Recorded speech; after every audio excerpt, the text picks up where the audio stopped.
as Richard Diamond, private detective.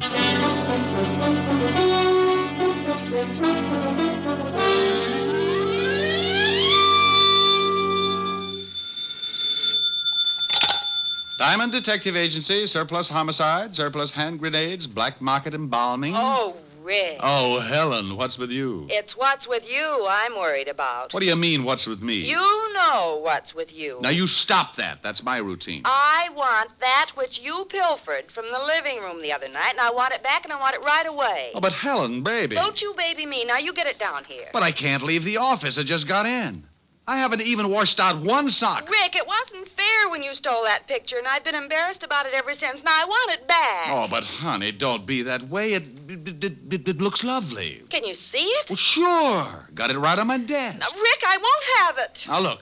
If anybody asks about it, I'll say it's me. You never were a baby. You started with a beard and a low whistle. Honey, I had a baby picture just like it once, and believe me, from the way you're facing in the picture, you couldn't tell the difference between us. I'm lying on a rug.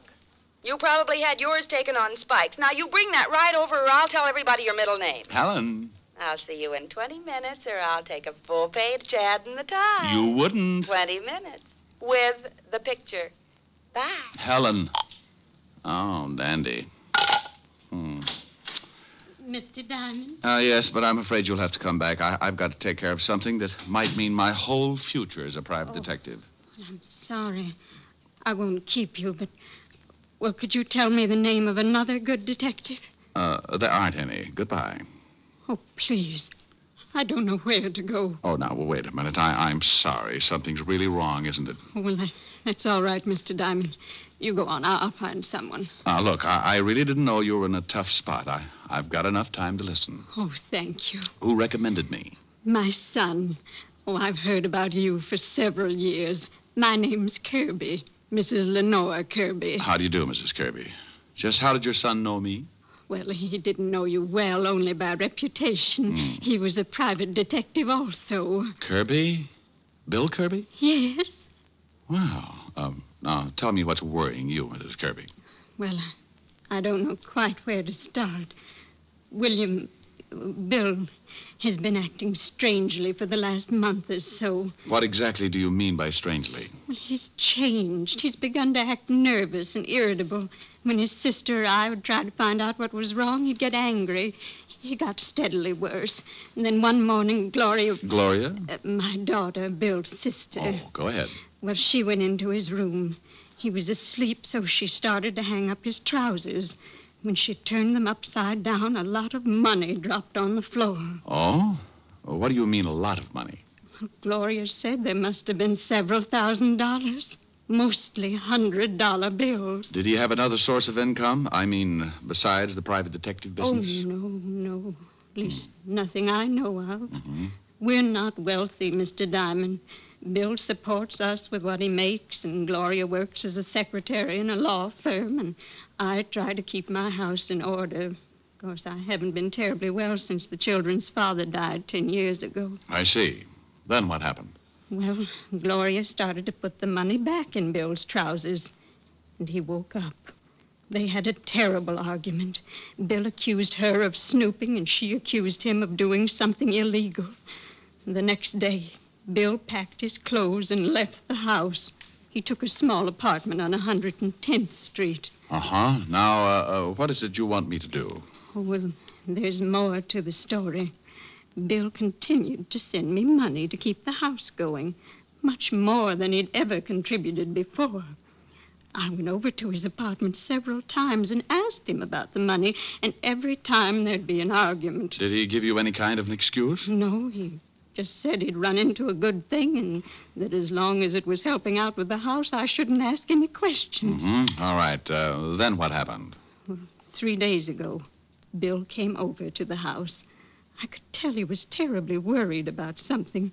He gave me a package, told me to hide it until he came for it and not to open it. Then he disappeared. He didn't go to his office or his apartment, and I haven't heard from him since. Did you call the police? Well, I didn't want to. He's mixed up in something. Oh, Mr. Dyke, I'm sure something's happened to my boy. I didn't know it had. Look, Mrs. Kirby, I admit it sounds a little fishy, but you never can tell. Maybe it's a girl. Could be a lot of things. Where do you live? 984 Amsterdam Avenue. Oh, thank you. Now, you go on home. Take it easy. I'll let you know if anything turns up. All right. I'm sorry I don't usually cry like this. Oh, Mr. Diamond, about your fee. Mrs. Kirby? Yes. Do you cook? Why, yes, I'm considered quite a good cook. Well, if I do anything for your son, I'm a sucker for corned beef and cabbage. Now, go on home, and I'll keep in touch with you. Goodbye, Mr. Diamond. And God bless you. I'm afraid he knows me too well. Goodbye, Mrs. Kirby.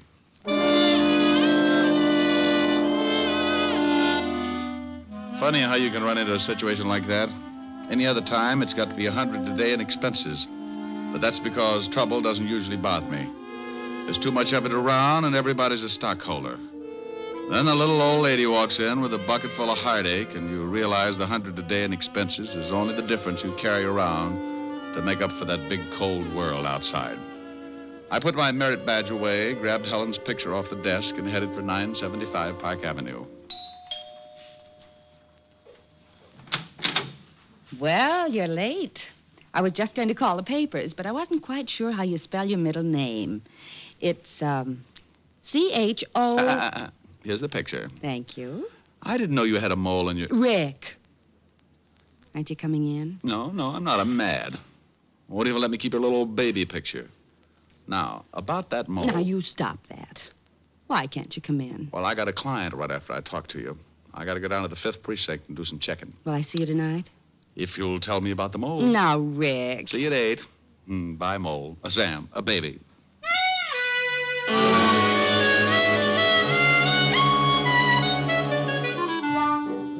I left Helen and started down Park Avenue. Every private detective must get a license before he can operate, and the police department has to issue it. So I headed for the 5th Precinct Police Station. When I walked in the squad room, I spotted Sergeant Otis looking like he was headed for the elephant's graveyard. What's the matter with you, Otis? You're greener than a new lawn. Oh, hello, Shamus. I don't feel so good. No, as a matter of fact, you don't. A little pudgy around the shoulders. Ah, come on, lay off. I tell you, I feel sick. Let's see your tongue. Huh? Oh, Mm-hmm. well, how's it look? I don't know.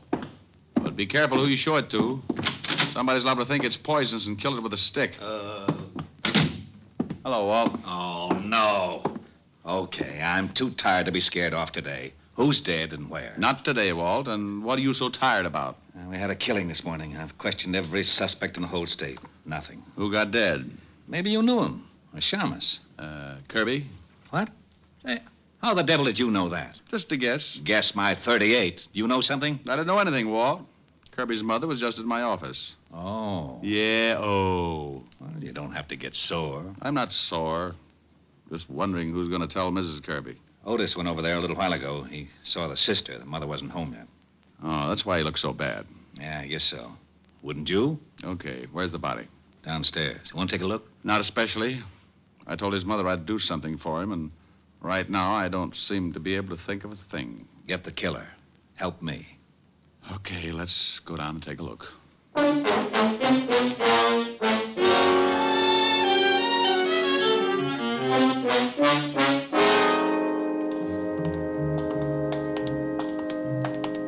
Right over here.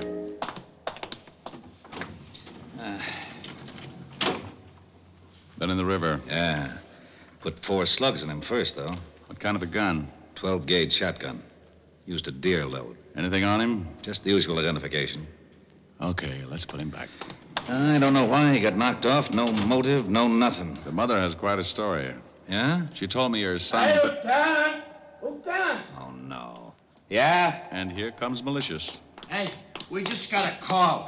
Kirby's mother and sister just got beat up. Something awful. What? Come on, Walt. Oh, this is crazy. First the son gets it for no apparent reason, then the rest of the family get beat up. I think I can tell you why the mother and sister got beat up. Yeah, why? Probably the package Kirby left with his mother. What package? I'll tell you about it on the way over in the car. Okay, Otis, okay. Come on, step on it. Lieutenant. Yeah. This time you can use the siren. Oh, boy.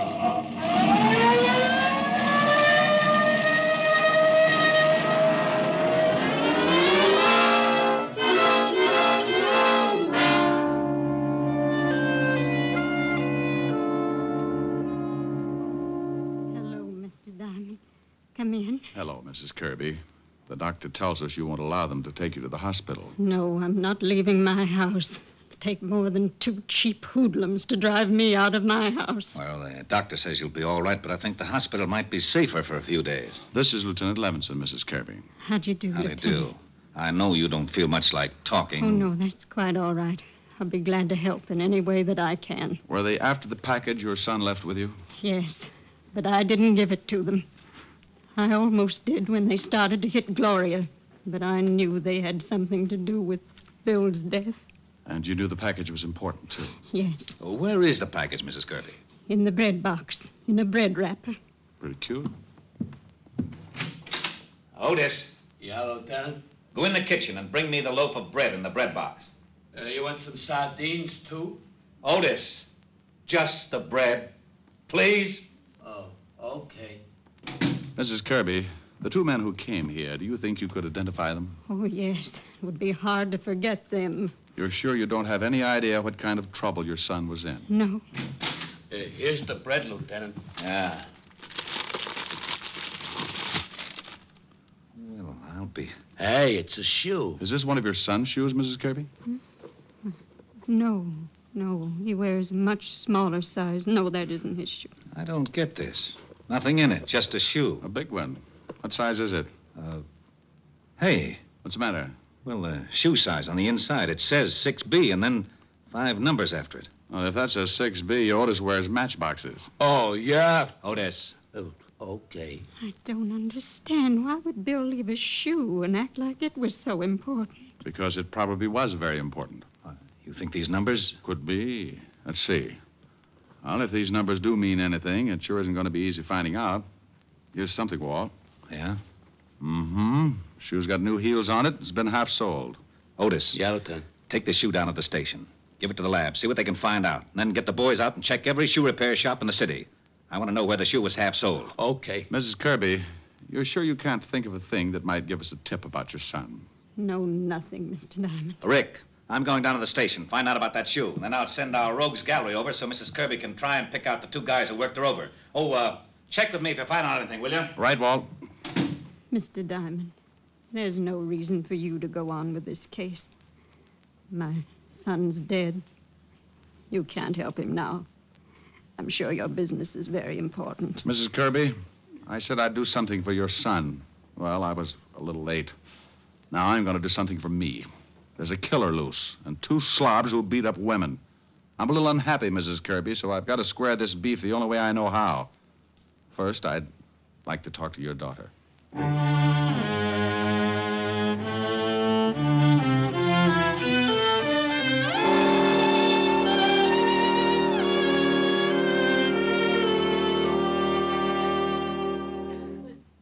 Now, look, Gloria.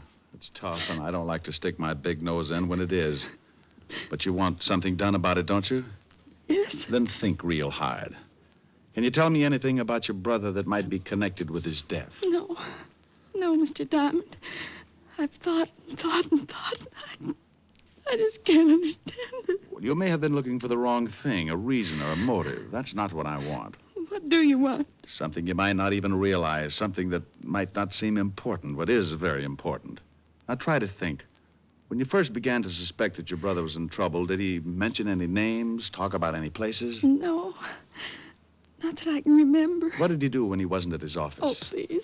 Please, I don't know. I just don't know. Okay, I'm sorry. Oh, I'm sorry.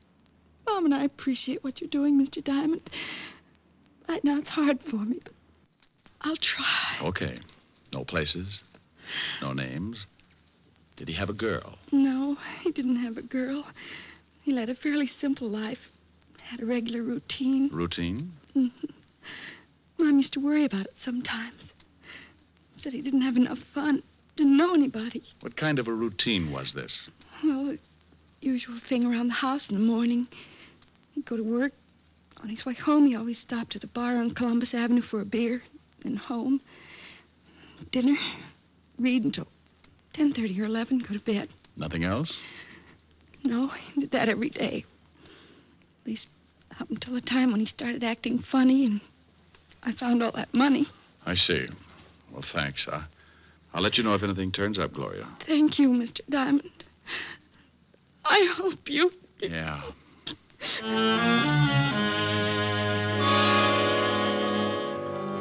I left the Kirby house and walked out on the street.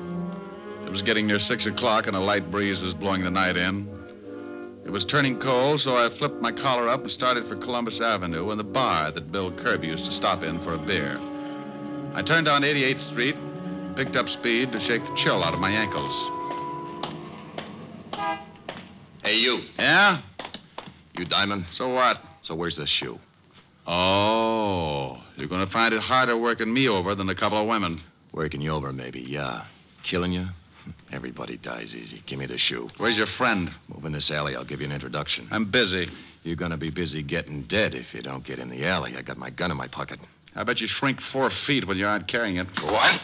Okay. Did you get him? Yeah.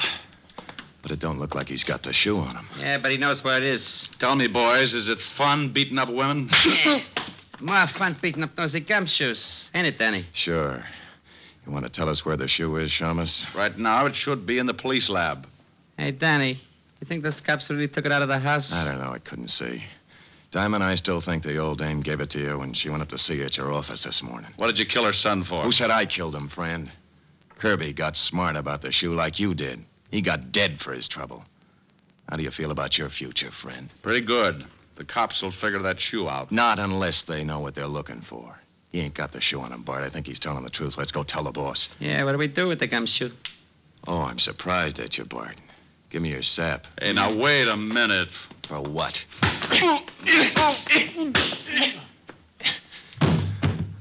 Okay. You gonna knock him off? I get a salary for killing. The boss ain't paying me to knock this guy off. I want to save him in case he thinks I should later on. Let's go. It isn't easy coming out of a fast beating.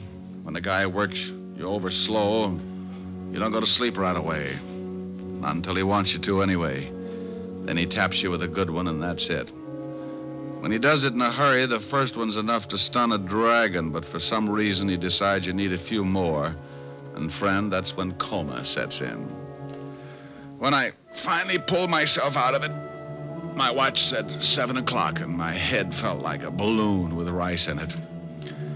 I finally came around to a reasonable way of thinking and headed for the bar on Columbus Avenue.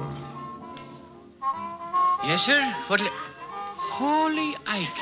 Give me anything with nerves in it and tell me where your phone is. Sure. You're a mess. Yeah, I know. Been advertising a popular cigarette. Been stepping out of thousands of store windows all over the country. Now, where's your phone? Right over there, the end of the bar. Hey, you want I should put some plasma in this drink? Oh, that was a Jim dandy.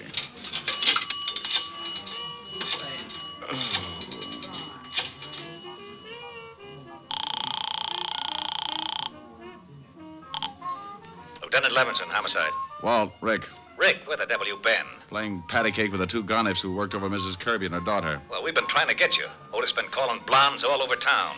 Mrs. Kirby and her daughter identify the 2 hoods. First name's Barton, Danny? Yeah, Bart Franchetti and Danny Miller.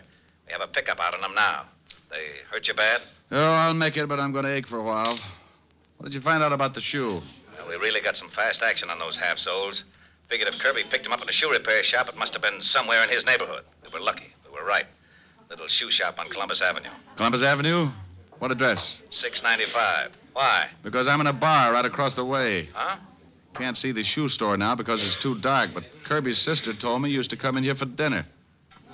He could have watched it then. Oh, stay there. I'll be right over.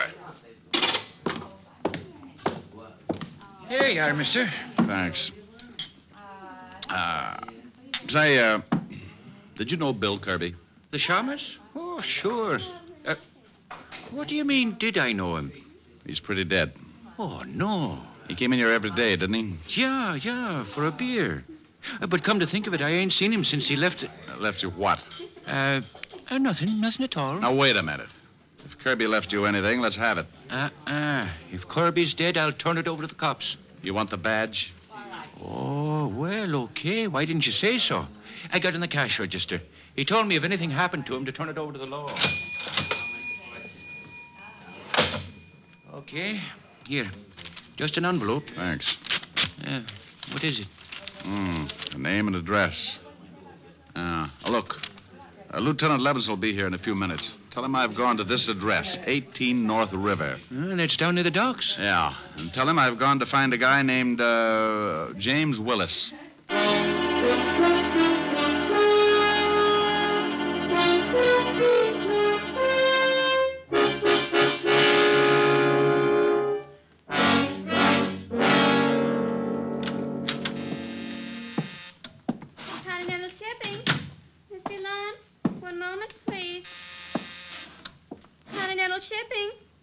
Mr. Willis, who's calling? 1 moment, please. Honey, is Mr. Willis in? Yes. But the emergency hospital's on the 2nd floor. I always go around this way. It makes people notice me. Which is Mr. Willis's office, dear? Right over there, but I'm afraid you can't... Here's the badge, baby. Oh. And don't ring him. Yes, sir.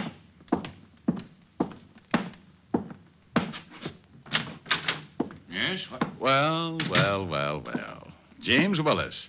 When did you change your name from Kozlik? Now, look, Diamond. I've got a good job here. I never could have gotten it if the company had known I was James Kozlik and I'd done time. In the shipping business, huh? What's an old-time safecracker like you doing in the shipping business? You're not a cop anymore, Diamond. You helped put me away once, but I've quit the rackets, and I'm doing fine in a legit way. Now you can leave. What does your company ship? We're in export and import firm. We ship and receive everything. Now get out. What does your company import that might interest two professional thugs like Barton and Danny? What? I don't know what you mean. Where do you have your shoes fixed? Little place on Columbus Avenue, maybe? I don't know what you're talking about, and I don't intend to sit here and listen to you and your riddles. Miss Williams, will you please have one of the watchmen sent in to show Mr. Diamond out? Yes, sir. But 2 gentlemen wish to see you. They say it's very important. Well, I can't see anyone. Well, I think maybe you better. They seem very definite. Miss Williams, I don't... What's the matter, Mr. Willis? Diamond, let go of my hair. Tell her to show the gentleman in, or I'll make Sitting Bull look like a piker. Go on. Send the 2 gentlemen in, Miss Williams. Okay. I'm going over here behind the door. You be a good boy. You nearly pulled all my hair out. What's the difference? The way things look, the state might have to shave your head anyway. Hey, Willis, we want to talk to you. Well, what's the matter? You sore because we came up here? Yeah, what's with the guy? He just sits there holding his head. Good evening, boys. Hey, look who's here. Yeah, it's the shamus.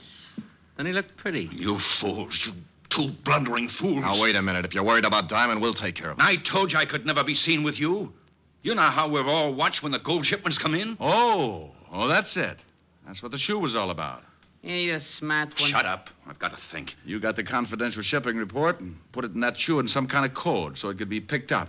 Then your dear little boys were going to try to hijack the gold. Well. Want me to shut him up? No, you crazy. That secretary saw him come in. Take him out the same way. I'm going to be stubborn. Yeah? Oh, okay. Isn't it silly what a little 38 can do? Let's go. All right. But look, as long as I'm probably going to end up in the river, would you mind telling me one thing? Yes, I do. No, that's swell. That's really swell. Kirby recognized you going into that shoe store. He remembered you had a record, so he probably tailed you. Found out where you worked and went back to take a look at that shoe. He found the same thing wrong that I did. The numbers weren't his shoe size, and he probably thought it was crazy when you left only one shoe. So he took the shoe. You always were a pretty smart cop, Diamond. Danny. Yeah, boss. Before you kill the smart cop, pull his hair out. Pull his hair out? By the roots. Now take him out of here. Was Kirby blackmailing you, Willis? Yes. Being stupid, he didn't know what the shoe was for, but he knew it was worth something. Now, please, Danny, get Mr. IQ through that door. Move. Okay. I'm looking for Mr. Willis, miss. Well, so's everybody else. Busy with screening. Ho. Yeah, what's funny, shamus? You boys are in for a big surprise. Oh, Mr. Willis must be free. Here they come now. Just keep walking, Shamus. Nothing's wrong. Oh, are you gentlemen through with Mr. Willis? Yeah, Fatso, go on in. He'll see you. Thank you. Let's go, Shamus. Oh, one more thing. Yeah, now what? Duck, Rick! Thanks, Walt. And you take it easy, Bart. I ain't going from the gun. I ain't doing nothing. Please, don't shoot.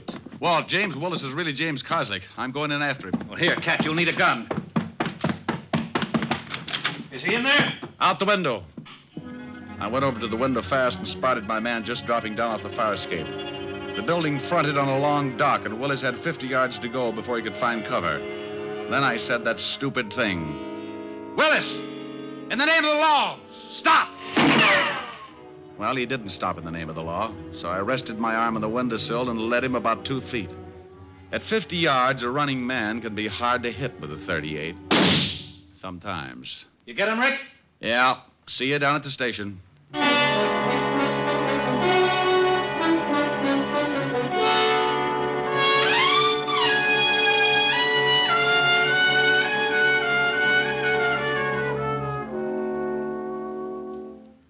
How do you like it, Rick? No cream. 12 lumps. All right. Say, I had a phone call from the president of Continental Shipping where that Willis guy worked. Oh, what do you make this coffee out of? Gunpowder? He says there's always been a standing reward of $1,000 for the apprehension of any person attempting to rob their shipment. Uh-huh. Hey, Diamond, Miss Asher phoned. She wants you should call. Thanks, Otis. Thanks.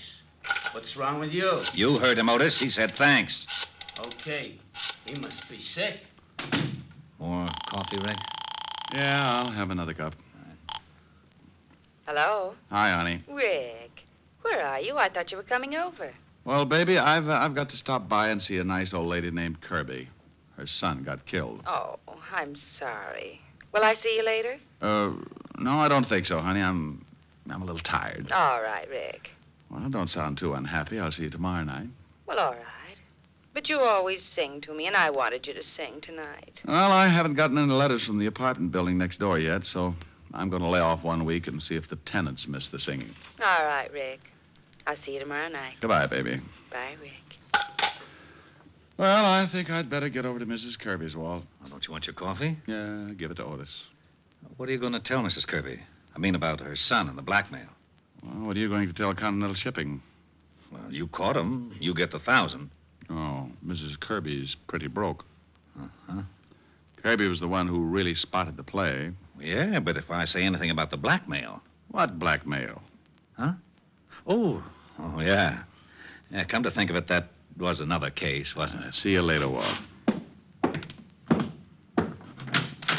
Rick. Yeah?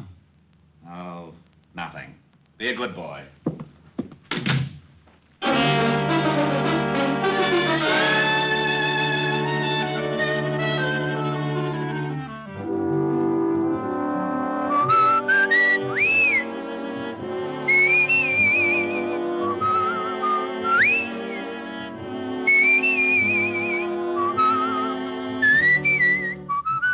You have just heard Richard Diamond, Private Detective, starring Dick Powell. Helen was played by Virginia Gregg, Lieutenant Levinson by Ed Begley. Also in our cast were Wilms Herbert, Stephen Dunn, Peggy Weber, and William Johnstone. Music was under the direction of Frank Worth. Richard Diamond is written by Blake Edwards and directed by Richard Sandell. Dick Powell soon will be seen in the screen version of the best-selling novel, Mrs. Mike. Now, this is Eddie King inviting you to be with us again at the same time next week when we will again bring you Dick Powell as Richard Diamond, Private Detective.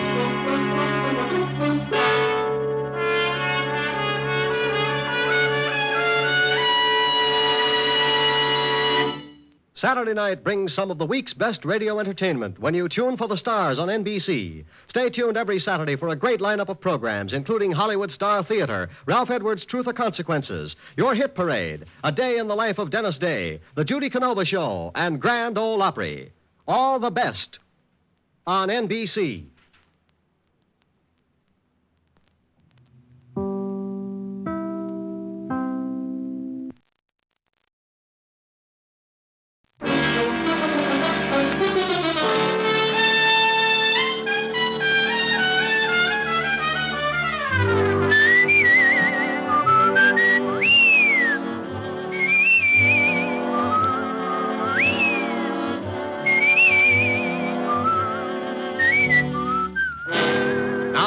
Dick Powell as Richard Diamond, Private Detective.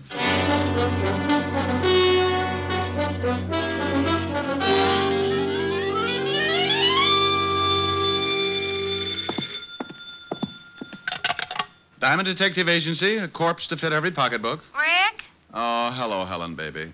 Let me sit down. Oh. Rick, what's the matter? You sounded like your arches just broke. You got the right idea, baby. Oh, but your geography is cockeyed. Are you really hurt, Rick? Now, believe it or not, I was trampled by a herd of horses. Oh, Rick, you idiot. Now tell me what did happen. Okay, one horse. He ruined me for life. You went horseback riding? Oh, I don't believe it. Yeah, want to see my bull eggs? You actually did. Uh-oh. Took a girl to get you to ride a horse.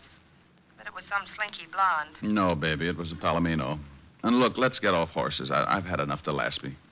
What's with the early call? Early? Rick, did you just get in? It's after 11. I was dreaming of you, baby. You wouldn't have wanted me to stop just to get into the office. It's probably a whole harem. Helen, you got to stop that peeking. You read the morning papers? They come out in the morning? Now, you stop that. Did you read them? Well, didn't have a bet down. Why? You on the society page again? Oh, much more exciting than that. The police commissioner's house was robbed of $50,000 worth of diamonds last night, and his gardener was murdered. What? I thought that would fetch you. Better get a paper. The commissioner's statement's written in blood. Yeah. And if things don't wind up fast, tomorrow's statement will be in Walt Levinson's blood. It'll be his case. Now, you stay out of it, Rick. This thief cuts throats. Yeah, I'm scared. Are you, Rick? Well, come over tonight, and I'll frighten you at close range. Say 8. I'll practice my knee knocking so I'll be in good form. And stay in. No nightclubs. At the sound of the castanets, Francis can open the door. It'll be me and my knees. See you tonight, baby. Bye. Is this the Diamond Detective Agency? Just like it says on the door. Come in and close it gently. My Japanese beetle's still asleep. Asleep? He's got a better union. Sit down, Mr. Burton, Phineas Burton. What can I do for you, Mr. Burton? Well, I want to hire you if it's agreeable. Well, for $100 a day in expenses, I'm pretty agreeable. Well, that's fine. I have a package I want you to deliver to a party in Philadelphia. You can get a messenger for $5, or if you're hard up, a carrier pigeon for a handful of popcorn. Why a detective? Well, I'm perfectly capable of judging for myself what I need, Mr. Diamond. Now, here's $300. There will be $200 more for you after you make safe delivery of the package. Why? Well, why? 3-letter word meaning why you want to pay me for 5 days when the trip to Philly and back can be done in a few hours. Oh, Mr. Diamond, I simply want you to drop everything else and take this job immediately. And that is my reason for the added payment. Oh, all right. I'll take your money. Just as soon as you tell me what's in the package, who it goes to, and why it's so important that I take it personally. I can't tell you that. Okay, it's your problem. Now, where did I leave my soap chips? Do you have to know? Of course. How can I do any washing without soap? I mean about this package. Oh, no. I can recommend another agency who will do it for $25 and no questions. Oh, very well. Mr. Elliott will meet you at the Philadelphia Station Information Desk at 2 o'clock today. I will wire him your description, and he will make the contact. As for the package, it contains some very valuable papers, which Mr. Elliott is afraid his wife will try to intercept. I see. He commissioned me to find the best man I could to bring the package to him. Oh, you must have read my ad. You'll have to leave immediately. Mr. Elliott is very anxious to get the package. You call me at the Astor when you return, and I'll send over the rest of the money. Good day. It may be at that. What? Forget it. Burton left the package on my desk with the money. He was a thin guy, had a funny pot that made him look as if he'd swallowed a basketball. He pushed it out the door and waddled after it. When a guy insists on throwing money in my lap, I get suspicious. And when I remembered the robbery of the night before, I got that lousy feeling again. Now, paragraph 4, section B, rule A of the Detective's Code of Ethics says, quote, upon receiving money to deliver package, detective must never open same. It is unethical. Yeah, who's ethical? Well, surprise. No wonder basketball had been nervous. At the bottom of the box were 5 pretty little diamonds. About 10 grand worth, at a guess. Of course, it may have been that Burton thought diamonds should belong to Diamond, but my bet was on a frame-up. A frame that cost the real heisters 10 grand out of 50. It was aimed to get them a nice picture to fit the frame. Me. Yeah? Is this Mr. Diamond? Oh, hello, Burton. Something on your mind? Oh, I happened to be in the store across the street, and I noticed you hadn't left yet. You will leave right away, won't you? Just as soon as I arrange things, Phineas. Well, remember, it takes an hour and a half to get to Philadelphia. I don't want you to be late. I'll bet you don't. It was just to make sure. You understand. Oh, yes. I understand. You can dribble your basketball home now. I beg your pardon? Skip it. Bye. Burton's call ended nearly all doubts. I was being framed all right, and the trap required my leaving for Penn Station right away. I dropped the diamonds into what was left of a quart of milk I had for lunch the day before, put the bottle on the floor by the wastebasket. Then I took the package, rewrapped it, and went out to hail a cab. I made one stop at a toy shop, then headed for Penn Station. As I entered, I saw a pair of familiar figures. Rick.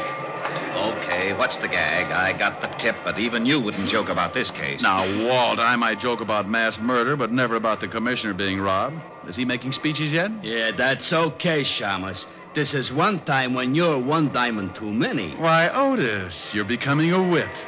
Why not? You're halfway there. Oh, Lieutenant, he's picking on me again. You deserve it, Otis. Now shut up. Rick, I know the tip was phony, but the commissioner was there when it came in. I had to act on it. Tip? Well, don't be smug. I've got one, too. A fifth at Hyer. Now, don't start that. It was a tip that you were taking the commissioner's diamonds out of town. Oh, now, Walt. And don't now Walt me. I said I knew the tip was phony, but with the commissioner taking scouts all down the line, I didn't want to... No. Don't apologize, Walt. I know. Come on, Sergeant. Show me a good frisk, and I'll recommend you to all my criminal friends. Oh. Yeah, he's clean, Lieutenant. Now, Rick, let's see that package, and then you can go. This? Oh, no, I can't. It's secret. Don't play games, Rick, please. Oh, all right, but it's going to spoil my surprise. Well, okay. Give me your word it's got nothing to do with this case, and I won't bother to open it. No, I'm hurt. I absolutely insist that you open the package right now. But, Rick, you know I trust you. Lieutenant Levinson, do your duty. My purity must not be suspicioned. Oh, anything to get this over with. You were, What? It's only a pair of dolls. You were expecting maybe my gallstones? Oh, dolls. The Shamus plays with dolls. Better read the tag, Otis, before your ears get any longer and they draft you for a mule team. Tag? Sure. But what... To my beloved Otis from his Ricky. Oh. Rick. Now, don't be a grouch, Walt. The other one's for you. For me? Oh, no. I'm sorry, Walt. I couldn't resist it. Anyhow, you spoiled my surprise to Otis. It was our anniversary. What? Our anniversary? We ain't even related. Oh, you don't remember. Oh, Otis. Lieutenant, can't I go back to traffic? I can't stand much more. Oh, shut up, Otis. Rick, if we weren't such good friends, Walt. Hey, now you're upset. Upset? Why should I be upset? Just because two hoods lift 50 grand in ice from the commissioner? Or because it's dumped in my lap with the murder of the gardener? Or that I'm given 24 hours to break the case and then get a tip that leads me to a friend who decides to play games and wreck my Sergeant beyond repair? Now, why should I be upset? Otis, here you are, Lieutenant. But take it easy. That's a second bottle of bicob today. Walt, you read an apology and I make it. I'll do better than that. I'll help you if you'll let me. Well, I can sure use your help, Rick. I haven't got a single lead. You want to look at the corpse first? May as well. Has he got a record? No. And the commissioner swears he was honest. Probably stumbled onto the thieves and they had to put him away. How about the rest of the servants? They were all out.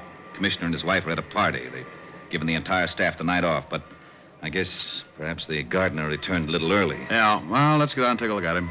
I've got a personal interest that makes me want to crack this case. A client? Call him an ex-client. I'll explain him later. Come on.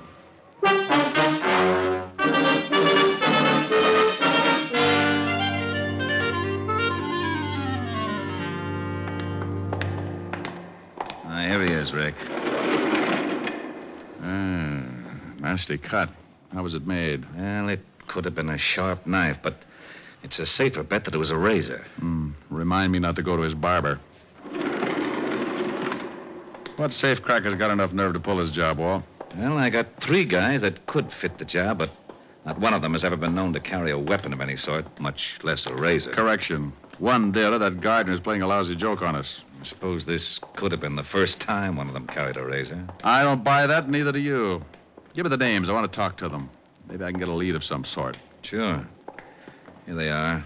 And please, Rick, call me if you get anything. If I can find a nickel. Bye.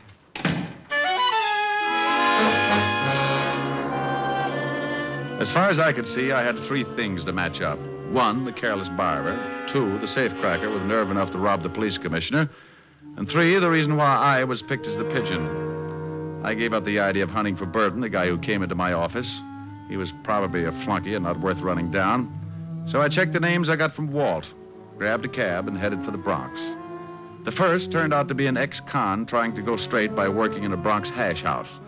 The second was likely, but he'd kissed his wife with a beer bottle and spent last night in jail.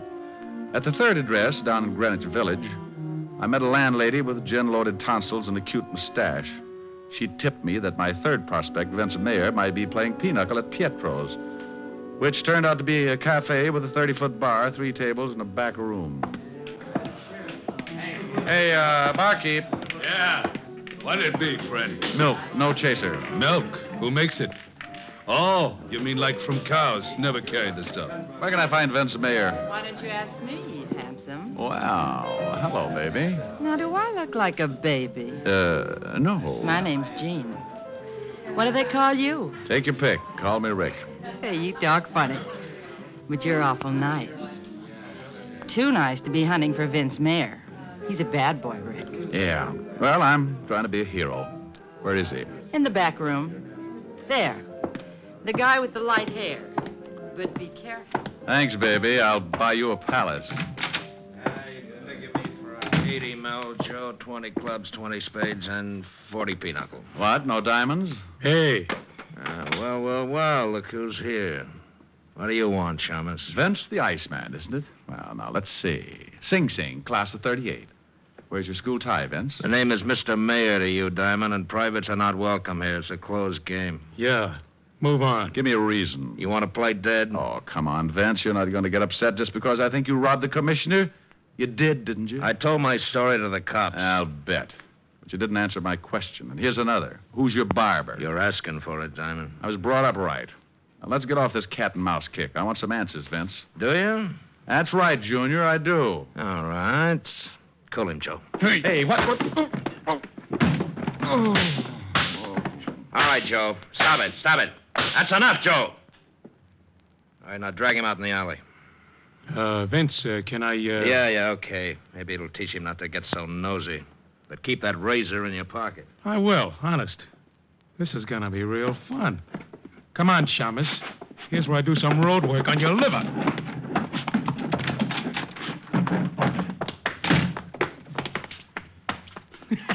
Here, Mr. Diamond. I only wish my brother could see you. When I came to, I was curled up around a round metal object I couldn't see, and I felt as if I was smothered in a mountain of cotton, and getting out of it was like trying to shovel sand with a pitchfork. I finally managed to move and wished I hadn't, for a company of Bengal lancers began target practice on my side. So I quit trying and lay still for a long moment. Then a voice came fizzing through the cotton at me. Hey, mister, are you alive? Well, if I'm not, you're an angel, and this is a harp. Well, I'm sure no angel. And that's the garbage can. So I guess you're not dead. Matter for debate, Jeannie. Oh, help me up, will you? Sure. Here. Can you stand? Practically anything after this. Ooh. Hey, you're hurt pretty bad. Come on, lean on me. My place isn't far. I'll take you there so you can lie down. Best offer I've had today. Lead on, Angel.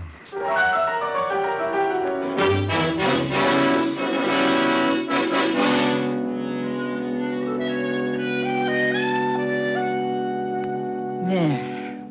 Now, how do you feel? I never use language like that in front of a lady. Oh, I'm no lady. I'm a waitress at Pietro's. I heard the noise in the back room. When you didn't come out, I took a look. Ooh. Gee, does your head hurt, baby? Like all my relatives who are inside digging for gold. With luck, I can open my eyes and they won't fall out. You know, we might have had a lot of fun together if you weren't all banged up like this. I'll take that remark up with you later, honey. I'm not usually the kind of guy who runs out on pretty girls, but I only wanted to get my hands on the gonif who tried to kick my brains out. So I took Jean's number, filed it under, for later investigation, and stumbled out into the street. My head was clearing, but it was as slow about it as a dummy doing a striptease. Maybe that's why I didn't notice when I came out of the house that I had 2 guys for company. Hello, Diamond. Huh? When Pietro told me Jane had run out, I thought I might find you here. She always goes for guys like you. Well, she has taste. I'm glad you came around. I have a few things I want to discuss with you and Joe here. Hold it, Shamus, or I'll show you how easy it is to get rid of your troubles. No, that's a pretty little gun. Aren't you stepping out of character, Vince? You're supposed to be a smart one. You're getting on my nerves. Yeah? Well, put the gun away and I'll quiet you down a little. You want me to mess him up again, Vince? And what's with you? Come to do your job over again? I may at that. Yeah? Well, you got 32 teeth, Sonny. Want to try for none? Why, you... I got some questions I'd still like to have answered. Why was I picked as pigeon? Why me? You're getting a little too smart, Diamond. Now, listen. I know you got wise to Burton, so it figures that you still got the package. Now, I got no reasons to give you $10,000 worth of diamonds. I want them back. Oh, dandy. I've got big news for you, Buster. You're not going to get them. Don't make any mistakes, Diamond. I'll use this gun if I have to. Go eat a tombstone. Joe. Yeah, how's your stomach ache? Wait a minute, Joe. Now, Diamond, look, you can have a choice. You bring the rocks to me at Pietro's in an hour and we'll forget the whole thing. Or don't. And I'll send Joe with a few friends to call on you. And for the last time. For a few sick minutes, I leaned against the wall, wondering if I wanted to live. One thing I was certain of was that Vince Mayer was never going to get those diamonds back. Or was he? An idea began to percolate in my head to the tune of an old rhyme about a goose and a gander. And I got inspired enough to sit up and forget my aching ribs. When it simmered into a full-scale boil, I grabbed a cab, went back to my office, and got the diamonds out of the milk bottle where I'd hidden them. Then I headed for the village fast. I was soon banging on a door there like a drummer playing Bob.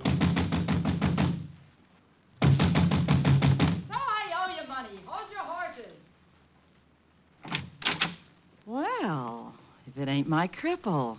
I got the bruises to prove it. Come on in. Are you really recovered? What? Oh, no, not that much, Angel. Then? I need some answers. What do you know about Vince and Joe? Not too much. Enough to dislike 'em plenty. That Vince got me canned for leaving Pietro's to take care of you. That's why I'm back home. I know he's a smoothie, and I think he's a big-time jewel thief. Now, that much I know. How about Joe, the dog-faced boy? Him, he's just a punk. I think his real name is Fanchi or Franchetti or some such thing. Franchetti? Yeah. I don't know why, but they call him Joe the Barber. Oh, Joe the Barber. Yeah. Isn't that silly? If he cuts hair, it isn't. But I'll lay 8-1 this guy works on throats. Thanks, Angel. You've tied up my 3 points. What are you talking about? Your friend Vince Mayer lifted 50 grand in ice from the police commissioner last night, and his accomplice, Joe, gave the gardener a shave. You mean murder? On the button. The gardener's throat was sliced from life to death. And now, baby, look. How would you like to earn $100? Sure. Is it legal? Well, no. I'll take it.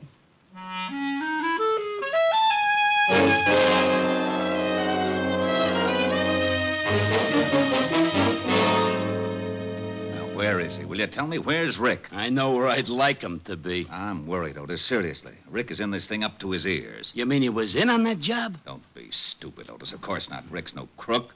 But he's mixed up in this case some way, and I'm worried. He should have called me by now. Gee. Hope he hasn't tangled with that razor guy. I thought you hated Rick. Oh, you know I was just talking. I know. What a mess. Rick in danger, and I can't find him. The commissioner's spouting lava all over the city hall. Why the devil did it have to be the commissioner's house? You know, it's kind of funny at that. The commissioner himself. You knucklehead. For 2 cents, I'd... Maybe that's him. Lieutenant Levinson, homicide. Walt, Rick. Rick, where the devil you been? Taking care of some arrangements. Arrangements? Never mind, just listen. I was picked as a pigeon, and some of those diamonds were planted on me this morning. What? I've traced your hoods. They're Vince Mayer and Joe the Barber Franchetti. Now, you come to Pietro's in half an hour, and you'll catch him with part of the diamonds on him. Rick, what is this? Well, Vince had it figured as a double-barrel gag, Walt. First on the cops by raiding the commissioner's house.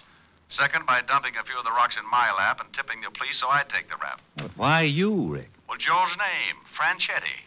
You remember, I sent his brother Tony to Sing Sing a few years back. Oh. I knew he had a brother, but until now, Joe stayed out of Manhattan. I get it. Okay, what's the play? Well, I'm going to take the package back to Vince. Give it to him in Pietro's. The girlfriend will be raising so much fuss, no one will notice me. Then as Vince and Joe leave, you nail him with the diamonds. And no alibi for having him. Right. You said half an hour? In front of Pietro's.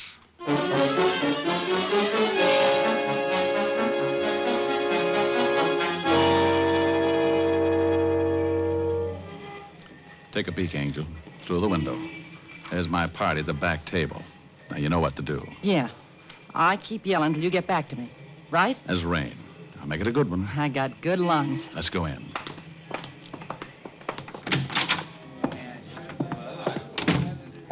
Okay, over to the bar. Luck, Rick. There he is now, Joe. I told you he'd show up. Hello, Diamond. You got something for me? That's right, Vince. Okay, let's have it. Hey, what's going on over there? Stop, stupid dame. Here, do you want the package or not? Oh, yeah, give it to me. Come on, Joe. Let's scram out of here before that dame brings the cops. Yeah.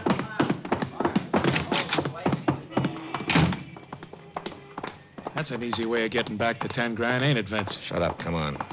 Take it easy now. Okay. We're okay now.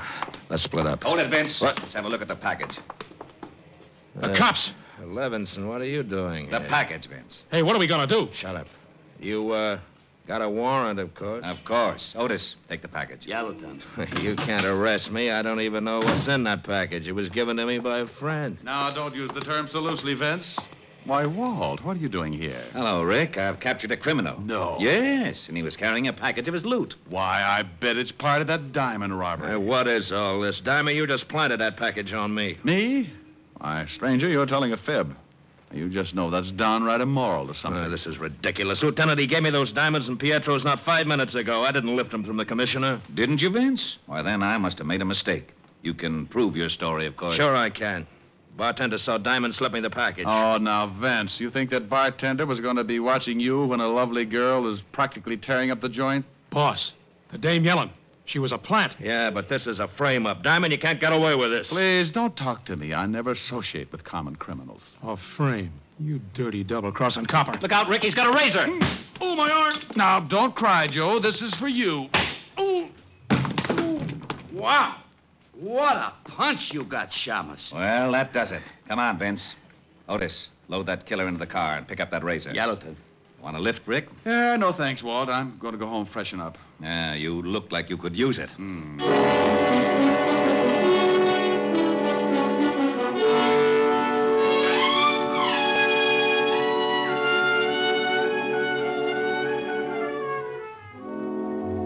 I left Walt and headed for my apartment, where I grabbed a stomach full of vitamins and planted myself under the hot shower. It felt so good I fell asleep. And if Walt hadn't phoned, I'd have probably become the only man in history to drown in the shower. Walt shocked me wide awake with the news that he was holding a $1,000 reward for me. I gave him my nicest thank you and made a mental note to drop by and give half of it to Jean to make up for her losing her job. Around about 8 o'clock, after I'd taken care of dividing the reward, I steered for 975 Park Avenue, made it with no trouble, and rang the bell to Helen's apartment. Oh, good evening, Mr. Diamond. Miss Asher's expecting you, sir. She's in the library. Thank you, Francis. How's your health? My health, sir, is very good, thank you. Well, now, this may come as a shock. But, Francis, about the money I owe you. Oh, don't fret about it, sir. We'll tell. I'm going to pay you what I owe you. You're going to? Oh, dear. Perhaps I better sit down. Oh, my word. Oh, there, Francis. Rick, darling, is that you? It ain't Tom Swift, baby. Come on in the library. Well, okay. But it'll do you no good, my dove. I'm a cripple, a battle-torn veteran. Well, I don't want your muscles, Rick. I'm blue, and I want you to sing to me. Oh, Helen, baby, I don't want to sing. I want Rick, I'm blue. I need cheering up, not be nice and sing. Well, okay, honey. How's this, huh?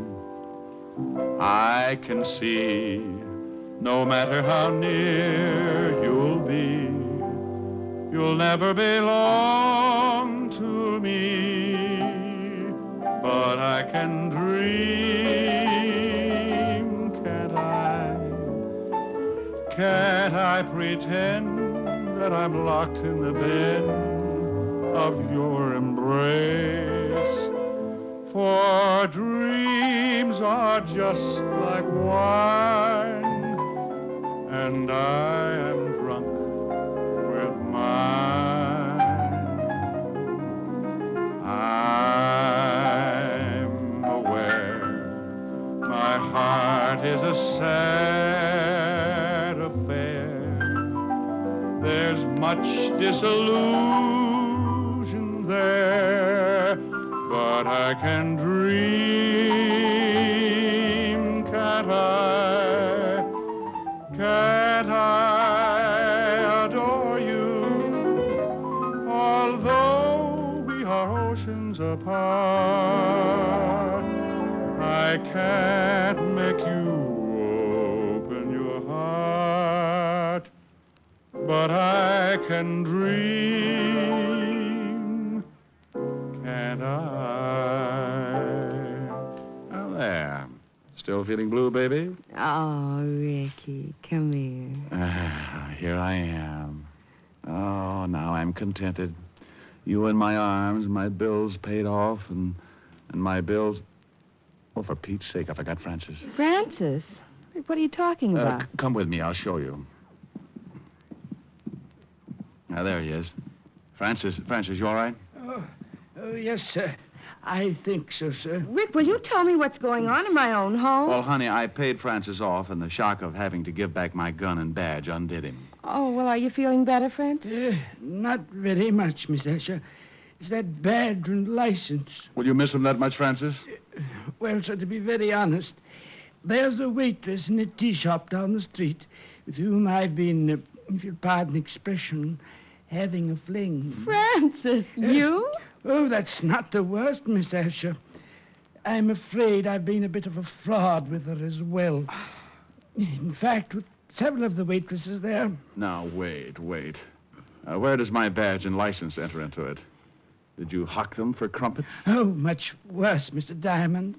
You see, to all the waitresses of Miss Tuppingham's tea shop, I am Richard Diamond, private detective. Oh,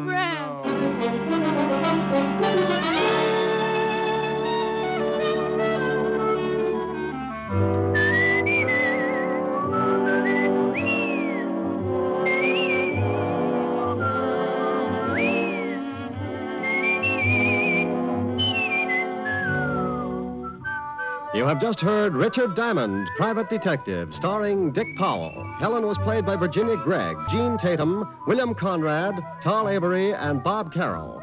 Music was under the direction of Frank Worth. Tonight's story was written by Herb Purdom and edited and directed by Blake Edwards. See the Richard Diamond picture story in the December issue of Movie Stars Parade. Dick Powell soon will be seen in the screen version of the best-selling novel, Mrs. Mike. Now, this is Eddie King inviting you to be with us again at the same time next week when we will again bring you Dick Powell as Richard Diamond, Private Detective.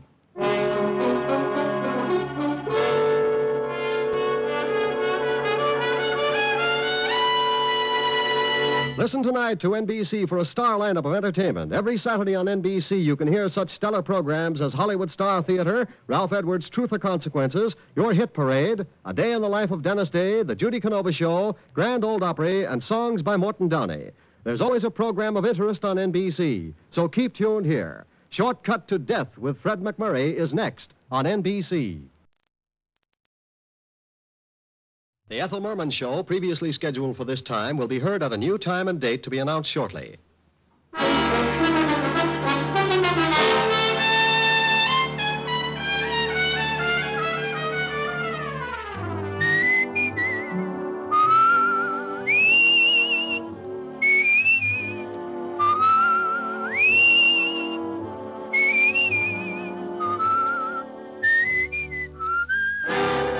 Transcribed is Dick Powell as Richard Diamond, Private Detective.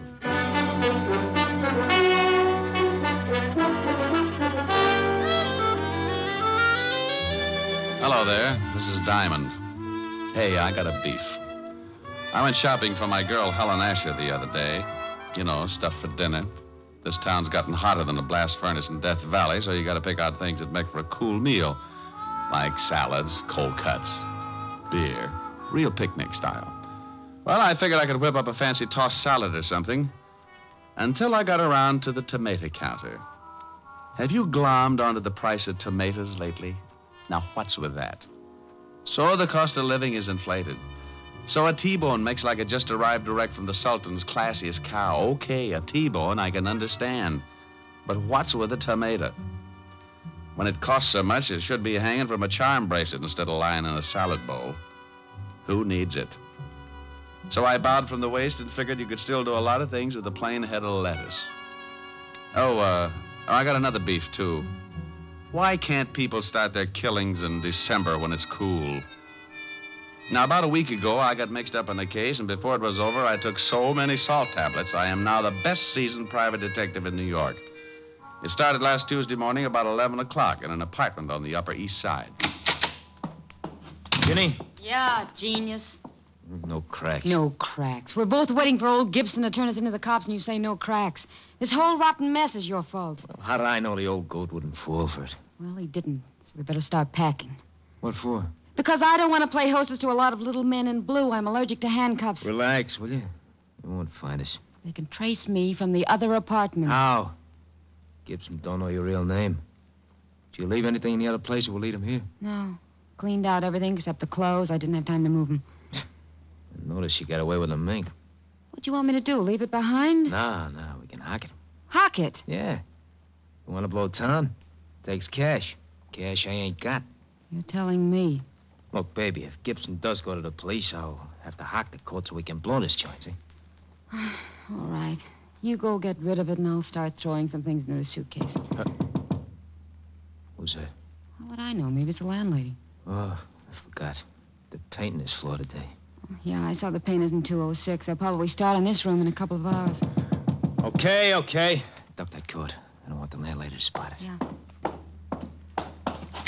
Yeah, what? Gibson. So you really are married, huh? Who is it, Harv? Hello, Virginia. Mr. Gibson? Yes, I waited around in front of the other apartment and followed you here. I wanted to be sure to send the police to the right place. Look, Mr. Gibson, look. You look, whatever your real name is. I don't like being blackmailed or threatened. But please... No, Virginia, my mind's made up. In a way, I'm sorry for you, but you didn't think about me.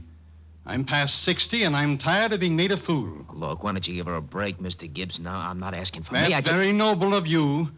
You should have thought about that a few hours ago when you accused me of making love to your wife. You're not really married. Why, There is no need of displaying your indignation. There'll be plenty of time for that when the police arrive. Harv? Yeah. Come in here. Hey, how dare you? Take your hands off me. Look, you ain't calling nobody. You gonna listen to me? You take your hands off me. What are you going to do, Harv? I'm gonna change his old goat's mind about calling the cops. You can't threaten me. No. Oh, you struck me. How'd you guess? Harv, take it easy. He's an old man. Your concern is misplaced, my dear. I can take care of myself. What? Why, you... Give me that can. I'll be glad to give it to you across your shoulders. Give me that. Harv, be careful. Hit me with a can, will you? No, young. I'll shut you up for good. Harvey! Harvey! You idiot. Huh? You big, stupid idiot. Look what you've done. All right, so what? No better next time. Throw some water on him. Well, do you hear me? Throw some water on him. What's wrong? Come on, Gibson. Come on. Holy cow. Listen. Yeah. Shut up. Gotta get him out of here. Why'd you have to hit him with that cane? Now you're in trouble. I'm in trouble. We're in trouble, baby. We. Stop that crying all over the place. Help me get him out of here. How are we going to do it? It's broad daylight. Yeah. Can't get him out of the building like this. We'll have to wait till the night. We can't leave him in here. Why not? The painters. What do you mean? What? They'll be here in a little while. Oh, yeah. Oh, yeah. Now what, genius? Shut up, will you? I gotta think.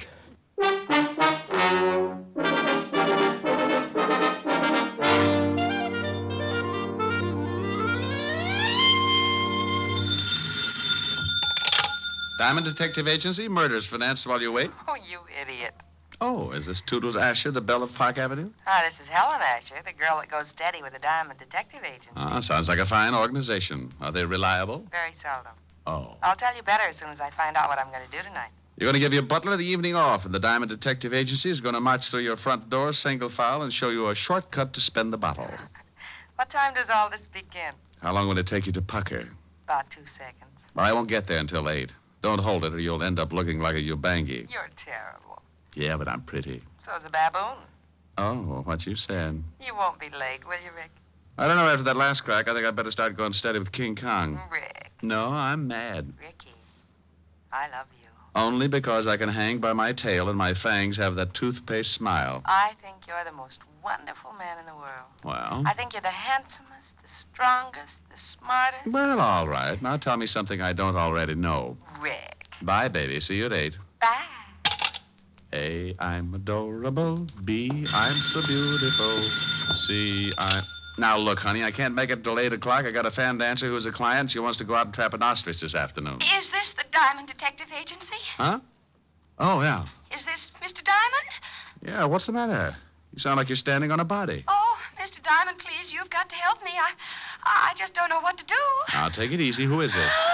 What's wrong? I thought it moved. What moved? The man sitting in my chair.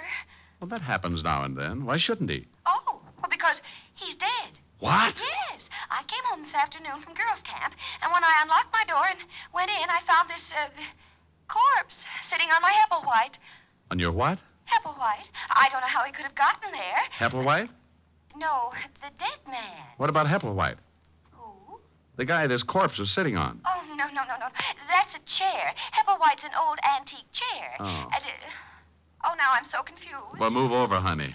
Now, take it easy and give me one thing at a time. Who's the dead guy? Well, I don't know. I never saw him before in my life. Okay, now why haven't you called the police? Well, I thought about that, but I'm a school teacher, Mr. Diamond, and I was afraid of the scandal. I read a lot of detective stories, and the first thing that came to my mind was calling a private eye. Private eye. Mm-hmm. You had the biggest ad in the phone book, so naturally. Naturally.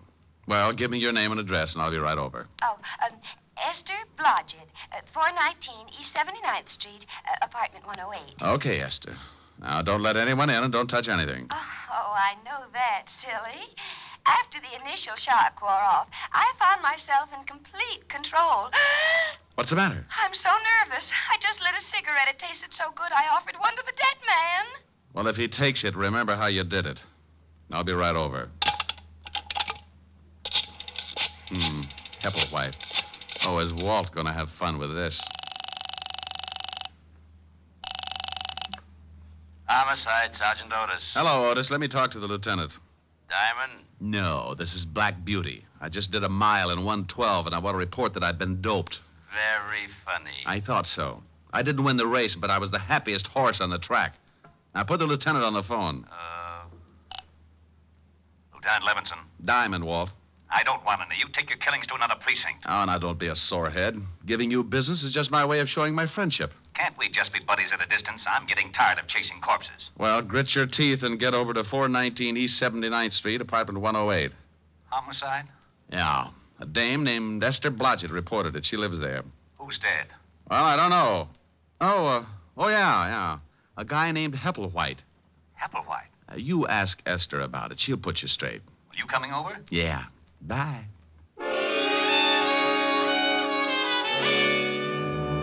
As I went out of my office, I thought about Esther Blodgett and wondered how mad she would be when the police turned up. I had to call them whether she wanted a scandal or not, because homicide comes first in my book. I'm an ex-cop, and I still follow the rules. It's not a conscience. I just like staying in business, so when someone turns up with a killing, I always let Lieutenant Walt Levinson know about it.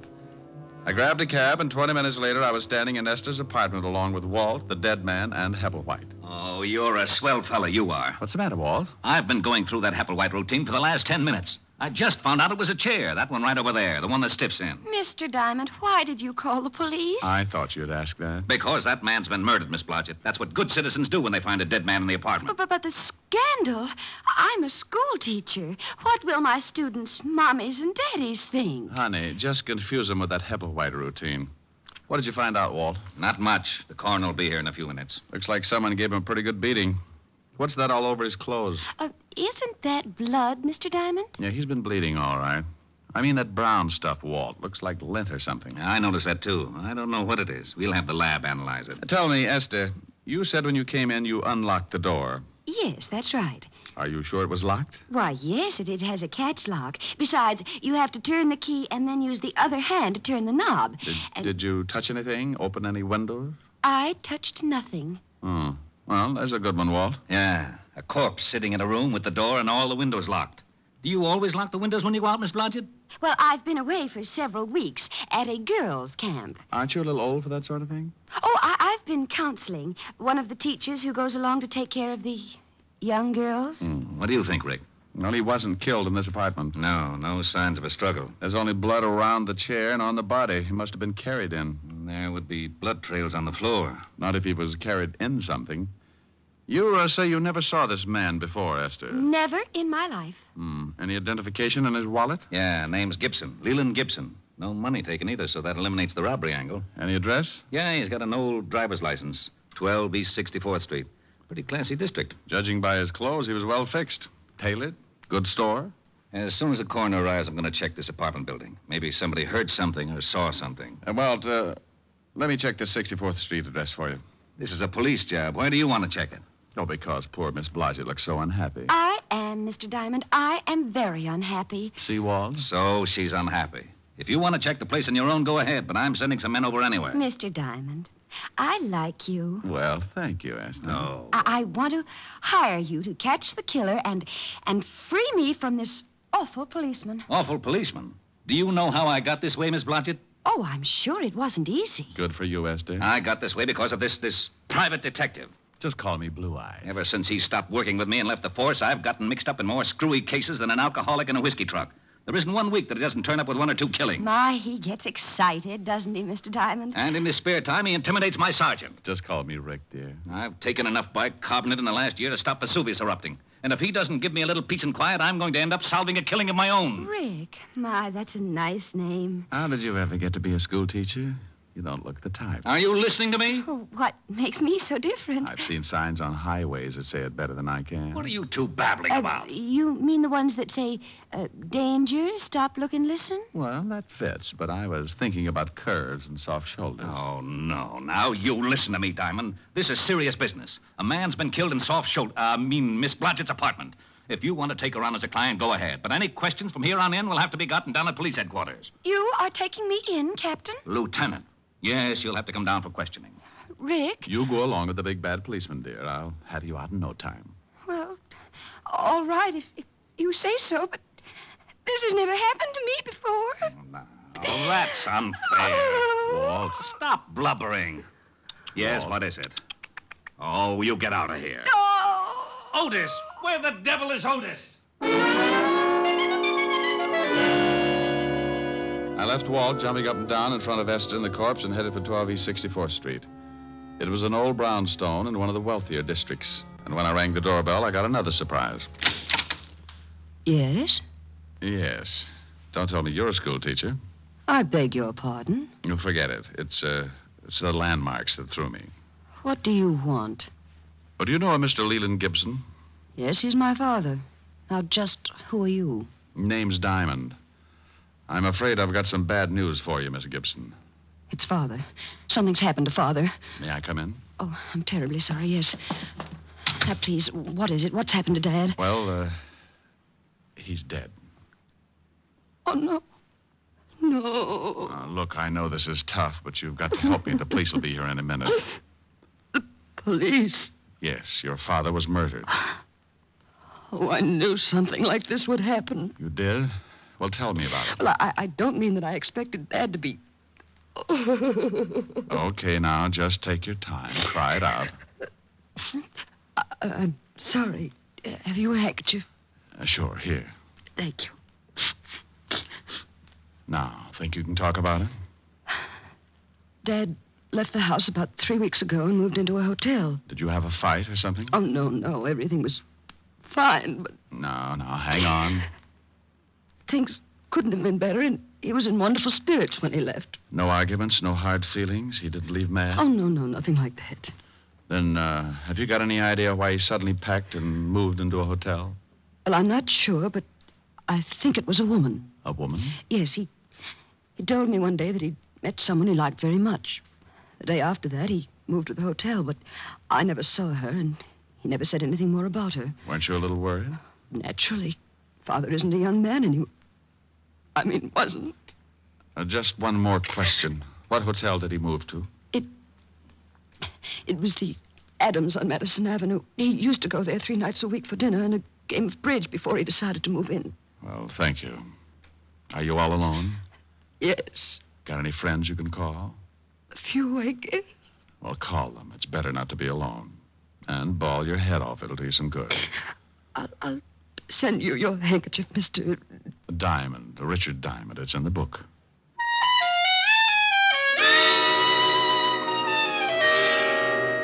For some reason, I've got a talent for leaving people emotionally disturbed. Walt hops around like a rabbit in a cabbage patch, and Otis always tears his hair out by the handsful. Miss Gibson was less active about it. She just tried to smile and shed enough grief to fill a tub. I grabbed another cab and headed for the Adams Hotel. Yes, sir. Do you wish to register? No, but I want to find out about someone who did 3 weeks ago. Oh? Yeah, Mr. Leland Gibson. Why, yes, he's staying at the hotel. From now on, that's past tense. I don't understand. He hasn't notified us that he's leaving. Well, that might be a little difficult. If you'll run down to the morgue, I think you'll find out you're stuck with an empty room. The morgue? Yeah. Mr. Gibson has taken over one of the slabs, rent-free. Oh, my goodness. What happened? He's kind of dead. When did you last see him? Early this morning. He left the hotel around 10. Know where he was going? Why, no. Do you remember him having any visitors in the last 3 weeks? A girl, I mean. No. Are you looking for a girl? Yeah. Mr. Gibson's daughter seems to think he was running around with a woman since he moved into the hotel. Oh. You say that like you knew what I was talking about. It was common gossip around the hotel. What was? Well, Mr. Gibson has been coming to the hotel for many years. He used to eat dinner here 3 nights a week and then play bridge with some of the hotel regulars. Now, about a month ago, we took on a new waitress. Uh-huh. Now, it was very obvious that Mr. Gibson was quite taken by her. So much so that he moved into the hotel and ate at her table every night. Oh, what was her name? Virginia Pelgrim. Quite good-looking. About 5'3", dark brunette, very well, I'd like to see her. That's impossible. She left the hotel about a week after Mr. Gibson arrived. Oh, swell. Wasn't Mr. Gibson unhappy? Oh, no. He was rather happy, in fact. I believe he wanted her to move so he could see her more often. Now, what makes you say that? Some of the things she said in the kitchen to the other girls. Do you know where she might have moved? No. But, you might check with the flower shop.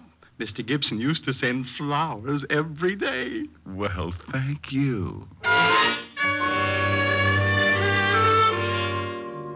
Well, I wasn't sure just where I was going, but Virginia Pelgrim was my best lead, and maybe she could tie the Gibson murder up with a silk ribbon. I talked to the flower clerk, and he gave me the address that the flowers had been sent to every day. It was a nice apartment in the village, and the landlady stuck her nose out like she was trying to smell me instead of see who was calling. Yes? I hope that door doesn't slam shut sometime. You'll have a bloody nose for weeks. What do you want? Roll out an eye with that nose, and I'll show you my badge. Aren't you cops ever polite to anyone? Well, there's a face that goes with it. I'm looking for a girl, about 5'3", dark brunette. You're in the wrong place. Her name's Pelgrim. Oh, hush. Lives upstairs. She does, huh? Is she in now? No. Went out this morning. Hasn't come back. And she probably won't. She have many visitors? Only a couple. Men. That figures. Ever see an elderly man, gray hair, about 60? Sure, every day. Know his name? No. You said she had a couple of visitors. Who else? Another man. Younger, kind of greasy. Only came around a few times. Old man was there this morning, had an argument. Could you hear what they said? I don't snoop. Anyone else? No. Who paid her rent? She did. Cash. Mind if I take a look at her apartment? Got a search warrant? No. Then you can't. Okay, thanks. You've been charming.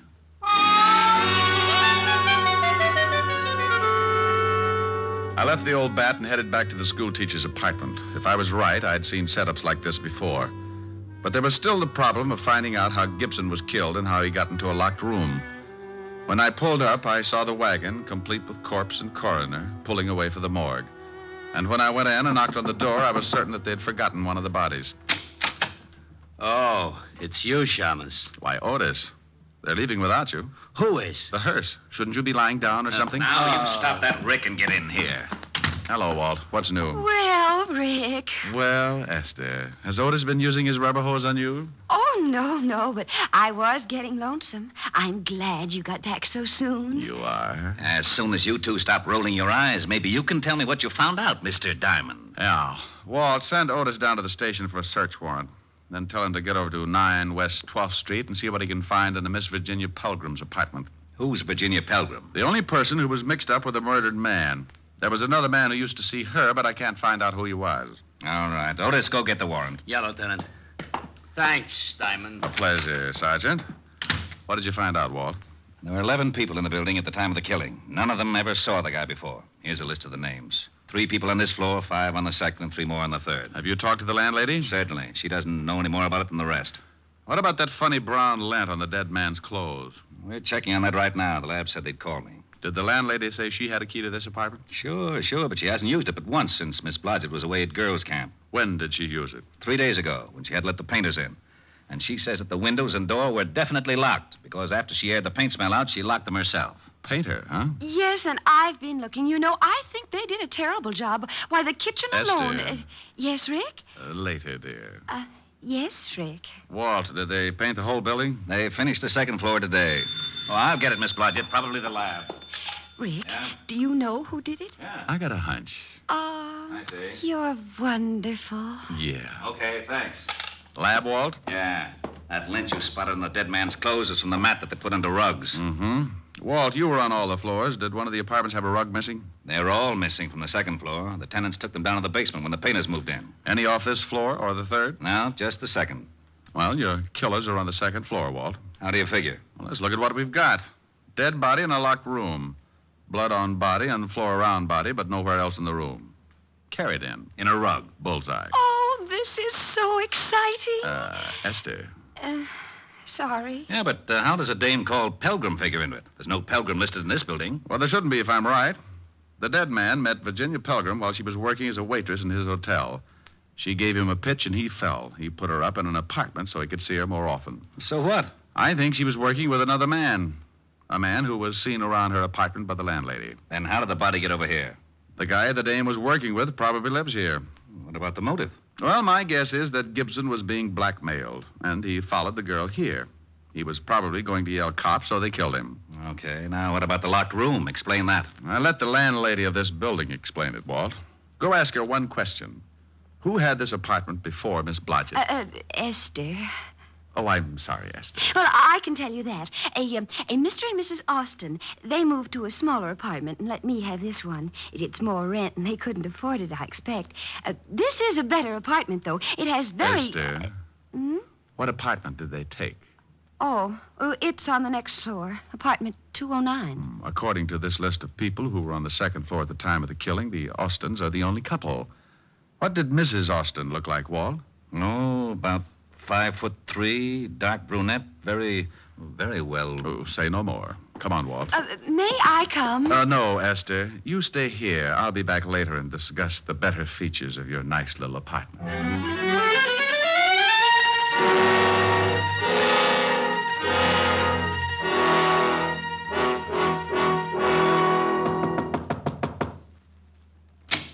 Yeah? I want to talk to you again, Mr. Austin. Why? Told you everything I know. Where's your wife? In the back. We're coming in. Okay, you don't have to shove. Who is it, Hyer? Them cops again. Well, hello, Virginia. Do I know you? Where's your rug, Mr. Austin? What? It's down the basement. Miss Pelgrim, how long have you been married to this man? About 3... Hey, how'd you know me? Shut up. Know your name? You might as well tell the lieutenant everything. Why did you lie about knowing Mr. Gibson? I didn't. I never saw him before in my life. I didn't tell you the dead man's name was Gibson. How'd you know that? Don't answer that. Oh, shut up. You and your husband killed Mr. Gibson and carted him downstairs in a rug. Why'd we do that? Because the painters were on their way to paint your apartment. You had to get him out without being seen. You dumped him in Miss Blodgett's apartment because you knew she was out of town. And you used to live there, so you still had a key. You shut up. We've got enough to hold both of you on. The rug will have bloodstains on it. Oh. Get out of my way. Get out, Walt. Why, Walt, you're so rough. Yeah. I didn't kill him. Harvey did. I didn't kill him. Okay. You can tell me all about it down at the station. Hey, where are you going? Well, it's 6:30. I got a date. What about Miss Blodgett? She's going to get lonesome again. Ah, she was born that way. I've got to see a girl who's going to hold a pretty interesting class of her own. Bye.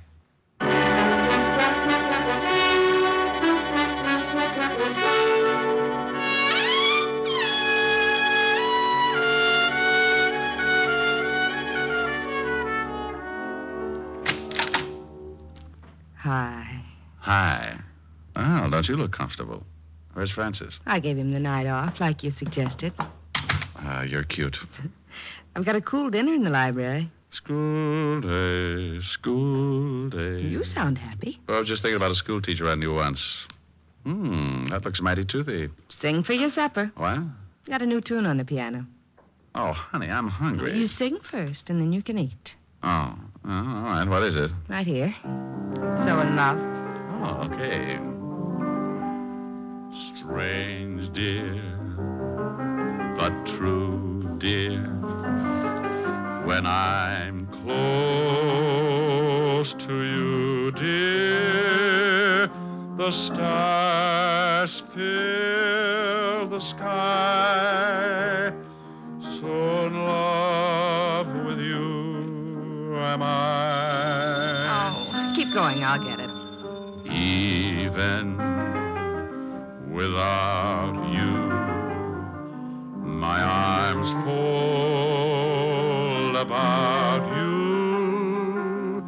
You know, darling, why so in love with you am I. Was some girl asking for you. Oh, some girl. Wow. I told her there was no one here but the piano tuner. Oh? She leave her name? Uh-huh. Hepplewhite. Hepplewhite. Yes. Who's she? Come here, baby. No. I want to know who she is. I said come here. No, Ricky. Mm-hmm. Who's Hepplewhite? Oh, just a chair, baby. A cute blonde chair.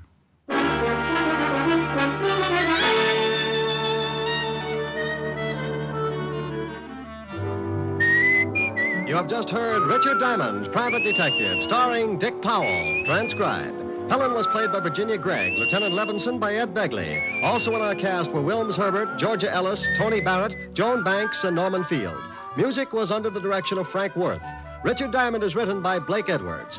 Now, this is Eddie King reminding you that Dick Powell soon will be seen in the screen version of the bestseller novel, Mrs. Mike, and inviting you to be with us again at the same time next week when we will again bring you Dick Powell as Richard Diamond, Private Detective.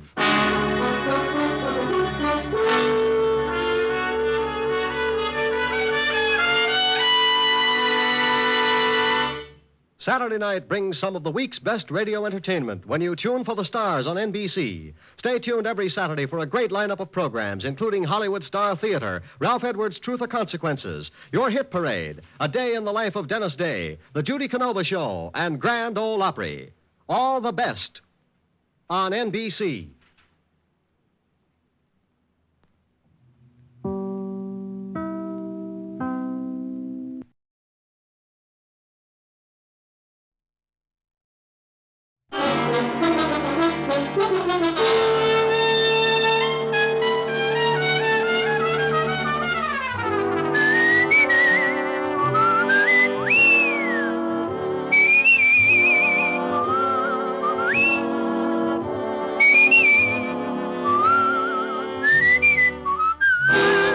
Dick Powell as Richard Diamond, Private Detective.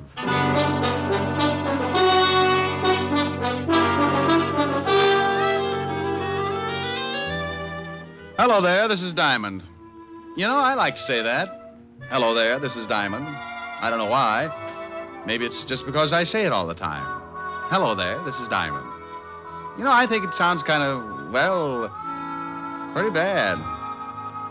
Of course, I'd rather say, hello there, this is I've got a sponsor, Diamond, but that's silly, too, because if I had a sponsor, I wouldn't have time to say, hello there, this is Diamond. I'd be overshining his shoes.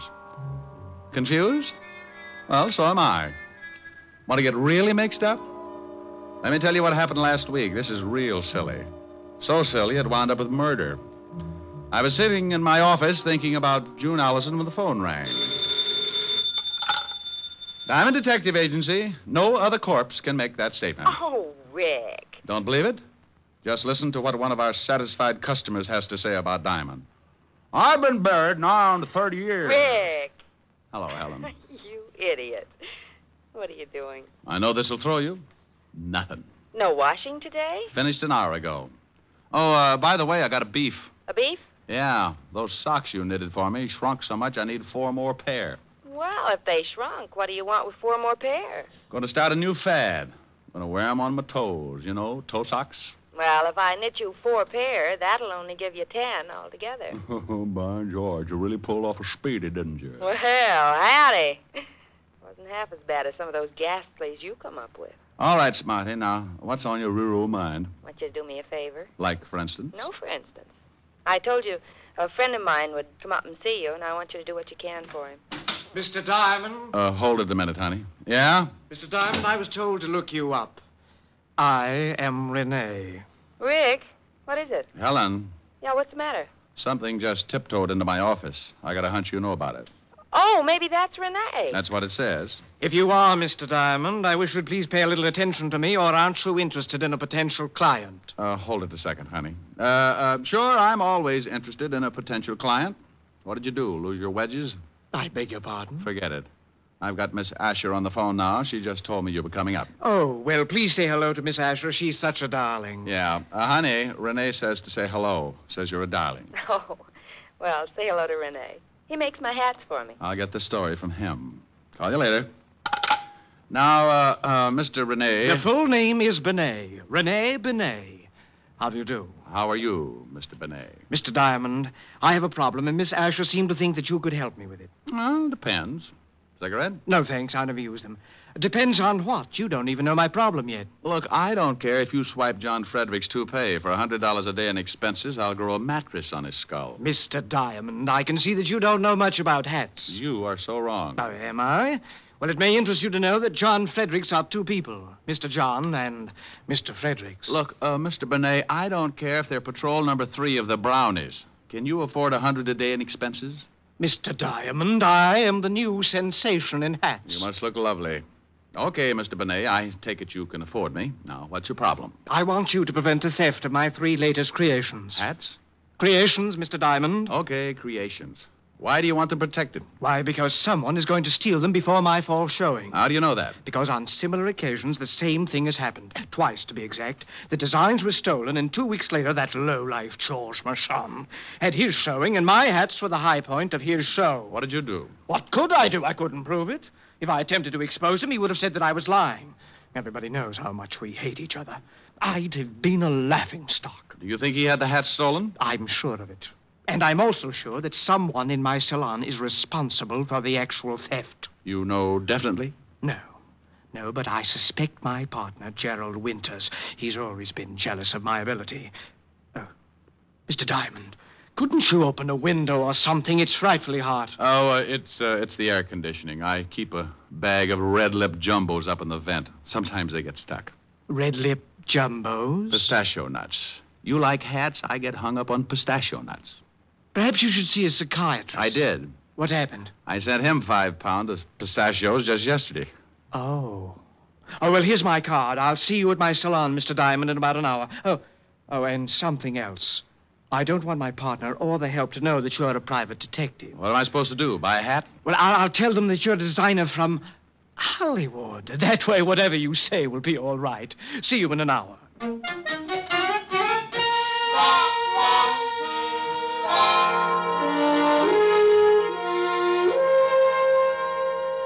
Richard of Hollywood is coming here to look at our new line. That's correct, Lillian. Never heard of him. Well, that's not so surprising, Gerald. There are a lot of people I'm sure you've never heard of, especially the more famous ones. I don't like that. Oh, don't you? Well, I'm overjoyed that you're sure of one thing, at least. Now, don't you two start fighting again. I've never heard of this Richard of Hollywood either. Well, he's a new man, works for the studios. Has made quite a sensation the last year or so. Well, I'm sick and tired of temperamental artists. I'm going back to my office. Well, why don't you do that, Gerald? Keep the books in the black, dear Potter, while I work to pay for your salary. You know, Rene, someday I'm going to strangle you with one of your own hats. Why don't you buy yourself a barbell instead? Then the next time you get into a bathing suit, there'll be no doubt that you have muscles. Oh, this boy. How can you two continue like this? It's frightful. Lillian, my love, I would rather join forces with a cobra than to keep on with Gerald. But he has an iron-bound contract that assures of him of at least $50,000 a year. I'm helpless. Yes, come in. Oh, Richard, come in. Thanks. You better go out and pour some water on your partner. I just ran into him. Gerald, what do you mean? Well, I was looking for you, and he came up and introduced himself. You told him your name? Told him I was a hat designer from Hollywood, so he pointed out your office and said something about my lily white hands. And what happened? I didn't like the remark, so I shoved one of them down his throat. Oh, wonderful. This I'll have to see. I put a feather in his mouth. You can't miss him. Rene, don't you think... Why, I'm sorry. Stupid of me. Lillian, this is Richard of Hollywood. What? Oh, yeah.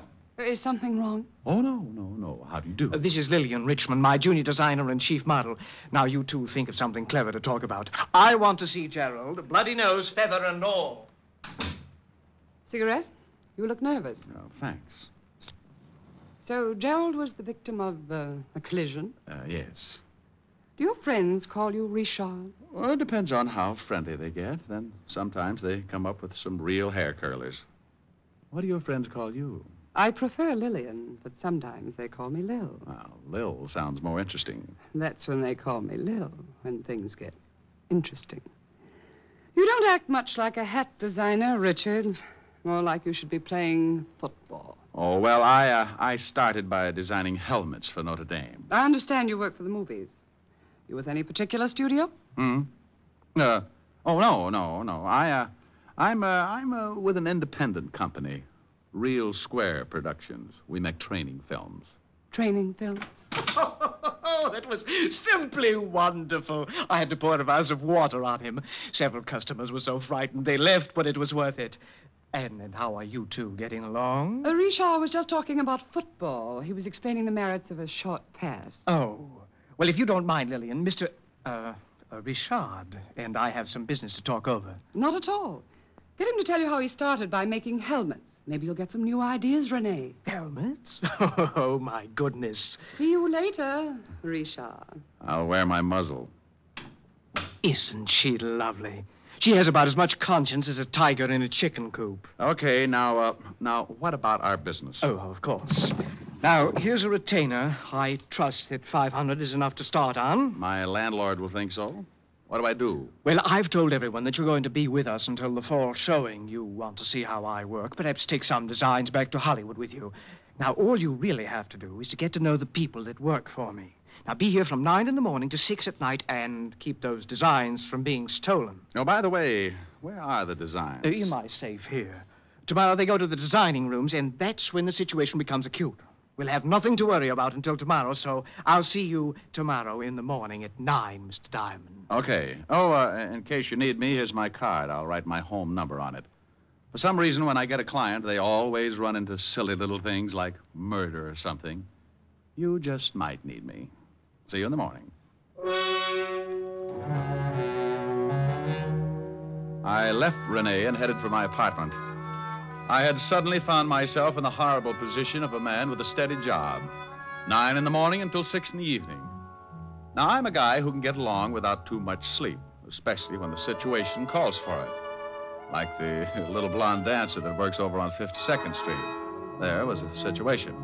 But this time, I figured a good night's rest wouldn't do me any harm, so when I got home, I fixed a bite to eat, took a hot shower, and climbed into my little old shack.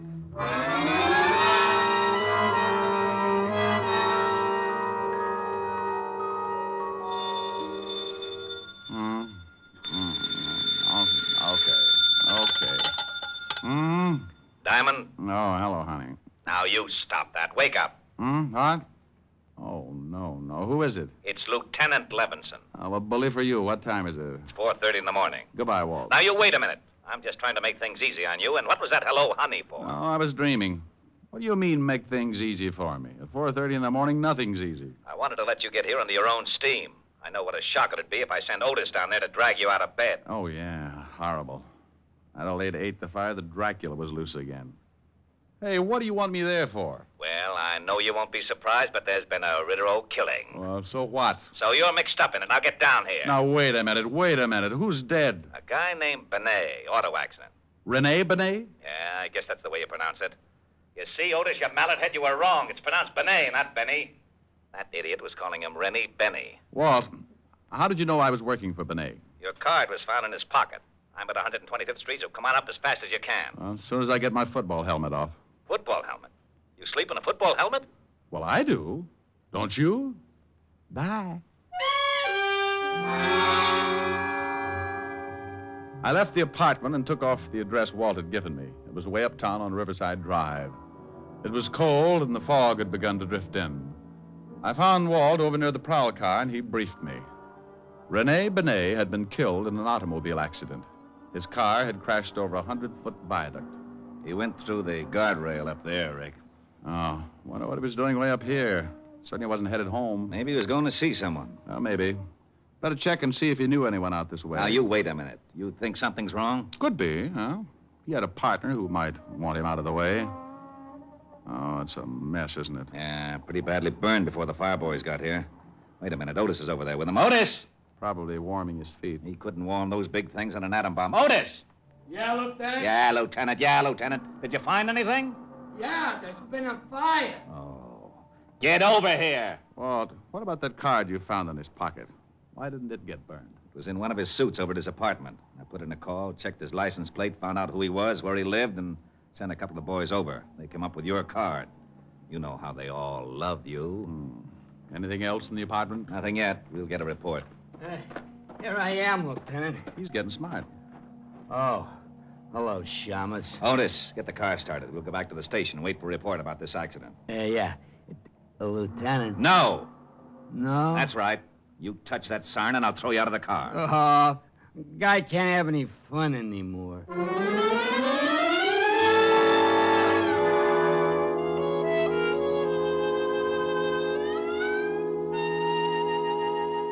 Walt, when are you going to get that report? It's 6:30 in the morning. I know it's 6:30. I always yawn like this when it's 6:30. Oh, maybe this is it. Yeah? I got that report, Lieutenant. Take the marbles out of your mouth. What did you say? Oh, yeah, sorry, I'm a little sleepy. Maybe you'd like me to sing you a lullaby. Oh, that'd be silly. Well, then make sense. I got that report. Benny, Bennet. Okay.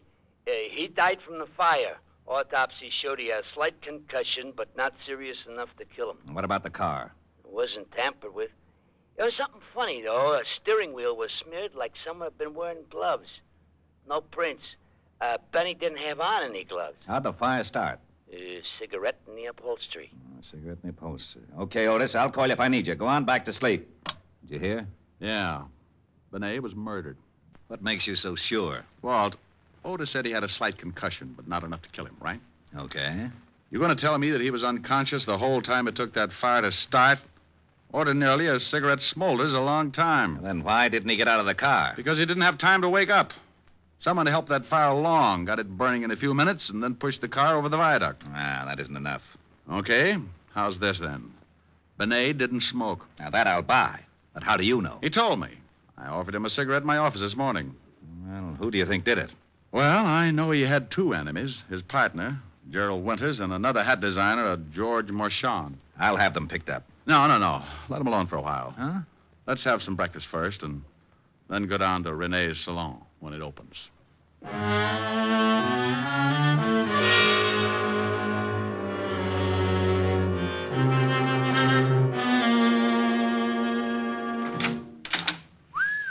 Quite a store. Yes? Oh, good morning. How's Richard from Hollywood? From hunger. Richard from Hollywood.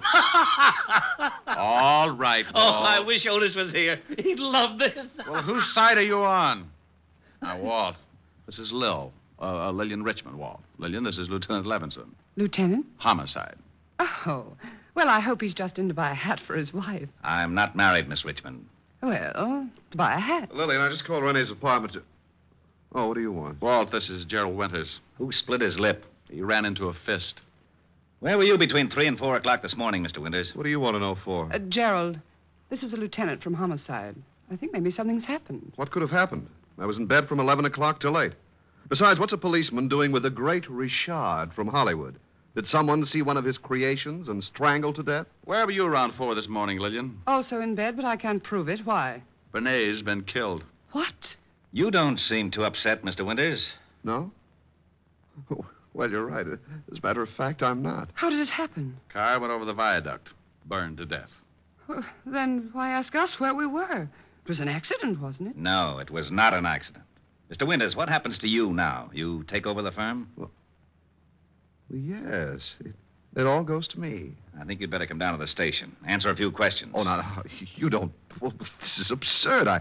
I hated Rene, but I'd never kill him. Rick, do me a favor and go over to this George Marchand. Talk to him until I can send Otis down to pick him up. You aren't a hat designer, are you? Bingo. You win another split lip. No, not. Lay off him, Rick. Come on, Mr. Winters. Let's go. I knew he wasn't. I just knew that man couldn't be famous in Hollywood or anywhere else. Well? Mm-hmm. Police? Private detective. The name's Diamond. Mm-hmm. Did you ever play football? Yeah. Stop back after you see Marchand. I'd like to find out more about the game. Strong line and a good backfield. You've played it.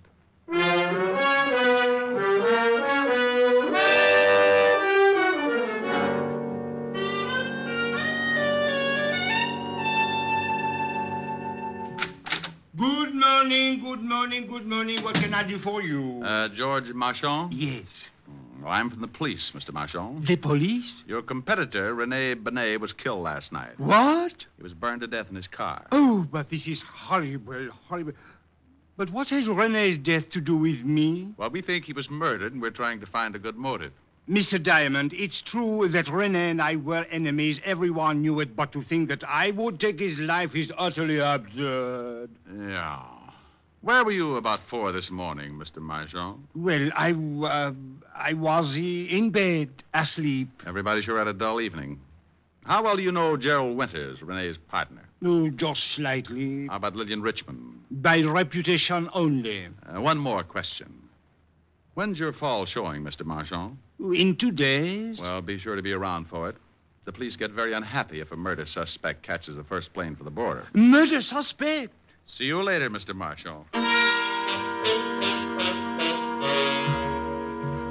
I left Marchand counting his pulse and wondering just how much I did know. And if he could have seen what was going on in my little old mind, he might have grown a few white hairs. I grabbed a cab and headed for the 5th Precinct Police Station in Walt Levinson. Needless to say, he was not happy. Oh, now, you wait a minute, Diamond. I'm satisfied with Gerald Winters. He's the only one who had a motive. The only one who had a motive that you can see.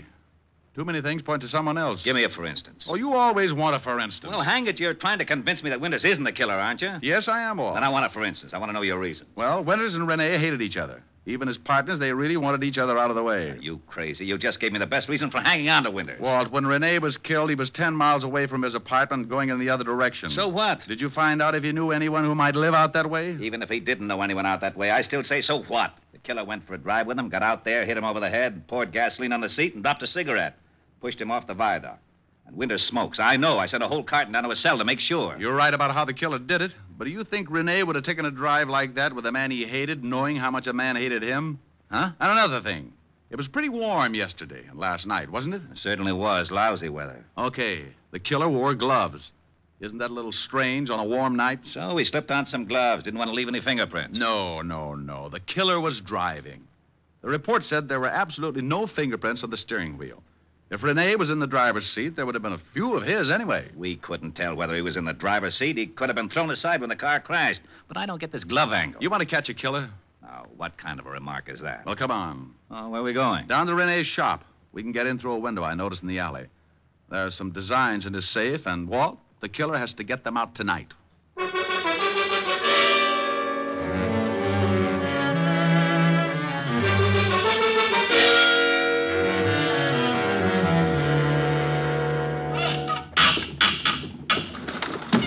There you are, Lieutenant. It's Jimmy. Rick, I don't like this. Busting into a place without a warrant. Oh, go on. Climb in and watch out for the burglar alarm.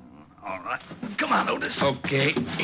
Here, I'll give you a hand, Diamond. Oh, well, that ought to be easy for you, Otis. Yeah, why? Well, you could hold on with the other 4 and still have one left over to grab me. Oh, is that so? You two lay off. Come on, Rick. Show me where to go. Right over here, in Rene's office. What makes you think the killer hasn't already stolen the plans? I wouldn't have done it the night of the murder. That would have shown a motive. Wouldn't have done it today. Too many people in the shop. Go on in. Gee. Spooky. I can't see a thing. Walt, watch this. Boo. For Pete's sake, Shaw. Now, lay off, Otis Diamond. And where do we hide? Just sit down anywhere and be quiet.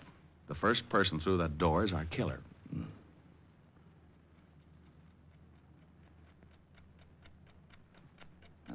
clock is going to drive me crazy. You want me to shut it off? How do you shut off a clock, stupid? Busted. Oh. Rick. Yeah? I still don't understand why that glove angle is so important. Well, as a single item, it's not so important. But along with the rest, it was the first thing that gave me an idea of the killer. Lieutenant, Yeah? I think I got it.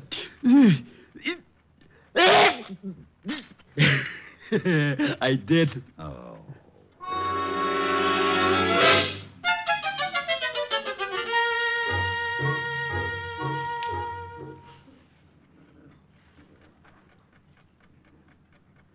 Rick, it's 3 o'clock. I don't think your killer's going to show. Yeah, I'm getting stiff. Hold it, Walt. I think we have a customer. Otis, get up and stand next to that light switch. Flip it on when I tell you. Yeah, right.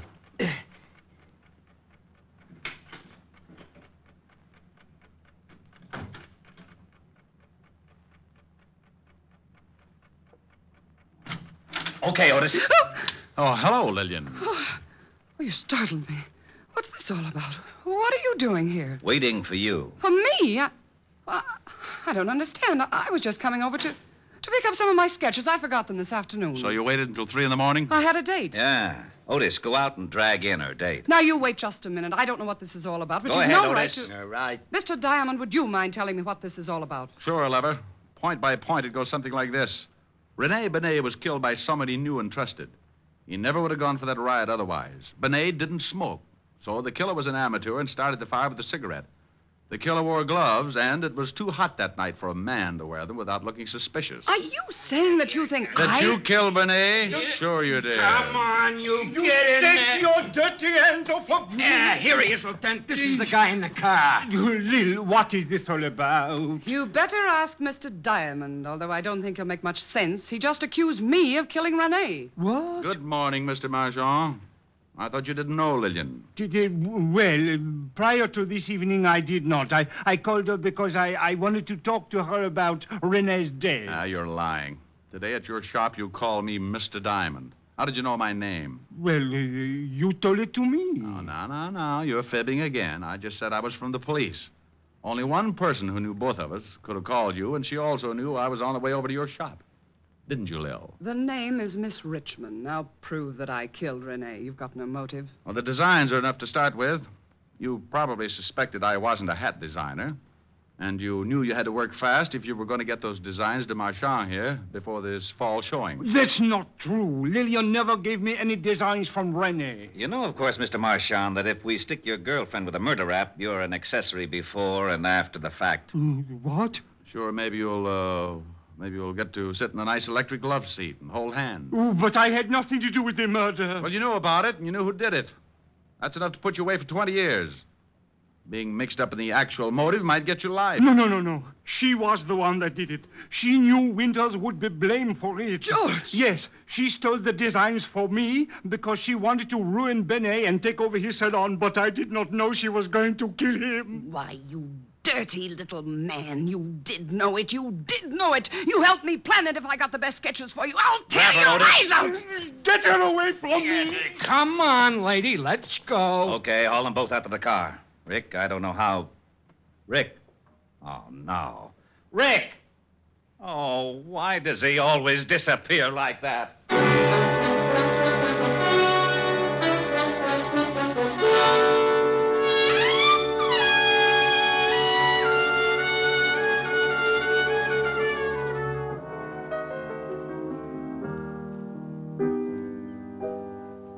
Rick, what's that you're playing? That's a new thing. Kind of pretty. Don't Cry Joe. Well, sing it. Well, all right, but you know that gripey neighbor in the other apartment building. Oh, don't pay any attention to him. You don't hear any of the other tenants yelling for you to shut up. Well, maybe they're not as forceful as the Grouch.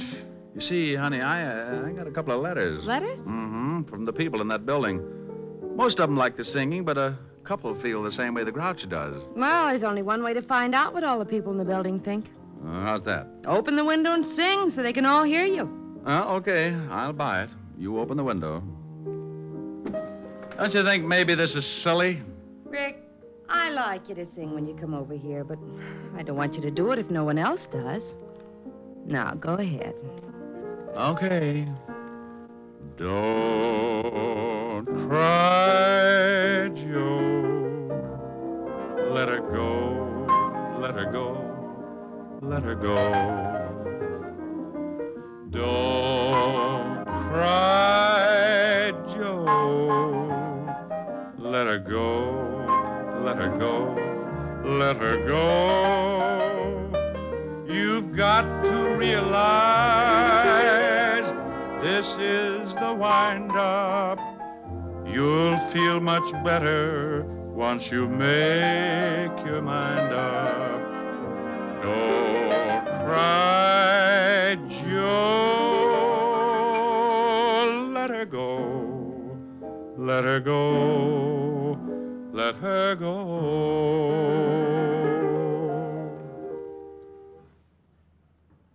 No reaction yet. Maybe they all took poison. Well, give them time. We'll find out soon enough. I guess so. Come on, let's go to the kitchen and case the icebox.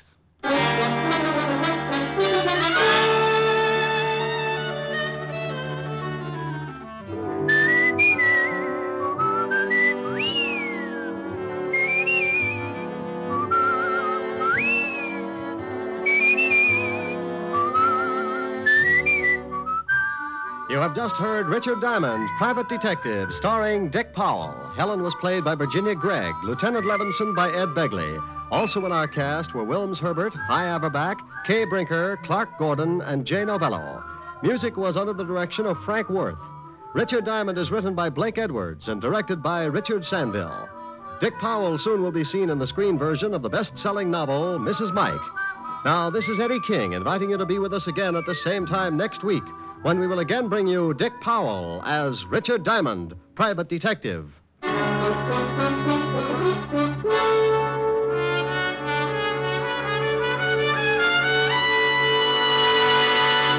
Saturday night brings you some of the week's best radio entertainment when you tune for the stars on NBC. Stay tuned to NBC every Saturday evening for a great lineup of programs, including Hollywood Star Theater, Ralph Edwards' Truth or Consequences, Your Hit Parade, A Day in the Life of Dennis Day, The Judy Canova Show, and Grand Ole Opry. All the best on NBC.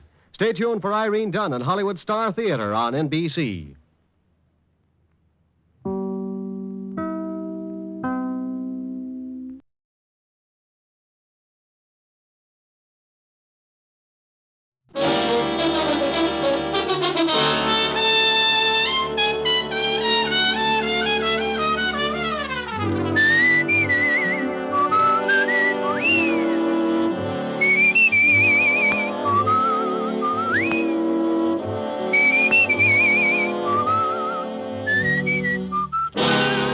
Dick Powell as Richard Diamond, Private Detective.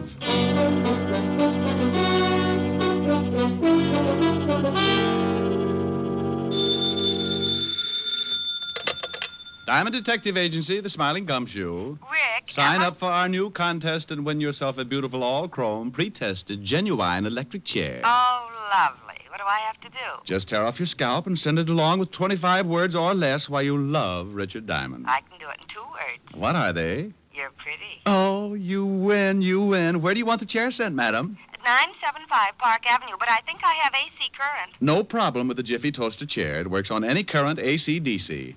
And we have it in 3 speeds, 45, 78, and long playing. Oh, no. Oh, Rick, that's awful. Hello, baby. Hi. What are you doing? Oh, nothing. What's with you? Oh, I just thought I'd call and find out if I'm still going to see you tonight. Yes, ma'am. We going to stay in? Well, I thought I'd have Francis fix dinner and we could sit around and listen to records or something, but if you'd rather go out, No, baby. I think that would be lovely. And so does my bank account. Oh, broke again? Not quite. A little bent. I hope the next client I get has a big, fat trust fund. Well, don't you worry about it. I'll see you around 8. Okay. Bye, baby. Bye.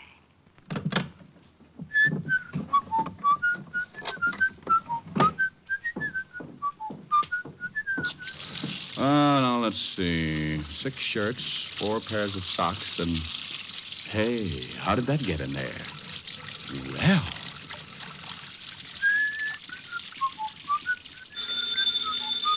Oh...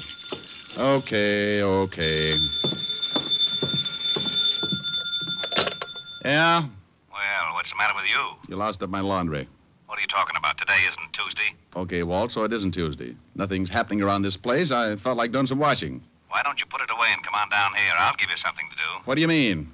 You sound like you're surrounded by Sergeant Otis's relatives. I got a big headache. I think maybe you can help me with it. Trouble? All over the place. You don't have to, but I'd like to, well, sort of kick it around with you. Sure. I'll throw a few more things into soak and I'll be right down. Oh, thanks, Rick. Hey, it's really serious, isn't it? Now, what makes you say that? Look, Father, every time your ulcers hold a rally and you want me to come down and join in, you say, thanks, Rick, just like I'd laid an egg or something for you. Oh, you think you're pretty smart, don't you? Sure. If I listen to everybody who thinks I'm not, I'd wind up playing mumbly peg in a straitjacket. I'll be right over.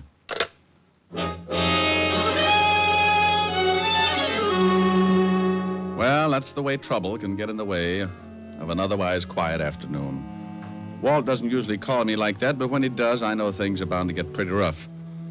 I tossed all of my shirts into soak, closed up the office. 20 minutes later, I was walking into the squad room of the 5th Precinct Police Station. I spotted Sergeant Otis hopping around like a crapshooter on his 10th pass. Well, what's with you, Otis? Huh? Oh, don't bother me now, Shamus. I gotta get these reports into Lieutenant. Well, get you. What's the matter? Did you suddenly discover you were working for the police department? Now that's very funny. Ha.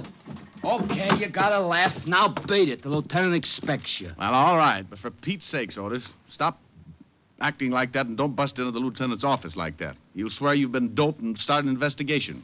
Shamus, someday I ain't even going to bother to answer you. Sergeant, the day you don't open your mouth to say something stupid, the whole world will start singing. Oh, yeah? Yeah. And when I think about it, why don't you start combing your hair? What's the matter with it? Looks like a mattress after the lions got through with it. Oh. Hello, Walt. Hello, Rick. Sit down. Oh, maybe I should have worn black. That or a propeller on my hat. First, I run into Otis, acting like he was shot out of a cannon. Then I waltz in here, and you give me that big hello like you just discovered a body in your desk. Lan Jacoby is back in town. What? Yes. Oh, but we got an indictment on him. Got him deported 6 years ago. Look, Rick, there's no mistake. One of our stoolies brought us word. Oh, but that's crazy. Jacoby knows the feds will pick him up in a second. How'd he get back in? Who knows? Florida, maybe. Last we heard, he disappeared in Italy, and about 6 months later, we got a report he was seen in Cuba. Oh, are you just going to take the stoolie's word for it? What else have you got? I got 3 bodies to date, and they're all very dead. Jacoby? It's got to be. Why? Well, the first 2 are the guys that turned state's evidence and helped to put Jacoby away. You remember them, Ross and Kreisel.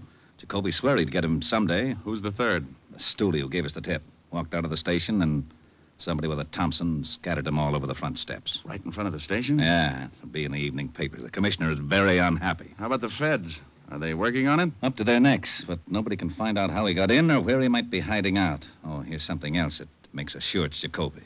In this town, there are at least 5 of Jacoby's old mob. The minute this thing broke, we started to check. They've all disappeared. You think they're organizing again? Oh, Walt, come on. Rick, now. I don't know what to think. That's why I wanted you to come down. You're one of the guys who worked on the Jacoby case. You remember a lot about it. Well, sure, but... Oh, now you can't tell me Jacoby is going to try to start operating again. It's a one-way pass to that little green room up at Sing Sing. I know it, but you tell me. I don't know how to figure it. You can't find anybody else who's seen Jacoby. No, just the stoolie. He's going to make a swell witness. Yeah. Lieutenant. Yeah? We just got a report on the teletype. Jacoby? Yeah. Florida reports the body of a man found out in the Biscayne Keys. They checked and found out he was a Cuban, charter boats for fishing trips. And the immigration boys checked with the authorities in Cuba, and it turns out that this dead guy took a party of 2 out for a trip and never showed up again. Wait a minute. You said a party of 2? Yeah, a dame and a guy. Well, what makes you think the guy with the dame was Jacoby? Because the description fitted Jacoby exactly. And the feds say that Jacoby married a dame in Italy.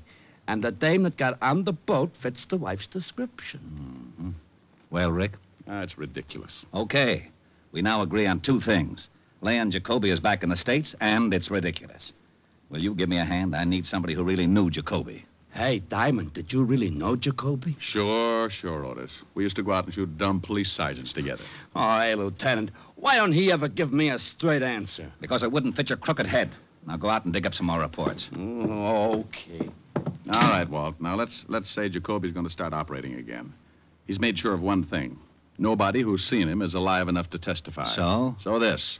I'll lay 8 to 5. Jacoby's going to make a quick haul someplace and do one more killing. You expect the killing? I expect an attempt. He's gotten 2 of the guys who'll put him away. He's just got one more guy to tag. He said he'd do it himself and with a knife. That means he's got to find you. Yeah. The haul must be really important for him, the risk coming into the States. He probably needs money to keep going, so he'll pull off the job and then try to get me. And he'll leave the country the same way he came in. Nobody can ever swear they saw him. Except the 5 guys in his mob. I think he'll kill every one of them, too. That's a lot of doing. Jacoby's a lot of killer. Now, we've got to find out where at least one of those guys is. We'll find Jacoby and try and stop the slaughter. Yeah, but you've got to watch your step, Rick. There's no telling when he's going to pull off the job and try to go to work on you. Look, I'm not happy about it. I'm really the guy who's responsible for putting Jacoby away, and I know him pretty well. He's got a vendetta, Walt, and guys like Jacoby don't figure they're their brother's keeper. The score is 2 out of 3 with 1 to go. He'll try his best to kill me and even it up. Well, where do you say we start? I don't know. Oh, give me a list of the 5 guys you think are with Jacoby and all the information on them you got. It is right here. All right. Put 2 of your best men on these 3 guys at the bottom of the list, and you and I will start with these 2 on top. Okay, but I hope we find Jacoby in time. Walt, so do I. The way he uses that knife, I'll have to have all my clothes made out of bandage. Walt assigned 2 of his best men to start checking on the 3 names at the bottom of the list, and we took off for Flatbush. Our first man was a hoodlum named George Vale, and one of his favorite hangouts was a pool hall on Church Avenue. Snooker or straight pool? We want to talk. You want to talk? Go over to the park. Get yourself a box. Oh, look, your wisecracks can only give you a hollow mouth. Show him the badge, Walt. Oh, cops. Well, what do you want? You know a man named George Vale? Nope. Let's go. Hey, wait a minute. Look, I'm not going to fool around. The answers here will be a lot easier. We know Vale comes here a lot. If you don't want to tell us about him, the boys at the station have got time to help your memory along. You can't haul me in. What's the charge? Withholding police evidence. It can get you a couple of years. Let's go. Hey, wait a minute. Okay. Okay, what? Oh, wait a minute. I just want to be sure no one sees me talking to you. Okay. I don't know much. Vale ain't been in here for a couple of days. Where does he live?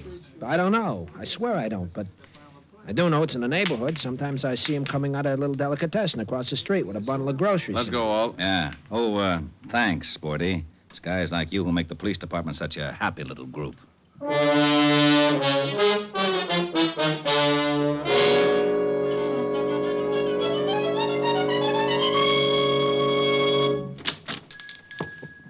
So, good afternoon, gentlemen. You own this place? Yes, there's something wrong. Does a man named George Vale come in here much? Oh, something is wrong. I told Mama that George was on no good. Then he does come in here. You're a policeman, maybe. Yes, we're policemen. Now, would you mind telling us, please, if whether... Mama! Mamala! Oh, she must be out and back. I want to show her. She liked this George fellow. He was always with the flattery. Now I want to show her what happens to that no good. Mamala! Please. We haven't got much time. Oh, I'm sorry, gentlemen. You must excuse an old man. There's so little excitement. So, now what can I do for you? Do you know where George Vale lives? Sure. I'm sending him over stuff lots of times. It's up 2 blocks, but he ain't there. How do you know that? Because his wife, she's coming in for the last couple of days. She said he was out of town on business. He's got a wife? Sure. A blonde. She's not bad looking. Well, you know. Yeah. What is Vale's exact address? Here, I'll write for you on a piece of paper. What time you got, Rick? 2:30. There are, gentlemen. I hope you catch him for whatever he's done that no good. We'll have to ask you not to mention this to anybody. Not even to Mama. Well, okay, to Mama, but you tell Mama to keep it a secret. Oh, a secret. Well, maybe I'm not telling her for a couple of days yet. Come on, Walt.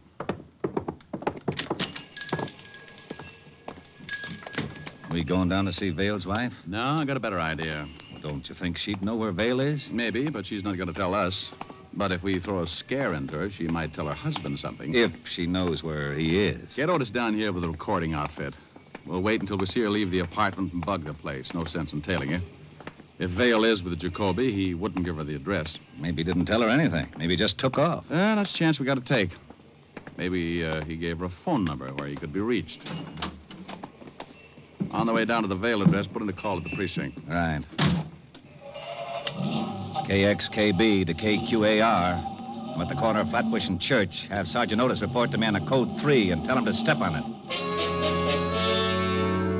Walt finished his report, and we both went over and talked with the landlady in Vale's building. She told us that Mrs. Vale was still in her room and gave us an accurate description. Also, she agreed to pull down her window shade when Mrs. Vale left the building so that there wouldn't be a chance of missing her.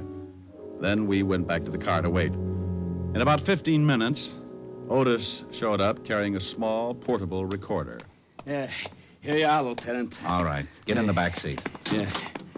We're going to wire somebody's apartment? No. I just thought it might be fun to play cops and robbers. Now, relax. We might be here for quite a while. Not so long, Walt. Look, there goes the landlady's signal. Yeah. Mrs. Vale should be... There she comes. Yeah. Otis, get set. We got to go up there and plant a bug before she comes back. I'm set. I got 4 cars at the intersections just in case she's got a car. If she walks, I got 4 men to tail her, depending on her direction.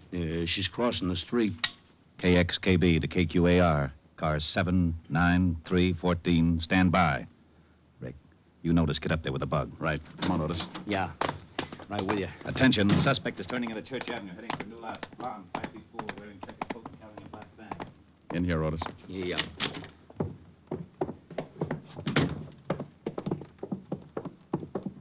Well, this is her room. The landlady said she'd unlock it for us as soon as Mrs. Vale left the building. Bingo. Go on in. Okay. Now, plant it just like you knew what you were doing, Sergeant. I'll take the box down in the basement where we can listen. Give me 5 minutes and then give me a quick test. Well, how long have I got to set it up? Who knows? Don't worry about it too much. If Mrs. Vale comes in, just tell her you're selling tape recorders. Oh, she won't believe that. Otis, with your face, you'll have to believe something as stupid as that.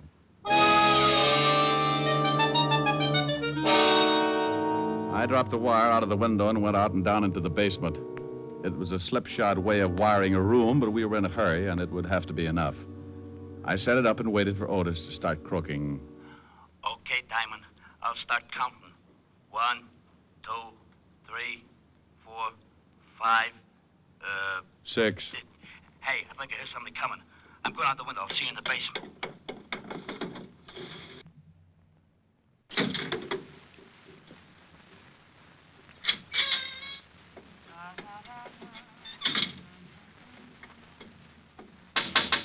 Oh, for Pete's sake.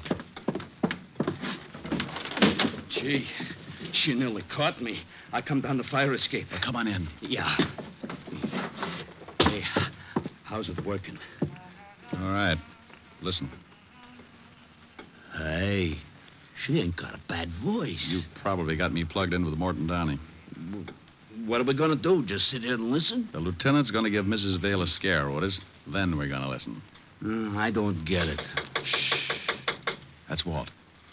Who's there? The police, Mrs. Vale. Huh? Oh, well, wait just a minute. Hey, it sounds pretty good, don't it? Shut up, Otis. Yeah? I'm looking for your husband, Mrs. Vale. He isn't here. He's out of town. What's wrong? He's wanted. For what? Murder. Mind if I come in? Got a warrant? Okay, make it tough. Where's your husband? I told you. Well, we're out of town. You didn't tell me. Okay, I'll be back with a warrant. Now we'll see if it works.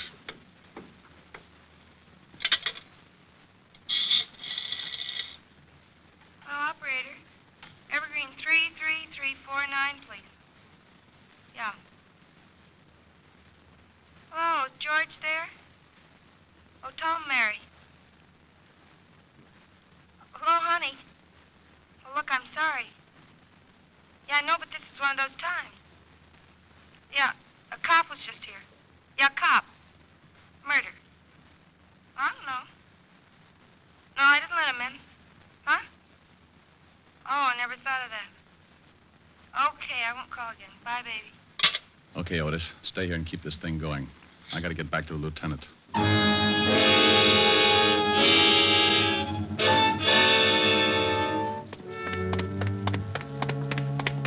Did it work? Yeah, like a dream. She called Evergreen 33349 and talked to George. I'll check the number. You start driving north, so we'll be in the general exchange area.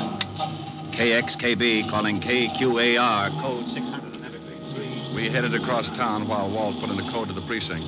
In less time than it takes Sergeant Otis to say, oh, yeah, we had our address.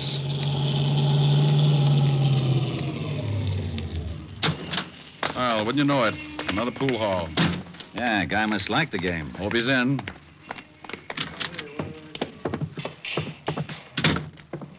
Pretty crowded, I don't... Oh, yeah. Yeah, there he is. He sees us. He's going for the back door. Let's grab him. Right. Hey, let me go. Take your hands right. off me, Joe. You're busting my arm. Just take it easy, Vale. All we want to do is talk to you. Come on, outside. Okay. Go on, Vale. In the car. Quit shoving. I'm going. Walt, I'll wait. Now, Rick. Where did that shot come from? Got Vale in the chest. Yeah, across the street. Stay down. Yeah, look. Look, Vale, you're not going any place now. We know you're working for Jacoby, and we know he's close. The guy who just shot you is working for Jacoby, too. You're not going to cover up for a louse who just fingered you, are you? Jacoby's looking for you, too, Diamond. He's gonna cut you up bad. Where's the hideout, Vale? I'm going to put in an 800 on this, Rick. I want this whole area surrounded. Come on, Vale. Where's Jacoby? 455.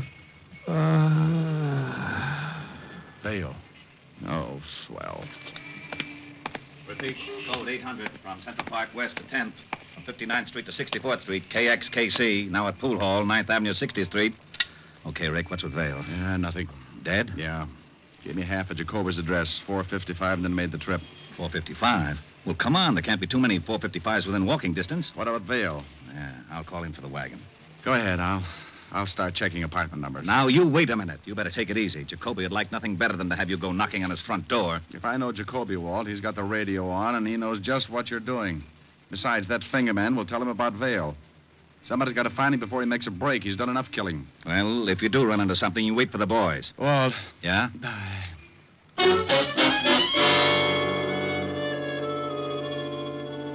I took off and started checking addresses that began with 455. The first was Cold Turkey, nothing but a married couple who looked like they were in training for Madison Square Garden. I moved on. Somewhere in that neighborhood, Leon Jacoby was listening to his radio. Car 3, code 800, 455 to 61st Street.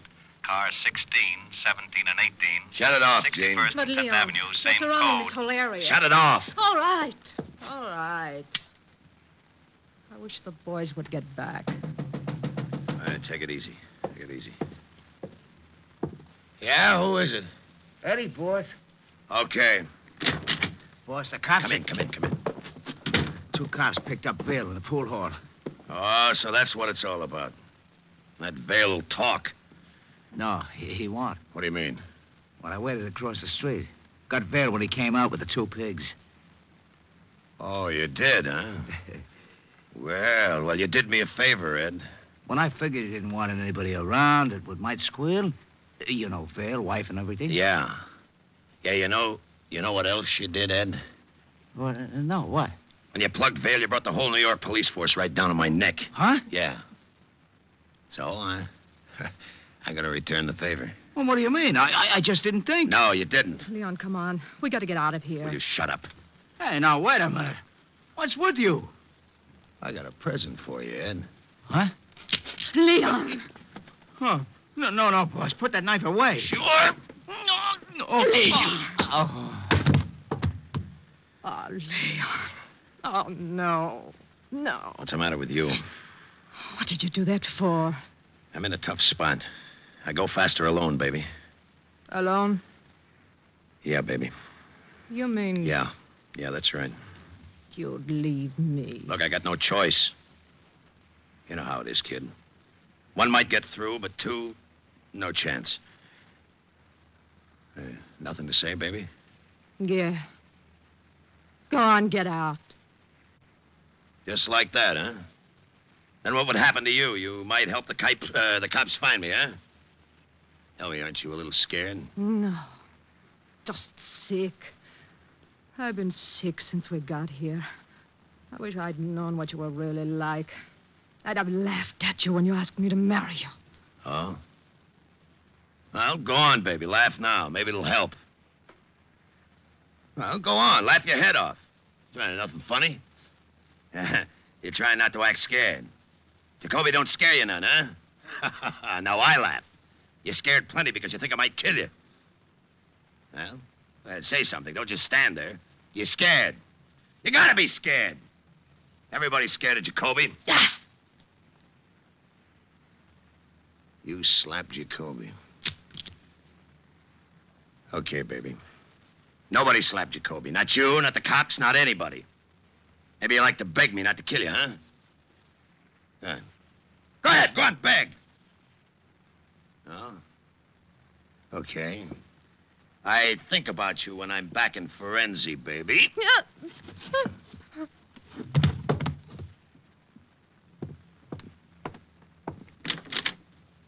Arrivederci.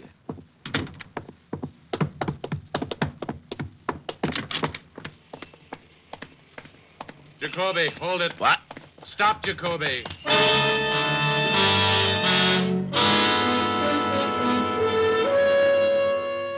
Well, Jacoby had waited 6 years to get a crack at me, and it looked like he was going to finally get his chance. The alley was a dead end. I stopped and listened. The back of the alley was stacked with boxes, and along the sides, garbage cans. He could have been hiding anywhere along the line. I'm coming in, Jacoby. You want to give it up, or do you want to play? The block's surrounded. Okay. I ain't got a gun. Come on out. All right. Only don't shoot, Diamond. Walk over here. Hey, you see, I ain't got a gun. Now, don't shoot, please. Shut up, slob, and start walking out. What you gotta act like that for, huh, Diamond? Come on, Jacoby, move. So, what do you cops got against me? What'd I do, huh? Nothing, Jacoby. Not a thing. Start moving. Well, why you gotta get so tough? Or maybe you're scared. Scared to death. Now, if you don't hurry up and move, I'm going to shoot you full of holes. I'm so scared. All right, Diamond, all right. I ain't got no gun, so you can push me around like that. What are you going to do to me, huh? Why, not a thing. Haven't you heard? The city went out and bought you a yacht. They like the way you kill people, so they're going to give you the yacht and send you back to Italy. Now, walk out of that alley. Okay. Now, you dirt.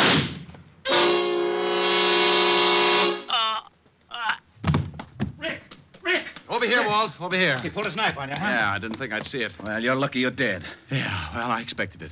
There used to be an old saying 6 years ago. When Leon Jacoby wants you dead, he'll use a knife and you'll lose your head. Yeah, he should have remembered. I keep up on slogans.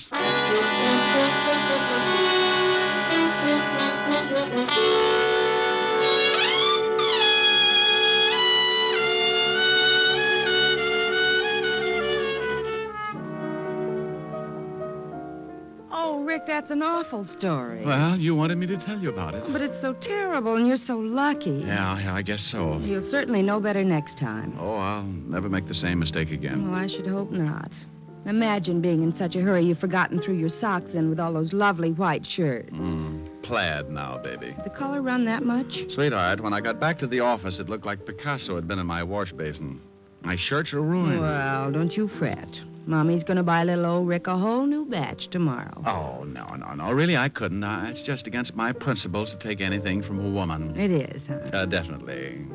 What's that song you're playing? 16 neck, 33 sleeve. What? Oh, you idiot. Oh, I was bad. I dropped a real old hint. Well, I'll drop a little old hint, too. Very subtly, of course. Sing. Oh, baby, you're the subtlest. Climb aboard a butterfly and take off on the breeze. Let your worries flutter by and do the things you please. In the land where dollar bills are falling off the trees, on a dreamer's holiday. Every day for breakfast there's a dish of scrambled stars, and for luncheon you'll be munching rainbow candy bars. You'll be living a la mode on Jupiter or Mars, on a dreamer's holiday. Make it a long vacation. Time there is plenty of. You need no reservation. Just bring along the one that you love. Help yourself to happiness and sprinkle it with mirth.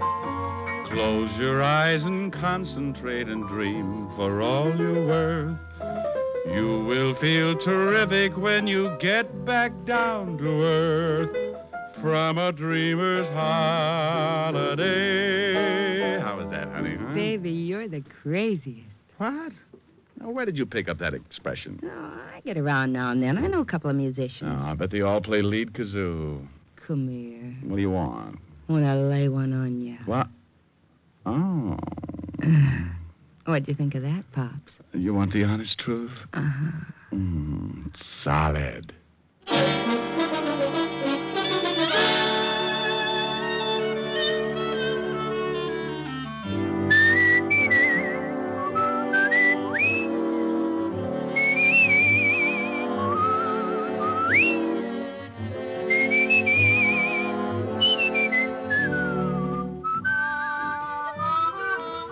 You have just heard Richard Diamond, Private Detective, starring Dick Powell. Helen was played by Virginia Gregg, Lieutenant Levinson by Ed Begley. Also in our cast were Wilms Herbert, David Ellis, Gene Bates, Edmund McDonald, and Charles McGraw.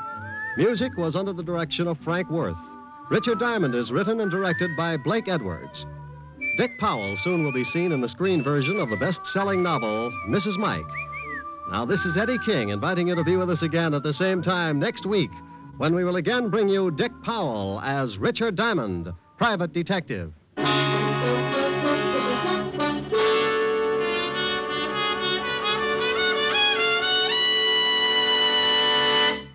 Sunday evening means stellar listening on NBC. Tomorrow, be sure to hear the American theater's foremost acting couple, Alfred Lunt and Lynn Fontanne, in the whimsical comedy The Great Adventure on the Theater Guild on the Air. And for another great adventure in comedy tomorrow, remember to hear the Phil Harris Alice Faye Show. Great entertainment Sundays on NBC. Next, it's Death in the Rain with Maureen O'Hara on NBC.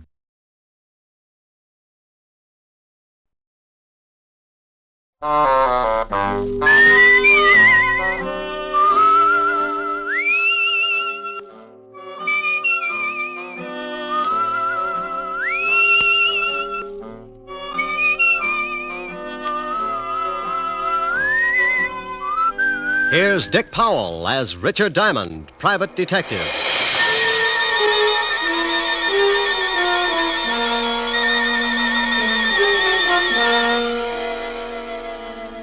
It's 5 o'clock in New York City, and the big neon signs light up the dark office that overlooks Broadway on the corner of 53rd Street. Behind a second-hand mahogany desk, relaxing in a swivel chair, is the leading figure of the Diamond Detective Agency, combination stockholder, office boy, and clue chaser. He is Richard Diamond, and his mind is on a lovely redhead named Helen Asher as she sits on a couch talking about things he likes to hear. At this moment, however, another scene is taking place in the wealthy district of Long Island.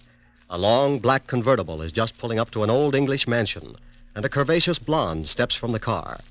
She is met at the door by her brother. Well, good evening, my dear sister.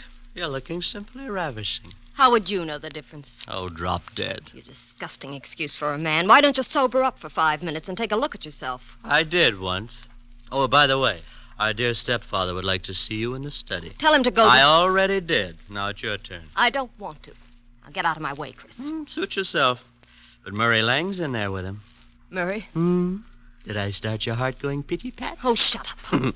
You better go in and protect your money, darling. Hi, jailbird. I don't care what your plans are. They concern my daughter, and that's enough for me to put a stop to them. You're not going to put a stop to anything. You can't intimidate me, Lang. You're just a cheap, no-good gangster, and your methods are too well known to frighten me. Come in! Oh, hello, Liz. Hello, Murray. I'm glad you're here, Elizabeth. Mr. Lang and I were just discussing your future. I'm surprised you put up with it this long, Murray.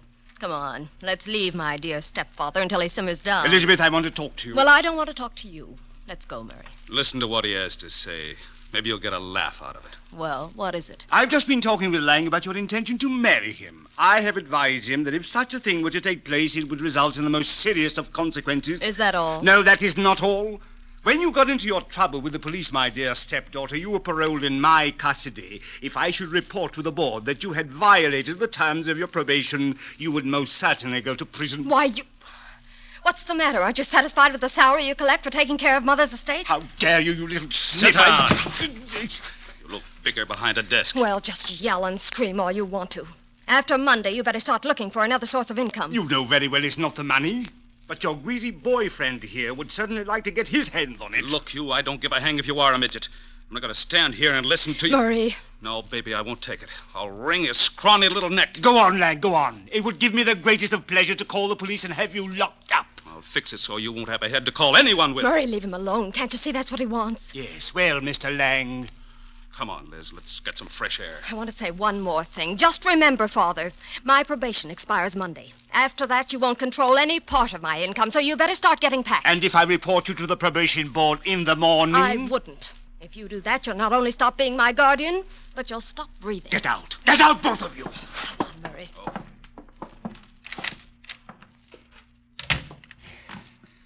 Try to intimidate me. I'll make them both sorry. Detectives. Private detectives, yes. Foreign. Here's one. Full-page ad must be doing very well. Richard Diamond, private detective. If you've got a case, share it with me. Richard Diamond. 7.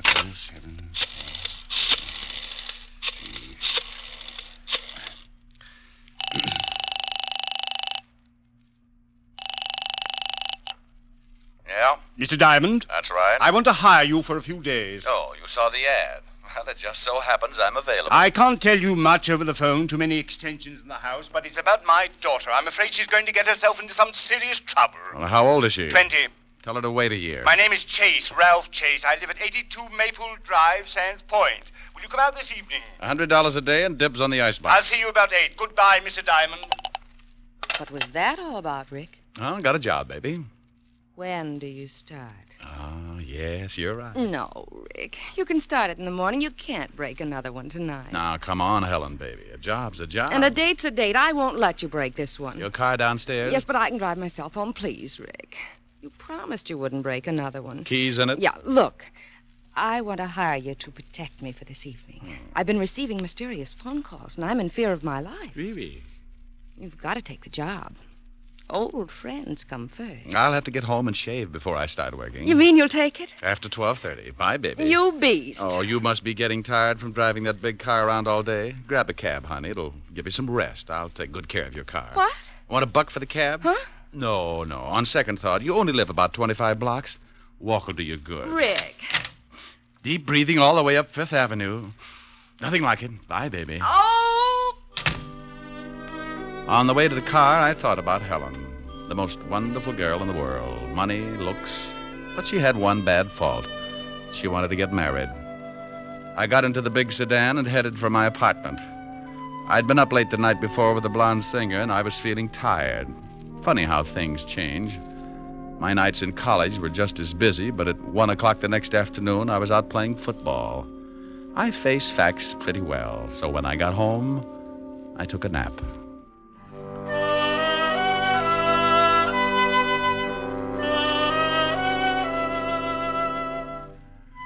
I slept until 7 and got up and dressed. I drove Helen's car out to Long Island, and at 8 o'clock sharp, I was ringing the doorbell of the Chase mansion. It was a big house, all right. If they built another one like it, Long Island would sink. Well, to someone at me chamber door. My name's Chris. Boo. Blow your booze some other direction. Your breath would wither a lung. My alcoholic exhalations are composed of the finest ingredients. You must have a weak stomach. Look, if you'll just stagger out of the way, I'd like to see Mr. Chase. Dead or alive? What? Nothing. I was just thinking out loud. Well, go right ahead. And after your talk with my stepfather, you can find me in the bar. You'll probably wind up like I am. That's a sweet thought. Where can I find your stepfather? Probably in the library, lying in my money.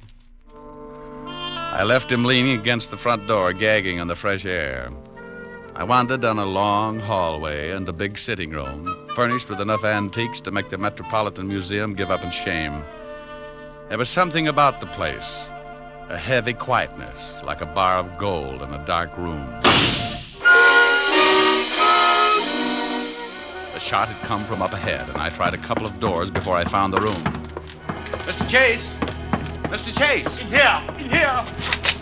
Mr. Chase? Yes. Come in and shut the door.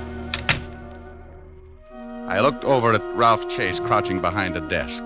He got up slowly, all 5 feet of him. And I tagged him for a guy who would give $1,000 for every inch you could put on his legs. He looked like he could afford to be a mile high. The tall French windows were open at the back of the room, and you could still smell burning cordite. Someone tried to shoot me from the garden. Yeah, I heard the shot. You must be Diamond. That's right. Don't you think you better shut the French doors and pull the drapes before someone takes another shot? Yes, very good idea. You pull the shade diamond. Hey, you can start earning your money right now. You're a little excited, but I'll start to work. Right. Be careful, he might still be out there. Well, I doubt it. I can't see anyone out here. Oh, he just missed me. You can see where the bullet hit the wall. I jumped and hid behind the desk. Didn't you hear him on the porch? No, he must have stood in the soft grass that surrounds the garden. That's a good 10 feet from the house. You're lucky he didn't move in closer. He probably wouldn't have missed. Got any idea who it was? Of course, it was Murray Lang. Murray Lang? The gambler? Yes, do you know him? Well, I used to be on the force. Set him up 6 years ago on a larceny rap. Then you know what he's like. He was in the house this afternoon. We had an argument and he threatened me. An argument with your daughter? Yes, about my daughter. How'd you know? Well, you told me she was getting herself into trouble. She couldn't have picked a better playmate than Lang to get there with. Father, we heard a shot. Not really. Oh, let's go. He's not dead. My stepchildren, Mr. Diamond. Oh, well, lovely. I'm quite alive, so you can both stop looking so unhappy. Does it show? Come on, sis. Let's find the guy who fired that shot. I want to give him a few pointers. Where's Murray Lang, Miss Chase? Yes, he's the man you want. I'm sure he Don't tried... be absurd. Murray left 3 hours ago. What are you, a cop? Does it show? You're wearing too much cologne. Come on, Chris. Oh, she's nice. That's Elizabeth. The boy's her brother, Chris. I'd hate to draw straws. I married their mother and raised those 2 brats after she died. The courts appointed me executor of the estate. They don't like you handling their money, is that it? Yes. Since they've been old enough to ask for 50 cents to go to a movie, they've condemned me for watching their interests. You said you were worried about your stepdaughter. Tell me about it. I'll make it brief. Hate long explanations. Elizabeth got into some trouble with the police. Hit and run. She had been drinking. The man died. Liz was sentenced to a year in Folsom. But I got her off on probation. Oh, what do you want me to do? Drive around with her and spoil her aim? Monday the probation expires. She says she is then going to marry this hoodlum, Murray Lang. And you don't want that because you think he's after her money? Exactly. When she marries, the will reads that I shall, as executor, turn over half of the estate to Elizabeth. What about Christopher? He looked irresponsible when he was born. His mother left instructions that he should not receive his share until he is 35. That's another 8 years. Well, your stepdaughter's old enough to know what she's doing. I can't see how you can stop her. That's what I want you to do. And if I do, you'd be in a pretty good spot. What do you mean, Mr. Diamond? You continue as executor. I can understand you thinking something like that, but believe me, as much as I dislike my stepchildren, I wish to keep them in line for their late mother's sake. Oh. Well, Mr. Chase, I'll take a look around outside. Maybe I can come up with something that'll point out the would-be killer. If it was Lang, you can stop worrying about Elizabeth. Sing Sing doesn't boast a wedding chapel. I went out through the French doors and started looking around on the soft grass that bordered the garden. I had a fat hunch, so I stopped looking and started wandering. I was halfway through the rose bed when I spotted them. It was Elizabeth and a man. In the darkness, I couldn't make him out, but Murray Lang was my best guess. They went up a narrow path to one of those Chinese pagodas at the far end of the garden, and I stepped up close enough to give my ears a workout. It was Lang, all right. I don't care what you think. I didn't take a shot at the old man. Then who did? He's got a policeman in there now, and he's going to start trouble. Let him. I'm clean. Maybe it was that lushed-up brother of yours. Chris hates him, but he'd never try to kill him. Well, then stop hounding me. Maybe you took a shot at the old boy. Murray. Well, you got a good reason. I'm tired trying to buck the whole Chase household. If you love me, let's take off tonight and get married. Tell the old man to go to the devil. You can certainly wait till Monday. Yeah, but he won't. He's going to cause some kind of trouble and get you tossed into Folsom. He's not going to give up all that money just because you're through with your probation. He probably cooked up that shooting just to get the cops here. Murray, what's going to happen to us? Oh, ask your stepfather. He's been doing your thinking for you. I don't have to. We'll get married Monday. Okay. I'm staying clear of this place till then. But what if there's more trouble? I haven't got anyone to turn to. You worry about it, baby. I got a police record that makes yours look like a merit badge. I was too good a target in the moonlight, so I started back up the walk to the house. As I passed a hedge, I noticed a funny-looking plant that was shoving its way out of the foliage. I'm sorry I did that. It was the Johnny Jump-Up variety. Blackbird type. The guy on the other end of the sap gave it to me right over the eyes, and I went down like a crapshooter making a pass. I rolled over and watched the moon melt and run down in my eyes. Something warm and sticky spread over my face and turned the night red. Yeah, I was bleeding again. I guess I showed signs of recovering, so he started all over. This time he used his foot in my side. Oh. A couple more kicks in the ribs and in the right place, and he could have whipped up a fast course of Nola. I felt tired, so I rolled up in an old rose bush and went to sleep.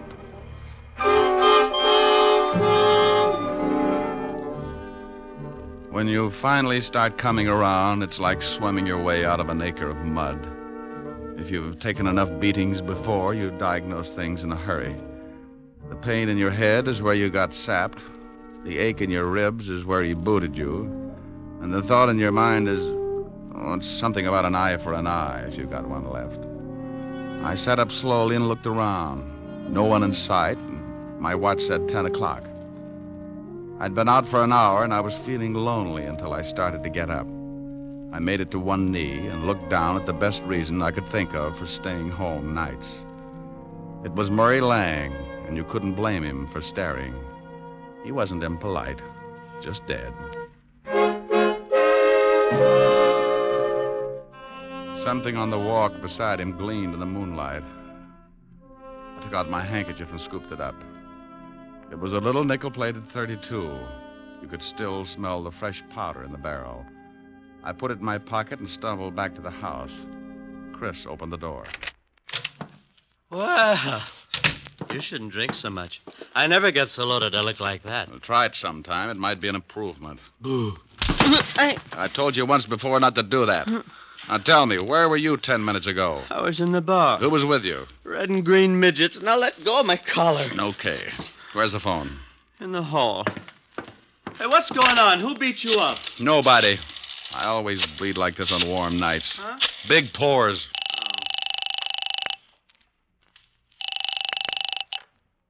Homicide, Sergeant Otis talking. Who taught you how? Did you sit up nights with a parrot? Oh, very funny. Only one guy could think up a lousy joke like that. What do you want, Diamond? A picture of you. I'm going to show some doctors that mercy killing has its points. Now, let me speak to the lieutenant. Comic. Homicide, Lieutenant Levinson. Hello, Walt. This is Diamond. Oh, wait a minute.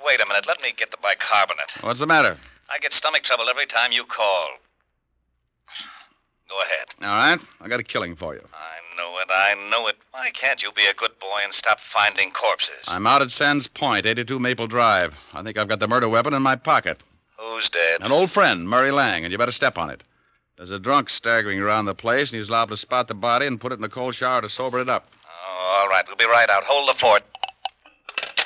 So Mr. Lang's dead. You better stop sneaking up on people, Buster. And you'd better stop telling me what to do in my own house, Mr. Diamond. You sobered up pretty quick. I heard what you said about finding the murder weapon. May I see it? No. It stays in my pocket until homicide gets here. Whose gun is it? It's a 40-pound broadsword. Now stop trying to look like a Chicago muscle man, or I'll start slapping there you. you are, Diamond. I've been looking for you. Great Scott, what happened to your face? Someone was giving away hints. Chris, did you have something to do with this? Hardly. Mr. Diamond has a decided advantage over me. He has muscles. I'll be in the bar. What's happened? Where's Elizabeth? I don't know, but her boyfriend's got troubles. He can't explain the hole in his chest. Lang? What do you mean? He's out in the garden. Someone shot him. Is he dead? And if he's not, he's trying awful hard. Then we'd better call the police. That's been taken care of. What kind of a gun do you own, Mr. Chase? You don't think... No, I don't. I just dig around till I come up with something. What kind of a gun do you own? Why, a 45... Now, wait a minute, Diamond. If you've got any ideas about this murder, you'd better wait until the police get here. Now, look, Chase, I've been insulted in your house, had the air let out of my ego by your beautiful stepdaughter, and beat up in your garden. That's a full night's work, and now I'm on my own time. Where can I find Elizabeth? I don't know. She may be up in her room. Oh, where is it? End of the hall, head of the stairs, first door. Thanks. It's beginning to rain. What about Lang's body? Well, if he catches cold, call me. I went down the long hallway to the foot of a massive staircase. The only light was the one burning in the room I just left. I looked over at over my shoulder and saw Mr. Chase framed in its dim glow, watching me. In that moment, I thought who Chase reminded me of. A triangle hat, his hand in his vest, and Napoleon had a twin. I went up the stairs 2 at a time. Yes? Pardon me for barging in, but some guy in the garden just beat all the bashfulness out of me. How dare you? You get out of my room. You better put on something a little warmer, honey. That thing would start a hara-kiri epidemic in Boston. What do you want? Yeah. What did you do after Lang left you in the garden? What? Big ears. I overheard everything you said. I see someone pushed your face around. It's an improvement. Did Murray catch you eavesdropping? Well, if he did, he won't have much time to gloat. What do you mean? If you've done anything Aren't you to Murray... getting ready for bed a little early? I don't know what you want. I don't have to answer any of your ridiculous questions. Now, if you don't turn around and get out of here... What's the matter, baby? The drawer empty? Lose something? No. Maybe this is it. Where did you get that gun? It was lying in the garden beside your boyfriend's body. Beside it? That's it, lover. Now sit down and relax. Is Murray dead? Like Jimmy Fiddler's gossip column. Didn't you hear anything after Murray left you? Oh, no. I was crying and I ran back to the house and came up here. Is there another way back to the house besides the path that Murray took? It's one that leads to those outside doors. I came right to my room. Please leave me alone. This is your gun, isn't it? Yes, but I didn't do it. I didn't. Murray and I were going to be married Monday. Ballistics will probably show it's the one that did the job. You better tell me everything you know. I don't know anything. I didn't shoot Murray. Someone stole my gun from the drawer. Oh, please find out who did it. If they hold me, I'll go to prison anyway. Please, Mr. Diamond, please. It's going to be tough if this is the gun. I'm pretty sure it is. You could still smell the powder when I... The powder. What's the matter, Mr. Diamond? Huh? Oh, nothing. Look, you stay in your room. Maybe I can do you some good. I promise you'll stay here. Sure. I'm not going anyplace. And try and snap out of it.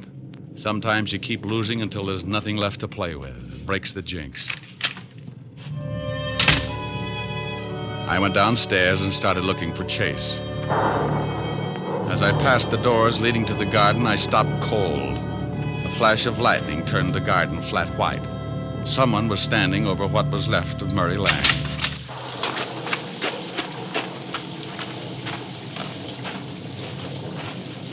Well, like the view? Oh, Diamond. I was just looking at the body. I talked with your daughter. She says the gun that killed Lang was hers. What? Claims they had an argument, but won't admit she shot him. Oh, no, I can't believe it. Certainly she had no reason, unless... Unless what? Well, unless she found out Lang was just after her money. Well, that's possible. Anyway, if she did do it, I still can't figure who worked me over. Maybe it was Lang. You told me yourself he didn't like you. Maybe it was Elizabeth. Oh, no. It would have to be somebody very strong. She might have kicked you, but never could she have hit you hard enough to crack your head open like that. Yeah, tell me, when does Elizabeth come into her money? Why, at the end of the probation. The court set it aside until she was cleared of all charges. Who gets it if she goes to prison? Well, I'm the sole executor of the estate, but she's not going to jail. She didn't do this thing. I'll get the best counsel in the country. I'm sure you will. Tell me something, Chase. It's pretty obvious that my face got pushed around, but how did you know my ribs got the same treatment? What? It doesn't show. It just hurts. Why, well, you told me. What are you getting at, Diamond? You'd have to reach pretty high to sap me, but if you were mad enough, you could make it. This is absurd. I'm going inside. And when I get grouchy, it's better to listen. I'm liable to use you to make the flowers grow. Go ahead, Mr. Diamond. I'm listening. Well, everybody in this house has some sort of motive for killing. With Elizabeth, it could be the old story of a woman scorned. With your lushed-up stepson, he could want to put the blame on his sister so he'd get more than his share of the estate. And we certainly know you stand to profit if Elizabeth goes to prison, because you retain custody of the family fortune. I'm getting wet, Mr. Diamond. Everybody's story's weak, but only one of them doesn't stand up. You said earlier this evening someone tried to shoot you from outside your library. Of course they did. You have the shot and saw the bullet hole. That's right, I did.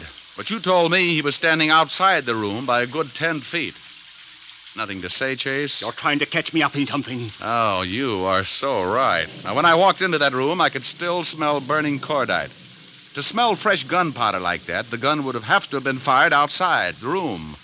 You staged it, so I'd think someone was trying to kill you. Is that all, Mr. Diamond? Outside of the slip you made about kicking me in the ribs.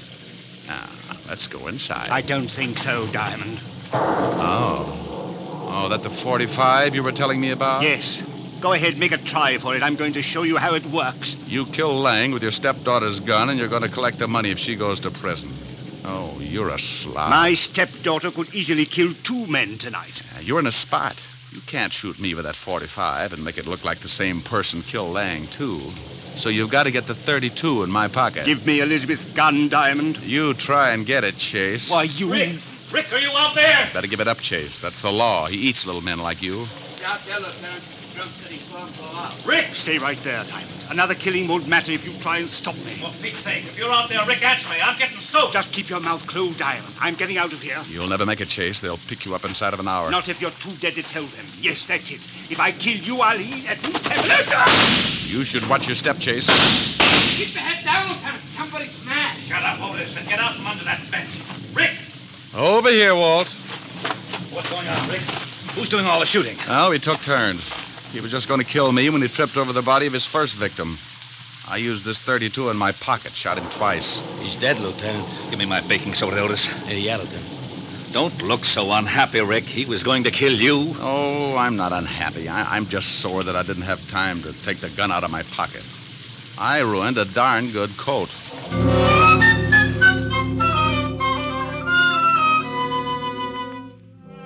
The 3 of us went back in the house, and Otis took Christopher up to bed so he could sleep it off.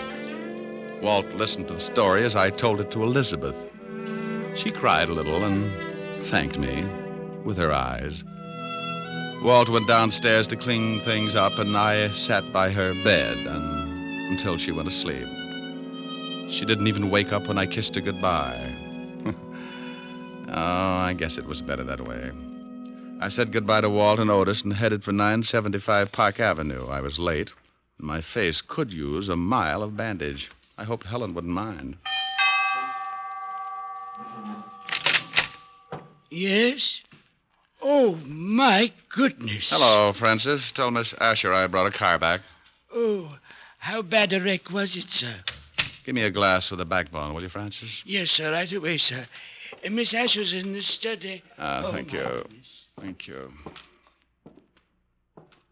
Hi. Well, it's about... Oh, Rick, not again. Mm-hmm. Your poor little face. Yeah, my poor little face. Well, you just stretch out on the couch, and I'll get you a nice tall drink. Francis is already on his way. Oh. Feel better? Yeah, oh, yes. Got a pillow? I'll hold your head up.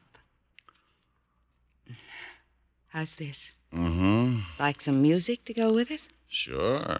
Turn on the radio. You comfortable? Mm-hmm.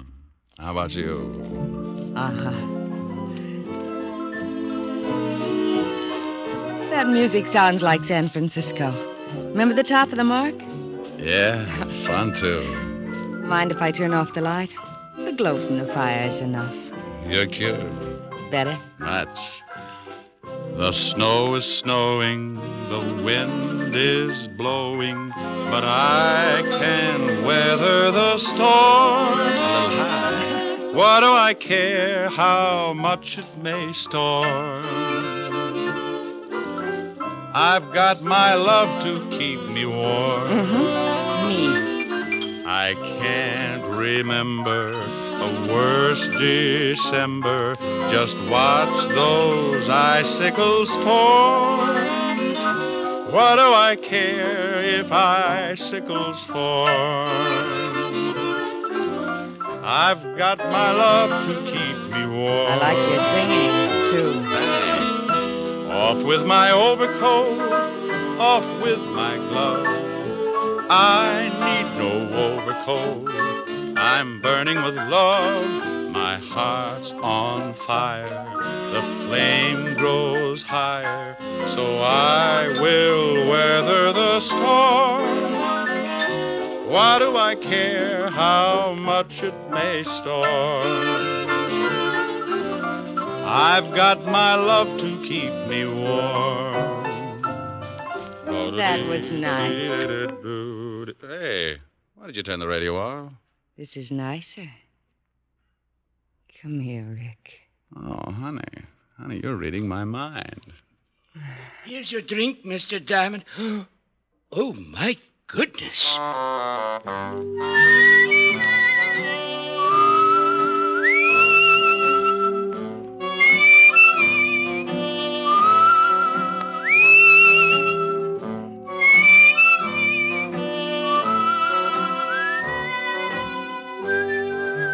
You have just heard the fourth of a new series, Richard Diamond, Private Detective, starring Dick Powell. Helen was played by Virginia Gregg, Lieutenant Levinson by Ed Begley. Also in our cast were Wilms Herbert, Betty Moran, Jay Novello, Jack Edwards, and Tal Avery. Music was under the direction of David Baskerville. Richard Diamond is written by Blake Edwards and directed by William P. Rousseau. Even here in America, we're liable to have a few misconceptions about freedom. Many of us regard it as an outright gift with no strings attached. Well, that isn't quite so. All of us have received a heritage of liberty, a legacy of freedom forged in other days. Remember that the liberty you enjoy is a precious legacy, a legacy that can be lost through disuse. Don't ignore freedom, work at it, for freedom is everybody's job. Now, this is Eddie King, inviting you to be with us again at the same time next week when we will again bring you Dick Powell as Richard Diamond, Private Detective. This program has come to you from Hollywood. This is NBC, the national broadcasting company.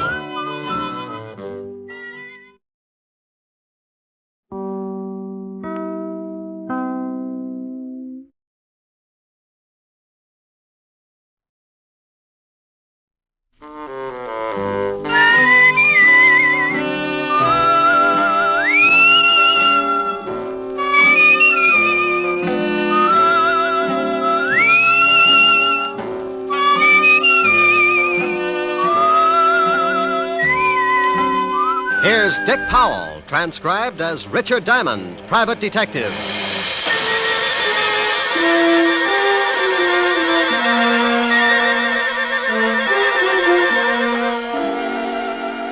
My name's Diamond, and like a lot of working people, at 5 o'clock in the afternoon, I get pretty anxious for 6 o'clock to roll around, especially if I haven't had a client for the last 3 days. But even if I don't expect anyone to drop in before 6, I can't take a chance, so I stare out of my office window on 53rd Street just to kill time. I see the night starting to muscle in on the Broadway bright lights, and I wonder just how many prospective clients are out in the city. Who's getting in trouble, what kind of trouble, and will they come to Richard Diamond for guidance? Now, take the two hard-looking thugs in a downtown hotel room as they watch a pretty blonde hurriedly get into a flashy mink coat. They're going to need plenty of guidance. Where you going, Dottie? I got an appointment. Don't you think you ought to stick around just in case the contact comes in? If it ain't here by now, it won't be until tomorrow. Now stop looking like a couple of anxious bloodhounds. Relax. Sure, Dottie, sure. But you really cannot blame us for being a little disquieted. Don't she look classy, Al? Hey, who you gonna roll tonight, dollface? Your grandmother. Or ain't she out of Alcatraz yet? Hey, I don't like no cracks about my family. Well, what are you gonna do, Stan? People stop by the zoo every day. Now, please, no logomachy. Yeah. You keep running off at the mouth like that, baby, and you'll be spitting out all your teeth. Yeah, well, when you kick off, Stan, don't try to sell your body to science. I'll never get both heads in that bottle. Well, you... Please. I'm gonna hit... Please. Please. Leave us, Dottie. And Stanley, you shut your big mouth before I shove my foot in it. Go on, Dottie. I think you had better make a hurried percolation. What? Beat it.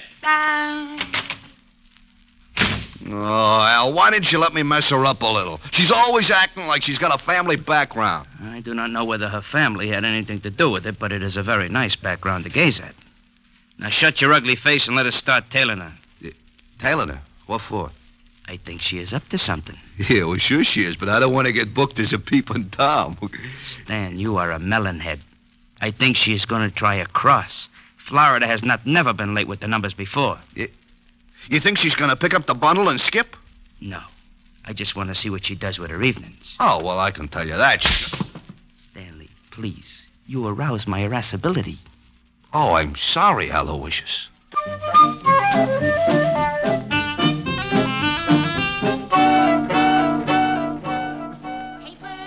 Evening paper. Paper. Evening, Glenda. Oh, hello, Horace. Times. You look tired. Hard day at the office? I stayed home. My wife's swell. Here's the Times. Thanks. Good night, Glenda. Good night. Papers. Evening papers. Have you got a late edition? Why, yes, right here, dearie. You got it? Yeah, in the purse. Put it down on the counter and look through the paper. Okay. Paper! Evening paper! What do you want me to do with the purse? Keep it till I meet you at the train. Sure, honey. It's good to be working again, ain't it, Dottie? I gotta go. They usually got a tail on me. I'll see you tomorrow morning. Relax. We're in the chips. Paper! Evening paper! Paper, sir? No, but I will take that purse. Purse? Oh, why, that nice young lady must have left it on the counter when she looked at the paper. Please, just extend your agent index and shove it over here. Why, I can't do that. It belongs to that young lady. Oh, look, it would make me very unhappy to have to shove all those nice old wrinkles around, but I am in need to possess one patent leather handbag. Now, if you will kindly move it in my approximate latitude, you old bat, we can dispense with all... Why, you poor excuse for a lowbrow gunniff. Madam. For 2 cents, I'd wrap a lead sap across your flat head. Well, hello, Glenda. Hello. How's business? Oh, Officer Quine. Aren't you on a little late? Yes, I've been changed to the 6 o'clock beat. Well, good evening, sir. Yeah, lovely. Good evening, officer. Say, haven't I seen you somewhere before? Hardly. I reside in Flatbush. Well, thank you, Mother. I do not see anything I want. There, goodbye. He doesn't see anything he wants. What does he think you're running? A drugstore there? Hey, Al, I saw a cop. I am proud of you, Stanley. Huh? Now let us hurry around this corner. What, you think Dot and the old dame are cooking up something together? Stop here so we can watch the old dame. Stanley, to put it in your words, yeah, I think they are cooking up something. Oh, you figure she slipped the old girl the numbers? Your perception astounds even my Hey, observe. Oh, yeah. Your grandma is taking off and leaving the cop behind to watch the papers. Yeah, she's going in that building. She has got the purse. Stanley, stay here and await my return. Okay, but my feet are beginning to hurt. Go in a drugstore, purchase some Blue Jays. I shall be right back with the purse.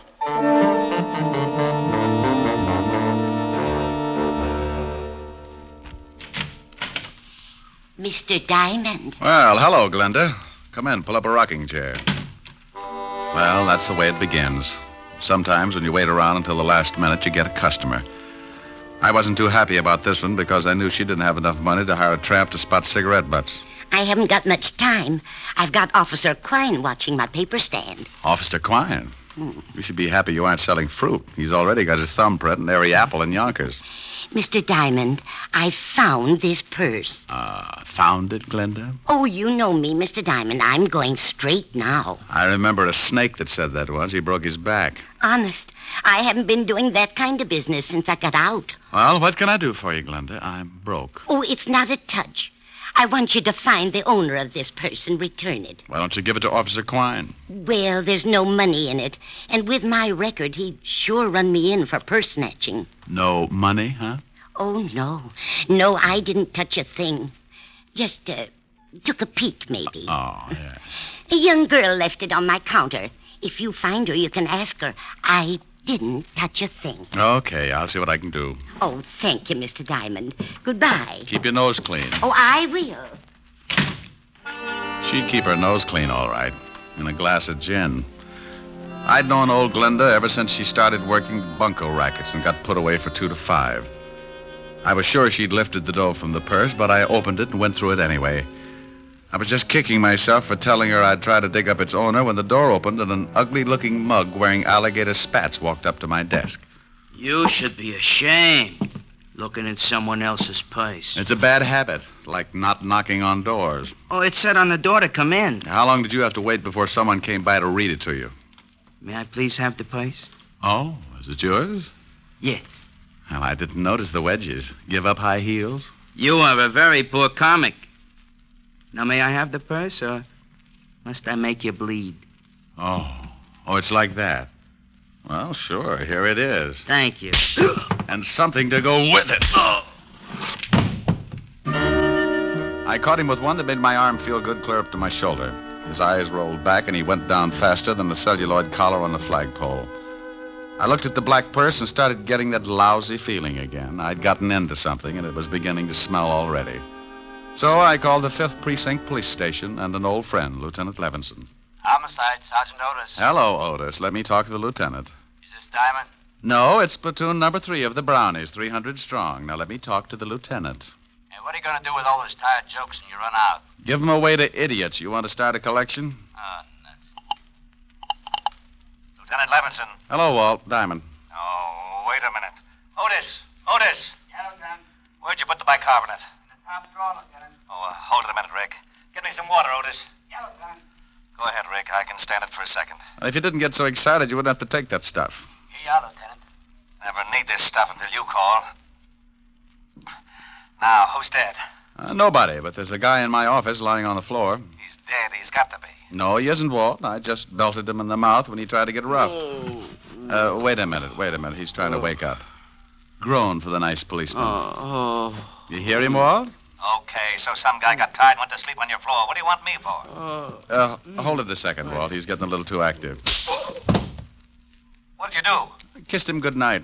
What did you do that for? Well, I've seen him somewhere. I think he's wanted. Oh, well, hang on to him. I'll send the wagon down. The door will be open. I'll fix it so he doesn't get away. Wait a minute, Rick. Where are you going? Well, about 5 minutes ago, an old dame hands me a black patent leather purse and asks me to find the owner.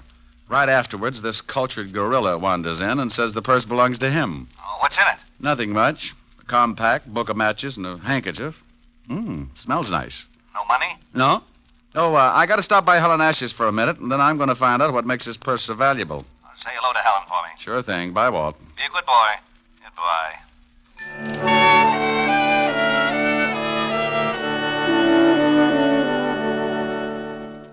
I got a rope out of my desk that I hung my socks on when I had time to wash them and tied the sleeping Garniff to a chair. I didn't know much about pocketbooks, but I knew someone who did, so I headed for 975 Park Avenue and a beautiful redhead named Helen Asher. Oh, good evening, Mr. Diamond. Good evening, Francis. Is Miss Asher in? Yes, sir. She's in the study. Shall I announce you? No, just dig up something that'll get me back on my feet. I'll let myself in. Yes, sir. Mr. Diamond. Yes, Francis?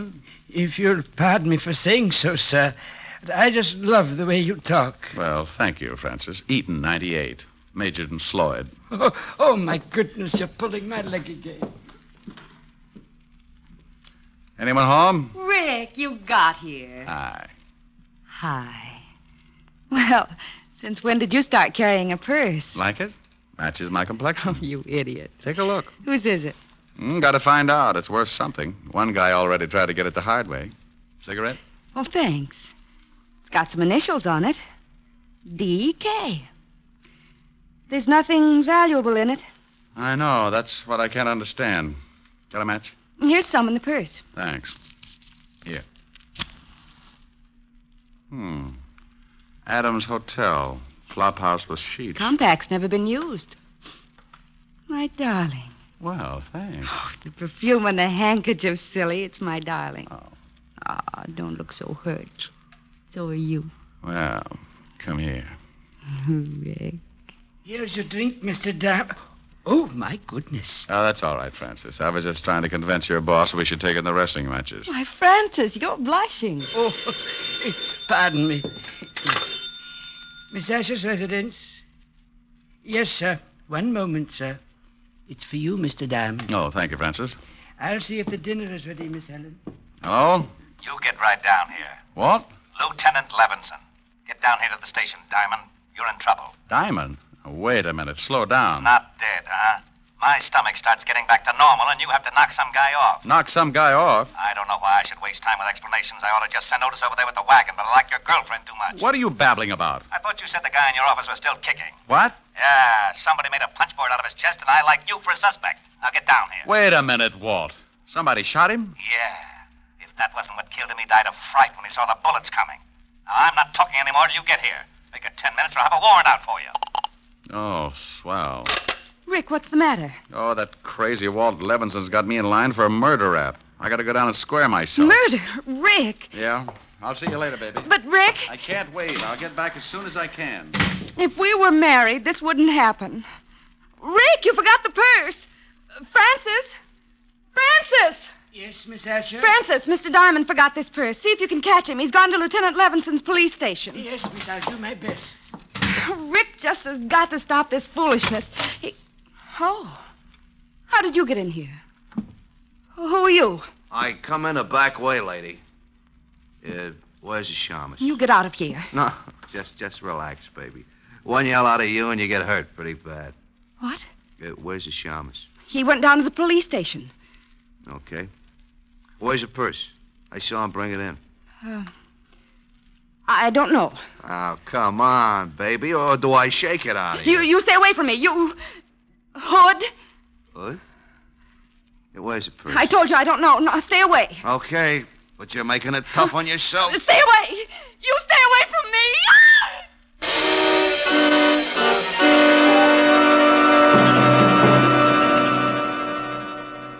With her head tucked underneath her arm, she walks the bloody tower. With her head tucked underneath her arm at the midnight hour. Pardon me, sir. Yes, madam? I believe you have my purse. I beg your pardon, but this purse is the property of Mr. Diamond, private detective. Yes, I know. I gave it to him to hold for me. Well, I'm very sorry, madam, but you'll have to claim it from Mr. Diamond himself. Oh, yeah? Help! Police! Oh, madam. Measure! Madam! Help! This man is trying to steal my purse. Madam, let go of my coat. This guy giving you trouble, Mother? He's trying to steal my purse. Help! Oh, he is, huh? Looks just the type. This'll learn you, Romeo. Oh, my. Gun an old lady, will you? Come on, get up and fight it. Hey, lady! Lady! How do you like that? Didn't even say thanks.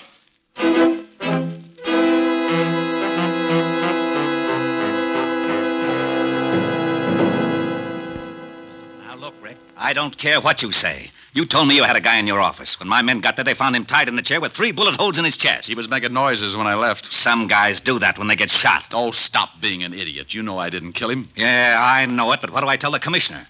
That I let you go because you're a friend of mine? Used to be on the force? No, but you don't have to act like I rubbed out the whole West Side. Well, I'm mad. I want to retire in 5 years, and I want to do it with a healthy stomach.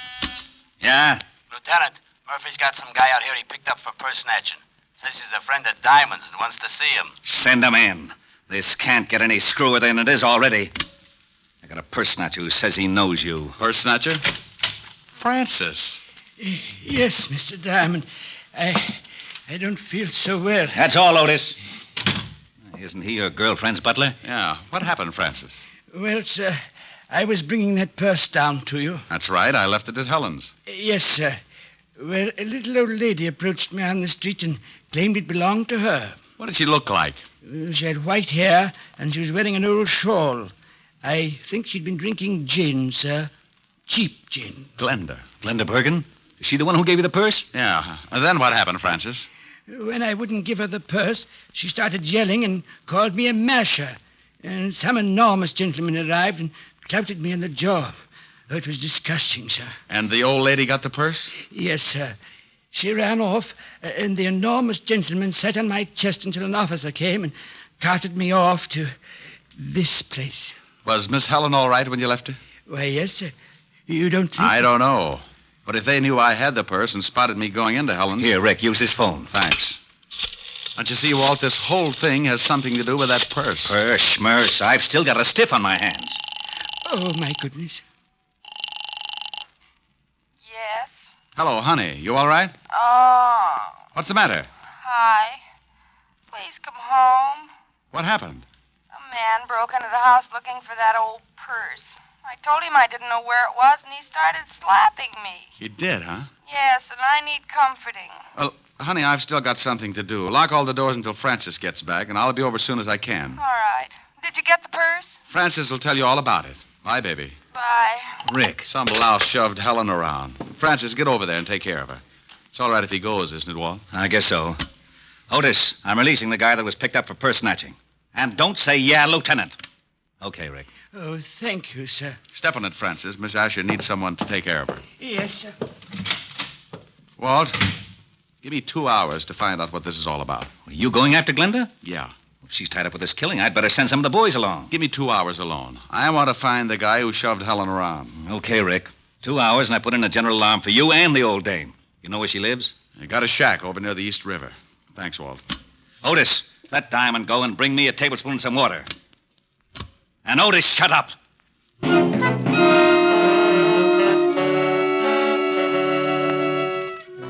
I grabbed a cab, and 20 minutes later, I was standing at the edge of the East River.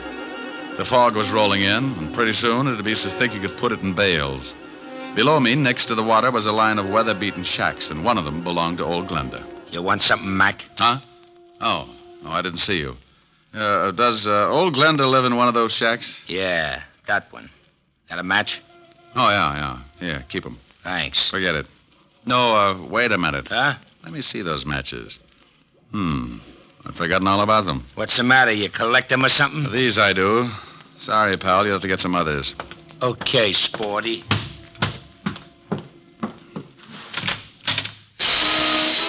The inside of the shack looked like a hardware store after a good earthquake.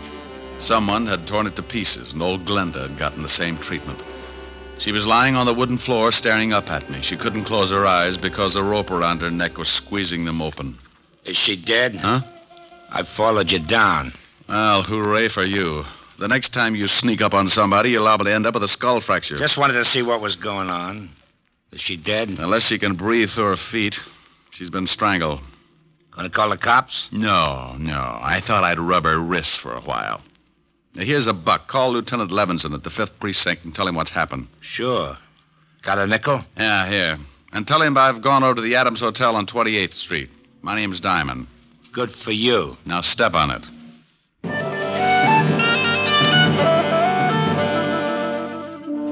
He left in a hurry, and I reached in my pocket and took another look at the book of matches I'd gotten from the black handbag. They were from the Adams Hotel on 28th Street, so I went over there fast. The sleepy night clerk showed me the register, and I found what I was looking for. I remembered the initials on the handbag were D.K. A Dorothy King was registered in room 306. I went upstairs. Yeah? I got a message for you. Slip it under the door. I'm not that skinny. What is it? It's from Glenda. Oh, wait a minute. All right, the door's open. All right, now shut it and come on in. Huh? Oh, what a lovely gun. Glad you like it. Now, what do you want? I just left Glenda. She's dead. What? Yeah, strangled. How'd you find me? Matches in your purse. They were from this hotel. I checked the initials on the bag with the register. D.K., Dorothy King, room 306. Holmes would call it elementary. You must be the shamus Glenda gave the bag to earlier this evening. That's right. How did you know? Well, she called me. She tell you she got it back?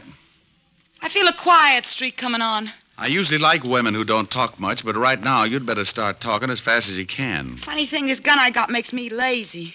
Now get out of here. Baby, I got a big fat surprise for you. Yeah? Yeah. My gun makes bigger holes than yours. Huh?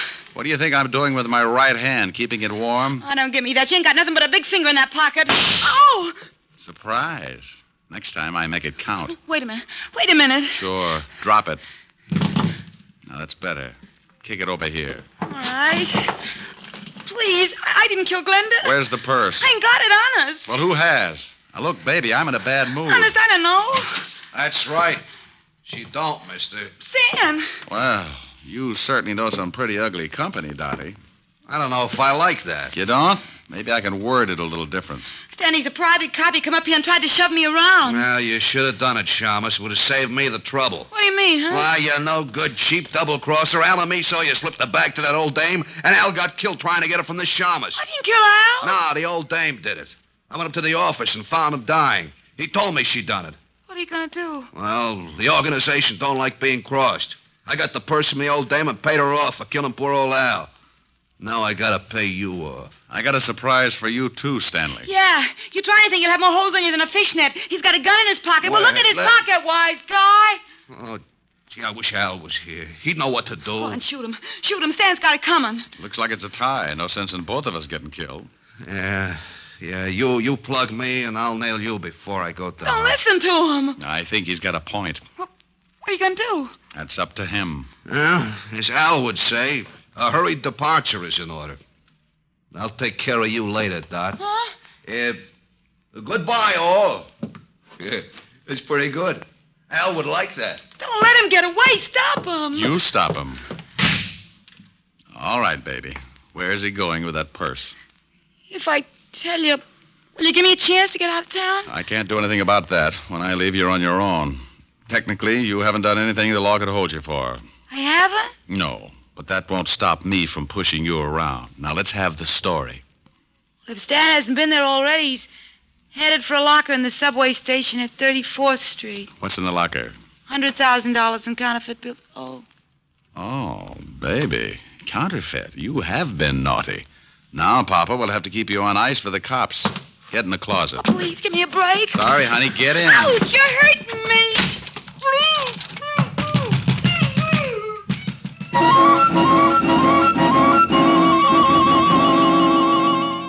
I went down to the night clerk and told him to tell Lieutenant Levinson when he got there about the blonde in the closet of room 306.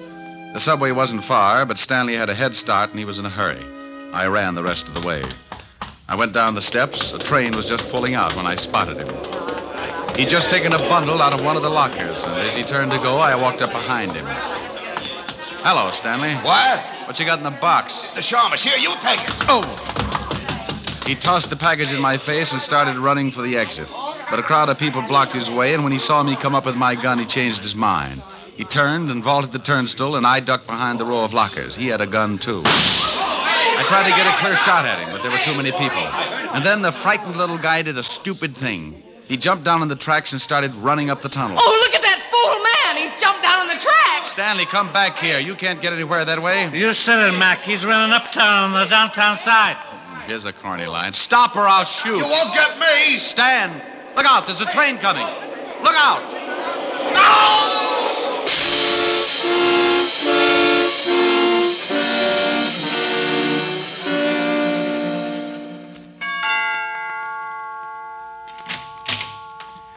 Oh, Mr. Diamond, come in. Hello, Francis. Is Miss Asher all right? She's better, sir. She's lying down in the study. How's the jaw? Oh, I feel better, sir. This ice bag is helping the swelling. I'll be in the pantry if you need me, sir. I'll try not to. Hi. Hi. Well, poor little baby. Yes. Poor little baby. You're lucky he didn't knock you out. Oh, I'll get it. Francis is nursing his face. Asher residence? Let me talk to Diamond if he's there. He is. Rick? Mm-hmm. Now, you listen to me. I've been chasing your conquests all over town. I end up down in the subway station and notice get stuck in the turnstile. Don't you think it'd be nice to let the police department in on something once in a while? Oh, sure. Right now, I'm at 975 Park Avenue, nursing a beautiful redhead back to health. Oh, did you find the blonde in the closet? Yeah, I got the whole story from her. You want to hear it? I guessed most of it. She was fencing for a counterfeit ring, and she tried to cross them. The key to the locker was in that purse. Yeah, in the compact, under the pancake makeup.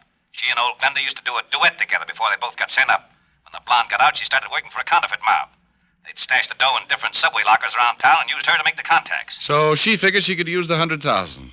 Well, nothing like being in business for yourself. Well, she was afraid to pick it up herself, so she slipped the purse to Glenda like she'd just forgotten it. Ricky. Yes, dear? Are you listening to me? I just stopped. Bye, Walt. What? Now, wait a... What is it, baby? I want some sympathy. Sure. What would you like, lover? Sing something. Oh, come on, baby. We can do without that. No, I want you to. I'm sick. An invalid should be pampered. Oh, let me rub your head or something. Afterwards. I want you to sing. Oh, but it's late, baby. Well, then sing softly. Sing me to sleep. Oh, honey. I'll get mad and you'll have to buy me a present. Okay. Lullaby and good night with roses bedight. That's wonderful. With lilies bedecked. Hey, you at the board in your consoles! Shut up! I'm trying to sleep! Well, what is that? Oh, it's that grouchy new neighbor. Oh, it is, huh? Mm-hmm. Hey, you want something, bud? Yeah, shut your big bazoo. Oh, is that right? Out of your face with sunshine. Oh, no! Put on a great big smile. Make up your eyes That's with too loud. laughter. You with all... Please, Rick. Yeah, okay. That guy gets shell-shocked if he fried potatoes. Rick, What is it, baby? come here. Oh. You do need pampering.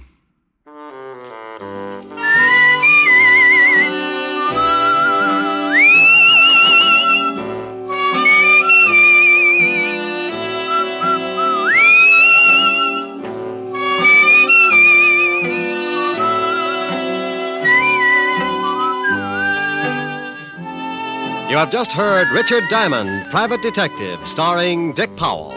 Helen was played by Virginia Gregg, Lieutenant Levinson by Ed Begley. Also in our cast were Wilms Herbert, Betty Lou Gerson, Jane Morgan, Jack Crucian, Hy Averback, Herb Butterfield, and Wally Mayer. Music was under the direction of David Baskerville. Richard Diamond is written by Blake Edwards and directed by William P. Rousseau. Now, this is Eddie King inviting you to be with us again at the same time next week, when we will again bring you Dick Powell as Richard Diamond, Private Detective. This program has come to you transcribed from Hollywood. This is NBC, the National Broadcasting Company.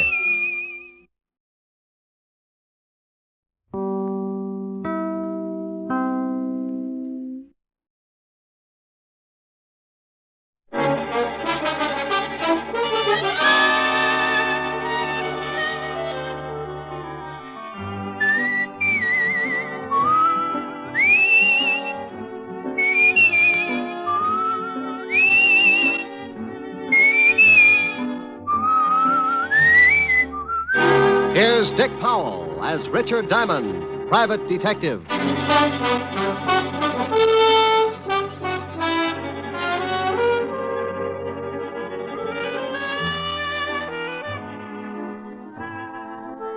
Hello there. My name's Diamond. If you spotted me on the street, you'd probably figure me for an average working man. But you'd be wrong. I fit the description all right because I break my back 6 days a week to keep my piggy bank nice and stuffed. But my occupation puts me in a class by myself. I'm a private, nothing in this world but detective. You probably say, so what? The average working man comes under the heading of a lot of different jobs, and you'd be right on that count. But there's one little thing that puts me in the class all by myself. Trouble. Mr. and Mrs. Average John Doe work 6 days a week to keep clear of it. I put in the same time playing footsies with it. It's a kind of silent partner with references dating all the way back to the year one. People get in trouble every second, and I count on a small percentage to come to me to get them out of it. The rest, odds and good advertising. As an example, take the other night in a little bistro over on 48th Street. A couple of guys sitting at a back table were getting set for a special brand of trouble. The big kind that you find under the heading of murder. Oh, Bert, old boy, this is turning out to be a wonderful evening. Well, I'm glad you're enjoying it, George. Yes. Say, who's a blonde over there in the booth? Well, I've never seen her before, but she's cute. Yeah, she sure is. Good evening, baby. Oh, George, Eh? take it What? easy. Maybe she's waiting for someone. Oh, don't be silly. Look, she's smiling. Let's ask her over to the table. Well, huh? I still think she's waiting for someone. If you want to take the chance, go ahead. You ask her. All right, I will.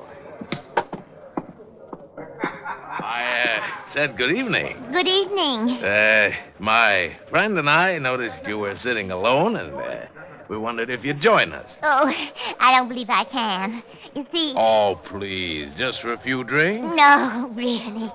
Thank you just the same. Well, if you say so, but I'll be unhappy for the rest of the evening. Hi, baby. Tony. I'm sorry I took so long, but... Hey, who's this guy? Now, Tony. I said, who's the guy? If you'll excuse me. No, you wait a minute. George, come on. I think we'd better leave. This guy a friend of yours? Yes, he is. Was this guy making a pitch, Nan? No, we only asked me over for a drink. Oh, he did, huh? Now, wait a minute, pal. Please, I made a mistake. I'm sorry. So you made a mistake. Well, I don't like jokers that try and pick up my girl. Hey, wait a minute. You didn't have to slug him. Maybe you'd like to do something about it. Maybe I would. loudmouth. That's the first time Tony ended up on the short end of a fight in a long time. You all right, George? Yes, I think I cut my head.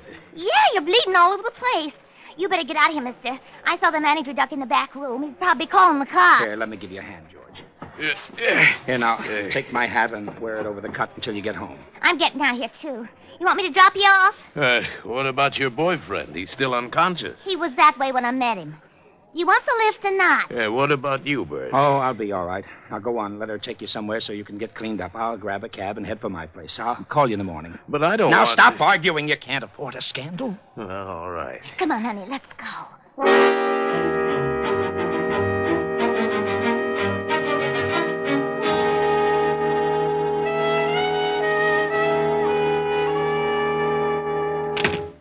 Well, this very nice apartment. You better go get cleaned up.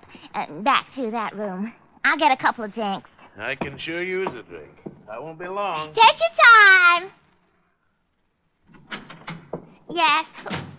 Tony, get out of here. Where is that Go guy? on, get out of here. Why, you cheap little... I'll beat it out of you. Let go of me.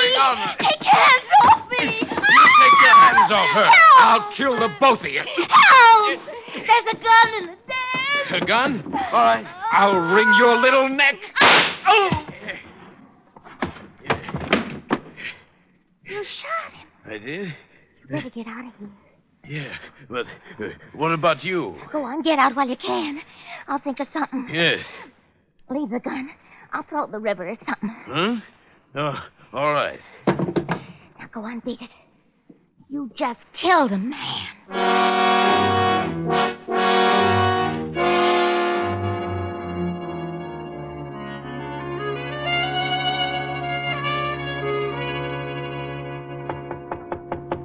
Yeah, come in. Hiya, Mr. Diamond. Well, Hennessy, what did you do, wreck your cab? Nah, it's down in the front. Hey, that's a warm magazine you're reading there. Yeah. Listen to what it says here about women's bathing suits. Huh? 1949 suits allow maximum exposure to sun. Note plunging neckline.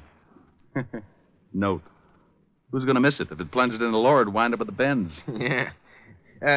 Mr. Diamond, would you mind shoving it in the drawer? The picture distracts me. Not at all, no. I don't blame you, Hennessy. Thanks. Now, what's on your mind? This. A hat? Yeah. Well, I don't think I can do you much good. What did you bring it to me for? I found it in the gutter over in Flatbush. So what? Some guy loses a hat. Don't tell me you want me to find him. No, I just got to worrying a little, you see. I found this besides it. Oh, a 38. Well, let's have a look. Take a look at the hat, too. It's got blood all over the inside. Yeah. And initials on the inside. BK. Gun's been fired. You can still smell the powder in the barrel. Why didn't you take this to the police? Oh, I didn't want to get mixed up in it. You see, I got to pick up as many fares as I can. I ain't got nobody to drive my cab for me, and I didn't want to spend the day answering questions down at headquarters, you understand? Well, you'll probably have to anyway. I'll have to notify them. Yeah? Well, I thought maybe you could find out who owned the hat and maybe solve the case before you notify him, you see? That way I wouldn't have to spend too much time. I could just tell him I found it and beat it. Well, I can't withhold evidence. It'd take away my license. And if you did, they'd lock you up. Okay, I just thought well, maybe... I can check the hat store before I get to the 5th precinct. Yeah, well, won't that be a tough job? There's a lot of hat stores, well, you this know. hat's got a label. Besides, when someone finds a bloody hat with a 38 lying next to it, I get interested. Particularly when there isn't a corpse to go with it. Yeah. Well, I gotta go, Mr. Diamond. Thanks a lot. You got a free ride anytime you want it. I may take you up on that. So long, Hennessy. Well, there you are. What did I tell you? When you're working with trouble, something always shows up. Sometimes it's just a routine case. A guy knocks off his wife and he comes to you because he suddenly found out that he had that lonely feeling. Or maybe you get a real screwy one. A taxidermist that got tired of stuffing animals and went to work on a neighbor.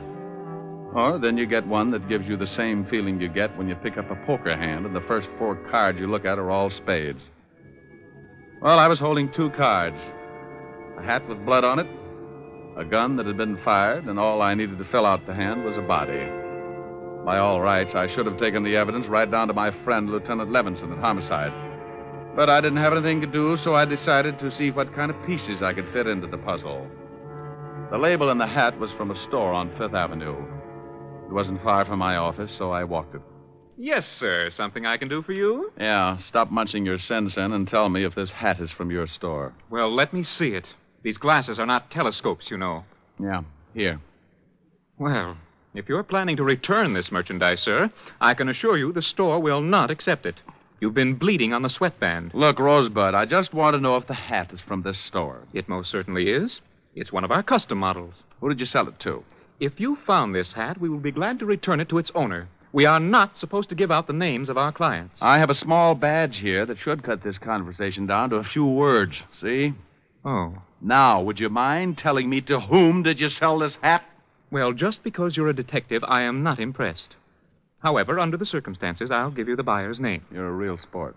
I suppose you wear a shoulder holster, too. Or is that bulge your tailor's fault? Psst. Come here. I really keep a midget in there. You don't say. Yeah. He spits through the lapel at stupid hat clerks. Oh, really? Now, come on, Bright Eyes. Who bought the hat? Well, if you'll just hold your horses. That's the new line, if I ever heard one. Come on, Bubbles. Yeah. Here it is. This hat was sold to a Mr. Bertram Calmus. We make all his hats for him. Well, bully for you. What's his address? 430 Sutton Place. Now, will that be all, sir? Yes, that will be all, and thank you. You've been a break through the whole ugly mess. I left him watering his gardenia and headed for the residence of one Mr. Bertram Calmus. The apartment house was about 10 blocks away, and with the money I had in my pocket, all taxicabs started looking like iron claws with 4 wheels. I walked. Yes? How do you mean that? Yes, I don't want any. Oh, and I've got a pretty good sales talk. I never buy anything unless I have a demonstration. My middle name is Semper Paratus. Like the Coast Guard, I'm always prepared. I suppose I could top that, but I'm getting tired of trying to close the door on your foot. What is it you want? I hate to admit it, but I'm looking for Bertram Calmus. My husband. Good for him. Is he in? No, but he will be any minute. What's it about? This hat, I believe, is his. What blonde's apartment did it turn up in? It was found in a gutter in Flatbush. Well, Flatbush is a little out of his territory, but the gutter sounds familiar. What's that stain all over it? Blood. Does your husband bleed a lot? Not recently. We've been getting along. Are you from the police? I'm a detective. Oh. Come in. I'd hate to be selling brushes. I'd have slammed the door on your face. Oh, well, then I made an impression. Perhaps. Let's just say you're waiting for a sacrifice to move you to second base. Won't you sit down? Thanks. What happens when I round third? That depends on your batting average, Mr. Diamond, Mrs. Calmus. That fits. Now, getting back to a very dull subject, does this hat belong to your husband? I don't know. It looks like one of his. Has it got any initials in the band? Mm-hmm. BK. When did you find it? I didn't. The cab driver picked it up this morning. And it isn't my husband's blood. He left about a half an hour ago to do some shopping, and he was very bloodless. No cuts on his head? No cuts. He came in around 2 this morning. He'd been drinking, but he wasn't cut up. Oh, here he is now.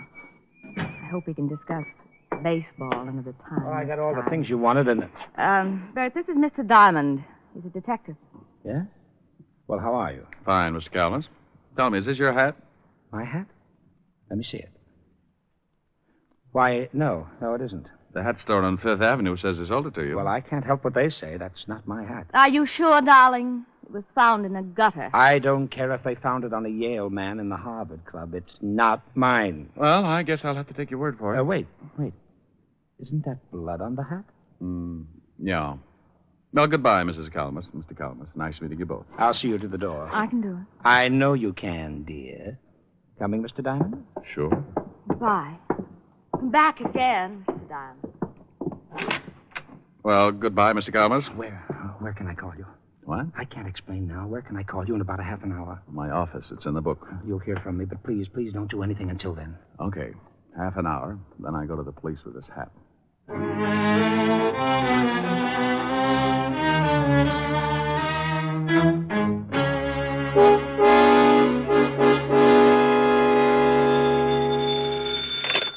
Bogus. Mr. Diamond, this is Bert Calmus. Yeah? Yes, I couldn't say anything to you in front of my wife. That is my hat. Well, I thought so. Why did you deny it? Well, I was out with a pal last night. There was a fight over a girl. I didn't want to mention it in front of my wife. Oh, how did the blood get on the hat? My friend got hit on the head, and I loaned him my hat to cover up the wound. What was it doing in a gutter in Flatbush? I really don't know. My friend left with the girl, and I went right home. Well, who is this friend of yours? I think something may have happened to him. Well, I called him this morning, and he seemed very nervous about something, and he asked me to come over. I'm in the lobby of his hotel right now. He's probably just worried about the girl he picked up. As long as the blood on the hat was from a cut on his head, I don't think there's too much to worry about. No, Mr. Diamond, I think it's more than that. He's my employer, and I know him pretty well. I do wish you'd come over. Well, all right, Mr. Calmus. What's the address? The Whitsett Hotel on East 54th Street. I'll meet you in the lobby. Don't ask me why I started getting that lousy feeling when all I had was a bloody hat, a gun, and a pretty good explanation for one of the items. But there it was, that jammed-up feeling in the pit of my stomach, like I just swallowed a whole pineapple. Something was wrong, and I wanted to find out what. So I hurried over to the Whitsett Hotel and met Calmus in the lobby. I'm glad you came, Mr. Diamond. I just put in a call to George's room, and someone else answered. So what? Well, the man asked a lot of questions, like who I was and what did I want with George, and... Oh, I take it George is your friend of last night. Yes, George Watkins. He's the president of the firm I work for. Well, let's go up. When someone starts asking questions like that on the phone, it begins to sound like the police have moved in. Come on.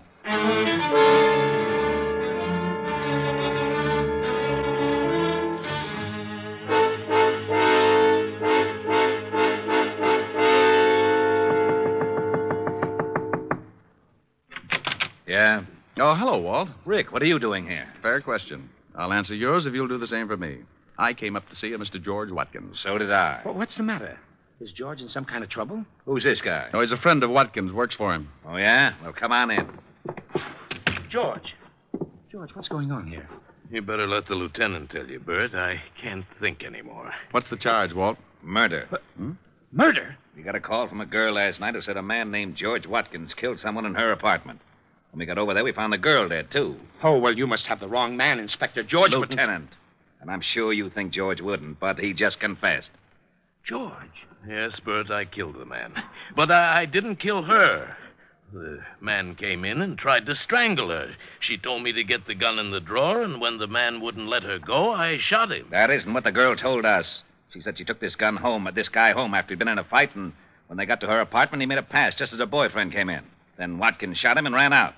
We figured he got excited, and when he had time to think about it, he went back and killed the only other witness. I didn't kill the girl. I never went back there at all. I came straight here. Walt, Mr. Calmus here was with him up until the time he left with the girl. Is that right, Mr. Calmus? Why, yes, sir. Now, there was a previous fight, and Watkins got that cut on his head. Mr. Calmus loaned him his hat to cover the wound. That's right, sir. And, by the way, Walt, what caliber was the murder weapon? .38, but we haven't found the gun yet. Here, check this one with ballistics. How'd you find this? Cab driver named Hennessy brought it into me this morning. Found it lying with a hat. Did you ever see this gun before, Watkins? No, I told you I don't own a gun. Walt, what time do you figure he killed the man and the girl? The coroner fixed the time of death about 1 o'clock this morning. How long were you at this girl's apartment, Mr. Watkins? Why, about 5 minutes before her boyfriend came in.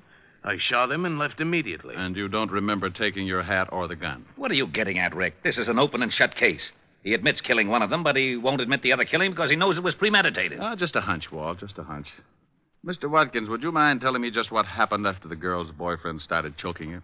Well, I grabbed a gun out of the dresser near the kitchen and I shot him. And the girl told me to get out, that she'd take care of things, so I dropped the gun and ran. Did you hear anything else? Anything unusual? No. But, yes, now that you mention it, I did hear something, but it slipped my mind until now. What did you hear? Well, I don't know whether I can describe it or not. It sounded like someone had opened a bottle of flat champagne. What are you getting at, Rick? Oh, wait a minute, Walt. When did you hear this noise? Right after I shot the man. I remember wondering if someone hadn't opened a bottle in the kitchen. Is that where the noise came from? Yes, I think so. All right, if I go over and case the scene, Walt? We've done that. Yeah, but you weren't looking for something. Why don't you come with me, Mr. Calmus? I'd like to talk with you. What's the address, Walt? 16 West 113th Street. Well, now, look. Don't worry too much, George. I can handle the business, and in the meantime, I'll do everything to get you off. Thanks, Bert. Now, you wait a minute, Rick. If you think you know something... Walt. Yeah? Bye. Calmus and I went downstairs and took a cab over to 16 West 113th Street. It was a middle-class apartment house in Flatbush, a 4-story brownstone. I let Calmus pay the fare, and we went in. I wonder what floor it's on. Well, should tell on the mailboxes. Yeah, here it is. Nan Phillips, 206. Well, let's go up. Oh, what do you do for Mr. Watkins? I'm his vice president. That's why I took him out last night. I wanted to interest him in a new account. I just can't imagine him killing anyone, but I guess people do funny things when they lose their heads. Yeah. 206. Oh, here it is. Yeah? Hello. Oh, no. Good afternoon, Sergeant Otis. What do you want, Diamond? Well, I want to stand out here in the hall and count the hairs in your 5 o'clock shadow. Now, let us in. The lieutenant said it was all right. Okay, comic.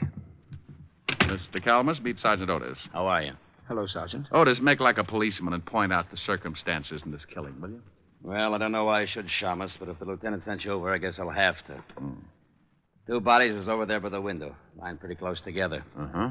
The killer, that Watkins fellow, was standing about here in the center of the room. With his back to the kitchen door. Yeah.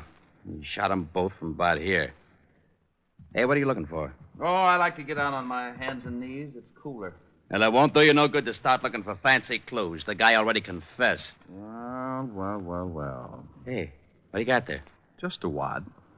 So, you got some wadding from the murder gun. You better give it here. Sure. But hang on to it, Otis, and be sure to give it to the lieutenant. Maybe you haven't noticed, but murder guns don't throw this much wadding unless you can kill someone with a blank cartridge. What? Don't let it throw you. Mr. Calmus, I've got some things to do. Can I drop you somewhere? Well, no, thanks. Now that Mr. Watkins can't take care of the office, I'd better go down and check over some things. But I'll keep in touch with you, Mr. Diamond. You do that. Now, wait a minute, Diamond. Oh, stop trying to figure it out, Otis. You'll snap your wig. I was getting close to something. I wanted to tie the ends together before it caught up with me. I had a big, fat hunch that Watkins had been framed good, and the more I found out, the more it looked like a killer was still loose. The whole setup had been screwy from the first. Why would a guy lose his hat and drop his gun in the same place? Or, if he threw them both away, why wouldn't he burn the hat and throw the gun in the river? Nobody's frightened enough to lay them side by side in the gutter. I learned a lot since this morning, and I was certain of one thing. The killer tried to make it look good, but he was an awful amateur. I knew something else, too. Amateurs can be awfully mean sometimes when you corner them. I put in a call to Walt and told him what I had, and then I asked him to give me half an hour and meet me at Mrs. Calmus's flat. I grabbed another cab, and 20 minutes later, I was sitting on a long couch next to Mrs. Calmus.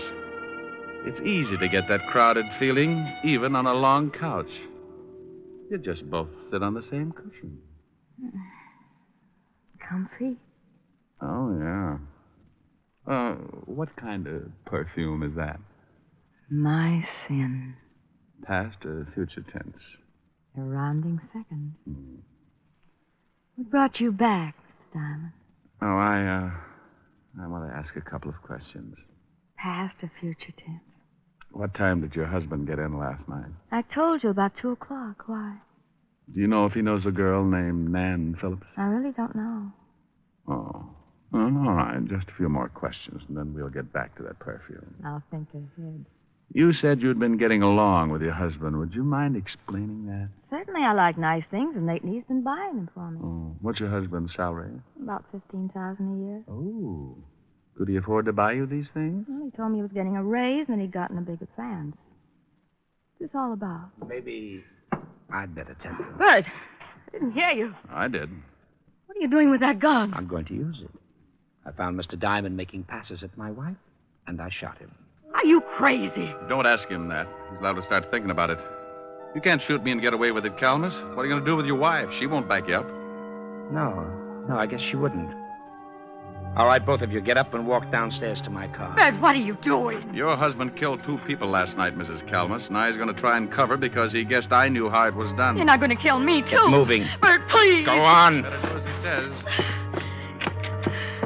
Why did you kill anyone, Bert? He wanted to frame his boss. I'll bet when the company checks, they'll find out he's had his hand in the till. They won't find out, Mr. Diamond. With Mr. Watkins' book for murder, I'm next in line for president. I'll be able to fix the book so it will look like he took the money, too. Is that where you got the money for all those things you've been buying for me? You shot the man and the girl from the kitchen with a silencer, didn't you, Bertram? That's right. I knew you were onto something when you discovered that wad from the blank cartridge. I was onto something a long time before that. Yeah? All right. Come on. Over to that gray sedan, and remember, I've still got this gun in my pocket. You're an amateur, Bertram. Is that right? Sure. I knew you had something to do with it when we got over to the girl's apartment.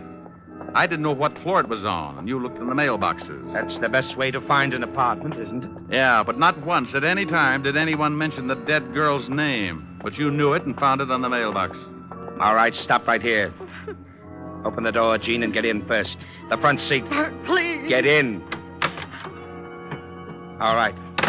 Now you, Mr. Diamond, you're going to drive. You know, I left my license in my other suit. Stop stalling.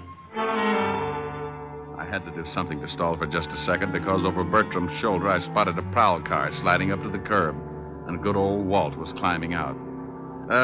Bertram, would you mind answering just one question? What is it? The gun that Watkins thought he killed the man with was loaded with blanks, wasn't it? Sure. I killed the guy from the kitchen with a silencer. The whole thing was rigged, huh? The man and the girl were supposed to stage that fight, and Watkins was supposed to shoot the guy with the dummy slug. You said one question. Now get in the car. All right, Thomas, don't move. What? Why, you... Duck, Rick! That was a close one. You're so right, Walt. Take his gun. I think you'll find it's the one that Watkins fired the blanks from. How is he? On his way. Hey, Bertram. I'll go call the wagon. Bertram. Yes. You want to tie the ends together? I paid the girl and the man to stage the fight. I told them I wanted to frame George and blackmail him. So you framed him with a double murder instead. Why? I've been stealing money from the company. How'd you know it was me? Well, knowing the girl's name, for one thing, and your wife told me you'd gotten in about two. You told me over the phone you went straight home after the fight in the cafe. The killing took place about 1. Watkins said he'd been at the girl's for 5 minutes.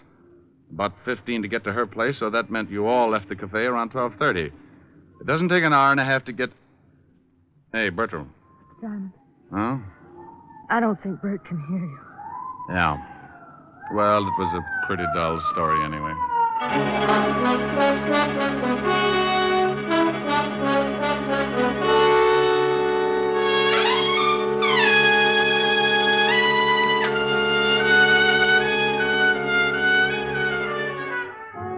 Well, the wagon got there, and I briefed Walt on everything that had happened. They took Mrs. Calamus home and released Watkins. It was a stinking hot afternoon, and I needed something cool to bring me down to normal, so I headed for 975 Park Avenue. A tall lemonade with a mind of its own, and a curvaceous redhead with the same gimmick. Yes?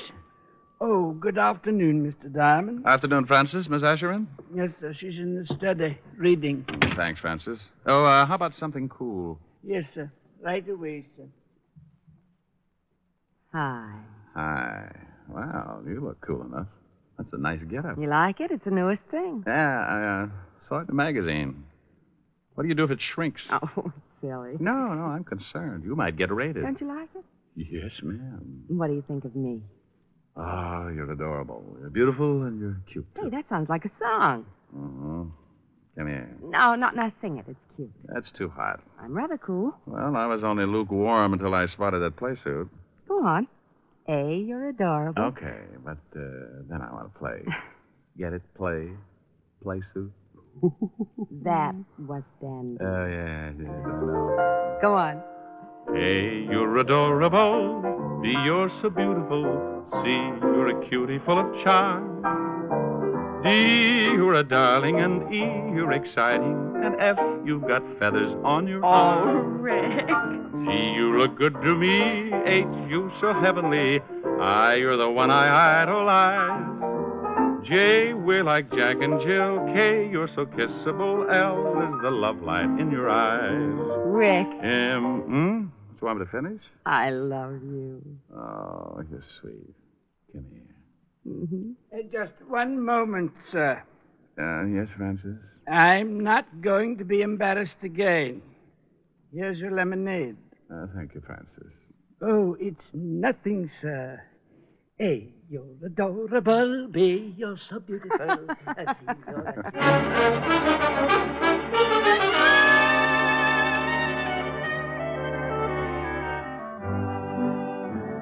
You have just heard Richard Diamond, Private Detective, starring Dick Powell. Helen was played by Virginia Gregg, Lieutenant Levinson by Ed Begley. Also in our cast were Wilms Herbert, Byron Kane, Lorene Tuttle, Paul Freese, and Wally Mayer. Music was under the direction of Frank Worth. Richard Diamond is written by Blake Edwards and directed by William P. Rousseau. Now, this is Eddie King inviting you to be with us again at the same time next week when we will again bring you Dick Powell as Richard Diamond, Private Detective.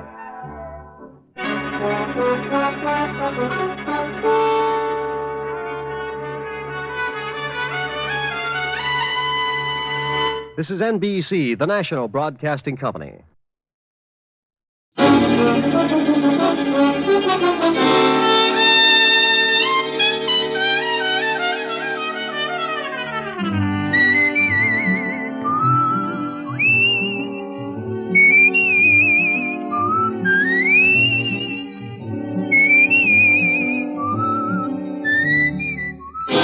Here's Dick Powell as Richard Diamond, Private Detective.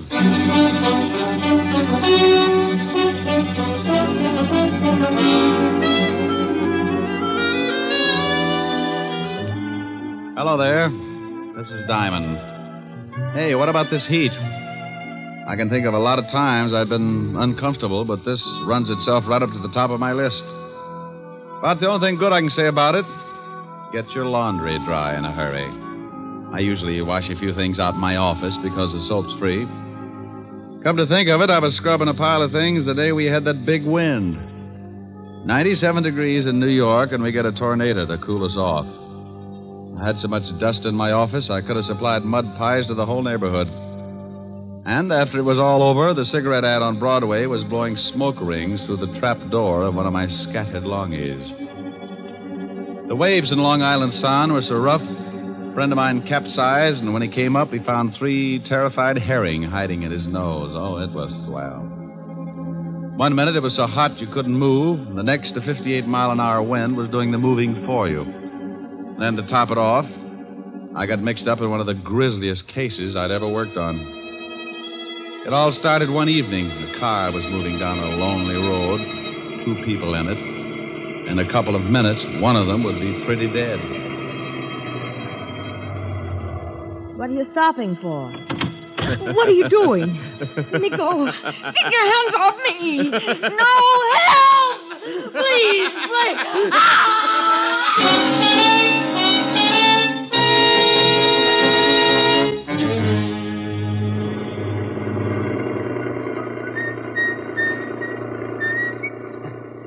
Hey, Ed. Huh? Stop the car a second. What for? Thought I saw something lying back there on the road. So what? Probably a dead dog. No. Hold it. Too big to be a dog. Oh, for Pete's sake. Back it up about 20 yards.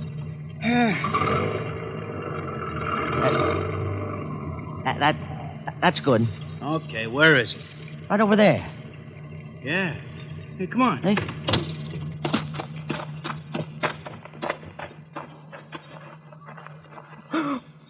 Oh, holy cow. Yeah. She dead? She's wrecked. I think I'm going to be sick. Me too. Let's get to a phone, call the cops.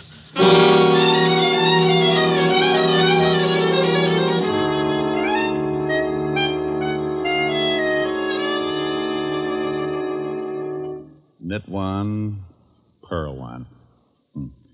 Knit 1, purl 1. Ah, there, you little fiend. Now, what does it say about the heel? Turn the heel.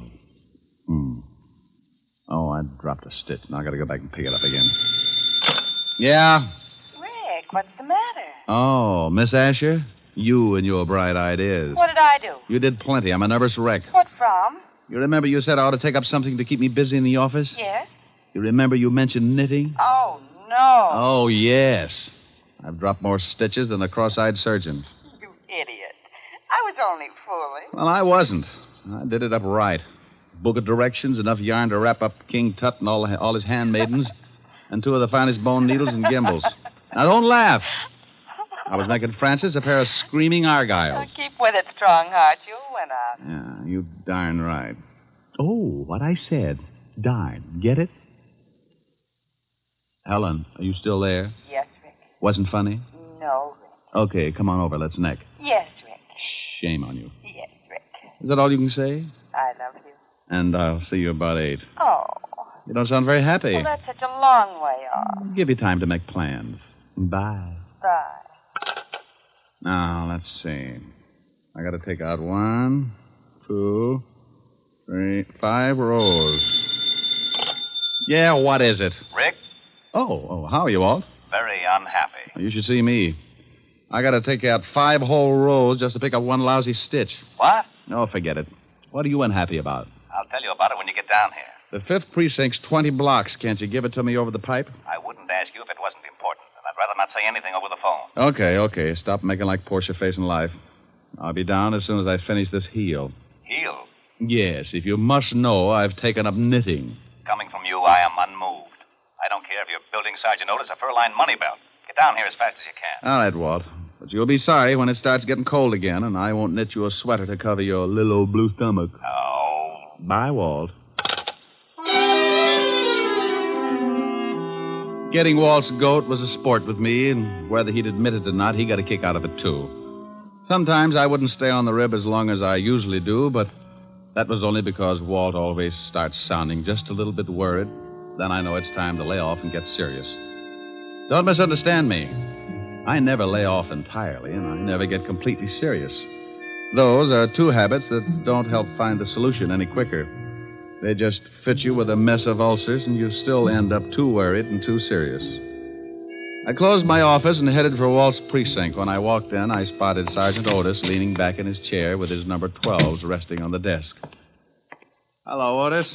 Well, how's the big private detective today? Just fine, Otis. And how is the flash of the 5th precinct? Don't you worry about me, Diamond.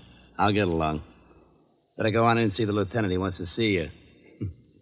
Hey, what's it about, Diamond? You need someone to help you from the police force? You know, Sergeant, you've got a fine head on your shoulders. Well, I'm glad you noticed. The one under your arm isn't so bad either. Hello, Walt. Rick, why don't you leave that poor guy alone? After you leave, he comes running in here and cries all over my desk. Otis? He wouldn't shed a tear if he was standing in an onion warehouse watching his grandmother set fire to herself. Yeah, well, give him a rest for a while. I got a big problem I want to talk to you about. All right, Walt. What's on your mind? Well, I don't know quite how to give it to you. It isn't strictly kosher for the police force to go around asking for help. Now, wait a minute. I don't want any apology routine. If you want a favor, you came to the right boy, and you know that goes without saying. Yeah, I guess I do. But this is a pretty big favor, Rick. The commissioner's on my back. So is everyone else that's got anything to do with this city's government. Sounds rough. What did they do? Find out you were hiding a chimpanzee in a cop's uniform and calling him Sergeant Otis? Oh, now be serious for a second, Rick. Sure, if you'll get to the point. All right. I guess you've been reading about these homicides we've been having for the past 3 weeks. Yeah, pretty messy. Well, the powers that be say salve 'em or turn in my badge. Oh, well, now, wait a minute. Don't they know that this is the toughest kind of a killing? The killer's obviously got a lot of screws loose, and a maniac doesn't need a motive to kill.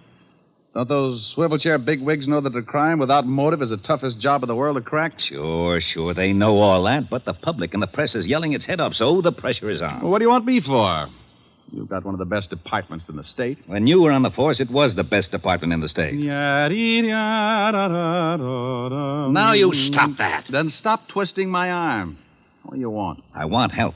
I've got to crack this case by next week, or I'm out of my ear. You're the best detective we had on the force, and you're the best private gumshoe in the city. Oh, that's better. Now, what about these killings? Each time they find some dame looking like the last of a hamburger sale. Oh, excuse me a minute, Rick. Yeah? Lieutenant? No, Jack the Ripper. What do you want, mallet head? We just got a report from a guy out in the River Road. Another one of them butcher killings. What? Yeah, some dame all hacked up and lying beside the road. Okay, get the car out. I'll meet you downstairs. Oh, did you hear that, Rick? Mm-hmm. Well, come on. You want me along? Of course. I can brief you about the whole setup on the way over. Oh, I don't know whether it's such a good idea to get mixed up in this. Why not? Well, it looks like whoever gets close to this killer doesn't have much of a future. Well, you can't live forever. Oh, aren't you the sweet one? No, that's not what's worrying me. What is then? When I go out, I want a nice, comfortable place to lie down in. The way this nut goes to work with a knife, I might end up in a freezer.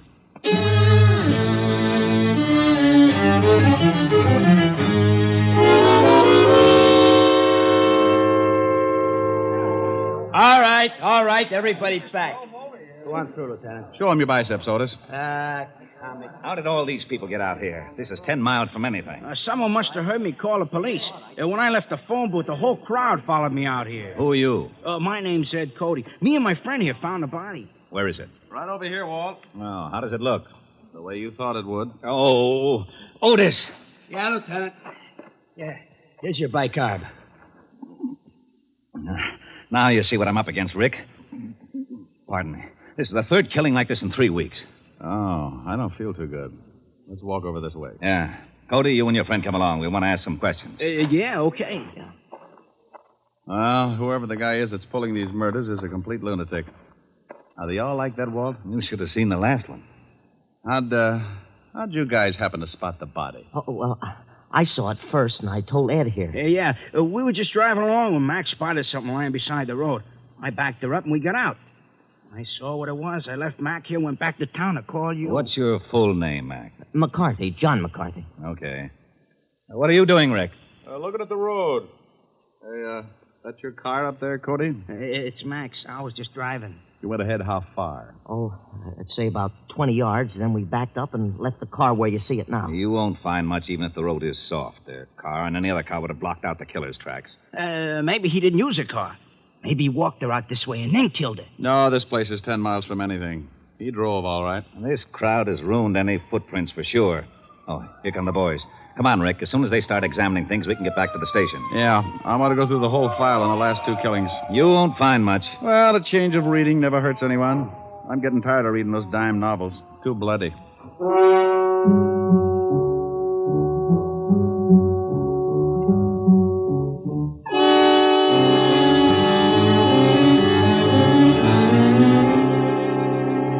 Well, that's the whole mess. No leads at all, huh? Not a one. I'm getting nearsighted from looking at all the lineup. We've picked up everything from drunks to safecrackers. Not a lead. Same type of crime in every case. This killer's got a crazy streak as wide as Broadway. Oh, wait until the commissioner hears about this one. Walt. Yeah? Give me a pencil. Now, tic-tac-toe is out. I got a headache. Stop waving your gills and give me a pencil. Here. What are you doing with that map? Drawing circles. Now, you stop that. That's a scale of this city, and I don't want it loused up by your doodling. Look at that. So you make a dandy circle. Thanks. What's it for? How should I know? You drew it. Drew what? The circle. Wasn't that a little foolish? Of course it was. That's what I'm yelling about. Well, that's bad for you. What is? Yelling. I know it. I thought you said you didn't know. Know what? About the circle I just drew. What circle? The one on the map. That's what I was yelling about. Why? You didn't draw it. I know I didn't. You did. What for? How should I know? You're a policeman. What in blazes has that got to do with it? You were a rookie, weren't you? Of course I was. You worked your way up to sergeant and then to head of the homicide, didn't you? You know very good and well I did. Wasn't it a little tough? You bet it was. I pounded the beat for 4 long years. Did it by the sweat of my brow. Now, wait a minute. How did we get into this? You asked me about this circle I drew. I did? Yes, Walt. But you didn't know what it was for. Oh, yeah. What is it for? It's for you. Like it? Yeah, it's not bad. Oh, I knew it. You lowlife, you conniving, dirty, underhanded louse. You always do this to me. I think you sit around nights and pull the wings off of flies. Moths. All right, moths. Sit around and dream up little monstrosities to pull on the police force and use me as a guinea pig. Right, guinea pig. You call me, Lieutenant? No, get out of here, you idiot. Yeah, Lieutenant. Diamond, for once I'm going to find out what's at the end of this merry-go-round. I want to know about that circle. And I'm going to get it out of you if I have to shove that map down your throat. Huh? This happens to be the commissioner, isn't it? Oh, not you, Commissioner. You understand that, man? Yes, Commissioner. I'm the connection of this butcher case, you understand me? Yes, Commissioner. Well, you've been stand there. What have you found out? Well, I just went out and looked at the body. Well, if you don't get connection pretty soon, I'm going to have to put somebody else on for you. Every man you've been in it for the Yes, but... Your motor's running. You shut up. No, Commissioner, somebody else. Yes, sir. Yes, sir. Yes, sir. Oh, who was it? I am not talking to you. Don't you want to know about the circle? No. Fine. When I was looking over the reports on the killings, I noticed something. You don't say. Say what? Okay, if you don't want to play, be a sorehead all your life. Well, I noticed that all of the killings, including the one we looked at this afternoon, were within at least 10 miles of each other. And the first one, this one right here, was exactly in the other direction from the last one. Bully for you. Oh, it's nothing. Well, using the first and last homicide for the edge of the circle, we find that the other killing also falls within the steer. Okay, so what? Getting interested? No, I'm not. Well, the girl this afternoon had been dead for about 14 hours, wouldn't you say? Yeah, but the coroner can come closer. Well, about anyway. Now, in the other two cases, it says that both girls met their deaths about 3 in the morning. Now, if the last one was dead 14 hours, she comes close to that time, too. Okay. What does that prove? Not a thing, but it's something to go on. This is a wild one, Walt. But let's say that our killer started off with his victim somewhere within that circle. To drive 5 miles, half the distance of the circle, it would take him, about... 15 minutes. Okay, 15 minutes. Now, that means he left his starting point around 2:45. Now, that's a funny hour to be so consistent. You're right. Bars close at 2. 45 minutes to talk a dame into a ride? Might be. Oh, I'll be darned. I may be all wet. The killer probably started from somewhere outside the circle, but we can start by eliminating the idea of the night spots anyway. Yeah, Lieutenant? Checking all the night spots from... 45th Street and Broadway, the center of the circle. From 45th Street and Broadway for 10 miles in every direction. Yeah, Lieutenant. That means cafes, bars, bowling alleys, anything that stays open till 2 or after, and step on it. I hope we're right. So do I. I don't like walking on eggs. Then sit down. Who knows? You might hatch something. Walt found out the name of the last victim, and the family supplied us with a picture. Her name was Martha Kirk, and her family knew nothing of her whereabouts the night of the murder. You can't really appreciate a police department until you really see them in action. Inside of 2 hours, Walt had every dive, bar, and night spot in the 10-mile circle tagged. They spread out, one man to every 5 blocks, each with a picture of the 3 murdered girls. Because it had been my idea, Walt wanted me to swim with it and maybe sink. I took a little section from 48th Street to 46th Street, and by late afternoon, I'd covered most of the likely prospects. You guessed it. The bottom of the barrel was coming up fast, and it was emptier than a ballpark during a thunderstorm. No one had ever seen the 3 victims. The last spot on the list was a bowling alley. I walked in and spotted a cocktail lounge. When I climbed up on one of the stools, a bartender with a head that should have been out on the alleys walked up to me. Yeah, what'll it be? How about a glass of milk? Glass of milk? Think you can stand it? Well, if you're worried, water it a little. I don't want to pass out on you. Yeah, get him. He made it funny. So did your family. You looking for trouble? Only if I get pushed. I'm looking for information. First door on the left. Yeah. Ever seen any of these girls before? What are you, cop? Well, let's say I'm nosy, and then I've got a badge to keep me in the spirit of the thing. Oh, why'd you say so? Let me see him. All right. Here's the first one. No. I ain't never seen her. How about this one? And this one? Nope. Hey, wait a minute. Sure, I know this one. Comes in here about twice a week. Was in last night.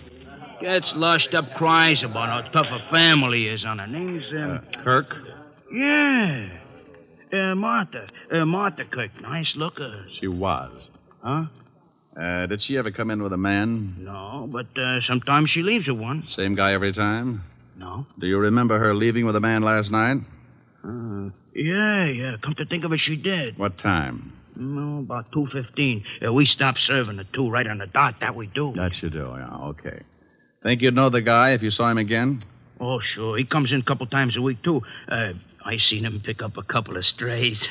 I guess you call him a wolf. Yeah, with a hatchet. Huh? No, forget it. Where's your phone? Right over there. Hey, here, use a slug. It's on the house, officer. Thanks. Hope nothing's happened to Martha. She was a rotten drunk. What a wonderful kid. She was, huh?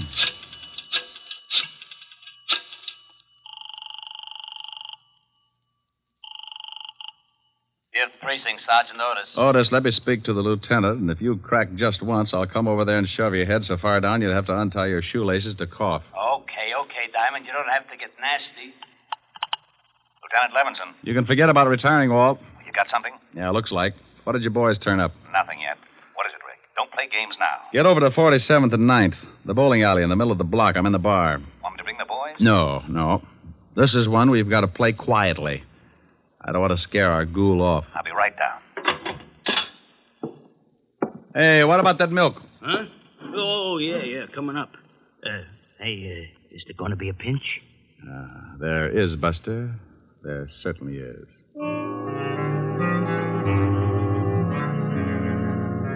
Walt romped in about a half hour later, and he talked to the bartender. He finally looked satisfied. He had to, because it was the only lead that had turned up. We told the bartender to tip us if the guy showed again, and we sat down to wait.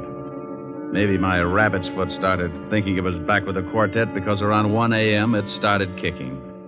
The bartender gave us a nod just as a big guy wandered in and sat down at the bar. He weighed in at about 220, and his clothes were sloppy. He ordered a drink and started eyeing a cute little number sitting at the other end of the bar. Let's take him. Hold it, Walt. He's making a pitch. What?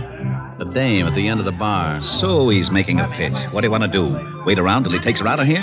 Maybe you'd like to help him sharpen his axe. Look, you haul him in now, you'll have to beat it out of him. You want him to pick the dame up? Well, is that against the law?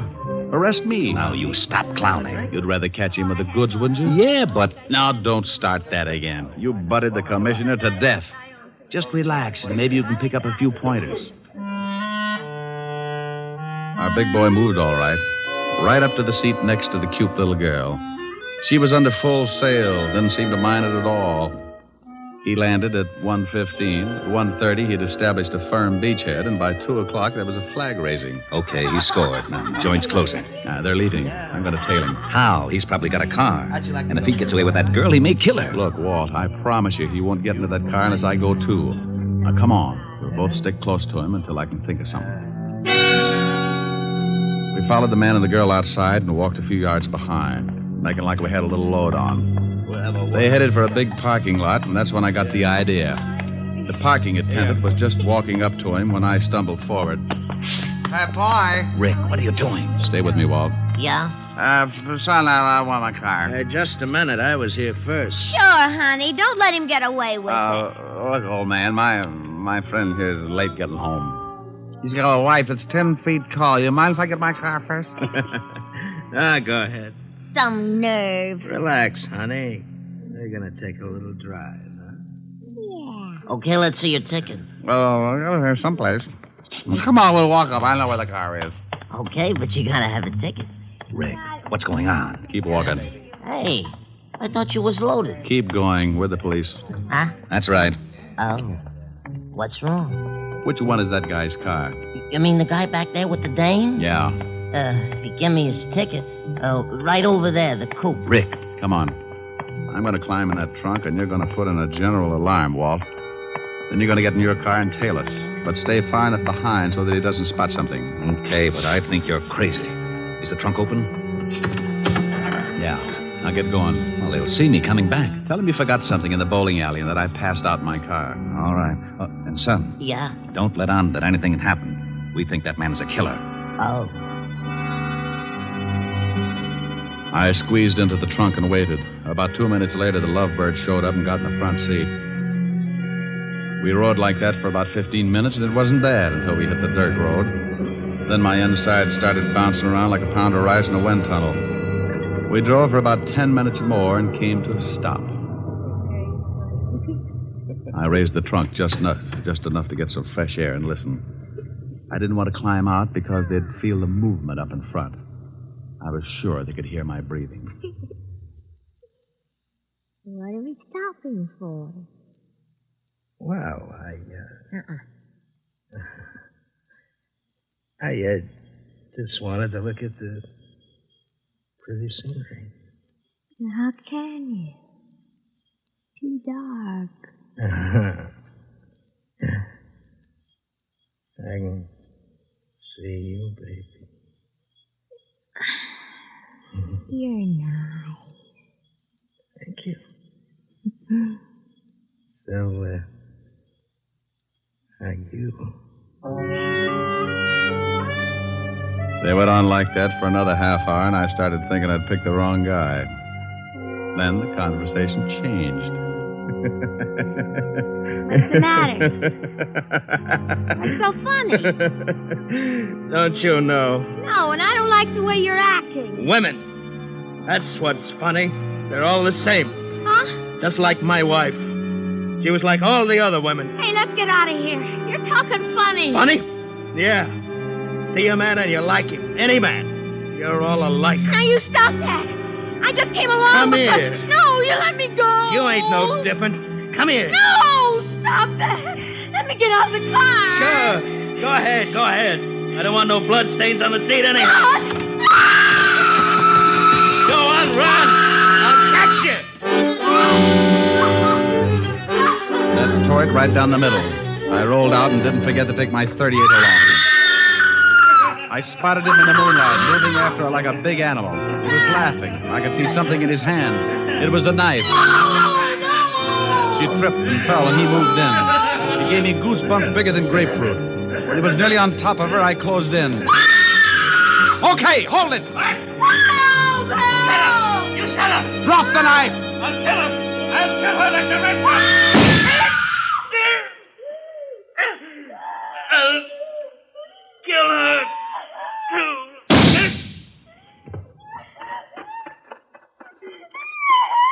You all right, honey? No.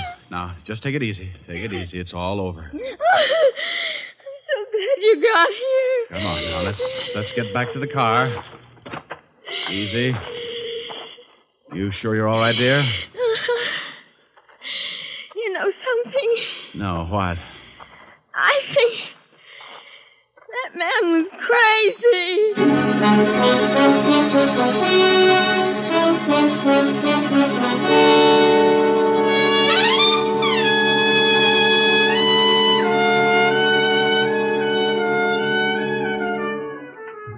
Well, Walt finally got there, and we sent the girl home.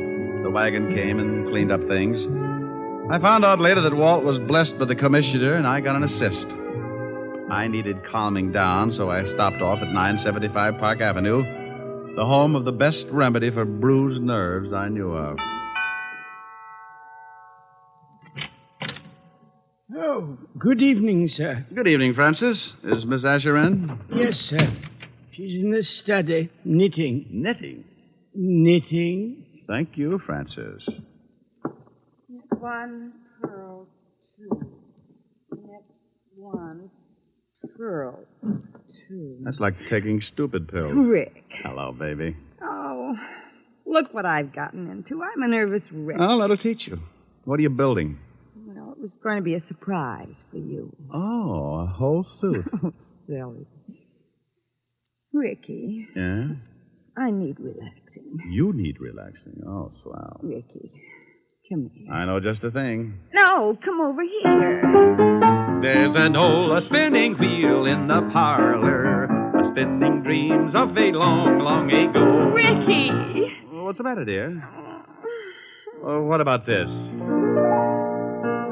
Cruising down the river on a Sunday afternoon. Ricky. With one you love, the sun above, waiting for the moon. Ricky. The old accordion playing. Ricky. A sentimental tune. Rick! Oh, honey, what's the matter? You can sing later. Oh. Please. What is it, really, baby? Come here. Oh, you know something? What? I may never sing again. Okay.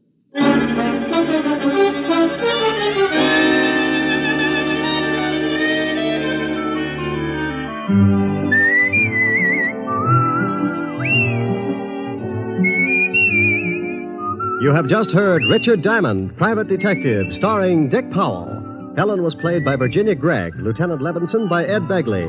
Also in our cast were Wilms Herbert, Bill Conrad, Lorene Tuttle, Jack Crucian, and Sidney Miller. Music was under the direction of Frank Worth. Richard Diamond is written by Blake Edwards and directed by William P. Rousseau. Dick Powell will next be seen in the motion picture Mrs. Mike, based on the best-selling novel Mrs. Mike. Now, this is Eddie King inviting you to be with us again at the same time next week when we will again bring you Dick Powell as Richard Diamond, private detective.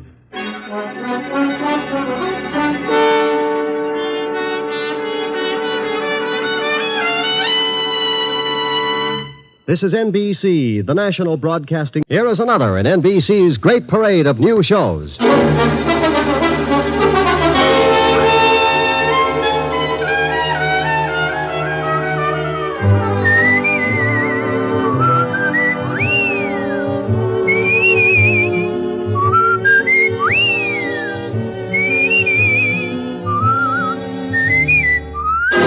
Now, Dick Powell as Richard Diamond, private detective.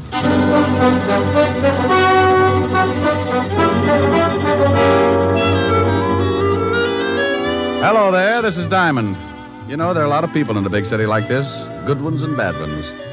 They walk down Broadway and rub elbows, and you can't tell them apart. Why can't you? Because a lot of them were poured out of the same mold, brought up in the middle of garbage cans and gang wars, weaned on the smell of slums and conditioned to the taste of dirt and a kick in the ribs. By the time they get old enough to raise their fist, they're given two choices, two ways to beat the gang wars and garbage cans. One guy picks himself up, shakes off the filth, and jumps over on the right side of the fence. The other guy picks himself up, too. But when he does, he raises that fist and shakes it at the whole world because he wants things the easy way. He continues to shake his fist until someone shoves a gun in it. Then he's a swaggering giant. Sometimes he climbs over with his little bag of rot and hides in the lap of society. But take away the gun, and he ends up right back in the middle of the garbage cans with his face in the dirt. What about the guy on the right side of the fence? Well, you rarely ever hear of him, unless he becomes president or gets mixed up with the guy on the wrong side of the fence. Like the case I bumped into a couple of days ago. It all started in Central Park.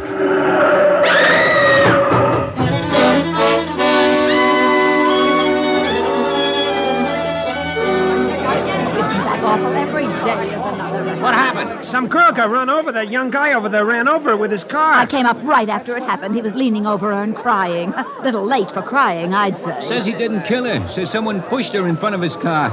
Ain't that a good one? All right, everybody back. Here comes the ambulance.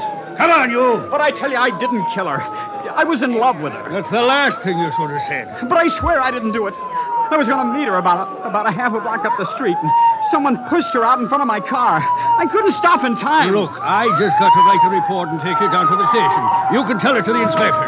Now, look out. Here's the ambulance. Hello, Crockett. You're too late. The body's ready for the morgue. Ah, Central Park's turning into a graveyard. I'm going to start taking my girl someplace else. What do you mean? Somebody else got run over in the park? Somebody got shot full of holes. Call came in just for this one.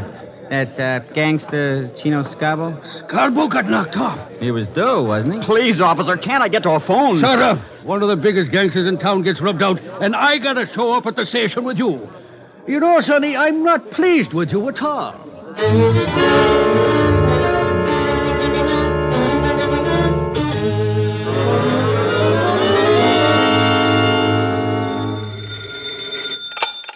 Diamond Detective Agency, corpses designed with you in mind. Rick, Oh, hello, Helen, baby. where do you get all those awful slogans? Ghost Rider. Ho, ho, ho. Get it? Rick. Wasn't a riot. No, Rick. Was a bomb. Okay, maybe this will get a yuck. Oh, here's a beaut. Are you lonely? Join the Lonely Souls Club and find your perfect soulmate. All ages. Guarantee satisfaction and money refunded. I wonder if Mighty Joe Young knows about this. Rick, what are you talking about? I'm reading the personals. Hey, get a load of this one. Will give ride to coast, must be young companion, pretty, easy on the eyes. Think I ought to apply, baby? You're ridiculous. Oh, here's an odd one. Anyone witnessing unusual accident at the 72nd Street Transverse, 11 p.m. Wednesday night, when young girl was killed, call Skylar 6036. Urgent. That's in Central Park. Yeah, somebody's got troubles.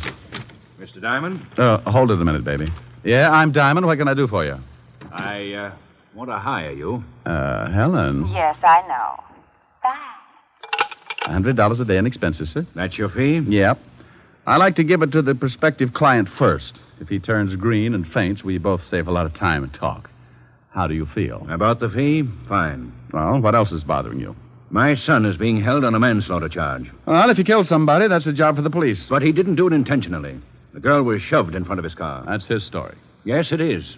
And I believe him. Who was the girl, and why do you think anyone would want to kill her? Her name was Jean Cooper. My son was in love with her. Why anyone would want to kill her, I really can't say. Uh-huh. Your name and your son's name, where he's being held. My name is Cook, Earl Cook. My son's name is Tom. He's at the 5th Precinct Police Station. Oh, wouldn't you know it? I beg your pardon? Forget it. What's your business, Mr. Cook? Politics. Where can I reach you? I live at 261 Riverside Drive. My phone is Schuyler 6036. Hey, wait a minute. What's the matter? I don't know. That phone number's familiar. Where did your son run over this girl, Mr. Cook? The 72nd Street Transverse. 11 o'clock Wednesday night? Why, yes. How did you know? I read the papers. Is this your ad in the personal column? Yes, it is. You see, the police claim there were no witnesses, but I had hopes that there might have been someone who had seen the accident. Well, if anyone called you, let me know. Now, I'll take $100, Mr. Cook.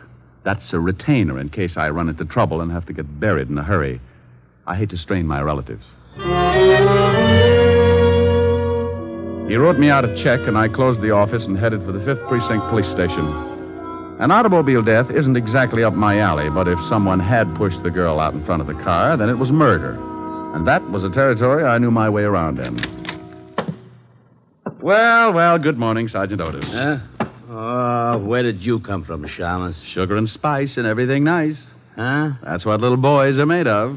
You're crazy. That's what little girls are made of. Why, Sergeant, you peeked. You want to see the lieutenant? I think that would be lovely. Go on, then.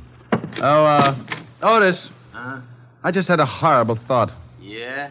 Wouldn't it be awful if there was a whole room full of you? Hello, Walt. Diamond, you get out of here. Every time you wander into this office, I grow another ulcer. Why, Walt, I'm surprised at you. Well, you wouldn't be if you had to listen to Otis bellyaching all over the precinct 12 hours a day. Why don't you leave that poor guy alone? Don't listen to him. Don't listen to him? How can I help it? He screams so loud only dogs can get with it. Have you got a boy booked here on the manslaughter charge, Tom Cook? Yes, we have. I knew darn good and well you'd be springing something before you'd sit down and act like a normal human being. What do you want Cook for? He ran over a dame last night, and that's that. Maybe you want to give him a driving lesson?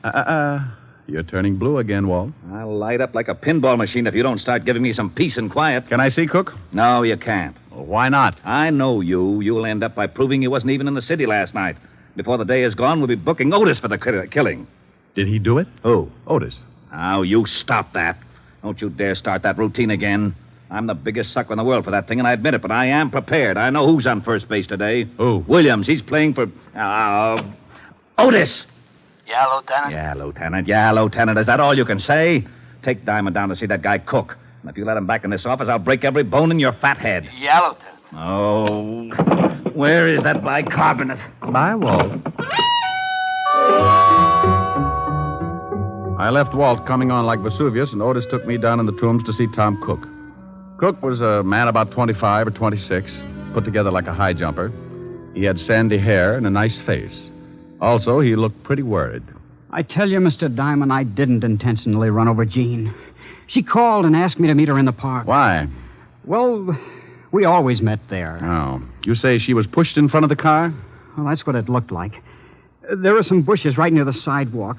She came flying out of them and fell in front of me before I could put on the brakes. What did she want to see you about? It was personal. Now, look. You're up on a manslaughter charge. You can get a lot of time for that. Now, what did she want to see you about? I can't tell you. I just can't tell you. It would ruin someone. It's going to wreck you if you don't. Then it'll have to. Okay. Did she have any enemies at all? Boyfriends, girlfriends, ex-husbands, jealous icemen? She had an ex-husband. When did she separate from him? About a year ago. Why? Do you think maybe Cooper was jealous? Is his name Cooper? Yes, John Cooper. Oh, live in town? Well, he was living at 498 West 81st Street, but that was a year ago. Okay. Tell me where your girl was living. 383 Madison Avenue, apartment 206. She was living under her married name, Cooper. Sure you don't want to tell me what she wanted to see you about? I can't, Mr. Diamond. Okay, but I hope that the person you're protecting appreciates it. 5 years in Sing Sing is stretching loyalty a long way. This person's worth it. Otis, let me out of here. You locked me up with a Boy Scout.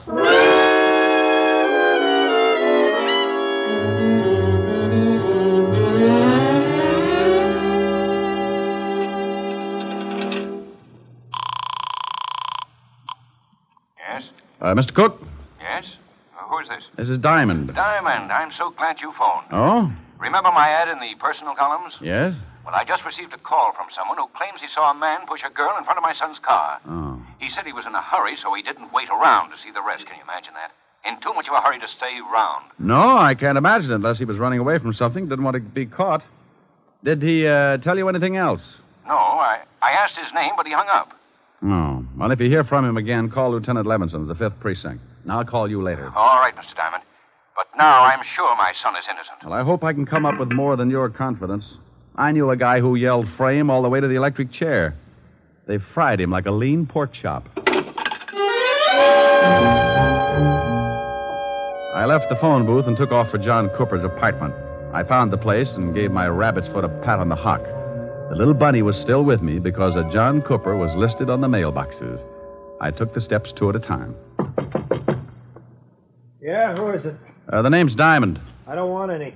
I'm selling a homicide, complete with samples. You better open up. Hey, what are you talking about? I'm talking about your ex-wife. She was killed last night. What?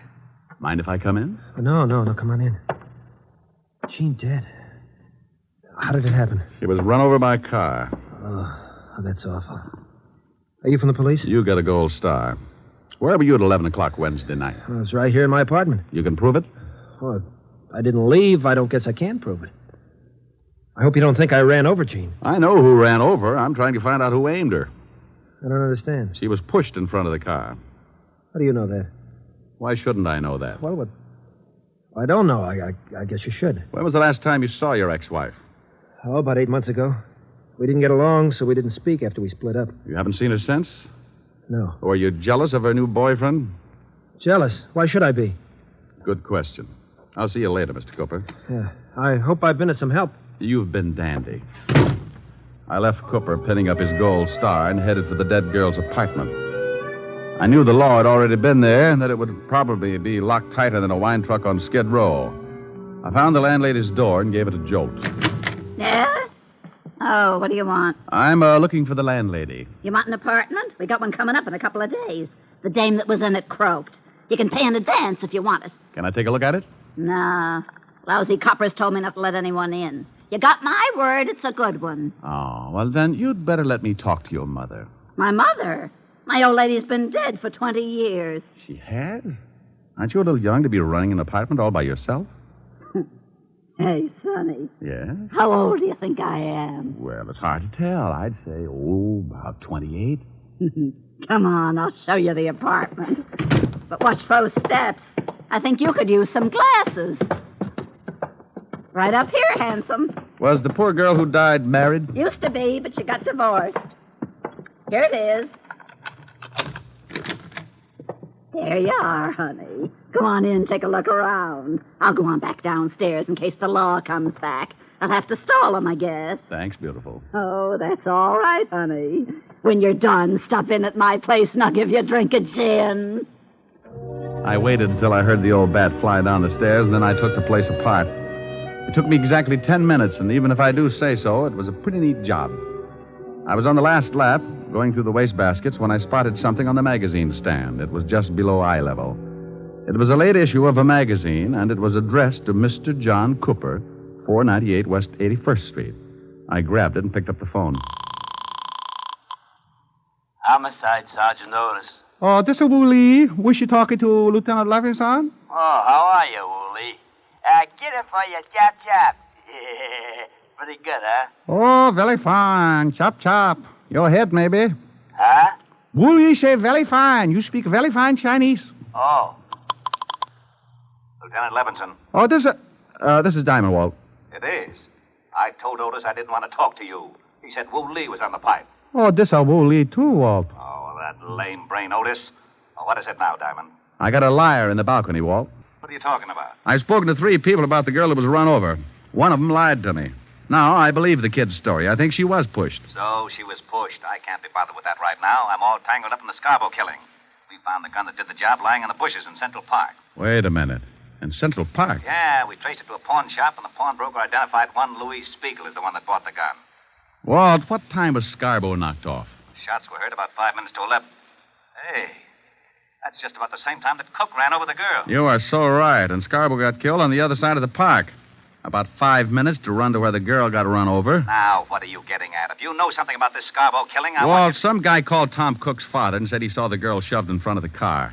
He wouldn't tell his name because he said he'd get in trouble. Probably a crank. No one would duck out on a deliberate murder. Unless he just rubbed out New York's biggest gangster. Hey. Yeah. Have you got Louis Spiegel on tap? No, he's hiding out. Oh. Well, do me a favor. Check your files and see if you've got a record on a John Cooper. The dead girl's ex-husband? Yeah, then I'll call you back.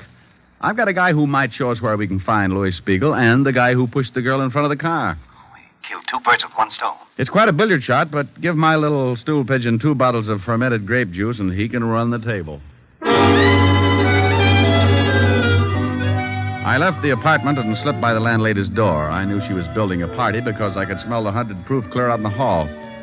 I ducked out on the street and headed for Skid Row in a place called the Parrot Club. When I went in, I spotted my man sitting in his usual spot at the bar. His name was Wilbur Truitt. Ah, greetings, Bucko. You have come just in the nick. Not having the necessary funds to purchase another bottle of strength, I asked yon bartender to put it on the cuff. Wilbur, Whereupon he handed me this can of rat poison. It turned out to be rather soothing in a toxic sort of way. Bucko, you know me. I do not wish to deprive the little rodents of their daily constitution, so I would much rather nurse on the succulent end of a bottle. Wilbur, I'm looking for someone. I have been looking for someone all my life, preferably a brewery owner. Bartender, bring me a bottle. Oh, noble sir, your overkindness doth wring tears from me. I do embrace your offer. Now, you don't wrap your hooks around this jug until I find out where Louis Spiegel is. That is indeed a difficult problem. Mr. Spiegel carried a rather large gun under his arm. Then if I sit here and gaze at that bottle for any great period, I shall become cotton-mouthed and surely choke to death. Mr. Louis Spiegel might be found in the freight yards, hiding in an old shack at the end of 50th Street now, Bucko. I'm rusting. Here you are, Wilbur, and thanks. Farewell. Lord knows when we shall meet again. I have faint, cold fear thrills through my veins. But no matter. I have never let a cork confuse me before. Bartender, a corkscrew and bring the cat. I owe him a drink.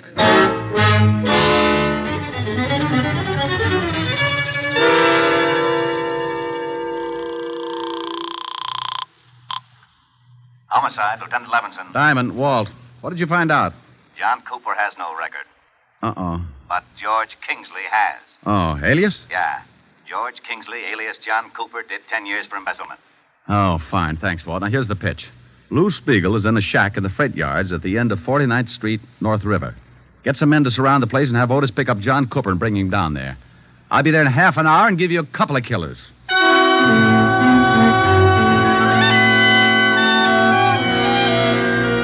All I needed was a motive, so I hung up the phone and headed for the house of my client, Earl Cook. Oh, come in, Mr. Diamond. I'm very glad you've come. Mr. Cook, did you... I want to show you something. Here. What are they? Letters to my son. Blackmail letters. Oh? Where'd you find them? I was going through my son's things, trying to find something that might help uncover the motive for his accident. Mind if I take a look? Well, I can save you the trouble.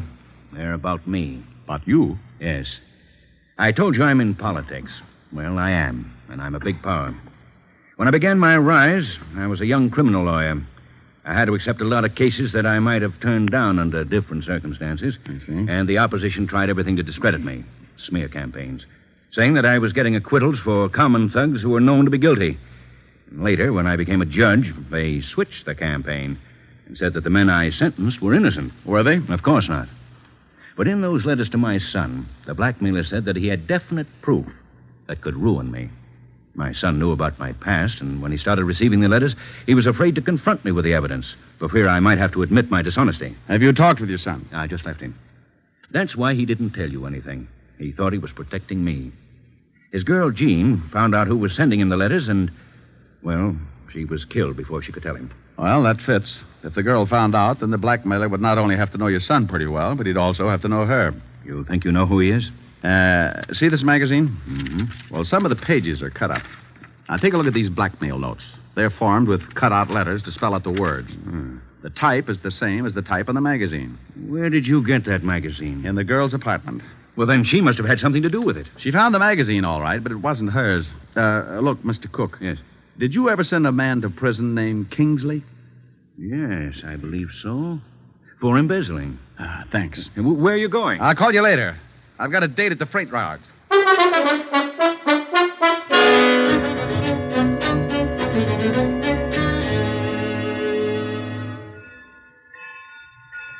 Oh, hello, Rick. We've got Spiegel boxed up. He's in that shack down there. Will he come out? If he does, it'll be feet first. I guess he'd rather have it that way. Any shooting? He tried a couple, but I had the boys hold their fire until you got here. I see. Where's John Cooper? Otis hasn't showed up with him yet. Let me use your loudspeaker, Walt. Oh, sure, go ahead, but keep your head down. Spiegel, Lou. Why, that lowlife, I'll blast him to kingdom come. Hold it, Walt. Spiegel knows me. Louis, this is Diamond. I want to talk with you. You better get out of here, Diamond. This ain't none of your business. Lou, you've got my word there'll be no shooting. I want to talk to you. Look, Diamond. I know they want me for the Scarborough killing, and I say, okay, I done the job. But I'm allergic to electricity, and I don't like cops. You blow this place apart, I say okay, too. And that's the way I want it. Now, do you still want to talk? I want 5 minutes. Okay, come on down, but keep your hands behind your neck. Walt, no shooting, huh? Okay, but I think you're crazy. He kills guys for practice. I moved out from behind the boxcar and put my hands behind my head. I started down toward the shack, and I could see Spiegel looking at me over the barrel of a .45. One bad move from any of the men stationed around the yards, and I was going to get dead quick. I walked up to the shack and went in. That's far enough, Diamond. You've got 5 minutes. It won't take that long, Lou. Keep your hands where they are. Oh, I thought you might want a cigarette. Oh. Yeah, as a matter of fact, I'm all out. Yeah. Keep the pack. Just one. I got a date. Yeah. Light? I can make it. 4 minutes, Diamond. Did you see a girl shoved in front of a car the night you knocked off Scarborough? Yeah. I called some guy and I told him about it. I read his ad in the personals, but I couldn't do anything about it. Yeah, because then the law would know you were in the park. Looks like it don't make much difference now. The kid who ran over the girl is in on a manslaughter rap. You'll get 5 or 10. That's tough. You got 3.5 minutes. Lou, did you get a good look at the man who gave the girl the shove? Sure, I'd remember him. Rick? What do they want? I'll see. With your hands up, you'll see. Sure. What is it, Walt? Otis has got Cooper. Lou, will you do me a favor? I don't know. I want you to tell me if the guy they've got up there is the one who pushed the girl. Sure. But I can't see him from here. I'll have him brought down. I hope you ain't up to something. I don't want to see no kid get sent up on a bum rap. But if you get funny, you get holes. Walt, how about us bring Cooper halfway down to the shack? He doesn't want to go. Then drag him. I've only got 2 minutes. They bringing him? Yeah, here he comes. Okay. Out that door. What are you doing? I'm doing you a favor. I'm tired of this shack, and I'm walking out with you in front of me. Okay. Don't get too far ahead. Rick, what's Spiegel up to? I don't know. Hold your fire. I'm surprised at you. Even if I identified this guy, it wouldn't hold water. I got a bad reputation. Hey, what's going on? Take it easy, Otis. You can't do this to me. What's this all about? That's the guy, Diamond. I don't know what you're talking about. Sure you do. I saw you push that dame in front of the car. You're crazy. Now, I don't like that. You got just 10 seconds to admit it. I won't admit anything. Then I shoot you. Hey, you can't. Shut up, Flatfoot. Stay out of this, Otis. I tell you, I won't admit anything. 5 seconds. Come on, Cooper. I found out all about your prison record. I know Cook sent you up and you wanted to get even. You found those letters Tom wrote to your ex-wife, so you started blackmailing him. And I know you lied when you said you hadn't seen your ex-wife. I found a magazine in her apartment with your address on it. Time's up. No. All right, I did it. You're too late. I'm on schedule. Oh, you idiot. Why did you shoot him? What's the difference? I kill people, he kills people. Besides, he wasn't polite. So long, Diamond. You got your favor. He's making a break. You'll never make it. Spiegel, in the name of the law, stop. For what?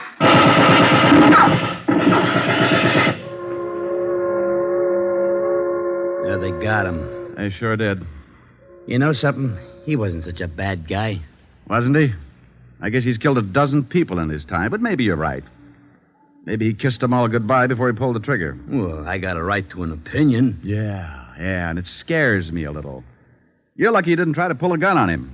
You'd look pretty silly telling everybody what a nice guy he was after he'd shot off the top of your head.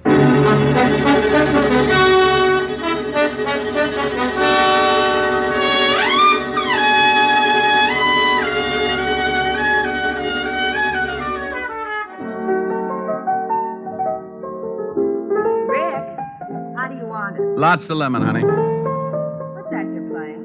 I don't know. It says on the sheet music for kazoo and voice.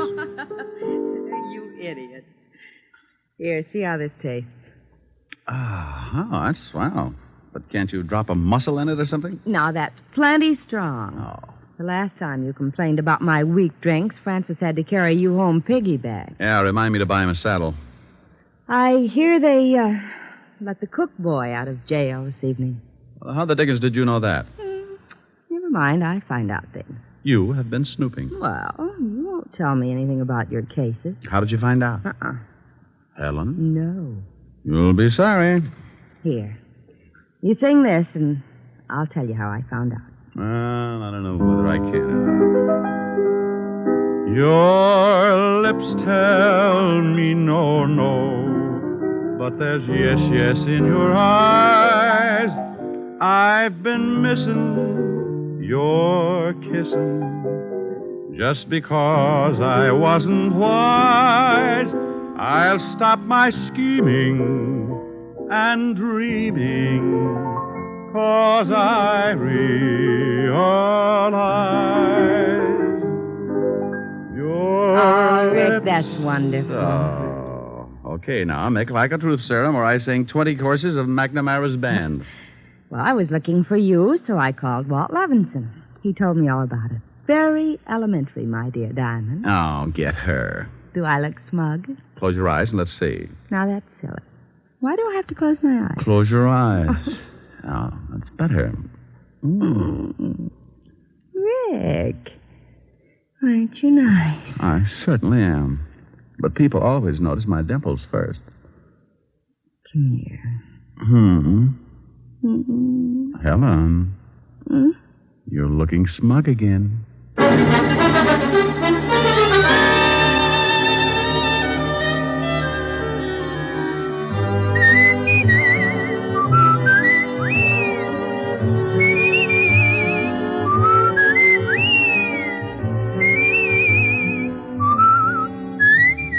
You have just heard Richard Diamond, Private Detective, starring Dick Powell. Helen was played by Virginia Gregg, Lieutenant Levinson by Ed Begley. Also in our cast were Wilms Herbert, Eleanor Audley, William Johnstone, Sam Edwards, David Ellis, and Frank Lovejoy. Music was under the direction of Frank Worth. Richard Diamond is written by Blake Edwards and directed by Richard Sandville. And now, Dick Powell. Friends, I want to remind you of the wonderful group of programs NBC has on tap for tomorrow afternoon and evening. Shows like Hollywood Calling, Guy Lombardo, Four-Star Playhouse, The Ethel Merman Show, and the NBC Symphony. For the best in radio listening tomorrow and always, keep your dial tuned to your favorite NBC station. Dick Powell soon will be seen in the screen version of the best-selling novel, Mrs. Mike. Now, this is Eddie King inviting you to be with us again at the same time next week when we will again bring you Dick Powell as Richard Diamond, Private Detective.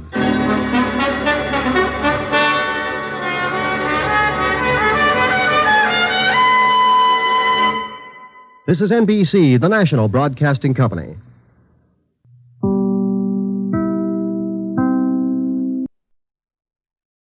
Here's another in NBC's great parade of new shows.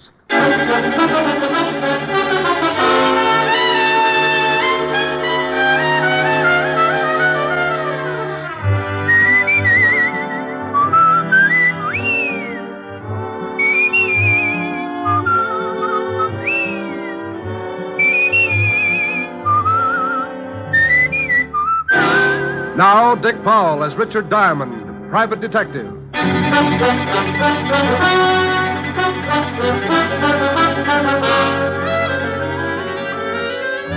Hello there, this is Diamond.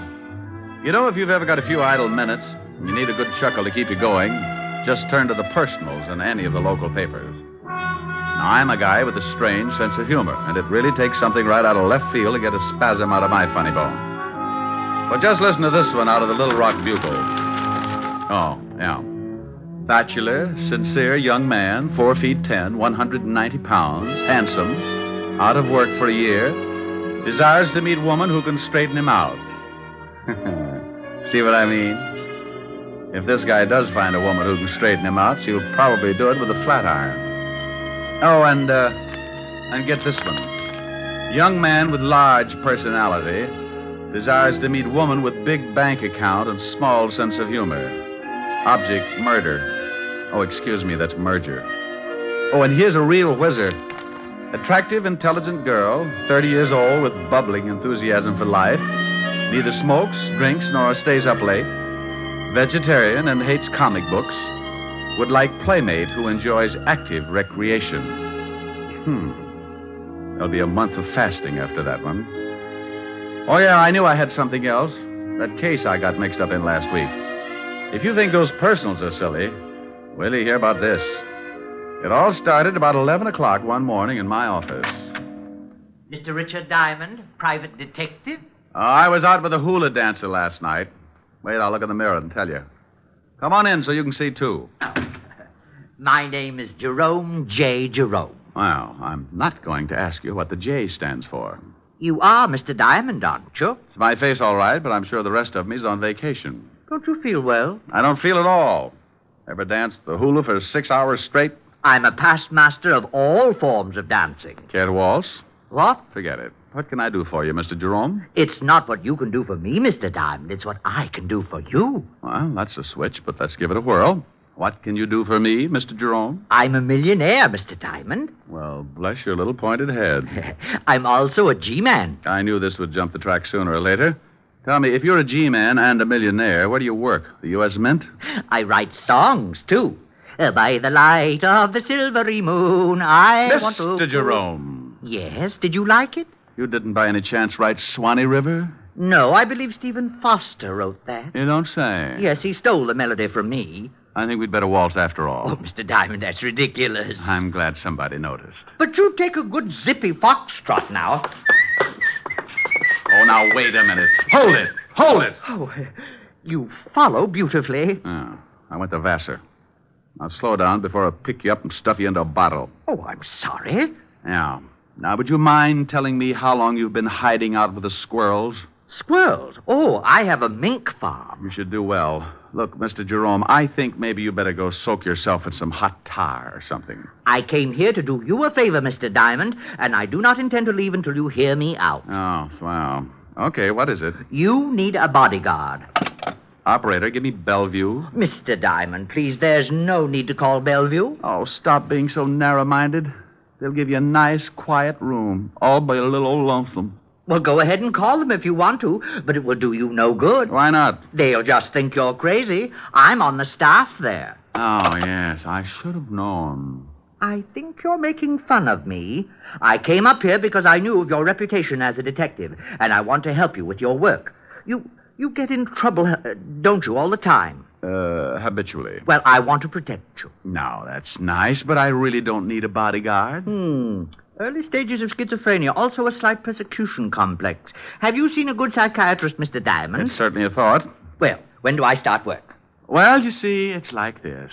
I'm awfully sorry, but I have my own nutcracker. Oh, no. I mean as your bodyguard. I'm afraid the requirements are too tough. What are they?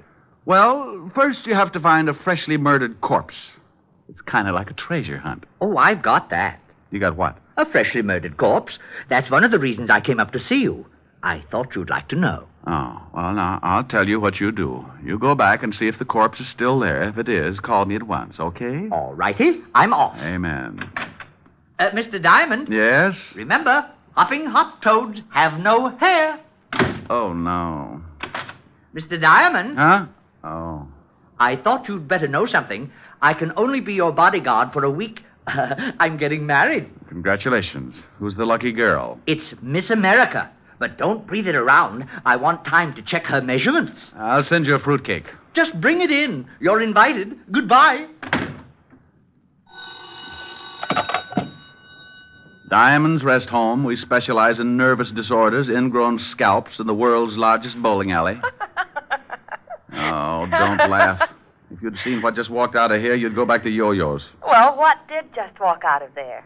I'm not sure, but he had lovely blonde hair. He did? Yeah, all over him. Rick, what in the world are you talking about? I'm talking about nothing in the world. Come on, tell Helen. Well, I've got to get it all straight first. If I figure it out, I'll come over and we can throw sesame seeds at each other. Oh, I'd love to. When will you be here? As soon as I shine up my elk's tooth and lock the office. Bye.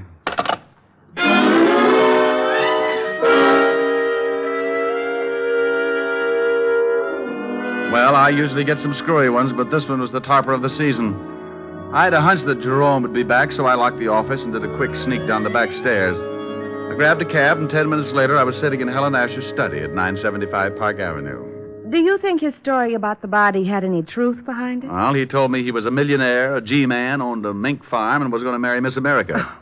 Now, tell me you think there's some truth behind it, and I'll have you committed. Well, all right, but if he continues to pester you ought to call the authorities about him. Yeah, I guess I'll have to. Poor little man. It's a poor little man like that who ends up hanging his grandmother on a meat hook. Oh, he doesn't sound dangerous to me. Sometimes the harmless ones work themselves right into a storm. Now, take me. You would never guess that somewhere in the back of my head a square knot is being tied. Rick, now stop that. See? You didn't know it, but at high noon I grow fangs and long claws. Now stop it. You do that every time a good-looking girl walks past. Rick. You complete idiot.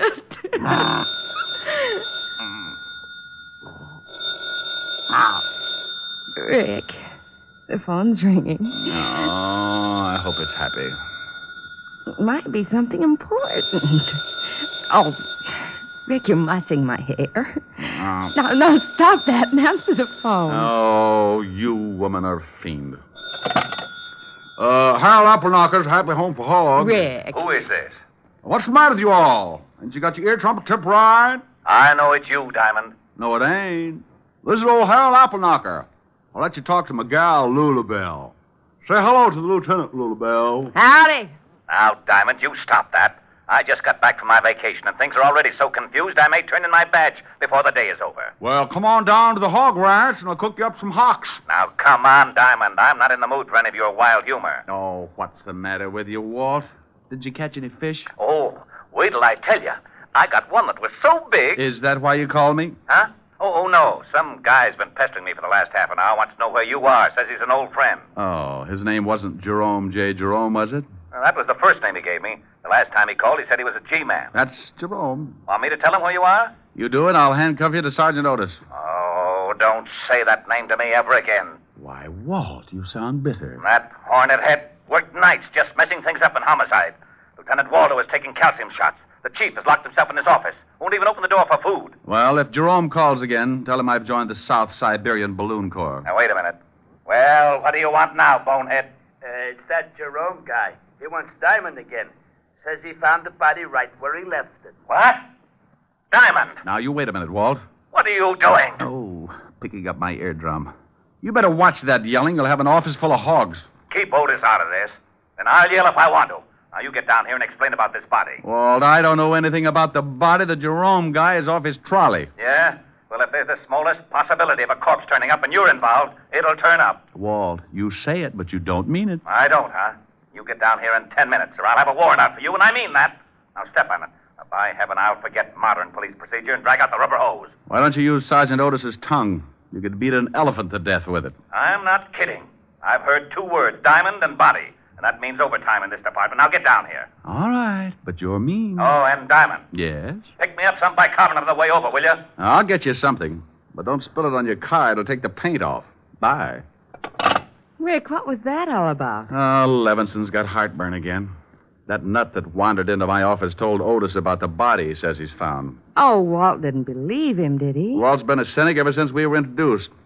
I'll see you later this evening, honey. All right, Rick. What do you want to do? Helen. What? What you said.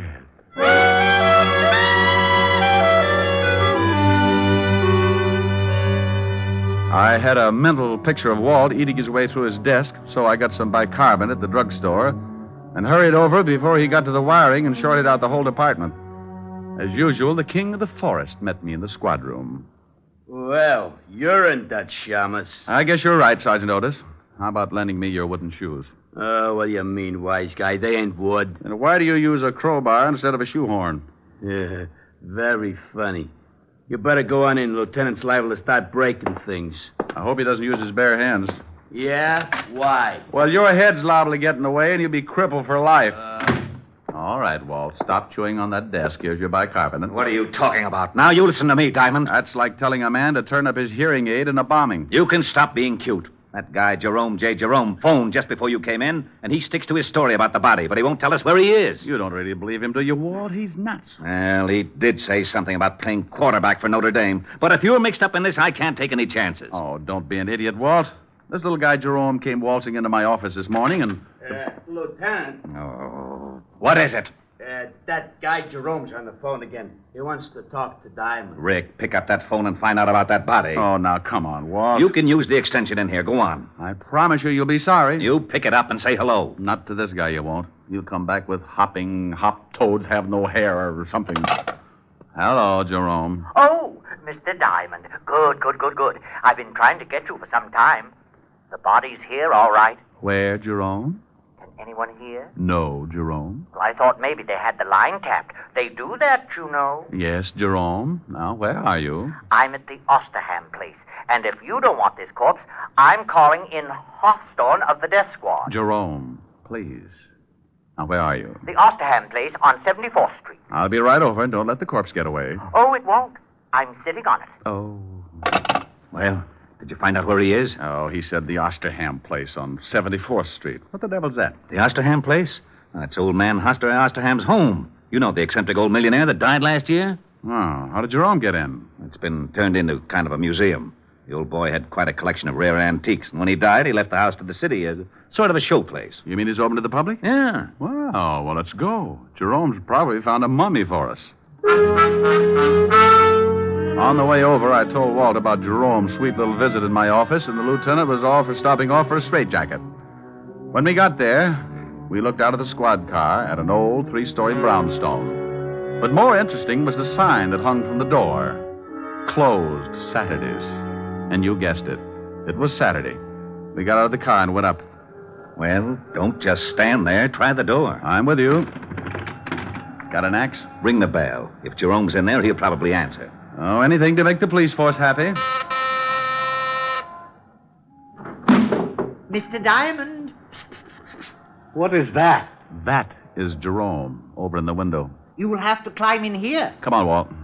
We can't do that. Who's that with you, Diamond? Oh, this is Lonely Levinson, Jerome. He collects bodies. Oh, good. He'll just love this one. Climb in. Coming on? Oh, go ahead. If there's a corpse in there, it's in the line of duty. I'll give you a boost. I can make it. What you read, old fat berry? You shut up. There. All right, Red Heart, you're next. Up, and away! Oh, I'm glad to see you both. I was getting tired of sitting around with her. The conversation was so one-sided. Sitting around with who? Her. Rick. Yeah. Do I qualify, Mr. Diamond? Young girl. Been dead quite a while. Jerome. Yes, boss. Oh, Ricky, how you found her? Well, this room is supposed to be sealed up. Sealed up? Yes, the building is a museum. Not a very good one. I have much better things in my apartment. We're losing him. Jerome, how you found her? Oh. Well, when the building is open to the public, they take you on tours. When we passed this room, we noticed it was sealed. I asked why, and the guard said it was because the late Mr. Osterham had stipulated in his will that the rest of the house could be shown, but not this room. It was his private study. And he said if he ever wanted to come back, he didn't want a lot of people cluttering it up. Who broke it in? I did. You did? Don't they have burglar alarms in this museum? Mr. Diamond, Lonely Levinson has an extreme case of supersensitivity. Does he always snap like that? Only when he hasn't been fed. Why did you break in? You should be careful, Mr. Lonely Levinson. You bite someone. Have you been checked for rabies? Now you listen to me. Walt. Jerome, why did you break in? Well, it's perfectly obvious. When the guard told me the story, I played along with him. Of course, I knew it was just a trick to throw me off. Of course. Oh, would you mind turning your head? It's much better if you just chew on that curtain.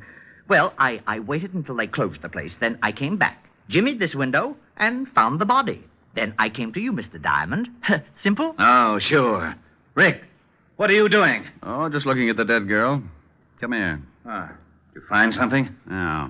Got on an anklet. Name is, strike a match, will you? Oh, wait a minute. There. Oh, Adelaide. Looks like she's been dead quite a while. Yeah. Jerome, when you found... Hey, Jerome. What? He's gone. Oh, we're a couple of swell sleuths. He's not out on the street. Must have climbed out and run for it. I'll send out a general on him. Yeah, I would if I were you. A guy like that shouldn't be running around loose. He's liable to wind up on Stromboli. Well, Walt put out a general alarm on Jerome and then called in the rest of the experts to give him the dope on the dead girl. I didn't wait around because I had a hunch that Jerome would find me again. I was right, because at that moment he was sitting in my office behind my desk. Diamond Detective Agent, sir? Rick? Who is this? Oh, now stop clowning. This is Helen. Never heard of you. Why don't you dames leave me alone? By the light of the silvery moon. I guess I'll have to write some new lyrics. Oh, dear. Yes, what is it? Well, you sure got there in a hurry. Who is this? Now, you stop that, Diamond. You know very well who this is. What do you want, stupid? Stupid? Yeah, rhymes with Cupid. Could do a song on it. Like to hear my latest? I've been working on the railroad all the livelong day. What kind of a song do you suppose I could write with Stupid and Cupid? Oh, hello, Mr. Diamond. What's going on? Well, hello, Jerome. Taking my calls for me? Yes, and wait till you hear the pixie I've got on the line. Here. Thanks. Hello, Walt. Rick? Yeah, you were talking to Jerome. I just came in. I might have known it. Don't let him out of your sight. Of course not. Now, what did you find out? Oh, yeah. The dead girl is one Adelaide Smith. Had a record. Blackmail artist. Been dead about 3 days. Working for a Patrick Mahaffey, attorney, on Pine Street. She was strangled.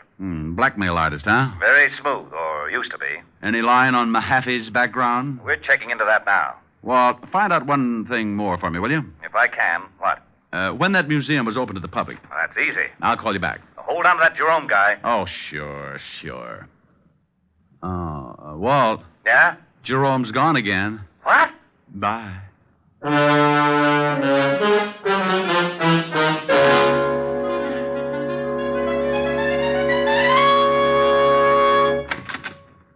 Sorry to bust in, but you seem to be missing your secretary. Come in. My secretary just walked out the other day. I haven't had time to get another from the agency. Are you Patrick Mahaffey? Yes. What can I do for you? Was your secretary's name Adelaide Smith? Why, yes. How did you know? Oh, from the police. They just put a tag on her down at the morgue. Good Lord. She isn't... She certainly is. The morgue is very choosy about its tenants. Oh, that's terrible. What was it, an accident? Well, if it was, the insurance companies are going to have to set up a new system. She was strangled. Oh, how horrible. Yes. You're an attorney, aren't you, Mr. Mahaffey? Why, yes. Are you from the police? I just left them. What kind of an attorney? Why, just general law. Ever do anything you could be blackmailed for? What? Why, of course not. Ever have any business with the Osterham estate? No, I never handled any of the Osterham business. Why? Oh, nothing. I'll see you later, Mr. Mahaffey.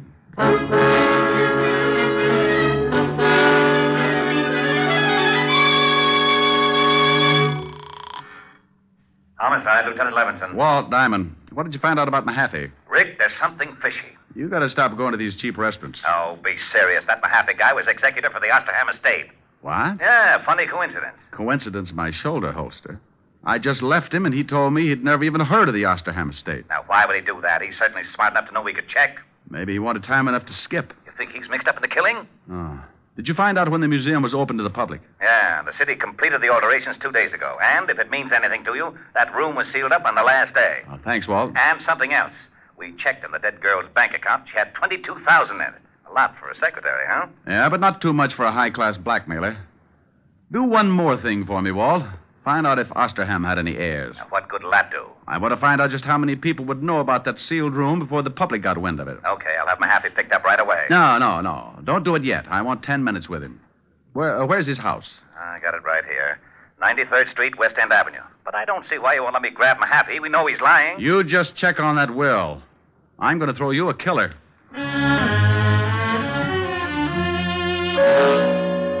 I left the phone booth and headed for West End Avenue and Patrick Mahaffey's residence. Strangely enough, it was on the west side of town. And when I got there, I spotted a green sedan in front of the house. I started up to the front door, and Mahaffey met me halfway. He had a suitcase, and he was in a hurry. Oh, it's you. Your memory's getting better. Come on, you don't want to leave right now. Let's go back inside. But I have to catch a plane. I'm leaving town on business. Oh, I'll bet you are. Let's go. Now, wait just a minute. You have no legal right. Do I have to show you my biceps? Well, all right, but make it brief. I'm late as it is. Now, just what is this all about? I thought you said you didn't have any business with the Osterham estate. Why, that's right. I checked. Oh. Just exactly what was your capacity? Well, I handled the incomes on the trust account. I was also the executor of the will. You wouldn't be handling it now, would you? When Mr. Osterham died and I executed his will, my job was done. Were there any heirs? 2. Neither of them were able to hear the reading. Who did hear it? Just an official from the city. Why weren't the heirs present? Because one of them couldn't be found. The other one was in a kennel. In a kennel? A cocker spaniel. He received $10,000. Oh, I bet he rolled right over on his back. Who was the other heir? Mr. Osterham's nephew. He hasn't been heard from in 10 years. He went to France to study hat designing, but hat jobs were very scarce, so he just vanished. He was rather eccentric. Oh. Now we come to the jackpot question. What you got in the bag? What? You look a little green. Open it up. Now, look, you can't do this to me. It's against the law. Where's your warrant? I got a fistful of them, see? Oh. All right. There. Dump it out. But I've got to catch a plane. If I dump all this... Dump it out. Well. Yes. It's a lot of money, isn't it? Sure is. Isn't it lovely? Well, I'm glad you like it. Go ahead. Take half. I was hoping you wouldn't say that. Why not? Because I'll hate myself for the next 2 years. Put it back in the bag and let's go. But I'm offering you $100,000. You must be a fool. Oh, this is a very elementary deduction. Come on, you can figure it out in Sing Sing. I don't think so. You should have looked in my pocket, too. Oh, I hope that's an old pipe you're pointing at me. I hate to disappoint you. It's a 38. Now you're turning green. Now, you better answer it. It's the police, and they know I'm here. All right, but you say one thing wrong, and I'll have to shut you up permanently. Yes? Is Diamond there? Yes. Let me talk to him. All right. You were right. It's for you. Go ahead, talk to him. But I warn you again. Hello? I'm getting tired of dialing. Everything all right? Just dandy. What did you find out? There were 2 heirs, and get this. One of them was a... Cocker Spaniel. Yeah, how did you know? What else? Well, that guy Mahaffey's a crook. We checked and found out that there's only about $10,000 left in the trust fund. The bank says Mahaffey had power of attorney, and he'd drawn out about $200,000. You got him there with you? Yeah, but it's all in the way you look at it. Oh, it's like that, huh? Let's see if you can stall him. There ought to be a prowl car nearby. Goodbye, Walt. Did you get the information you wanted? Yeah, you killed the girl. Probably because she found out you were dipping into the till.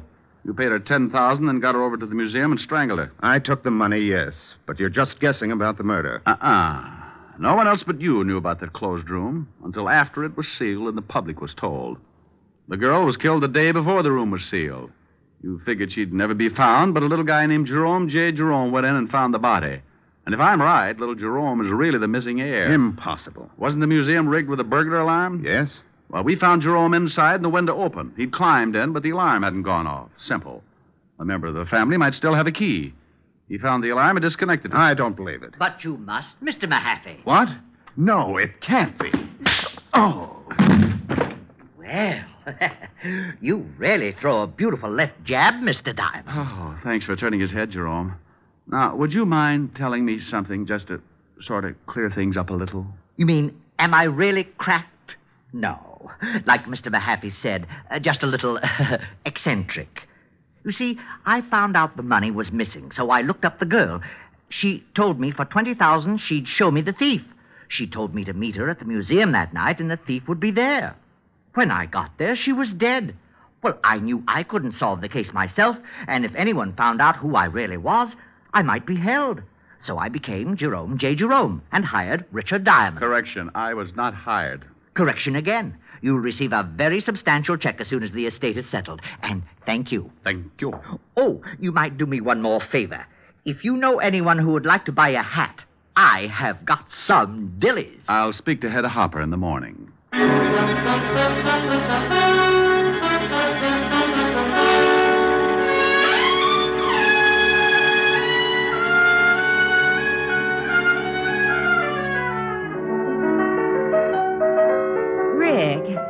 Yeah?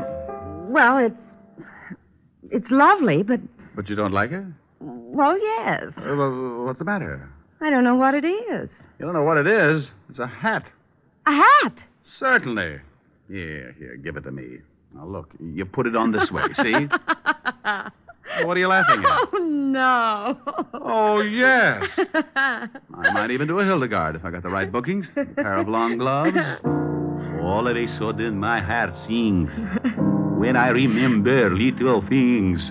The way you Rick, used now to... stop it. I will not. I may have found a way to make $1 million. You're just jealous, that's all. I've got the hat and I'm pretty. Just sing a song. And finish it for a change. Oh, I'd love to. I don't know from nothing, baby. All I know is I love you. I don't care for nothing, baby, if I knew you cared for me too. So won't you make your mind up, baby? Tell me that you love me, please do. For I don't know from nothing, baby. All I know is I love you. We want a sponsor. All I know is I love you. Well, there you are. I finished it. Are you happy? Well, yes. But where did the band come from? Did you like it? Yes, it was great. Well, if it's great, don't ask questions. Thank you, Von Monroe. Honey, the name is Diamond. Oh, Mr. Monroe, I just love your record. No, baby, the name is Diamond. Mr. Monroe, ever since the first time I heard you sing, Come here, I want to tell you something. Racing with the moon, sailing through the midnight blue.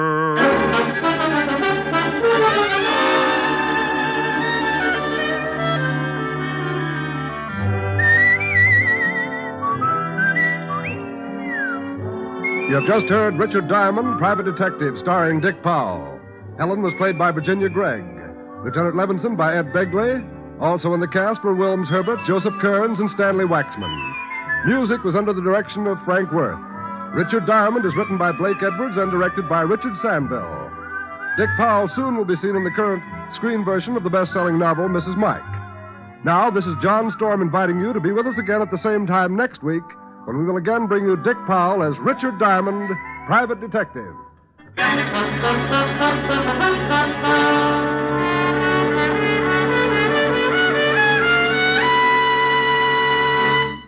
You don't have to go to Alabama. You don't have to eat ham hocks and butter beans. All you have to do is enjoy Phil Harris and his ever-loving wife, Alice Faye, when they return to NBC tomorrow. For 30 minutes of Southern Fried Joy, lend an ear to Phil Harris, Alice Faye Show, returning tomorrow on most of these same NBC stations. Your tune for the stars on NBC.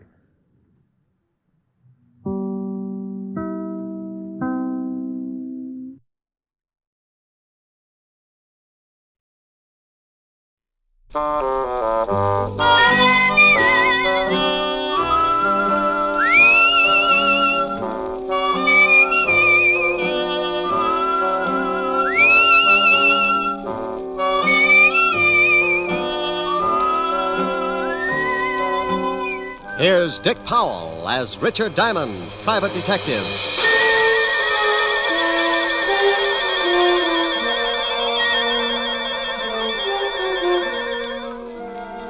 My name's Diamond, and I'm in business for a very simple reason. I like money. Oh, sure, I could do better, but I don't believe in straining myself. I might make a few bucks more, but so what? You work harder, your back gets weaker, and you take that extra couple of bucks and spend it for a brace to keep you from folding in the middle. No, I got a little one-room office that leans out over Broadway, and I'm very happy. Sometimes I get a case that lasts a week, $100 a day in expenses, and I make enough to pay the rent.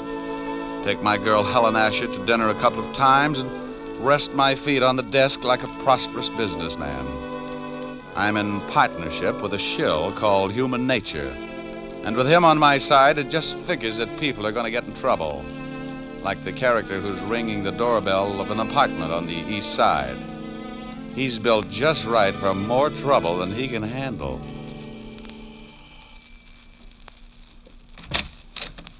Well, Hello, Mrs. Moran. you say that like you're really glad to see me. I'll let you know as soon as we can talk business. Did you bring a rubber hose along? Why? Are you going to be hard to get along with? This time, yes. Where's your husband? He went out.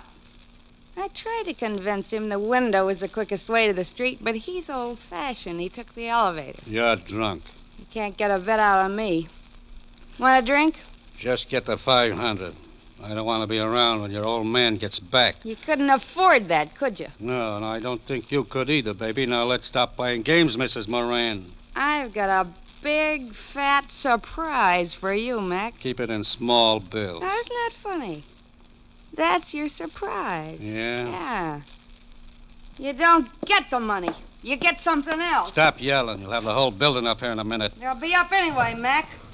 A gunshot makes people curious. Now, wait a minute. You don't have to pull a gun. I don't have to do anything. And I'm breaking myself of one habit right now. I'm through paying your dirty blackmail. Now, you know I got my orders. If I don't collect, someone else will be around. Come on, give me the gun. Sure. A piece at a time. Oh. I need a drink.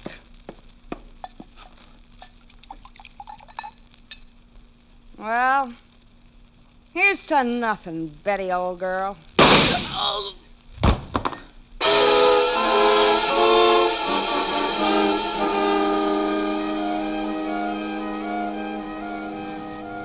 Extra, extra, read all about it. Mac Grayson shot to death in blackmail plot. Socialite Betty Moran kills gangster, then takes own life. Read all about it. Paper. Hey, kid. Oh, paper, mister? Yeah. Here you are. Keep the chair. Oh, thanks. Wealthy wife of William Moran kills... Well, I have to call Mr. Moran. No sense to lose a good source of income.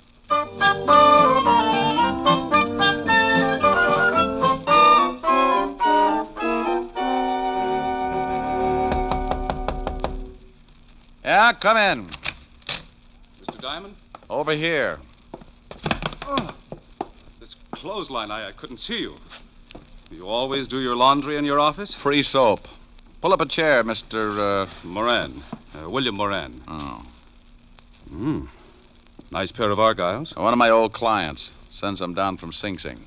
Have you read the morning papers, Mr. Diamond? I haven't had time. Took some throw rugs down to the laundromat before I started on the socks. My wife died last night. What did you eat for breakfast? Why, pancakes and eggs? Why? You must eat a whole pig when you're not in mourning. How did she die? She was shot to death. Couldn't she get 2 people for a pyramid club? She was being blackmailed. It's usually the other way around. The victim shoots the blackmailer. She did that. His name was Mac Grayson. I want you to find the other man behind this blackmail ring. Oh, what makes you think there was more than one? I received an anonymous phone call this morning. It was from a man who said he was a friend of Mac Grayson. He made it perfectly clear that he was going to continue with the blackmail. You, know what they had on your wife? She was a very wealthy woman, Mr. Diamond. Before she married me, she was rather wild. Well, they get that way sometimes. There were some letters. Why don't you go to the police? As far as they're concerned, the case is closed. They say it's a murder and a suicide, and that's that. But I want to get the people who drove my wife to suicide. Okay, Mr. Moran, but if you want me to try and dig up your blackmailers, my fee is rather high. I want to start sending my laundry out. Money is no object. That's the nicest thing you could have said. $100 a day and a fifth of plasma. Plasma, Mr. Diamond? 100 proof. I never know what I'm going to run into in a case like this. I may bleed a little. You can reach me at Evergreen 45021. I'll write you a check. Here, use my pen. It's getting an inferiority complex. Do you know anything more about this man who called you this morning? Yeah, only that he said he was a friend of Mac Grayson's. There you are, Mr. Diamond. This should be enough of a retainer. Oh, yes, yes. And that's all you know? I'm sorry I can't be of more help. Oh, you've been a brick. I'll get the rest from homicide. Thank you and goodbye, Mr. Moran. Goodbye, Mr. Diamond, and good luck. Oh, I'm sorry. I knocked down some of your washing. There. Well, I'll be hearing from you. Well, that's the way it goes. One minute you're washing socks, and the next you got enough money to stake out a claim on every night spot from Mott Street to Harlem. Unless a particular blackmail ring likes to kill private detectives. I had a hunch the assignment might run into overtime, so I put in a call to a lovely redhead named Helen Asher. Francis, the butler, answered, and I told him to pass the word along that I might be late for my date. I hung up before Helen could get on the pipe and start screaming at me like a wounded eagle. I locked the office, went down to 5th Precinct, and an old friend, Lieutenant Levinson. He was in charge of the homicide detail and could tell me about the late Mrs. Moran and her victim. When I walked in, Sergeant Otis was polishing his billy. Hello, Otis. The lieutenant in? Well, Richard Diamond, the all-American gumshoe. Oh, you're just jealous because that club you've got is a better shape than your head. Lieutenant, Diamond's out here. Okay, send them in. Tell me, Shamus, how does one get to be a great big private detective? Slaving box tops? Well, you have to observe things, Otis, my boy. For instance, one look at your shirt, and I can tell you've been eating well for a week. Why don't you either get it cleaned or stick it in a pressure cooker? Hello, Walt. Now, wait a minute, Rick. If you've got a body somewhere, take it to another precinct. No, I'm a little short right now, but maybe I can dig one up. What I said. Yeah, that was a swell one. Is this just a social visit, or am I a dreamer? It's about the Moran suicide. You handle it? Uh-huh. One of the neighbors called us. They're both deader than Otis on a double date. What about the Grayson guy she knocked off? Cheap thug. Couple of convictions. Oh, don't tell me Moran's been to you with that blackmail story. Yeah. He seems to think Grayson was working with someone. Rick, that guy pestered us all morning, but there's no proof of blackmail or anything else, except 2 people got killed. Give me a quick rundown.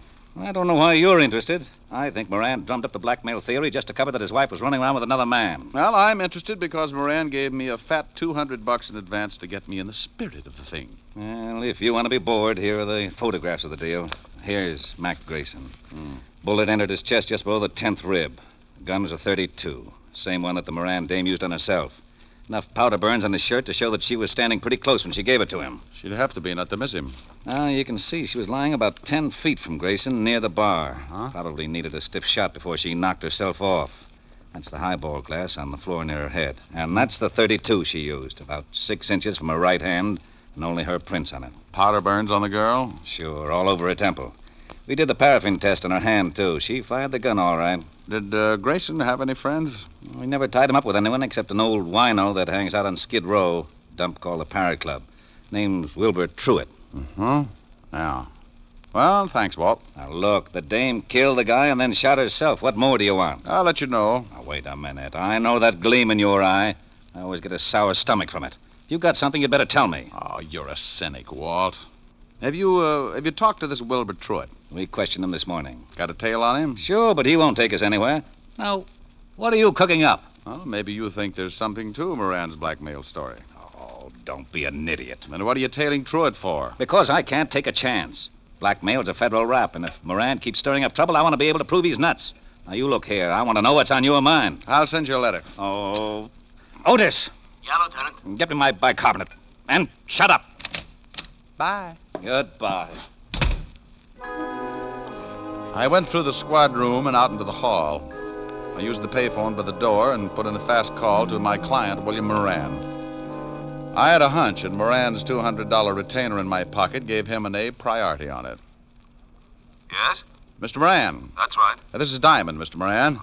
I've got a lead on someone who knew Mac Grayson. Well, that's fine, Mr. Diamond. Who is it? Well, a guy who hangs out on Skid Row named Wilbur Truitt. Ever heard of him? No. Oh. Well, he might have been the one who phoned you this morning. I think I'll go down and find out. Good. You'll keep in touch, won't you? Oh, as long as I'm on the case. Goodbye, Mr. Moran.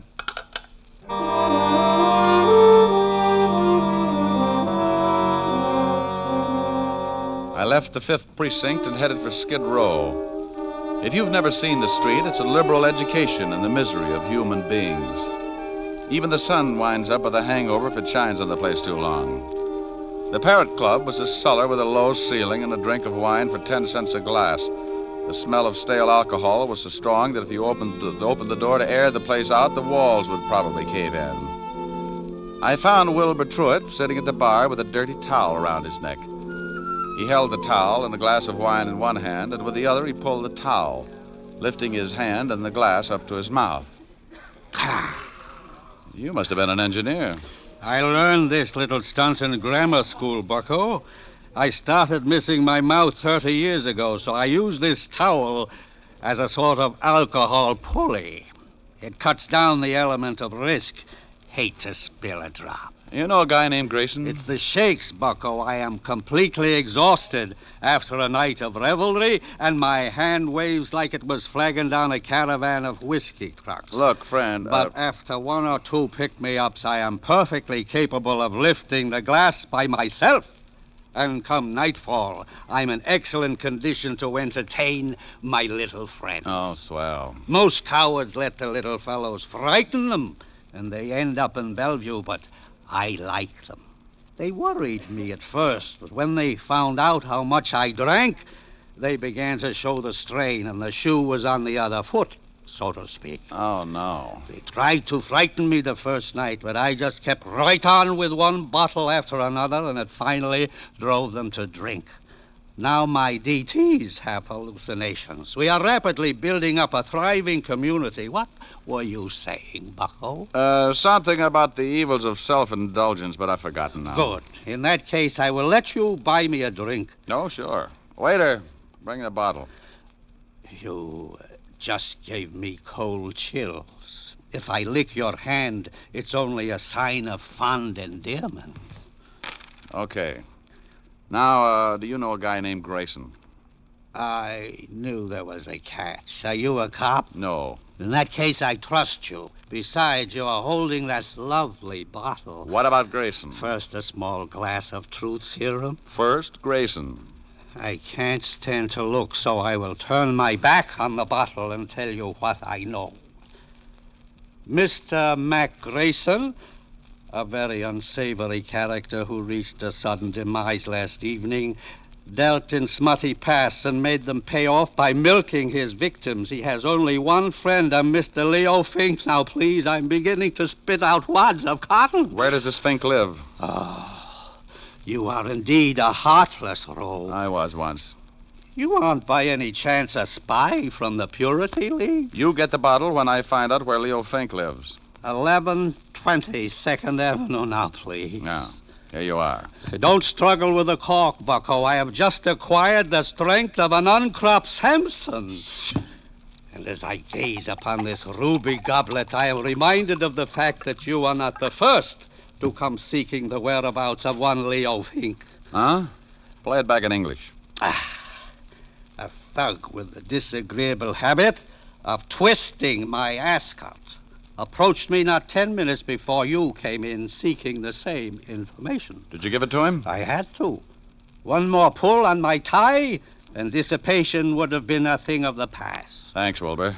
Here, buy yourself another jug. Oh, bless you. And good morrow, cousin.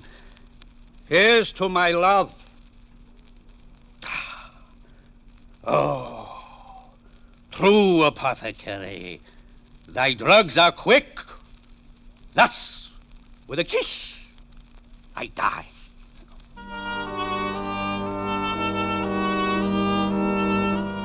I left Wilbur with his first love and walked out on the street. I grabbed a cab and headed for Leo Fink's address. All the way over, I kept thinking how wonderful fresh air really was. When we finally got there, I paid off the cabbie and looked at my watch. It was 4:30, and the city was turning soft and mellow as the sun started giving up behind the tall buildings.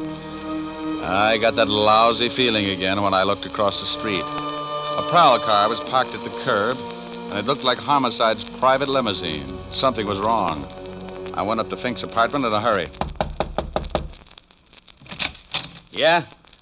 What do you want, Shamus? Well, good afternoon, Sergeant. I'm taking the census. How long ago did you die, sir? Very funny, Diamond. Otis, who is that? Diamond, who else? I didn't ask for a quick quiz on well-known personalities. Let him in. Yeah, Lieutenant.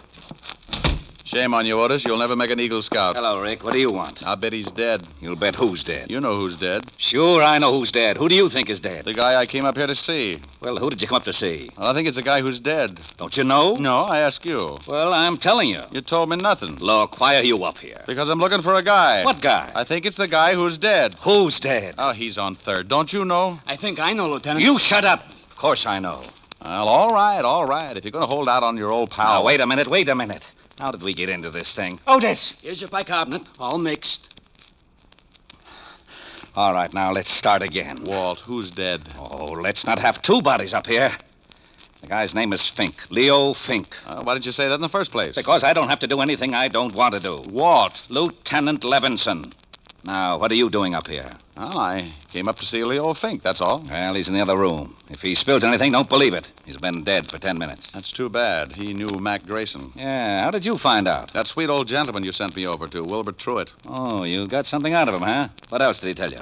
Nothing, but we struck up quite a friendship. I'm going to go back over and see what another bottle of wine will do to his memory. I'd better haul him in. Well, don't do it, Walt. Don't do it. I can find out things a lot quicker. Shh. I got a system. Okay, but keep me posted. I've got to clean up here. How did Fink get it? 2 bullets in the head. No idea who gave it to him. They used a Luger, I think. Hey, have you questioned Otis? Oh, go on. Get out of here. Walt, tell me, did you check the prints on that highball glass next to Mrs. Moran to find out whether they were from her right or left hand? Now, what difference does it make? I'll let you know. Now, you wait a minute. No, I can't. I'm behind schedule now. Bye. Oh, Otis!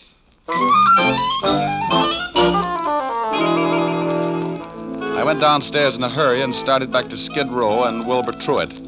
I turned a corner and had a quick change of heart. That's far enough, Shamus. Wow. Well, look what I picked up. All right. Get into this alley. Now, why don't you put that cannon away? It shows up like a pair of gums at a dentist convention. Turn around and get going. I can run if it would help. Take your time. You haven't got too much of it left. Stop nudging. You got a cold barrel. Don't you like it? No, but it helps. A lesson in the manly art of self-defense. Next time, don't get so close with a gun. Well, what do you know? A Luger. Okay, so I'm a Butterfingers. You got the gun now. What are you going to do? I got a mean streak, and it shows up when someone tries to kill me. I'm going to ask a couple of questions, and if you don't answer them, you'll wish you'd picked on an octopus. Now get up. Oh, you're a big one. Now, who sent you after me? I don't know. Who sent you after me? Honest, I don't know. Oh, wait a second. All right, the guy told me on the phone his name was Jones. Sure, first name's John. Oh, wait. I know it's a phony, but he was recommended. You get paid for your work, don't you? Yeah, but this one I collect after the job. Where? I thought you'd gotten over that stubborn streak. Okay. The 8 o'clock ferry to Staten Island. He's going to slip me 2 bills. And you don't know his right name? No. Did you know Mac Grayson?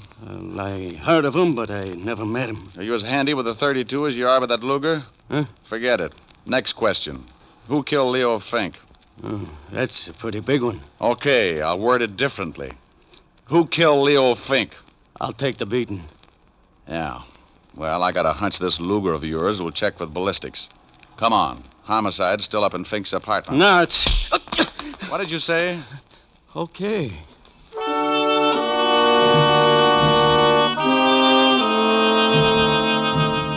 I hustled Louis up to Walt and left him handcuffed to Sergeant Otis. They deserved each other. Louis said he was going to be paid off at 8 o'clock, and my watch said it was 7:15. That gave me 45 minutes to check at Homicide and still catch the ferry to Staten Island. The fingerprint man at the 5th Precinct put the prints from the highball glass under a microscope and told me what I wanted to know. My hunch had been right. So I grabbed a cab, and 20 minutes later, I was paying for my ticket at the ferry landing. A thick, wet fog was beginning to roll in off the river, and by 8 o'clock it was hard to even see your watch. Someone was playing a piano in the lounge as the ferry began to move slowly across the river. I didn't know who I was looking for, but I figured if there was going to be a payoff, it would be outside. I leaned against the rail and took out a cigarette. Got the match, mister? Huh? Yeah, right here. Thanks. Lousy night. Yeah. He wasn't my man. When he struck the match, I could see his dirty work clothes and his factory badge. I started down the other side of the boat. Finding a killer in that fog was like looking for your car keys in a mine shaft. I reached the bow of the boat, and right then I knew I was about to score. I get a tight feeling in my stomach when I start closing in on danger. I spotted the dark outline at the rail, so I pulled my hat down and walked up beside him. He was hunched over with his arms resting on the rail. Terrible night. Mm-hmm. Be awful if you had to find someone in this fog. Not if he found you first. Yeah. I like the name Louis Osgood. Have you heard of it? I like the name Moran. Huh? William Moran. Who are you? Just an employee. Diamond. Yeah, you get a gold star. Well, what do you want? Have you found the blackmailers? Now stop playing Alice in Wonderland. I just pushed around your hired gun at Louis Osgood. He had enough to say to put you away for a long time. He couldn't have. He didn't know. Didn't know your name? Who murdered your wife, you or Louis Osgood? Why do you say murder? The police said it was suicide. Well, I got news for you, Buster. Homicide just changed its mind. I checked and found out that the highball glass near her head was covered with prints from her right hand. What does that prove? It proves that to take her own life, she'd have to have fingers a foot long. The prints on the gun were also from her right hand. You're going to tell me that your wife shot herself while holding a highball glass in the same hand? That's not my problem, Mr. Diamond. Well, I think it is. If Louis Osgood didn't shoot her, that leaves just one suspect, you. Now, let's take a walk back to the cabin. I want to keep an eye on you for homicide. All right. This is where I leave you, Mr. Diamond. Hey, come here. I hadn't thought he'd make a break, but as long as he had a gun and knew how to use it, I could understand why he did. I got my gun out and took off after him. I expected him to go over the side and in the fog, and he'd have a good chance. But when a guy gets cornered, he does funny things. I never would have spotted him, but he threw open a door and framed himself in the light from the inside. I must have caught him because I saw him start to fold and stagger through the door. I took my time getting there. A wounded man with a gun can get pretty mean sometimes. The door swung back and forth with the motion of the boat, and I could hear the sound of the engines. He'd gone down in the engine room, so I dropped to my knees and went in after him. A long, polished ladder led down to the big diesels below, and I knew I'd hit him with the first shot because there was a bright red trail of blood leading down the ladder and behind the churning machinery. Moran! Oh, Moran, come on out! You can't get out of here. Come and get me, Diamond. I don't like being slapped around, and I'm going to see that you get yours. He was somewhere off to my left and keeping himself hidden. A catwalk circled the engine room, so I pulled an old stunt. I took a wrench off the wall and tossed it down the metal ladder. I watched for his gun flashes, and when I spotted his position, I got down on my stomach and crawled along the catwalk until I was directly over his head. He was sitting in a lot of blood, and he didn't look like he had long to go. Come on, Diamond. I know you're down here. Surprise. Look at the birdie. What? Don't try it.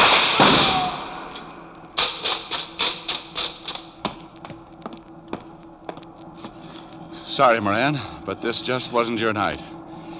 You want to tell me about it? I shot my wife. I came in just after she shot Grayson. And she was standing at the bar with her back to me, mixing a drink. She dropped the gun by Grayson's body, so I picked it up and shot her. Wiped my prints off and put hers on it. Why did you do it? I hated her. She had money. I found some letters and turned them over to Mac Grayson, the well-known blackmailer. I wanted him to drive her crazy until she drank herself into a sanitarium, and then I'd have her money. I never guessed she'd kill Grayson, but when I did, I saw a chance to kill her and make it look like suicide. You should never have called me. The police were satisfied. I had to find Leo Fink. He knew I'd hired Grayson, and he was going to blackmail me. So when I dug up the little wino that knew Fink, you hired Louis Osgood to bump Fink and me. Is that right? Hey, Moran. Oh, well, it was a dull conversation anyway. Lousy night.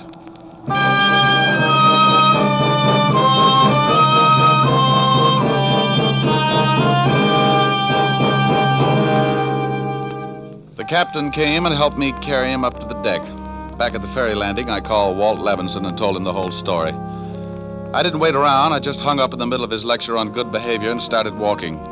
A stiff breeze was kicking up and pushing the fog back where it came from. After a good round of murder, a guy likes to relax. And I knew just the place to curl up and get my fur brushed.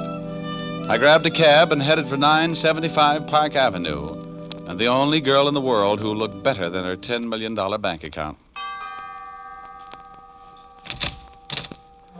Oh, good evening, Mr. Diamond. Hello, Francis. Is Miss Asher in? Yes, sir. She's in the library. Thanks. Get me a glass of milk, will you, Francis? Milk? Oh, yes, sir. Right away. Hey, that's a B flat. Rick, where have you been? Sailing, sailing over the bounding main. Move over. You were supposed to have been here at 8 o'clock. Oh, what's an hour if you tack it on to the end of the evening? Well, I'm glad you've been keeping out of trouble. I can't stand it when you wander in all beat up. You smell nice. What kind of cologne is that? Gunpowder, 38. What? Oh, nothing. What's this you were playing? Oh, a new song. Again. You were just dandy. Well, you know I don't play well. I just pick. You should be glad you don't play the guitar. With those beautiful nails, you'd saw it in half. You're ridiculous. Whoops. Oh, that wasn't a B flat. Rick. Mm-hmm. Who do you love? I won't tell. Rick? I love you, baby. Then let's get married. Hey, these are pretty good lyrics. Now stop that. Again, this couldn't happen again. I hate you. This is that once in a lifetime. This is that moment divine. You never sing when I want you to. What's more, this never happened before. Though I have waited a lifetime for such as you to suddenly be mine. No comment? No. Mine to hold as I'm holding you now, and yet never to part. Mine to... Hey, what's the matter? Don't go. You want to sing? Go ahead. Well, what did you have in mind? I won't tell. You're not being original. That's my line. Well, I'm mad. Come here, come here. No. Come here, Helen. Still mad? No. Well, let's get you mad again. It's so much fun making up. Mine again. What's the name of the song again? It never happens again. I'm mad. Oh, good. No. Here's your milk, Mr. Diamond. Oh, my goodness, you never warned me.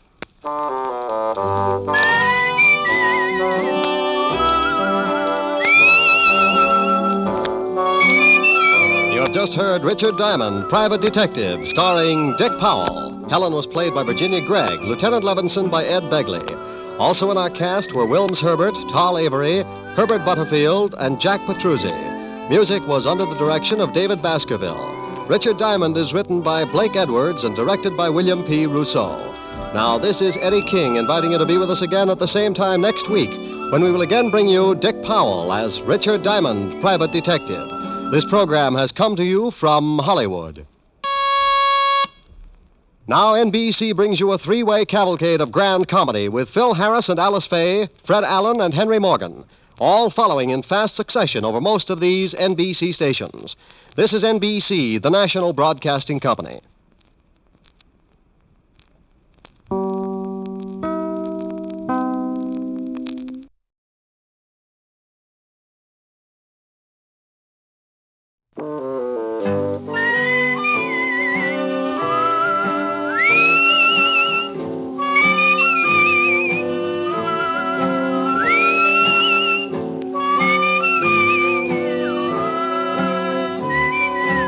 Here's Dick Powell as Richard Diamond, Private Detective.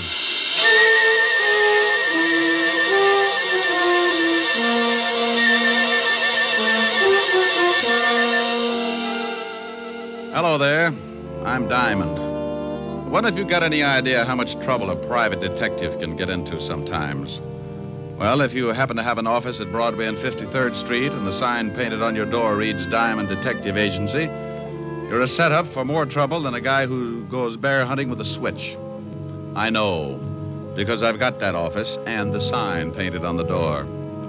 Sure, I've got a lot of idle time, and I use it up sitting around with my feet on the desk, waiting. But idle time can be as dangerous as a rattlesnake taking a sunbath. It's just a preliminary, the lull before the storm. You might wait an hour, a day, or maybe even a week. But the quiet minutes keep multiplying, and sooner or later, things come to a head. Like one day last week. I'd been working on an extra long lull that didn't look like it was going anywhere.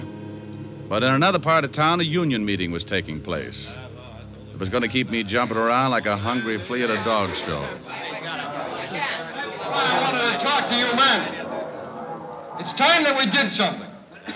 The Laborers' Assistance League is already functioning in a great number of factories in this city. And it's getting a stronger foothold all across the country.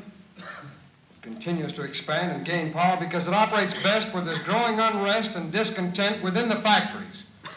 Now, they cause trouble and make it look like the union's not doing a good job for the worker. I know for a fact that 4 or 5 men can sit in on a union meeting and cause enough trouble to make it look like the whole union is wrong. Now, this union is getting along fine. He's really out to make trouble tonight. Yeah, if he keeps it up, this is going to be a tough union to crack. He won't keep it up. We're going to take care of him. Oh, what good will that do? His brother Phil will be in from California next week. We can shut his brother up, too. Are you sure he planned this thing with his brother? Yeah. When he gets in from California, he's bringing enough information to put us out of business. Well, that just gives us a week. He's talked too long. Let's break this meeting up. Is doing just that. Yeah? Well, how do we know you're not talking through your hat? Well, now, look, you all know me. I gripe as much as the next guy. But I know for a fact that this league is not only working like that all over the country, but now it's beginning to move in on our factories and our unions. Yeah, but how do we know it's such a bad thing? They're a bunch of racketeers. And if you don't believe me, you come to this meeting next week, and I'll give you the proof you want.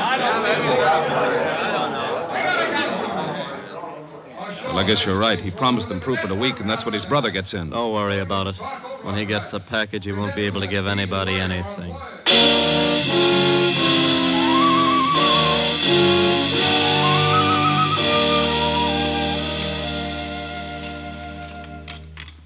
Tom, bring in the rest of the dinner dishes, will you? Oh, sure, honey. Here, Mama, let me wash them. You talk to Tom for a minute. He's going to another meeting tonight. Oh, meetings. Always meetings. Oh, Tom, you're working too hard. No, don't worry, Mama. Phil will be home tomorrow. He'll help me. Oh, this is not a good business, Tom. The phone call, the threats. Come on, Tom. Tell Mama. No, I can't, Mama. It'll all be over soon. Now, come on. We'll help Marge. I told you to go sit down and relax. You sound like I was getting to be an old lady. You take the dish towel, and we'll both do them, huh? Yeah, honey. Your wife thinks I'm getting too old to wash dishes. Just you wait until she has a daughter-in-law. I think Mama's hinting. Mama, shame on you. You give us the time to get the son first, then there's plenty of time for a daughter-in-law. Well, I had you and Phil by the time I was 18. Marge is 22, and you've been married over a year now. Mama, if you're so set on me raising a family, why don't you talk it over with Marge? Maybe you two can think up something. We'll let you know. Oh, you do that, will you? You better hurry up, Tom. You'll be late for the meeting. All right, Mama. Oh, I'll get it. No. You say goodbye to your lovely wife. Why, thank you, Mama. You know, before your father died, I only had time to raise 2 screaming roughnecks. But now I plan to be the grandmother of at least 5 more. How about it, honey? Think we ought to make Mama happy? This is a conspiracy. Who do you think's going to get left with all the work? Maybe just 3 then, huh? Silly. I love big families. Oh, I thought so. Smooching when you ought to be on your way to the meeting. Can't a guy even smooch with his own wife? Who was at the door, Mama? The mailman. He left our special delivery package for you, Tom. It's in the living room. For me? Yeah. Must be from Philip. It's from California. Oh, he must be sending some stuff on ahead. Well, why don't you open it, Mama? Maybe it's something for you, too. Oh, the women have dishes to wash. It's addressed to you. If you don't want to open it now, so leave it till tomorrow. Now, go on. Get out of my kitchen. You know dog. you're sounding more like a mother-in-law every day. Oh. Okay, I'll open it. You know, maybe it'd make you happier if you knew that Marge and I decided on 5 kids. Children are not kids. Kids are goats. Well, you never know. Tom, John Wagner called you earlier. Wagner? What do you want? He didn't say. Who's the package from? Oh, that's from Phil, all right. I know it's a surprise because he sent it to me at the shop first, and then they sent it on here. Wonder why I didn't get it at the shop. Well, what is it? Just a second, Mama. Wrapped up pretty tight. Oh, it's sure heavy.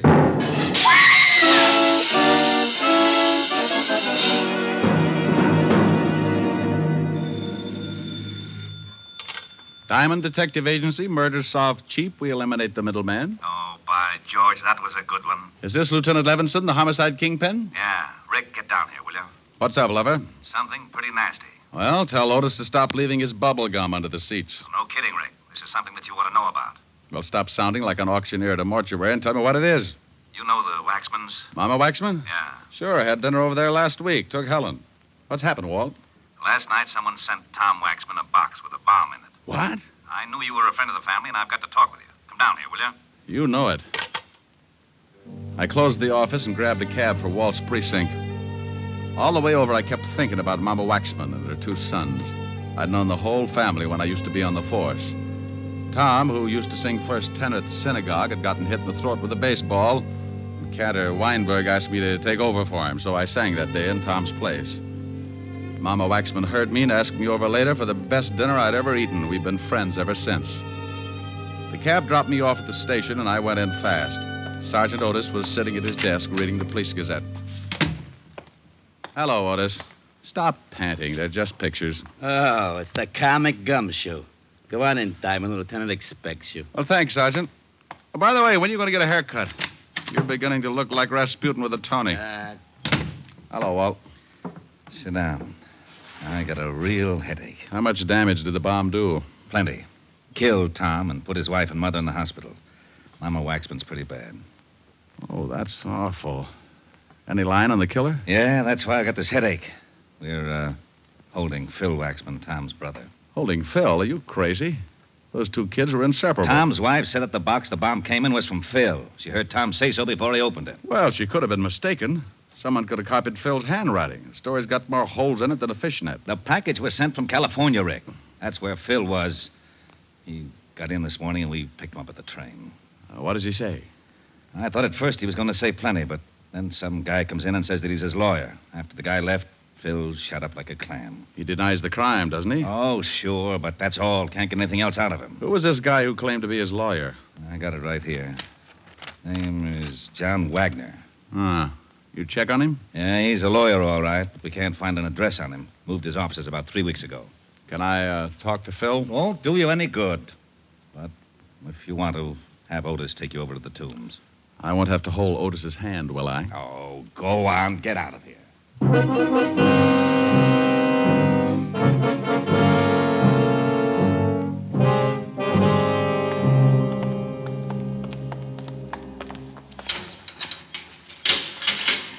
There's somebody to see you, Waxman. All right, Diamond. You got 5 minutes. How are you going to keep track, Otis? On my fingers. Well, that'll only get you up to 13. I'll scream if I need you. How are you, Phil? You're in on a tough rap. Yeah. You want to tell me about it? I've told the police everything I'm going to. Who was the lawyer who came in to see you? Just a lawyer. John Wagner? Just a lawyer. Look, what were you doing in California? Now, Phil, I know you didn't send that bomb. Why don't you open up and get yourself free? I've said all I'm going to say. Now get out of here, Diamond. Oh, it's like that, huh? Yeah, it's like that. Oh, come on. Go on, get out. Okay. But don't forget your mother. You don't want to let her down. I'm going over to the hospital and see her now. Hey, Otis, let me out of here.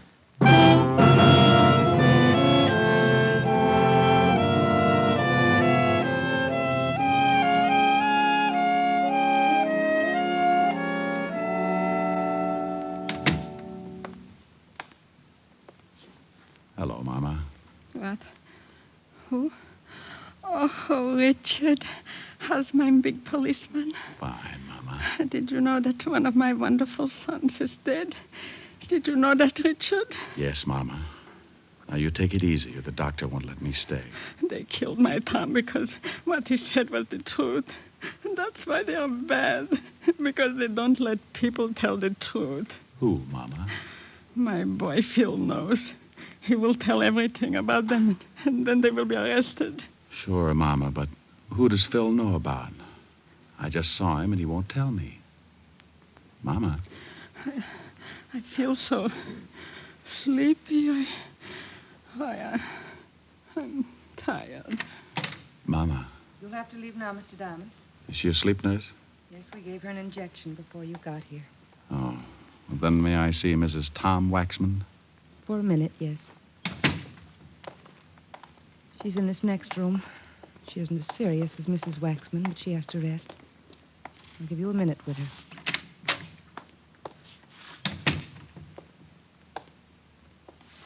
Marge? Yes. Who is it? Rick. Oh. Oh, now, come on. You got to help me out.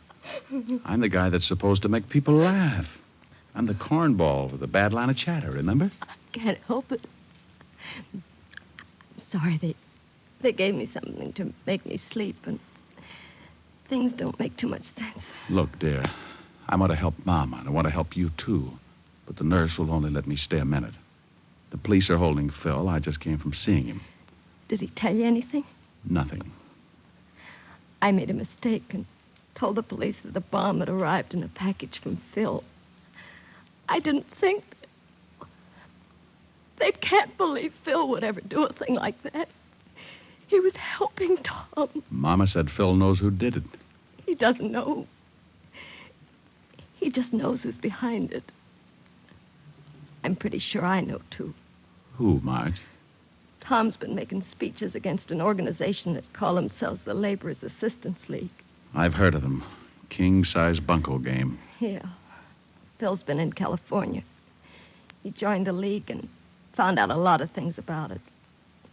He used to write Tom once a week. Your time's up, Mr. Diamond. You'll have to leave. Just a second. Marge, did Tom tell anybody what his brother was doing? I don't know. There was a man named John Wagner that called Tom all the time. John Wagner? He's a lawyer. Please, Mr. Diamond. Did he tell any of the men who work in the shop with him? Yes, I think so. Mr. Diamond, I'll have to call the doctor. Please, nurse. This may mean another man's life. Marge, who did he tell? Well, I can only remember one person, Ralph Pryor. Pryor. Mama used to fix Tom and Ralph dinner after work sometimes, but he was Tom's closest friend. Okay, Marge. Now, you take it easy, and I'll see what I can do. Please, Rick, find the men who did this. Yes. Well, I'll try. All right, nurse. I shouldn't have let you stay this long. What would I have to do to get you to take care of me? Have an accident. Well, I'll see what I can come up with. Bye.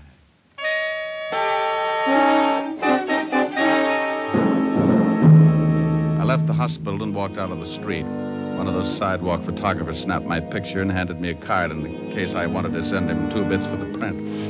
I threw the card away and headed for the factory where Tom had been working. The superintendent took me down and introduced me to the new foreman of the shop.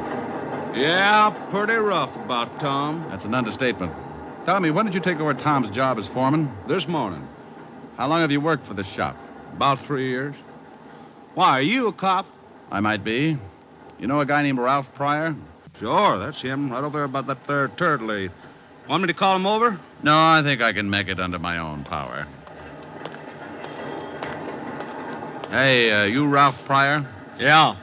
You knew Tom Waxman pretty well, didn't you? Yeah. Well, don't cry on the machinery. It'll rust. Who are you? What do you want? Name's Diamond. Let's say I'm a friend of the family. Well, good for you. What are you snooping for? I've got an erector set. I just love machinery. Well, don't get too close to this machine or it'll take your arm off. As long as it's not the one I count my money with. How long have you worked here? None of your business. Where were you during the war? Same answer.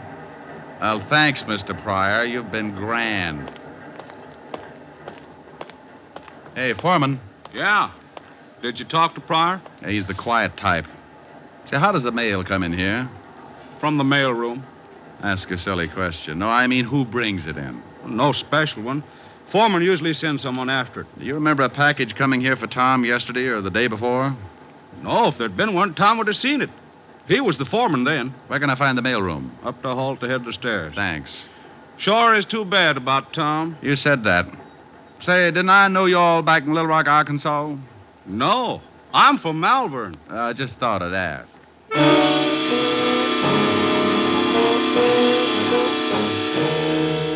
I went up and talked to the mailroom clerk, and he was a little more help. There had been a package for Tom. He told me that he'd sent it down along with some other mail, but he couldn't remember who'd picked it up. I was beginning to get warm, and I knew it. So I slipped into a phone booth and put in a fast call to Lieutenant Levinson. Homicide, Sergeant Otis. Otis, let me talk with the lieutenant. Oh, it's you, Diamond. Why don't you stop playing like a detective? Why don't you buy the lieutenant a necktie for his birthday, a fuzzy green one? You think he'd like that? Sure, and if the clerk hasn't ever seen a fuzzy green one before, just show him your tongue. Now put the lieutenant on. Lieutenant Levinson. Walt, did you find out anything about that bomb? Oh, yeah, Rick. It was dynamite, highest grade. But I don't see how it could come all the way from California through the mails without the caps blowing the whole thing up. Neither do I. Do me a favor, will you? Pick up a Ralph Pryor. He works at the same shop that Tom Waxman did. What can I hold him on? Just pick him up for questioning. Since when do you need an excuse? Now, you wait a minute. If you know something about this I've case, just got a hunch. Pick the guy up, and I'll be down in a little while and tell you all about it.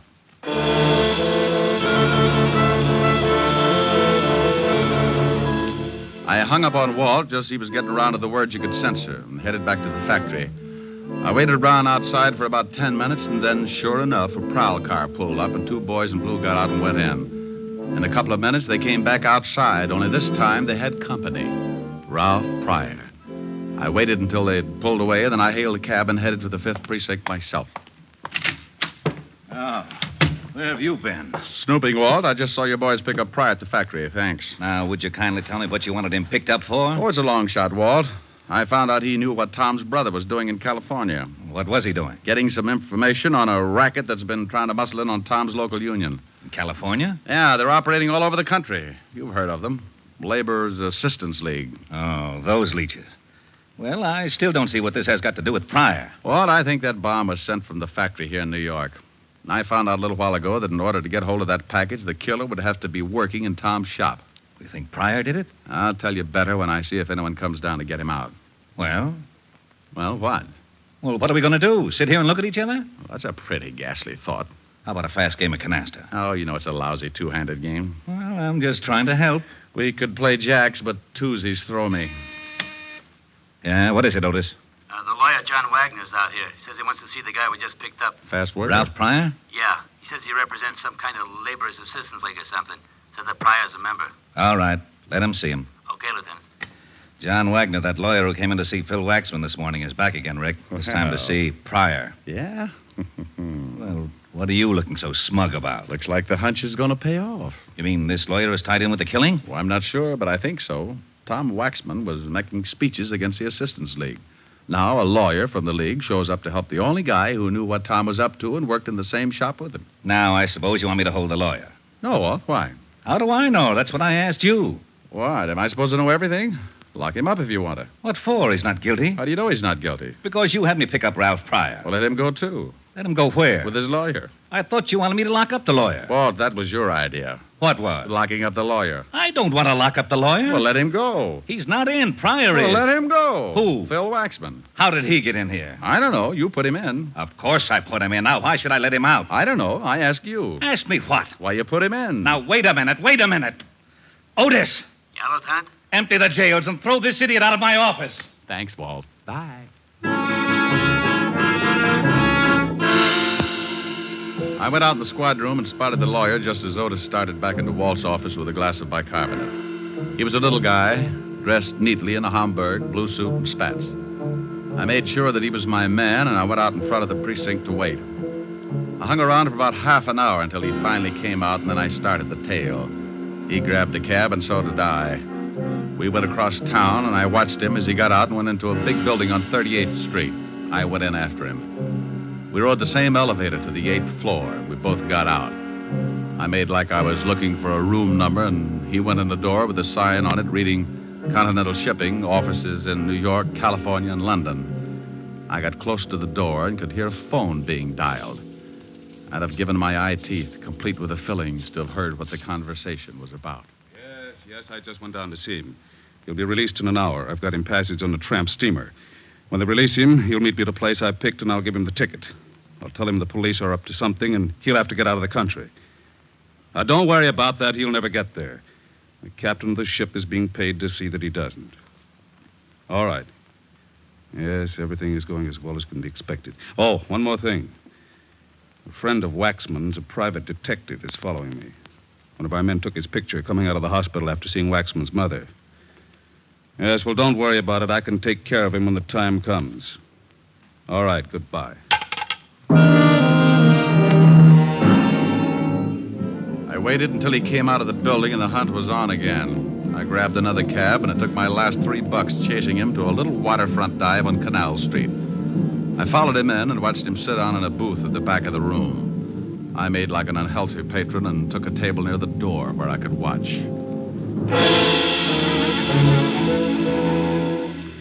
An hour later, a guy walked in and headed for the lawyer's booth.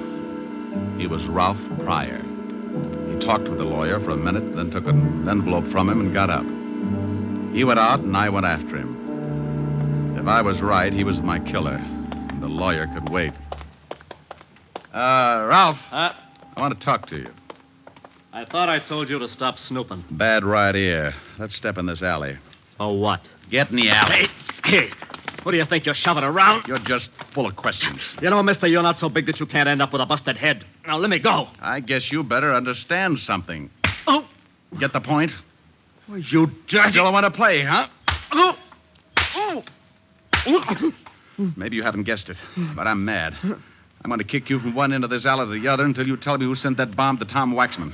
I don't know what you're talking about. Okay. The state might slap my wrist, but I don't like losing good friends. Oh, my nose. You should see Mama Waxman. She looks a lot worse, but she's got a lot more troubles. She lost a son. Oh. Wait a minute. I can't take any more. Sure you can. Sure. Just think about something else. Tom Waxman, maybe, or his wife and mother. Want to tell me? Okay. No. Please. Wait a minute. All right, I did it. Leave me alone, will you? You picked up a dummy box sent from California to the factory and you planted a bomb in it. Yeah. Why? Because Brother Phil had evidence enough to smear the League? You know a lot, don't you? Sure, Tom was going to present the evidence in front of his union. And the League sent an empty box from California addressed with Phil's forged handwriting. And I went up to the mailroom and picked up the box and put the bomb in it and sent it to Tom's house. You do it for the League? Yeah, I did it for them. Who's the boss of the League? Well, Come on. All right. It's... Oh. Now you'll never know. Wow. Mr. John Wagner, complete with Derringer. I hope you noticed the error of his ways, Mr. Diamond. He talked too much. You got a funny way of keeping clients out of trouble. I'm glad you noticed. I'm going to do the same for you. Won't you need a retainer? No, this one's on the house, so to speak. I think you're going to get one anyway. That cop at the end of the alley with a riot gun doesn't look like he's hunting gophers. That is a very stale attempt at throwing me off guard. Anyone that would be stupid enough to try a worn-out stunt like that deserves to die. You'll make it easy for me. Okay, suit yourself. Fire when ready, Gridley. What do you think? Thanks, Walt. You arrived in the nick. Nick-pick. A big gazunt. Why can't you get mixed up with a wife beating or something? The taxpayers are getting tired of seeing their streets cluttered up with a lot of bodies. Now, don't you yell at me. How did you find me? I knew something was up, so when Ralph Pryor was released, I tailed him. I saw you tailing Pryor. I saw the lawyer tailing you, so I tailed the lawyer. Well, if you'd had an 8-piece band, you'd have had a parade. Oh, nuts. Oh, what's the matter, Walt? You'd have had to shoot him. He was going to kill me. Oh, I'm not worried about that. Well, what is it? I forgot to bring my bicarbonate along.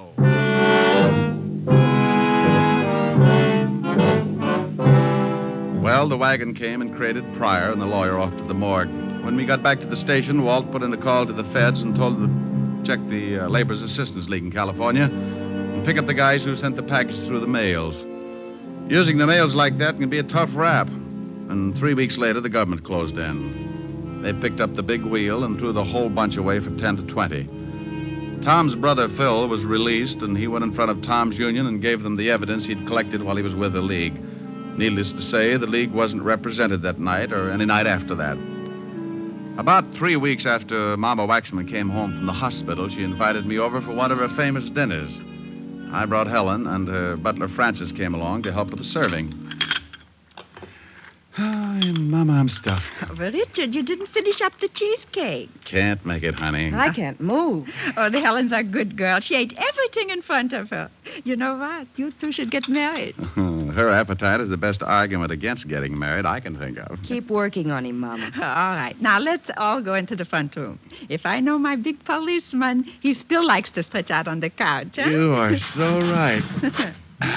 Here, let me help you, Mama. Thank you, Richard. Where's Francis? Oh, he's in making some coffee. Oh, he's been such a help. Before the accident, it was nothing to serve supper. You sit right here, honey. All right. Thank you. I won't have to eat another thing for a week. Here's the coffee, Mrs. Waxman. Francis, you must call me Mama, like the rest. Oh, yes, ma'am. Mama. Did you have enough to eat also, Francis? It was simply wonderful. You know, someday if Miss Asher doesn't mind, I'd like to stop by and, well, just to swap recipes, as it were. Well, I think that would be wonderful, Francis. Why don't you do that?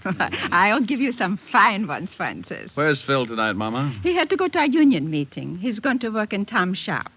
He also asked me to thank you for singing at the funeral. Glad to do it, Mama. Richard, we always wondered where you learned to sing in Yiddish. Well, I used to pound a beat on the Lower East Side. Oh, well, would you do me a big favor, Richard? Sure, dear. I'm feeling a little sad about my boy tonight. Would you sing something for me? This song he liked you to sing. Oh, I'm a little full of dinner, Mama. Please, Ray. Oh, yes, sir. Please, Mr. Diamond. Well, all right. Mimi. A Yiddish Mädel, darf a Yiddischer boy. It's pretty good for a shaker, sir, Mama. Fine. Du schöner Mädel, denn es darf sein, soll. What does it mean? Don't tell her, Mama. Weil in der Teure ist geschrieben, in der Säu ist du's verblieben. A Jiddisch Mädel, darf a jiddischer boy.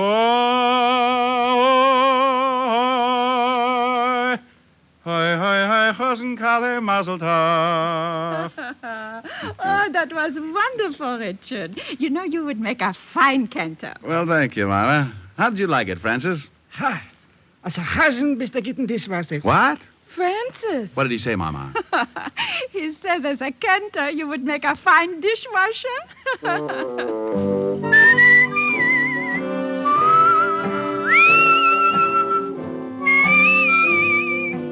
You have just heard Richard Diamond, Private Detective, starring Dick Powell. Hey, Eddie, you mind if I butt in for a minute? Not at all, Dick. Thanks. I just wanted to tell the people that next week our show is going to be on at a different time and a different day.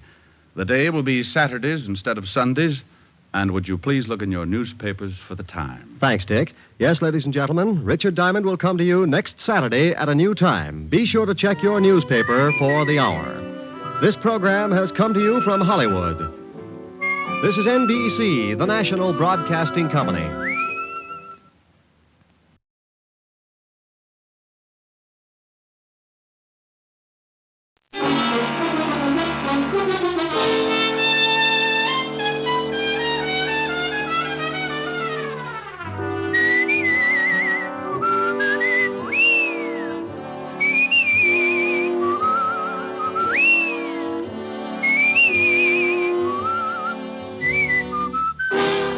Here's Dick Powell as Richard Diamond, Private Detective.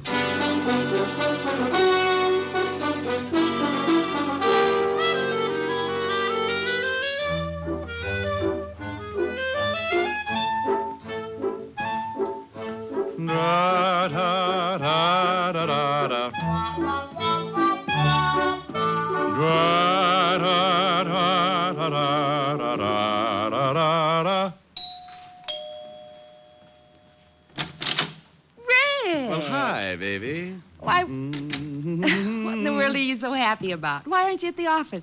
Now, don't confuse me, dear. One question at a time. Come on in the study, and I'll tell you all about it. Oh, now stop being so mysterious. You never come over here at this time of the day. Read some of these. What are they? Letters. Read them. All of them? Why, there must be at least half 100. Well, close. 53, and those are only about 1/10 of the pile that's in my office. Oh, Rick, are these... Yeah, the lovely, dear, sweet tenants in that gorgeous building right next to this one. They like your singing. Read a couple. Me, me, me, ho, ho, ho, dee, dee, dee, dee, dee, Dear Mr. Diamond. La, la, la, la. Rick.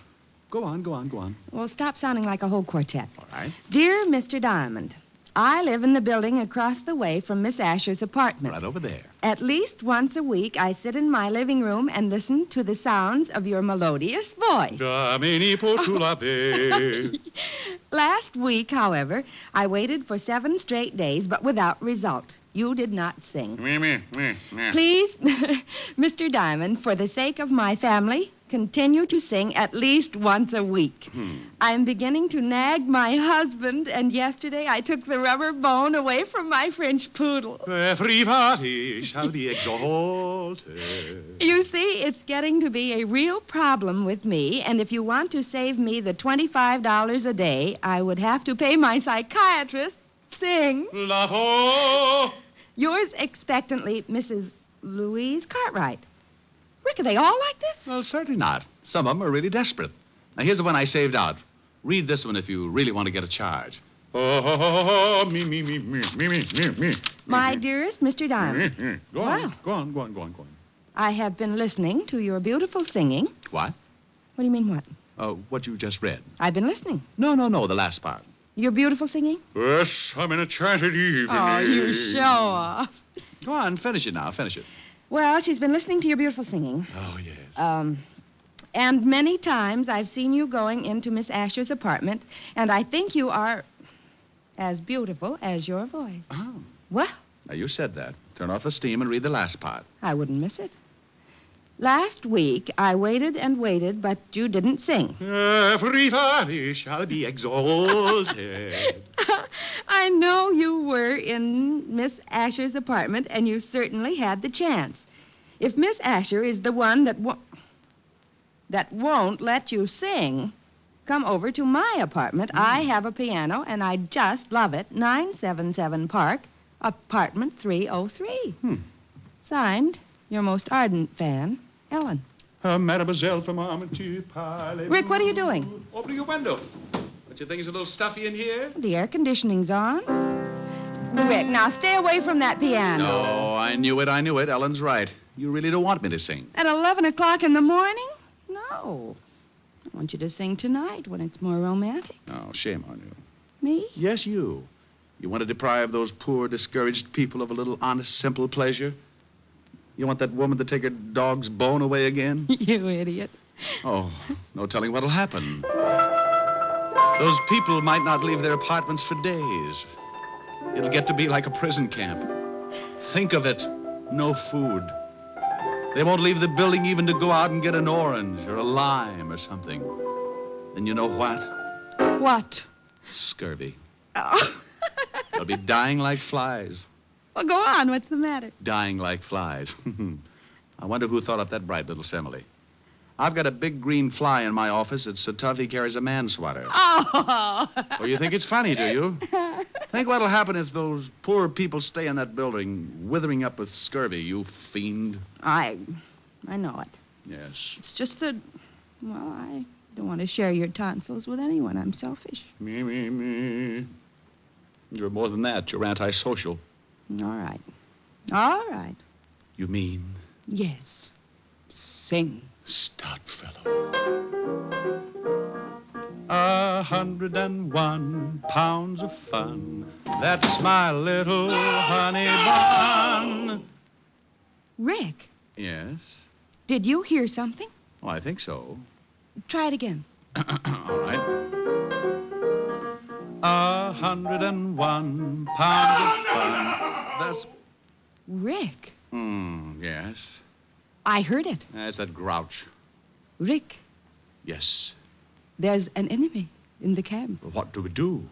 We can't just let those people die over there. Sink him. You mean? Yes. Sing. It's your duty. You're right. It's no longer a matter of personal pride. I must defeat the grouch at all cost. For those 1,000 starving tenants. 1,000? Big rooms. Stand back. Good luck. Thank you. You are my sunshine, you are my sunshine, you are my sunshine, you are my sunshine. He's you are my weakening. sunshine, you are my sunshine, you are my sunshine, sunshine. He's sunshine. nearly down. You are my sunshine, you are my sunshine, you are my sunshine, you are my There he goes. You are my sun. Rick, Victory? decidedly. Bull Run was never like this. All right. Now sing Honey Bun and save those poor people. 101 pounds of fun. That's my little honey bun. Honey bun. Bun. Rick! Good grief. Bun! Rick, what happened? I don't know. I can talk all right, but the minute I go up, something happens. I hope you didn't hurt it. La, la, la, la, la, la, la, la. Oh, Rick! Oh, now isn't that ridiculous? I can't help laughing, but it isn't really funny. Come on, let's go get you some warm milk or something. Mimi, Lord, I'm off. Oh. Now stop that. Give it a rest. Oh, if that grouch only knew, I may never bother him again. Well, he's the only one that doesn't like it. Poor guy. Poor guy, now, that's a silly thing to say. Well, honey, he doesn't like it. Let's face it. He'll probably get so desperate he'll have to move. Okay, let him. I wonder what he's doing right now. I'll bet he's planning something fiendish. You think he's going to start shooting burning arrows? I wouldn't put it past him. Now, let's take care of that throat.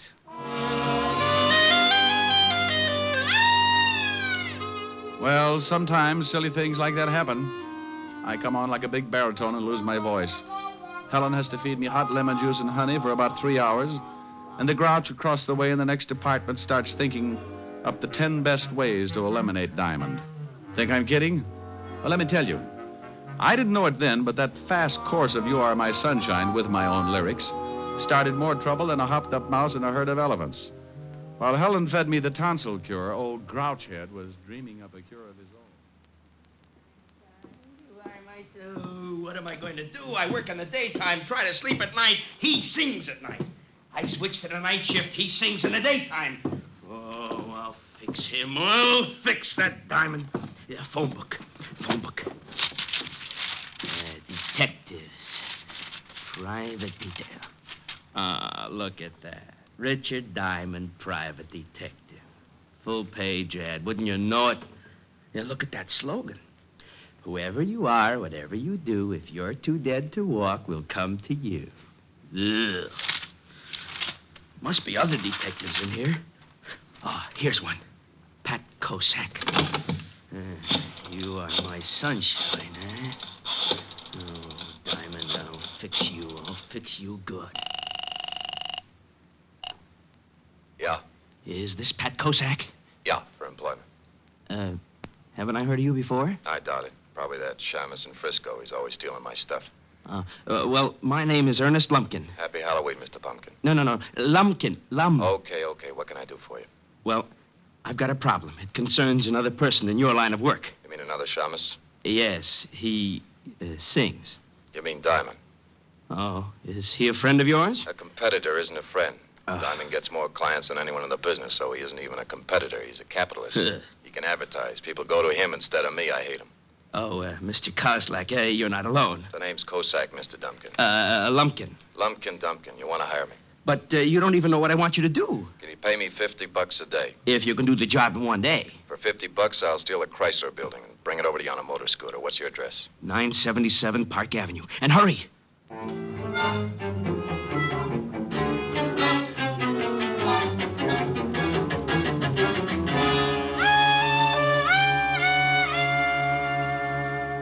How does your throat feel now? Oh, scalded. I'll be eating Zymol troches for a week. Oh, now, it wasn't that hot. Wasn't it? Honey, that lime water was so hot Alibaba could have boiled his 40 thieves in it. Well, your speaking voice is all right. Oh, well, I think I've swallowed a bear rug. Where are you going? Well, I can't sing, and I'm going to see you tonight anyway, so I think I'll drop down to the 5th Precinct and drive Sergeant Otis out of his mind. Oh, Rick, that poor man. He called up last week when Lieutenant Levinson was looking for you, and he sounded like he was dying, and you were responsible. Honey, when Otis dies, everybody will be running around in spaceships. He got through the Stone Age all right, didn't he? Bye. I left Helen, headed for the 5th Precinct Police Station. It was one of those good afternoons. The sun was leaning on 3 o'clock, and now and then a cool breeze would sail through my sinus and pump my lungs full of that easy, good-to-be-walking-around feeling. I had just about everything. Good job, good girl, and a 4-0 report from my insurance company. When I reached the station, I hopped up the steps and bounced into the squad room. Sergeant Otis was sitting over in the corner, making out the weekly report for the commissioner. Hello, Otis. Oh, what do you want, Shamus? Well, really nothing. I just came by to see if I could borrow one of your shoes. I'm going sailing. Oh, that's very funny. You know, someday, Gumshoe, you're going to run out of gags. Then what are you going to do? Well, I could set you on fire. That's sure to be a good chuckle. Hmm? Oh, yeah? Lieutenant N? Yeah. Otis, you want to know how to catch a crook? How, wise guy? Eat a lot of spaghetti. Oh? How can I catch a crook that way? Just open that big mouth and say, oh, yeah. You'll lasso him. Hello, Lieutenant Levinson. Lieutenant Levinson? Well, how do you do, Mr. Diamond? Now, what's with the formal routine? Oh, I can't help it. Every time I leave Otis, I feel like I've just stepped out of a gorilla cage. Oh, why don't you leave that poor guy alone, Rick? Oh, he's used to it. If I started treating him like a human being, he'd get so confused he'd probably cut off his tail. Think what would happen, Walt, when he wanted to go to sleep at night. No more hanging upside down. Oh, brother. What's on your mind? Oh, just thought I'd stop by and chew the fat. Well, go ahead. I already did. Chewed a whole pound right off Otis. Walt, are you sure he's a mammal? Now, you listen to me. Otis is a nice fella for a hammerhead. He can't help it, so stop tearing him down and tell me what you really want. Walt, I'm surprised at you. I just wanted to stop by and say hello. Hello.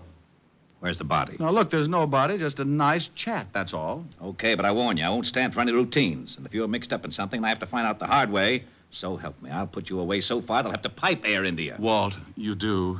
Do what? Love me. Oh. Would you like to wear my Sig Alf pin? Rick, for Pete's sake, what's the matter with you? You've been growing poppies in your office? Wait a minute.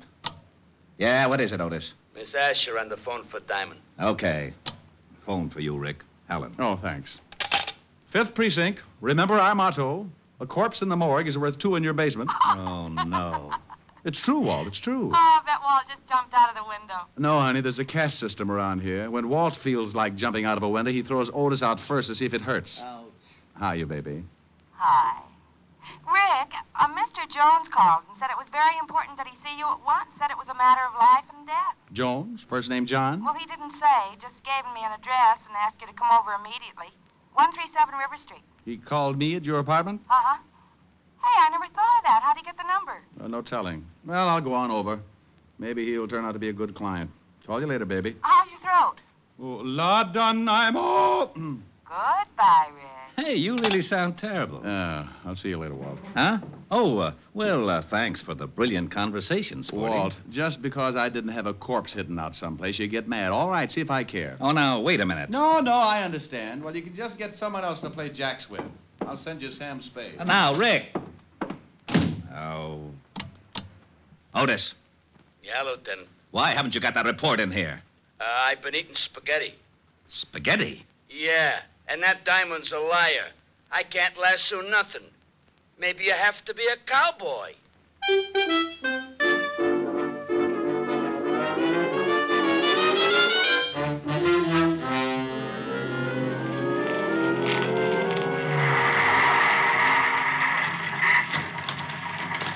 Thanks, Cabby. Keep the change.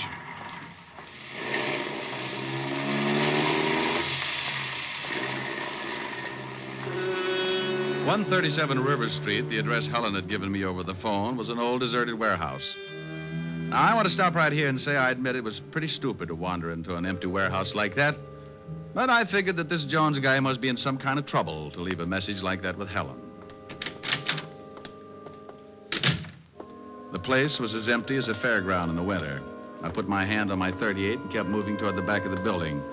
Then I saw a door. A sign on it said, "John Jones. Enter." And wouldn't you know it, I did. Hey, what's going on? Where am I? Let me out of here. Come on, Mr. Lumpkin, let's get out of here. Let me out of here. But I don't understand. He's liable to stay in there forever.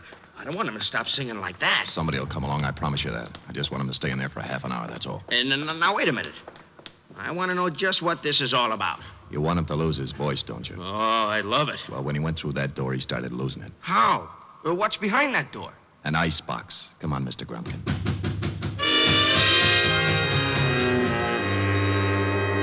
Well, that's exactly where I was, in an icebox. Not a very big one, but a very cold one. The kind a company might have to store fresh meat and drinks. I tried breaking down the door, but it was a foot thick. I struck a match and looked around. Lots of ice, no way out. So I turned up my collar and sat down to wait. I don't know how long I sat there, but I guessed it to be about 20 minutes. I could tell because my feet had frozen up about 20 minutes worth. Then I heard that lovely sound. Rick, you in there? Yeah. Hand me an ice pick. I want to get my feet uncrossed. How in the devil did this happen? Well, I think one of the frozen food companies got a new idea. What's the matter, Diamond? Forget your sleigh. Shut up, Otis. You think you can walk, Rick? Yeah, sure, but I might squeak a little. Ooh, got a Bunsen burner handy? Otis. Okay. How did you find me? We got a call. From a guy named Jones? Yeah. Said he was in danger and that you were coming down to meet him at the warehouse. Said he saw two guys lock you in this icebox. Oh, dandy. Did he say where he was? Yeah. Here's the address. Thanks. Hey, where do you think you're going? Well, I feel better now. I'm going over to find Jones. Well, you might get in trouble. Well, if I can find the two guys who locked me up, you can bet on it. Well, I'm going to send Otis along with you. Otis? I thought you wanted me to keep out of trouble. Oh, now, wait a minute. I can keep you out of trouble, Diamond. Oh, Otis, you couldn't find an elephant in an elevator. But come on and bring your head with you.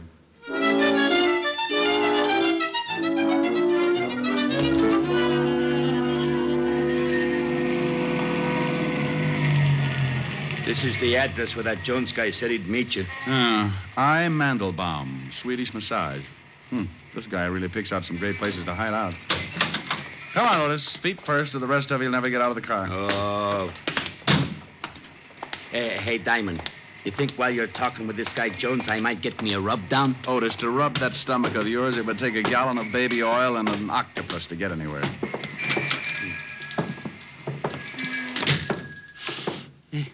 Hey, it smells kind of good, don't it? Like a pine tree, maybe. Otis, how would you remember? The last time you smelled a pine tree was when you used to run with a pack. Now listen here, Diamond. You gotta lay off. I don't go around... Yeah, what can I do for you? Holy cow. Get the biceps. Oh, I'm looking for a guy named Jones. Oh, yeah? Who wants him? The name's Diamond. Oh. Well, Mr. Jones is expecting you. I think he's back in the steam. Which way is it? Straight back. I'd show you when I gotta give a guy a rub. Come on, Otis. You must be at the end of the hall. That's a pretty bright observation, seeing as how there's only one door and it's at the end of a hall. Yeah, that's the steam room. How do you know? Oh, by this little window in the door. What do you see? Steam. Then, by golly, it must be the steam room. Hey, I can't see nothing. Mr. Jones? Hey, ain't that some guy lying over there on the bench? Looks like it. Mr. Jones? He don't answer. No. Otis, look, I'm going over there. Keep the door open. I don't want anyone to lock me in this place. Oh, okay. Mr. Jones, Well, hey, Otis, it's just a bunch of towels rolled up to look like somebody. Hey! Otis, what's the matter? Diamond. Yeah, where are you? Right over here. Well, what are you doing there? I told you to stay by the door and keep it open. Well, I did stay by the door until I got pushed. Pushed? Oh, no. You know something? What? I think we're locked in.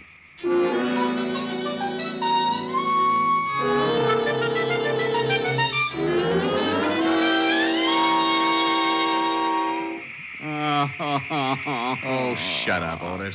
But I don't feel so good. What are we going to do? Oh, why don't you be happy? It's the only chance you'll ever get to sweat off some of that blubber. Yeah, you want I should look like one of them atrocity pictures? Otis, you could lose 300 pounds and still weigh in with King Kong. Yeah, there's no time to get nasty. Well, relax. Read a magazine or something. What do you mean? Just what I said. Read a magazine. Isn't that one right over there? Yeah. Oh, for Pete's sake. How can I read this thing, Shamus? The pages is all stuck together. You couldn't read the first line of an eye chart anyway. Just look at the pictures and shut up. Okay. Hey! What's the matter? This magazine. Take a look at this. What is it? It's one of them movie magazines, Movie Stars Parade. So what? Well, get a load of these pictures. Ain't that you? Let me see. Well, how about that? Some guy acting like Richard Diamond, private detective. Well, it looks like you. No, it's that Powell guy, that actor. Tear it up. Oh, no, it's a good magazine. Give me that. Oh, hey, what'd you do that for? If it hadn't been for that juvenile, I could have been in pictures myself. Now try kicking in that little window again. It's no use. That glass must be bulletproof. Oh, swell. First an icebox and now a steam bath. I'm going to start thinking I'm in California. Well, don't just sit there sweating. Do something. My uniform's shrinking. Well, maybe now it'll match your head. I just can't figure this. If someone wants to get rid of me, why did they do it the old-fashioned way? Oh, don't say that. Oh, how long do you think we've been in here? I don't know. Hey, Diamond. Yeah? My socks just disappeared. Well, go kick on the door again. It's your turn. I don't think I can make it. We've been in here for days. Hey, look at your watch. It's all steamed up. I can't tell. You think there'll be anything left? Just your shoes, Otis. It'll take a blast furnace to get rid of those. Oh, wait a minute. What's the matter? I thought I heard somebody outside. Yeah? Hey, help! Help! Shut up. Yeah. Hey, what's going on in here? Who closed the bolt on the door? We're saved? Would you mind helping us out, old man? We seem to be a little limp. Hey, where's Mr. Jones? Hey, what are you doing in here with your clothes on? Trying to get him steam cleaned. Oh, fresh air. Now, would you two guys mind telling me what this is all about? Maybe you better tell us, Buster. I don't know what you mean. Who locked the door on us? How do I know? I give a guy a rub. When I come back, I find the door bolted. Hey, where's Mr. Jones? You sure he was in the steam room? Sure. He comes in and says he wants a steam.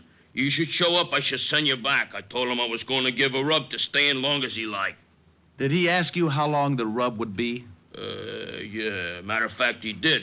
I said it'd be about half hour. I don't get it. He wanted me in that steam room for just a half an hour. He wanted me in that icebox for about the same time. What's with this? Diamond, look at this uniform. Oh, I think it's lovely, Otis. You should always wear knickers.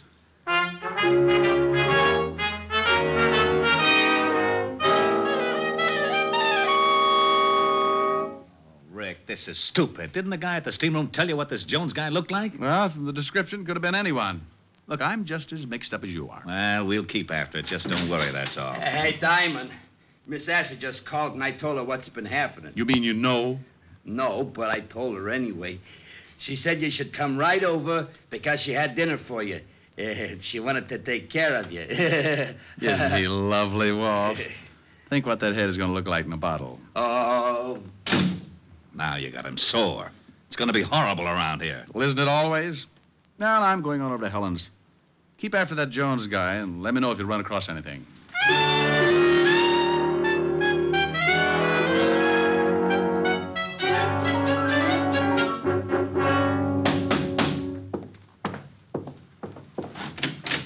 How are you, Mr. Klumpkin? Lumpkin.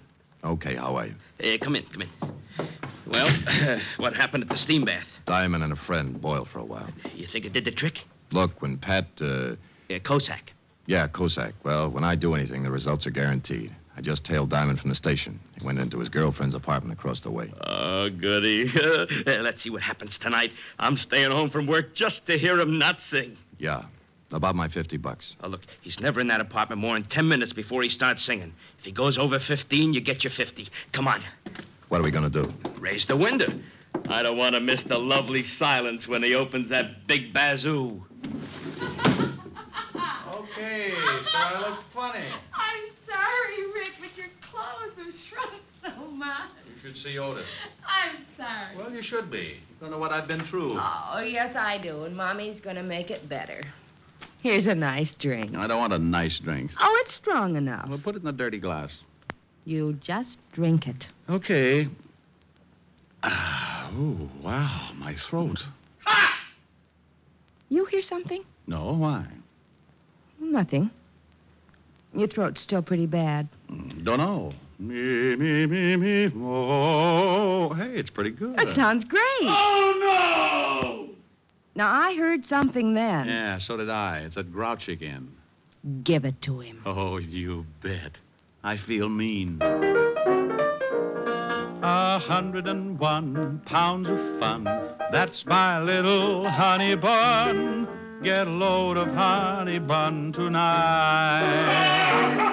I'm speaking of my sweetie pie, only 60 inches high. Every inch is packed with dynamite. Her hair is blonde and curly. Her curls are hurly-burly. Her lips are pips. I call her hips twirly and whirly. She's my baby. I'm her pap. I'm her booby. She's my trap. I am caught and I don't want to run 'cause I'm having so much fun with honey bun.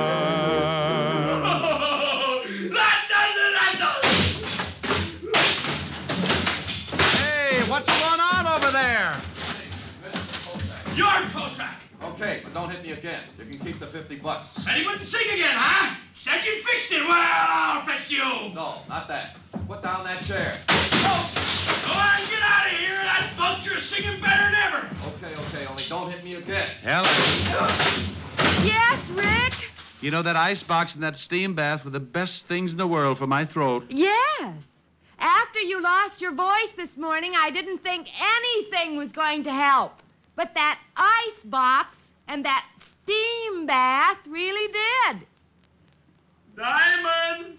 Oh, hello, Mr. Lumpkin. Did I hear you say you lost your voice this morning? That's right, Mr. Lumpkin. Then didn't think I was going to get it back either. Good night, Mr. Diamond!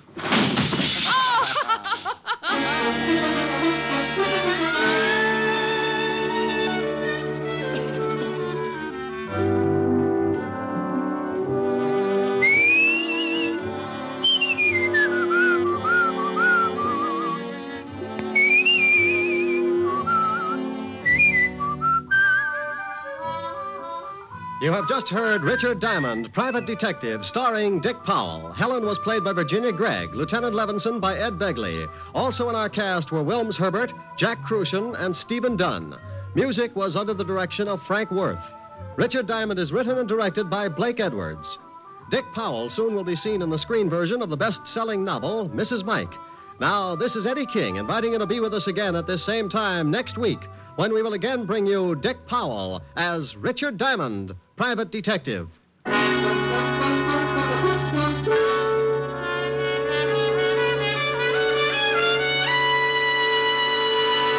Saturday night brings some of the week's best radio entertainment when you tune for the stars on NBC. Stay tuned every Saturday for a great lineup of programs, including Hollywood Star Theater, Ralph Edwards' Truth or Consequences, Your Hit Parade, A Day in the Life of Dennis Day, The Judy Canova Show, and Grand Ole Opry. All the best on NBC.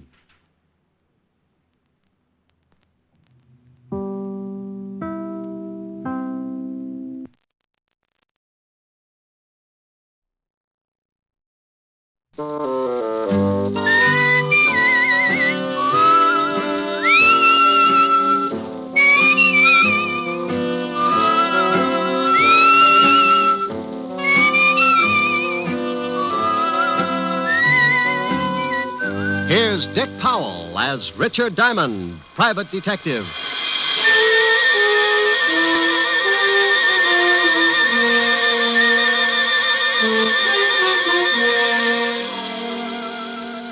Hello there. My name's Diamond, and I'm known along the big street as a guy who manages to keep his nose pretty clean and still make a few bucks while I'm doing it. Oh, sure, it gets a little grimy, but you gotta expect that. I'm a shamus, private eye, gumshoe. To the guy who hasn't ever been worried because he tripped over a corpse in his breakfast nook, I'm known as a private detective. And to some guys, I'm known by a lot of other names. Not the kind you'd find in a book on manners and social usages, but there are times when you might turn up on your desk calendar under the heading of what I must do today. Who hires me? How do I make a living? Well, maybe this will give you an idea. Fred, why don't you eat your toast? It's getting cold. Why don't you stop worrying about the temperature of my breakfast? I'm trying to read the paper. Did anyone ever tell you how charming it is to have breakfast with you every morning? Yeah. My ulcers. I'd like to go shopping today. Will you leave me some money? Fred, did you hear me? Mary, I'm reading. Well, stop reading and listen to me for a minute. I need some new summer clothes, and I want to go shopping today. Here. Here's $10. Buy yourself a bathing suit. Oh, that's very funny. Hmm? I need more than $10. I want $500. What kind of a bathing suit are you going to buy, Mink? I'm not going to buy a bathing suit. I need some new clothes. Will you put down that paper and listen to me? Well, I see you made Jimmy Cello's column again, my darling. What? What prominent socialite is fighting with her wealthy husband and crying on the shoulder of a big-time playboy after the arguments? Is that's supposed to be me? Can you remember 5 minutes in the past 5 years when we haven't been fighting? Are you accusing me of running around with some playboy? Running around is right. I expect one of you to be the first to do a 4-minute mile. How dare you? How dare me? Why, you lushed-up little tramp. Tramp? Yeah, tramp. Everybody in town knows you're seeing Lauren Oliver. All right, so I've been seeing him. We're just friends. Well, that kind of friendship is grounds for divorce in this state. Why, you dirty... I'm sick of this whole rotten mess, and I'm going to do something about it. You're going to do something about it? Why, you conceited, pompous... You're going to do something, are you? Well, you better hurry up, because I've got some ideas of my own.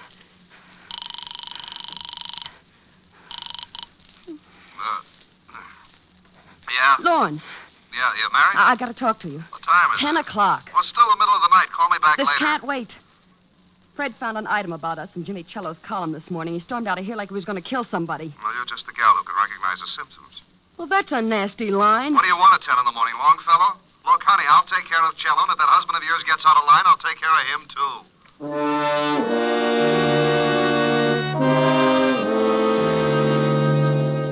You see what I mean? If things like that didn't happen, I'd be out of business. I'll lay you 8 to 5 that before 3 o'clock this afternoon, one of those charming people will be walking into my office begging for help. Yeah? Rick? Oh, hello, Helen, baby. Hi. You gonna take me out tonight? Sure. I'll be over later. We'll have a quiet evening. No, I want to go dancing tonight. If you don't take me, I'll throw a tantrum. But, baby, I don't have the cash. I'm tapped this week. Well, if you won't let me take you, borrow it from Francis. You told me yourself he was good in a pinch. Yeah, but he's already black and blue from those 3 lunches at Lindy's. Besides, he's not only your butler, but he's a darn good businessman. He wants security. Well, give it to him. He's already got my badge, my book on the 10 best ways to sneak through transoms, complete with illustrations, and my gun. Haven't you got something else? Yeah, but I'm saving the right eye in case of an emergency. Keyholes, you know. Look, honey, let's go take in a quiet movie and... I want to get dressed up and go to a nightclub. It's summer. The flowers are blooming, and the fox has left his lair. His what?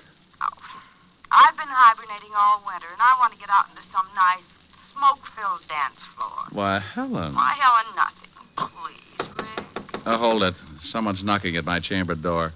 Come in. Mr. Diamond? Yeah, pull up a chair. I'll be right with you. Who is it? I'm afraid to look. I haven't paid the light bill. This is a detective agency, isn't it? You, sir, have just won yourself a new economy home-size murder sampler, complete with a matching set of bodies. Me? No. I haven't got time to listen to your bright remarks, Diamond. I want to hire you. What did he say? He doesn't like my bright remarks. You won't even admit they're bright. What else? No, something about wanting to, Something about what? What was that last statement, sir? It sounded rather cozy. I said I wanted to hire you. What? I'll call you later, baby. Bye. Wait a minute. Now, Mr. Sears. Mr. Sears, what can I do for you? I want you to follow my wife. Will I like the view? She's running around with another man. Well, if they're just running around, don't worry about it. It's when they get tired and slow down that things start to pop. There was a veiled article in Jimmy Cello's column this morning about my wife and this man. Yeah, I know Cello. So do I, but I'm not interested in Cello at the moment. Well, what do you want? Enough on your wife so you can get a divorce? Yes. Oh, well, that comes kind of high. I don't like cases like this, and I usually turn them down. If you want me to swallow my pride, it'll take a $200 retainer and $100 a day in expenses. I'll write you a check. Oh, just like that, huh? I am quite wealthy. That's why I want the divorce, Mr. Diamond. There you are. Yes, sir. There I am. Now, What's the man's name that your wife is seeing? His name is Lorne Oliver. Well, this is turning into a family gathering. You know him? Sure, runs the Monarch Club. That's right. What's your wife's name, and we're going to get a look at her? Mary Sears. You can see her tonight at the Stork. We'll be there for dinner, 9 o'clock. I'll be there. Oh, incidentally, that comes under the heading of expenses, in case you have a short memory. I have a good memory, Mr. Diamond. You can send me the bill. Oh. Address and phone number? 45 East 65th Street. 45 East 65. Evergreen 41793. 41793. Now I've got to be going. Goodbye, Mr. Diamond. Goodbye, Mr. Sears. Yeah? What'd you hang up on me for? Honey, this is because you always give me an argument. You never want to go anywhere. I'm getting tired of shows and hot dogs. I want to go dancing. What? And I don't mean Roseland. I want to go to the Stork. I'm a growing boy, and I like to see the bright lights and throw my money around. But, Rick, you I'll pick you up at 8:30, and this time, don't wear slacks. You're an idiot. Bye, idiot. Yes, that's the way it goes, just as I told you. The word private in front of detective means you're married to all the troubles in the world, and that includes everything. So if a guy turns up who's unhappy with his wife, you listen to him howl, and if he's got enough money, you take the job. It's for better or for worse. And until Mr. Sears came in, it was decidedly one-sided. I'd teach cooking to a bunch of headhunters for a fee like the one he'd given me. When I looked at his $200 check, I started getting that big man complex again.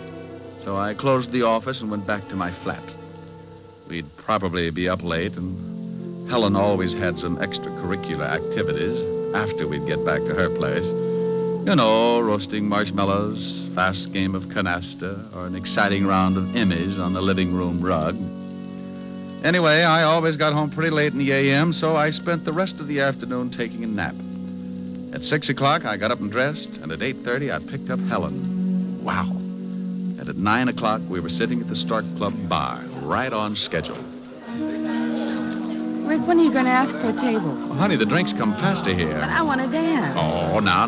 Mustn't overdo it, lover. How do you know? Maybe some mountain climber will ask you on a 20-mile hike tomorrow. Think of your feet. I am. I want to move them around that dance floor. Oh, Rick, I know you. If you do something, you do it all the way. Yeah, let's nick. Oh, now you stop that. You're on a job, and you don't want to go in there because you've got to watch somebody. Well, Helen Asher, how are you, darling? Well, hello, Lauren. How have you been? Oh, couldn't be better. Why don't you ever stop over to my club? I'd like to show you around. She just brought a seeing eye dog. Oh, hello, Diamond. You two know each other, don't you? Yes. How did we make such a grisly mistake, Oliver? I don't know. I tried taking penicillin for it, but it didn't do much good. Well, it probably helped out in the other things. Why don't you try hanging yourself? Rick. You always did think you were a pretty funny man, didn't you, Diamond? It's easy being a comic. You just find an idiot for an audience. How do you like the performance? Stinks. Pardon me, Helen, but I see some people I know. You'll excuse me, won't you, Diamond? Oh, sure, yes. But the next time you drop around, bring some airwick, huh? Rick, even if you don't like him, you shouldn't say those things. It's liable to start a fight. Oh, he wouldn't take a swing at a midget if he was riding an elephant. I wonder who his friends are. They don't seem to be too glad to see him. Their name's Sears. Is that who you're watching? Yeah, the wife. I don't know whether I approve or not. She's very attractive. Isn't she, though? Rick. This is business, baby. Business. I'm only drooling because I haven't had anything to eat since this morning. Well, then let's get a table. You've seen her. You've observed what she's doing. Now let's get something to eat. Wait a minute. Here comes somebody else I know. Where? Standing at the check room. The little man? Yeah, here he comes. Who is he? Name's Cello, Oh. Jimmy Cello. Writes a gossip column. I read it all the time. Yeah? Hello, Jimmy. Well, the Broadway shamus. Who's the lovely redhead, Diamond? Helen, meet James Cello, but be careful what you say. Jimmy, Helen Asher. Hello, Mr. Cello. How do you do? This an item, Rick? If I don't get us a table soon, she's going to make me give back her sorority pin. Oh, speaking of tables, I see some people I know. Nice meeting you, Miss Asher. Thank you. Goodbye, Diamond. Bye, Jimmy. Rick, he's going over to Sears' table. Hello, Walter. Hi, Doll. Hi. Well, good evening. What do you want, Cello? Oh, I just dropped by to see how the happy little family was getting along. Well, just drop away. Nobody asked you to stop by. Yeah, why don't you do that? And take Oliver here with you. Nobody asked him to stop by either. Fred, keep your voice down. This is my table, and I don't like a lot of crumbs lying all over it. Who's a crumb? Come on, Lorne. I guess Mr. Sears has forgotten a few things. I haven't forgotten a thing, Cello. When you print one thing in that lying sheet of yours, and I'll have you sued for libel. Listen, Sears, if I did print anything, they'd put you away so far they'd have to pipe air into you. Oh, Oh, do go on, Mr. Cello. This is getting interesting. You'd better get out of here, Cello. No. Go on, Cello. What have you got on old Moneybag? He's a lying, dirty gossip monger. He doesn't have a thing. Wait a minute. I don't like that. Why don't you ask your husband about North Africa sometime, Mrs. Sears? Just a minute. Fred, stop it. Fred. All right, now pick yourself up and get out of here, Cello. Maybe you're right. I've got a column to get out. It'll be all about you, Sears, in big type. Go on, get out. How about me? You going to throw me out, too? You can bet your life I am. I'm getting out of here. You stay right where you are. Don't talk that way to Mary. I'll talk any way I like to my wife. Lon, maybe you'd better leave. Here come the waiters. Now it's time I'm going to push his fat slob's face in. Yeah? Yeah. All right, push him, boys. All right. Come on, break it up. Come on. Hey, waiter, give me a hand. Come on. Take your hands off me, Diamond. Now, calm down, Mr. Sears. I'll kill that slob. Oliver, you shut up or I'll pull your pants up over your head and shove you in a glass like a breadstick. I don't like people meddling in my affairs, Diamond. You're fired. I'm what? You heard me. Now take your filthy hands off me. Well, they were lily white before I palmed that check of yours this morning. You can have it back. Here, eat it. What?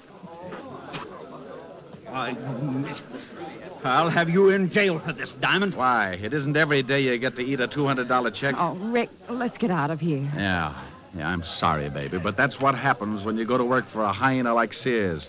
You think he's a nice guy because he laughs so much. But you find out later it's only because he chewed your leg off.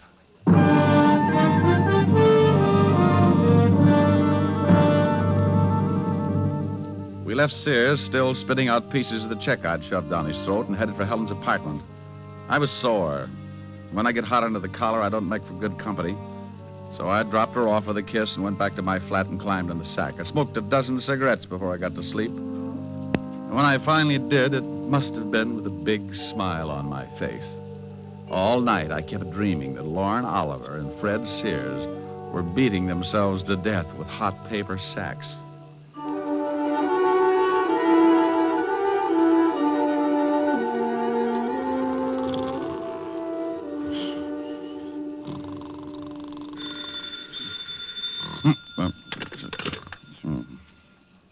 Yeah? Diamond? No, this is Sunshine Market. Locks Popovers are specialty. Now you stop clowning and get over here right away. Walt? Lieutenant Levinson. Oh. Where are you? I'm in your office. Yeah? What if any clients come in? Give them a good sales talk. Tell them how many people you've killed or something. There's a guy in your office now. Prospect? Depends on what you're talking about. I think his name is Fred Sears. Tell him to go home. He canned me last night. I don't think he'll listen. All right. So he's sore. He's got a right to be. He's dead.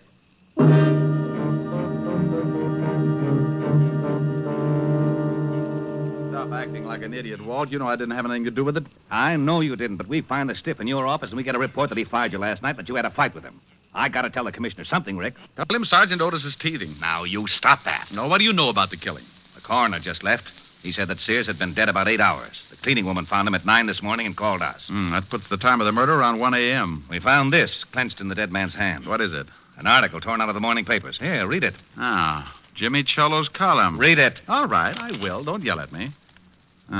Fred Sears, wealthy import-export man, is having troubles. He's finding it hard to explain about his past doings in North Africa, and at the same time, he's finding it just as hard to explain his wife's interest in the local playboy, nightclub owner Lauren Oliver. He got so mad at the Stork Club... Oh, I was there. He got so mad at the Stork Club last night that he took a poke at your columnist and then tried to beat up Lauren Oliver. Will this lead to a rematch between Oliver and Sears? We're having the whole bunch of them picked up. Walt, before you do that, give me a couple of hours, will you? Try to dig up your killer. I can't. You know what we've got to do. It's routine. Well, the commissioner's already having fits every time he hears my name. Now, look, Rick. Walt, I got a business to protect.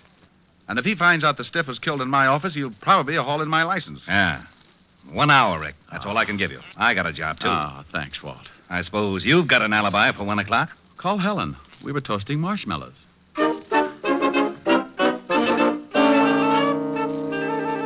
Well, I had 3 good suspects. Lauren Oliver, Cello, the columnist, and Mrs. Sears. One of the 3 was built just right for the electric chair.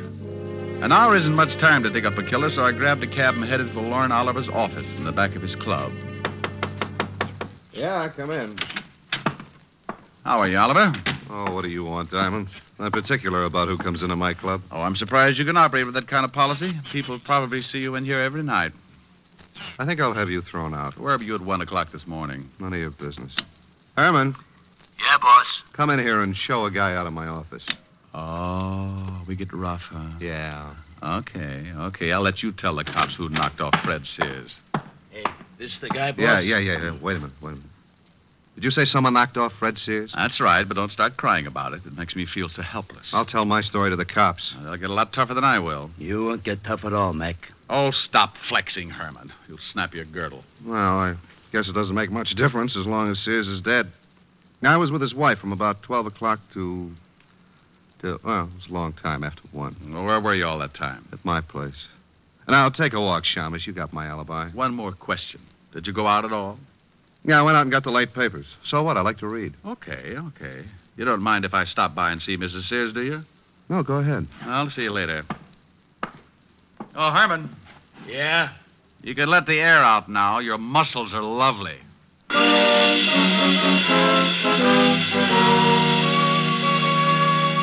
Well, Oliver had a good story if it checked, so that left me with 2 more stops. Cello's newspaper office was the closest, so I grabbed another cab, and 10 minutes later, I was sitting at his desk. Oh, you don't think I had anything to do with it, do you, Diamond? Where were you at 1 this morning? I was covering a party at Richard Gray's. I was with friends from about 11 o'clock till after 3.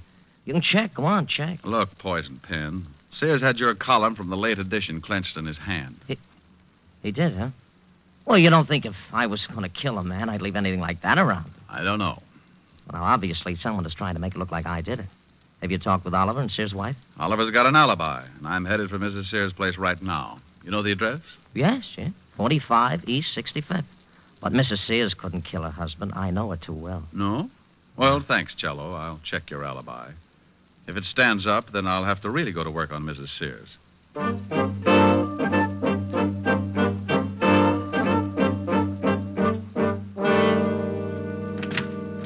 Yes? Mrs. Sears? Yes. Oh, you look even better up close. What's on your mind? You mean right this minute? Well, aren't you nice? Don't crowd me, though. I can keep up a pretty good average in this league. I'd say about 1,000. Mm-hmm. May I come in? I think so, if you keep talking. I like to hear nice things. Well, you deserve them. But I can think of some nice things to say about a panther. We'll talk about my family some other time. Can I buy you a drink? It's a little early, unless you got some milk. Milk? Where's your husband? Oh, you know about him, huh? Oh, I'm sorry. This looked as though it might work into quite a friendship. Where is he? I haven't seen him since last night. Why? Is he a friend of yours? He's been using my office. Oh? Yeah, he died there last night. What? Everybody is so surprised. But, how? Who did it? That's what I'm trying to find out, lover. Where were you at 1 a.m.? That's none of your business. Okay, let the law drag it out of you. Goodbye, dear. Wait a minute. All right, I'll tell you. I was with a man named Oliver, Lorne Oliver. Oh, for how long? From about 12 o'clock to, well, much later. That's what Oliver says. Did you go out at all? Just to get the papers. That checks with Oliver's story, too. Did you go out alone? Why, no, I went with Lorne. He says he went out alone. Oh, well, yes, he did. I thought you said you went out with him. Well, that was later. Lorne was the one that went out to get the papers. Okay, what time was it? About 2. When you both went out or when Lorne went out to get the papers by himself? When Lorne went out. Oh, yes, now I see. Well, I'll see you later. Come back again. Oh, I'll do that after you get over crying for your late husband. I'll keep my emotions down to a minimum. I'll bet you will. I left her standing in the middle of the room, looking after me like a vegetarian with an eye on a green salad. I closed the door and started down the hall for the elevators. For some reason, I never seem to get where I'm going. Hello. Oh. Now, while you're still tuned in, Diamond, I'll give you some advice. Stay away from Mrs. Sears. Now, I want you to be sure and get the point.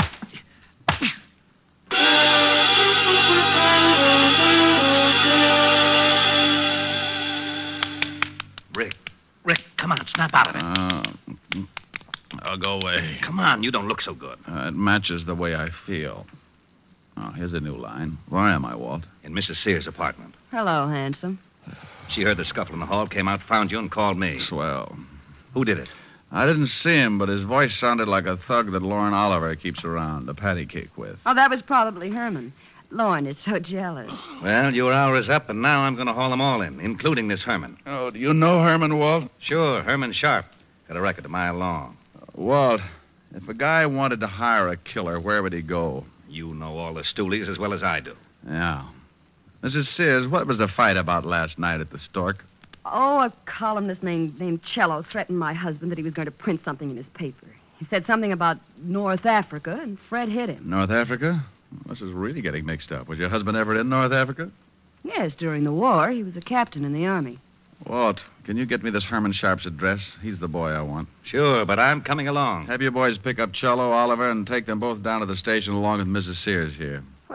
Well, you don't think I had anything to do with it, do you? I've known Jimmy Cello a long time. About 5 years ago, he used to run around with a little dancer named Mary Carroll. Sure he did. I'm Mary Carroll, but I broke up with him when I met Fred. Yeah. Well, you'll see him at the station. You can pick up where you left off. Come on, Walt. We went down fast and climbed into the prowl car. Walt put in the call, got Herman's address over the two-way radio. 20 minutes later, we were standing in front of Herman's door. It was an old apartment house on the Lower East Side. I started for the door, but Walt had other ideas. Rick, we can't go in there. Why not? Because I haven't got a search warrant. Well, you got to go in if you want to crack this case. Not without a search warrant. Search warrant for what? To go in. Well, what do you want to go in for? I don't want to go in. You do. Do what? Go in. Well, go ahead. I haven't got a warrant. Well, what are you looking for? Herman Sharp. He's probably in there. He is? Sure. Well, what are we waiting for? Oh, what did I do that for? For that. What? Herman Sharp. Oh. Is he dead? Yeah, been shot. What are you looking at? Newspaper on the floor. This morning. Oh. Cello's column's missing. Been torn out. Then Herman's your killer. Swell. Who killed Herman? Don't you know? I'm not going to start that again. Walt, go on back to the station. I'm going to check something and make a phone call. I'll be down in half an hour and point out your killer.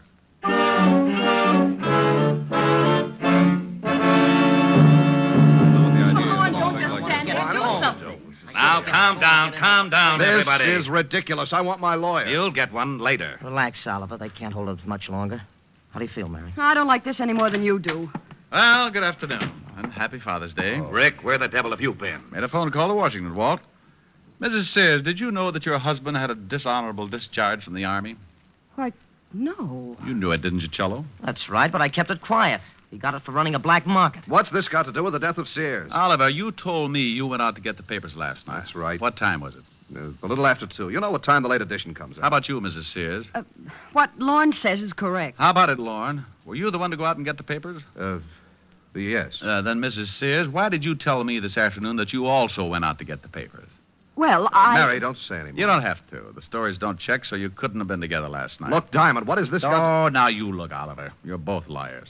But that doesn't make either one of you the killer. Oh, but Rick, Cello's alibi checks right down the line. Sure it does, because he was at that party. But the killer wasn't. Oh, we know that. He couldn't have been. Yeah, but the man who hired the killer to knock off Sears was. What are you talking about, Diamond? Oliver, where was your hired gun last night? You mean Herman? Yeah. Well, I don't know. He was with me until 6 o'clock, then he left. Walt, when you find Herman's gun, ballistics will probably say that it was the one that did the job on Sears. Herman? Yeah. Cello, you hired Herman to kill Sears, and then you killed Herman. You're out of your mind. I didn't even know this Herman. We found the newspaper next to Herman's body. It had your column torn out of it. That doesn't pin anything on me. It just shows you that Herman probably stuck that article in Sears' hand after tearing it out of a newspaper. That's what you wanted to make it look like. You knew Herman. You knew about the clipping, so you killed him and tore the column out of this morning's newspaper. Of course I knew about the clipping. You told me about it this morning in my office. That's right. But you were the only one I told about it. You couldn't convict Jack the Ripper on that kind of evidence. I'm afraid he's right, Rick. Cello, what time does the late edition come out? About 2 o'clock. Walt, what time was Sears killed? Around 1. Say. Yeah. The killer couldn't have gotten hold of that column at 1 o'clock. The papers weren't even out on the street. Well, then how did he do it? Only one man could have gotten that column before 1 a.m., the man who wrote it. Jimmy. He tore it out of the galley sheets. The proofs that are made up before the paper goes to press. Cello hired Herman, gave him the clippings, and then went to the party. Oh, you're doing great, Diamond. Keep it up. You're still in love with Mary Sears. You were jealous of Oliver, so you hired Oliver's boy Herman, figuring the cops would pin Sears' murder on Oliver. How am I doing? You're a good liar and a rotten detective. You knew I'd go to see Mary Sears, so you sent Herman to beat me up and make it look like Oliver was behind it. What? You tried to frame Oliver all along the line. Why, you cheap little scandal snooper. I'll fix it so you Now, don't blame anybody. Wait a minute. All right, break it up. Come on, break it down. Break it up. Hey, Walt. What is it, Rick? Bye.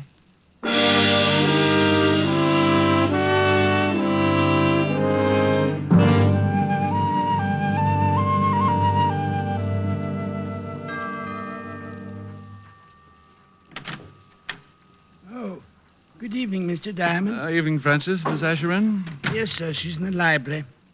She's a little tired from last night. I think she's taking a nap.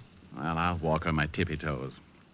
How about a glass of warm milk, Francis? I'm a little tired, too. Yes, sir. Right away, sir. Well, look at the little baby. Mm-hmm.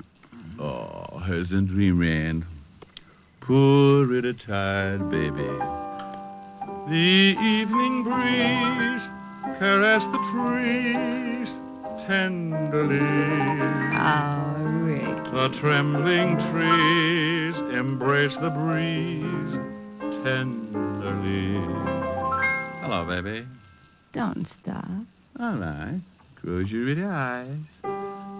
Then you and I came wandering by. Oh, wonderful. And lost in our sigh were we. Ricky. The shore was kissed by sea and mist tenderly. Ricky. I can't forget how two hearts met breathlessly. Ricky, come here. Your arms opened wide and closed me inside. Ricky, come here. What is it, dear? Just this. Here's your milk, mister. Oh, my goodness. Now, this time I refuse to blush.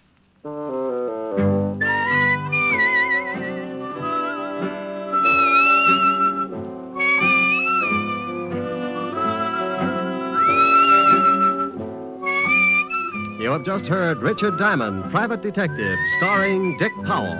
Helen was played by Virginia Gregg, Lieutenant Levinson by Ed Begley. Also in our cast were Wilms Herbert, High Averback, Joan Banks, Parley Bear, and Sidney Miller. Music was under the direction of David Baskerville. Richard Diamond is written by Blake Edwards and directed by William P. Rousseau. Now, this is Eddie King inviting you to be with us again at the same time next week when we will again bring you Dick Powell as Richard Diamond, Private Detective. This program has come to you from Hollywood. This is NBC, the national broadcasting company.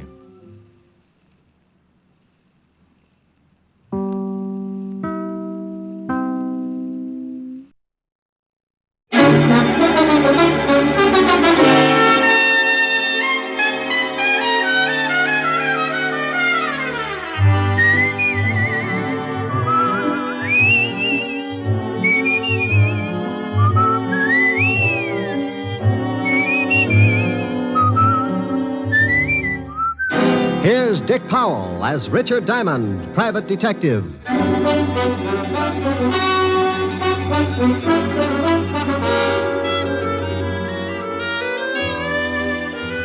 Hello there, this is Diamond.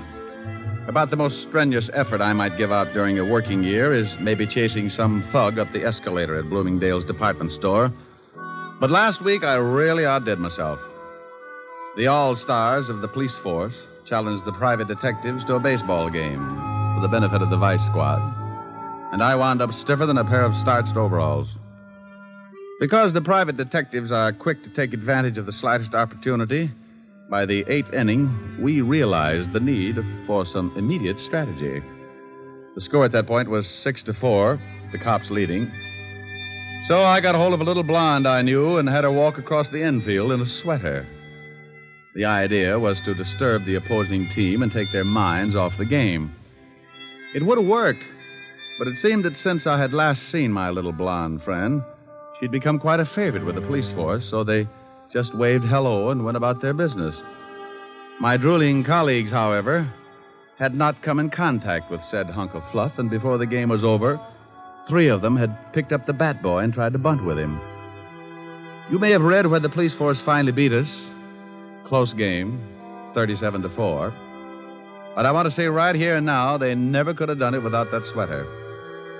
And oh, yeah, I got mixed up in a little honest murder the next day. It all started in the back booth of a middle-class nightclub. A couple of people were busy trying to think up the fastest way to make a homicide billiard. Oh, that's the 3-cushion variety. Killing to frame up to the electric chair. Leon, are you sure this will work? You want to get rid of that old man of yours, don't you? You know I do. Well, I got a wife that I want to dump, too. This letter from her is going to fix it so we both end up very unmarried. Are you sure they'll blame it on Martin? Sure, I'm sure.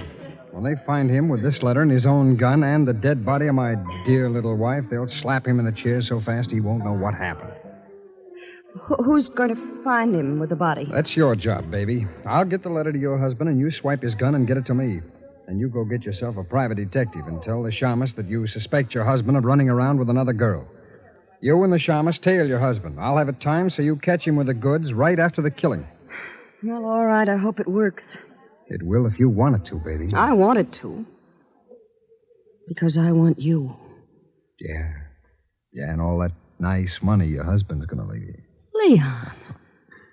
Come here, June. Yeah.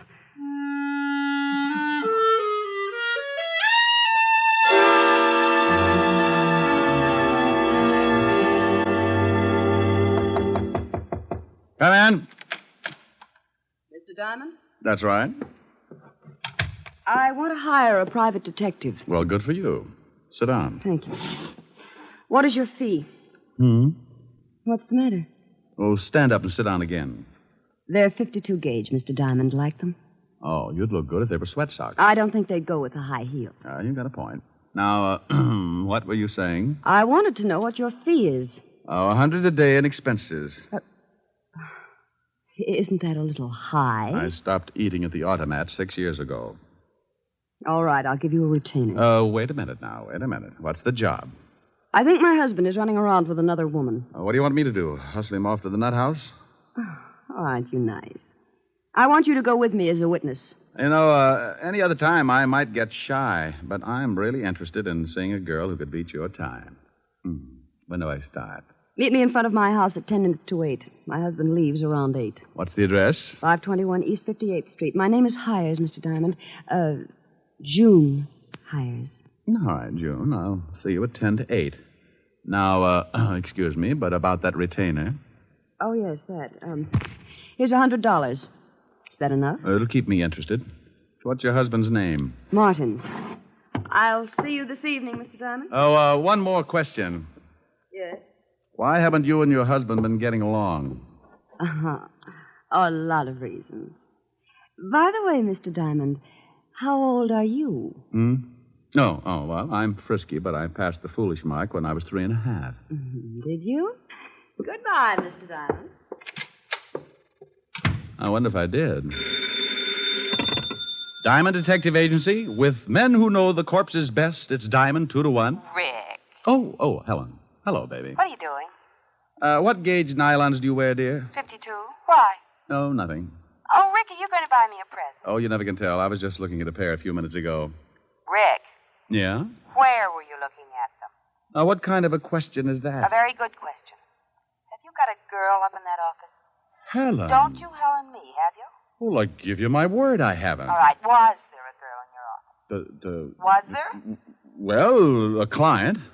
I got a $100 retainer. I don't care if she gave you the George Washington Bridge. You were obviously looking at her leg. Well, I couldn't help it. She sat on that way. Now, look, honey, she's just another client. With 52-gauge nylons. Would you count the threads? Oh, can you do that? Oh, you wolf. Yeah, but you're the only one who gets the benefit of my talents. You can put the soft soap away.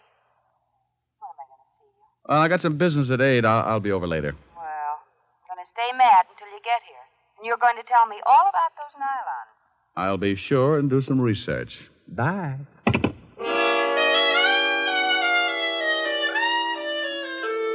Well, there you are.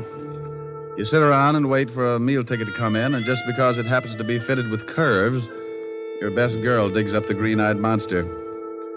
I don't know why gals get sore at a guy just because they catch him panting a little. After all, it's hot in New York. I spent the rest of the afternoon trying to hit a big horsefly with a rubber band and some paper clips, and by 6 o'clock we shook hands and called it a draw. I closed the office and went home. I got into some clean clothes and grabbed a bite to eat at the corner drugstore. At 10 minutes to 8, I was sitting in June Hyer's car, parked across the street from her front door. Mr. Diamond, how did you ever get to be a private detective? Mrs. Hyer, how did you ever get to be a housewife? You think things up in a hurry, don't you? Only when I got competition. You like competition? Yeah, up to a point. After that, I get tired of the struggle. I feel like I was back in college, sitting in a parked car with a good-looking man. Your education must have been pretty tame. I haven't moved once. Well, I really started to study after I graduated. Oh, I bet you got straight A's. Must you top everything? I play around with a lot of trouble, Mrs. Hyer, and I've got to stay one step ahead of it. Do I look like trouble? When's your husband coming out of that house? Any minute now. You didn't answer my question. I'll tell you as soon as I see your husband.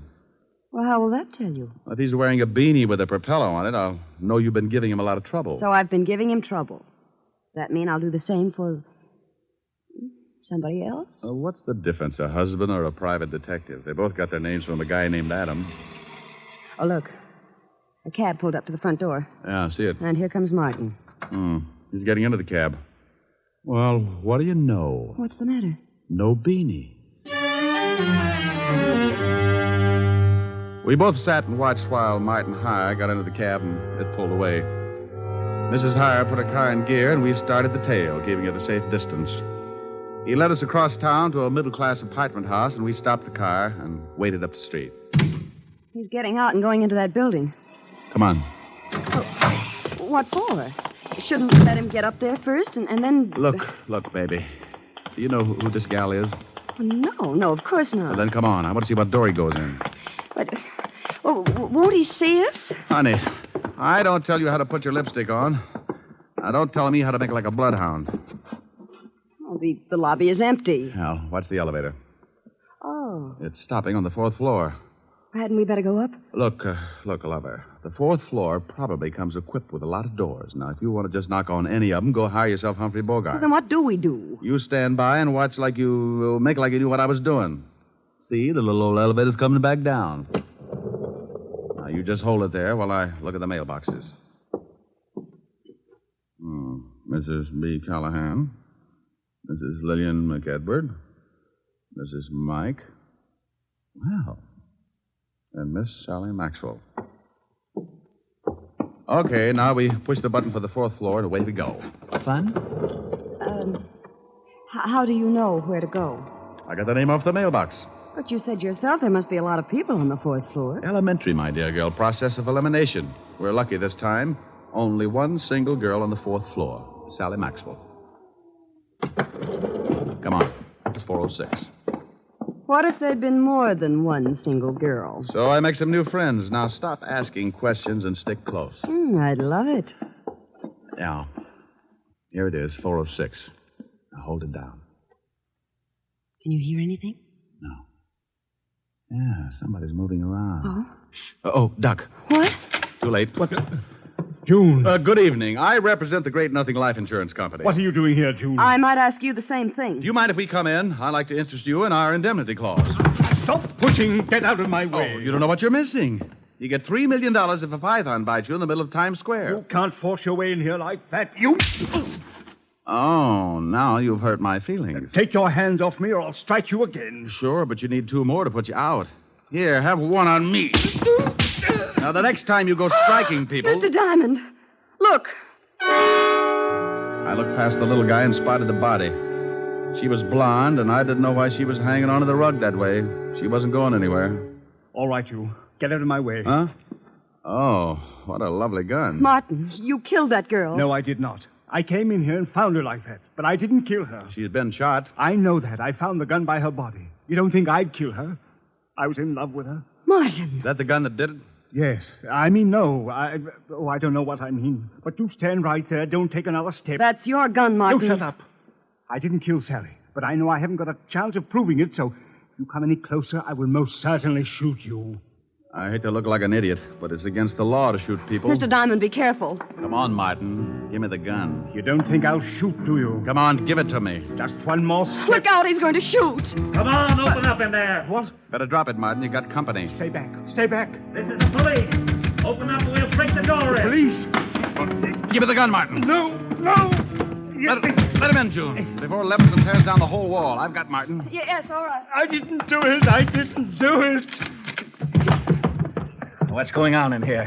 Hello, Walt. Hey, Lieutenant, look. It's the gumshoe. Rick. Why do you guys always have to break down doors? Why don't you try turning the knob first? Otis, didn't you see if it was unlocked? I forgot, Lieutenant. You mallet head. We got a report that someone heard a shot from this apartment. There's the body, Walt. Who's this guy? Martin Hyer. Here's his gun. He was going to use it on me. I didn't kill her. I came in and found her that way. Oh, shut up. Who's the girl with you, Diamond? This is Mrs. Hyer. Martin is her husband. I don't say. The old triangle, huh, Rick? I engaged Mr. Diamond to follow my husband. That's right, Walt. We caught Martin trying to sneak out on the corpse. I told you I didn't kill her. And I told you to shut up. Is this your gun? Yes, but I found it lying by the body. I knew I'd be blamed if someone found my gun, so I put it in my pocket. You search him, Rick? Haven't had time. Shake him down, Otis. Yeah, Lieutenant. I want my lawyer, and you get away from me. You open your trap just once more. Okay, but hold Please, Mr. Diamond, I'd like to get out of here. Sure. Okay, Walt? Yeah, but I want to talk to both of you down at the station later. Here's something, Lieutenant. What is it? Letter. Are you coming, Mr. Diamond? You go on down. I'll be right with you. All right. Walt, what does the letter say? It says we can't continue this way. I've decided to break it off once and for all. It will do no good to see me, so please stay away and leave me alone. Signed, Sally. Let me see that. Yeah. Well, what about it, you? Is the dead girl named Sally? Yes. I don't know why she sent it. We're both in love. Sure. What were you going to do about your wife? I was going to tell her this evening. Then I received this note. I came right over to see Sally, but believe me, I didn't kill her. Tell me something, Martin. Is this the way you received the letter? Yes. Why? Now, you wait a minute, Rick. I'm very happy with what I've got, so don't start making like Sherlock Holmes. Oh, well, I guess you're right, Walt. He admits it's his gun, and this letter is certainly motive enough. Yeah. Otis, call for the wagon and put the cuffs on Hyer. Right, Lieutenant. Walt, why would someone send a letter after tearing off the top of it? What? See, the top of this letter is missing. The part that usually reads, Dear Julius or something. So what? Do me a favor, will you, Walt? Oh, what is it? Give me 3 minutes and then have Otis fire a shot from this apartment. What? Is that all you can say? Have Otis fire a shot in about 3 minutes after I leave. I will not. The police department can't go around making like it was the 4th of July. You want to solve a murder, don't you? I have solved it. What more do I need? I got a suspect, the murder weapon, and a good motive. Walt, if you just killed someone and a guy caught you at it, what would you do? I'd knock him off, too. Well, I caught Hyer in the act, and he didn't pull the trigger. Well, you said yourself he was going to. But he didn't, and he took too much time thinking about it. Walt, I can't remember hearing a shot when I came in this building. So you didn't hear a shot. Maybe you couldn't. Well, that's what I want to find out. I was right behind Martin all the way up to this apartment, and I didn't hear a shot. Maybe he didn't kill her. That's right, I didn't. Please, I didn't kill her. You see, Walt? Oh, you always start something like this. Martin, did your girlfriend Sally have any enemies? No. At least she never told me about any. Now, where are you, brain trust? Just a little more sure of myself. First, Martin can't make up his mind about shooting me. Then he claims that the murdered girl didn't have any enemies. Does that sound like a killer trying to cover up? You've run into smart killers before. I'm surprised at you, Rick. I called the station, Lieutenant. I'm proud of you. Go on in the other room and shoot that cannon of yours off when I tell you. The what, Lieutenant? You heard me. Shoot it into a mattress, but don't muffle a shot. Okay. But not till I tell you. You might think it's fun and blow up the whole building. Thanks, Walt. What are you doing? Oh, just looking around this desk to see if I can find the top piece of this letter. Oh, Martin, are you sure that your girlfriend didn't know anyone who might want to kill her? She never said she was in danger. But you might ask her husband. Her husband? Oh, swell. Why didn't you say something about her husband before this? You didn't ask. Oh. Who is her husband? His name's Leon Fisk. The gambler? Yes. Oh.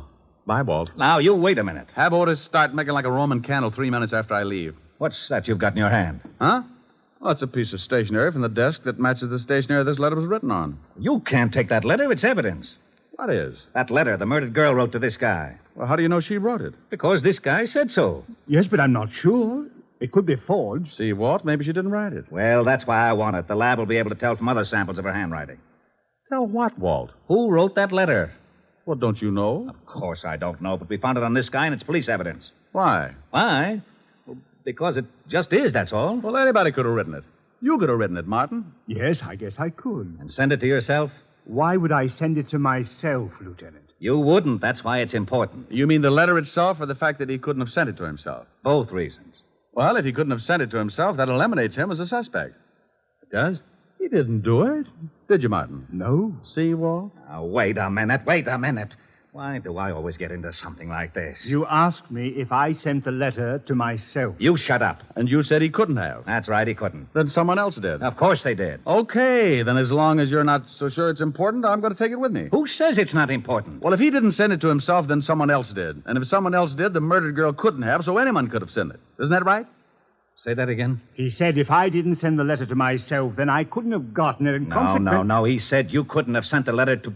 No, wait a minute. You couldn't have written it to... To myself. Yeah, so someone else wrote it and sent it to the murdered girl and... No. Send it to me. You're crazy. I distinctly heard him say... Walt. Yeah? After you figure it out, be sure and have Otis fire that shot. I'm going to see Leon Fisk. Okay. Now, let's start it again. If I didn't... If somebody didn't... If you didn't... If I didn't what? Lieutenant? Oh. What is the matter, Lieutenant? He did it again. And you helped him. You rat, I'll see that you get the chair even if you didn't kill her. What did I do? You shut up.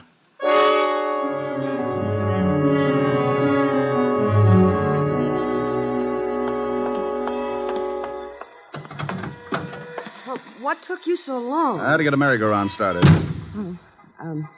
Can I drop you somewhere? Just relax for a second. I've got to think something out. Well, I didn't ever think Martin could kill anyone. Yeah. What was that? Just a backfire. Look, drive me across town. I want to talk to a guy named Leon Fisk. Leon Fisk? Yeah, runs a nightclub with an iron claw in the back room. What's the address? 222 East 45th. I remember it because when I was on the force, I used to raid his place for exercise. Thinking of doing some gambling? That's the way it'll probably end up. Let's go. She drove me across town, and 10 minutes later, we pulled up in front of a low building with a flight of steps leading down to a basement door. A large sign over the door read Cellar Club. I got out and thanked June for the lift and watched her drive off. I went down the steps and through the door. Something I can do for you? Yeah, I'd like to see Leon Fisk. Maybe you don't want to see you. What's the name? Just tell him Diamond. Okay. You got a phone booth? Yeah, right over there. Thanks. I found the phone booth and went in. In my business, you work with hunches, and sometimes they pay off. I knew that the torn letter had to be sent to someone the dead girl was going to slough. I didn't think it was Hyer, so the next best prospect was her husband, Leon Fisk. I didn't have a thing to pin on him, but a good bluff can open a lot of doors. I took out the letter and copied the handwriting on the other piece of stationery. I wrote the name Leon at the top and then the words, "We can't continue," so they'd correspond with the first part of the original. Yeah? What was you writing? What's it to you? You don't have to get sore. I just thought maybe you was getting a tip on the horses, and I sure could use a winner. The nags have been beating me to death. Oh, no tip. Okay, the boss will see you. That door right over there. Thanks.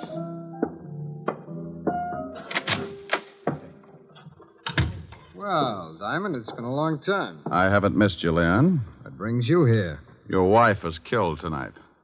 Sally? One's usually the limit.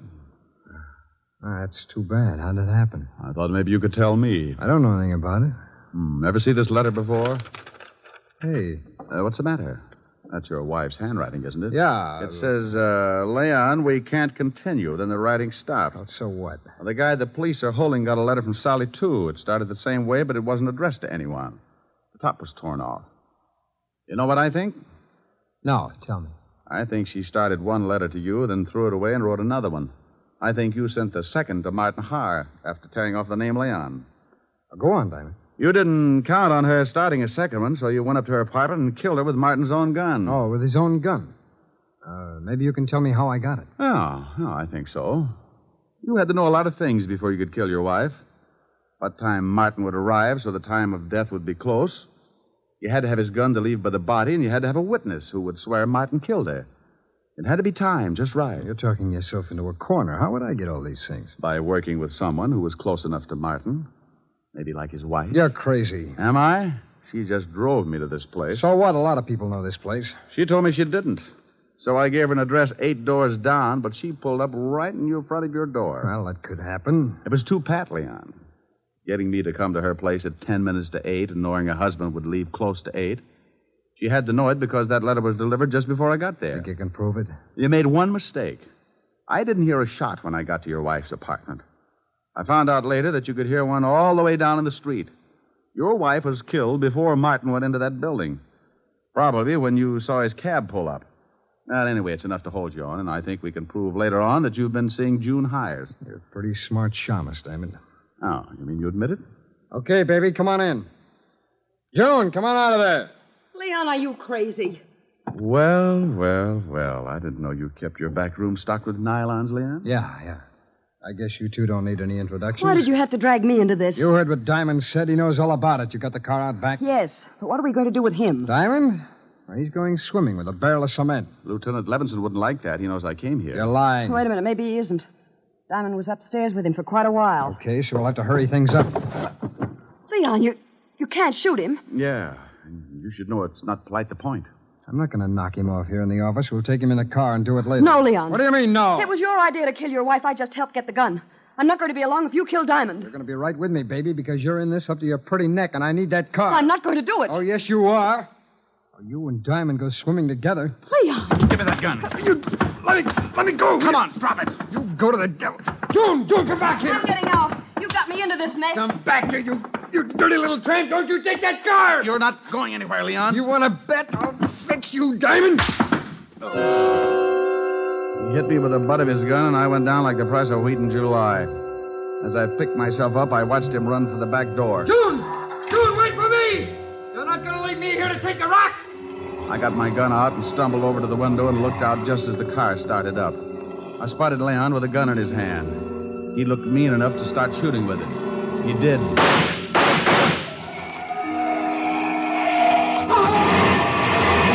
started running up the alley then. I suppose I could have said something like, "Stop or I'll shoot," but I was too tired. I just rested my arm on the window and let him have it.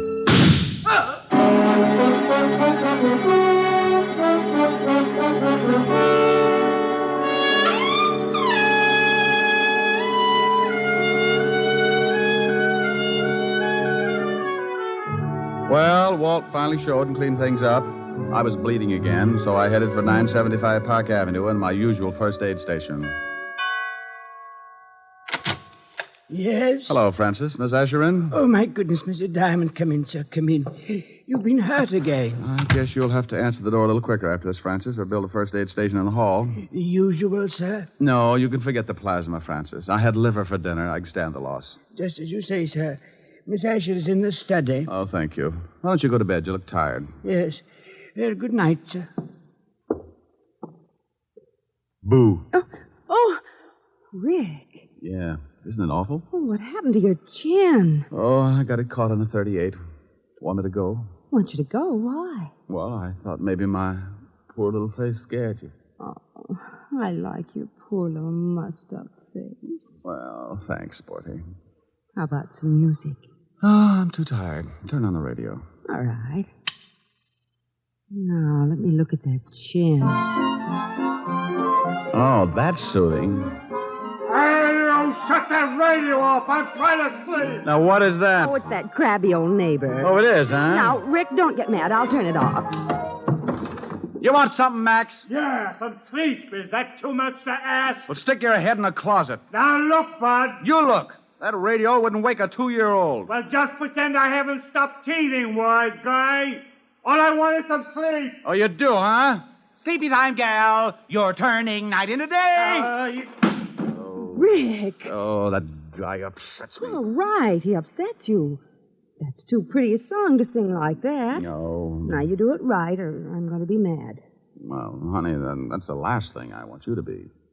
Now, cuddle up on the sofa. You comfy? Mm-hmm.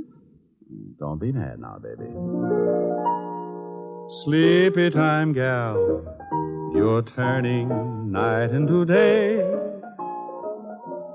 Sleepy time, gal, you've danced the evening away. Oh, that's wonderful. Before each silvery star fades out of sight, please give me one little kiss, then let us whisper goodnight. It's getting late, and baby, your pillow's waiting. Sleepy time, gal, when all your dancing is through. Sleepy time, gal, I'll find a cottage for you. You'll learn to cook and to sew. What's more, you'll love it, I know. When you're a stay-at-home, play-at-home, 8 o'clock, sleepy time, gal. Well, how was that, baby? Helen. Helen. Well, how do you like that? She snores, too. Hey, you, Max. Yeah, now what do you want? How about a game of gin? I'm lonesome.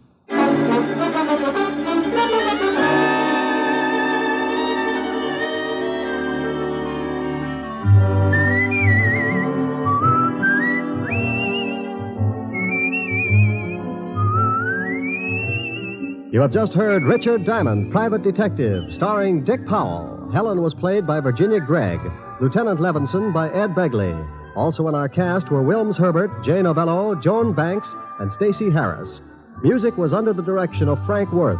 Richard Diamond is written by Blake Edwards and directed by William P. Rousseau. Dick Powell soon will be seen in the screen version of the best-selling novel, Mrs. Mike. Now, this is Eddie King inviting you to be with us again at the same time next week, when we will again bring you Dick Powell as Richard Diamond, Private Detective.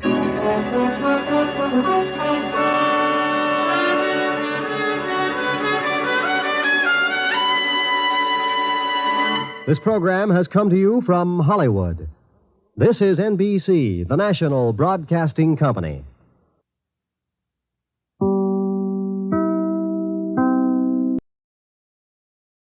Here, transcribed, is another in NBC's great parade of new shows.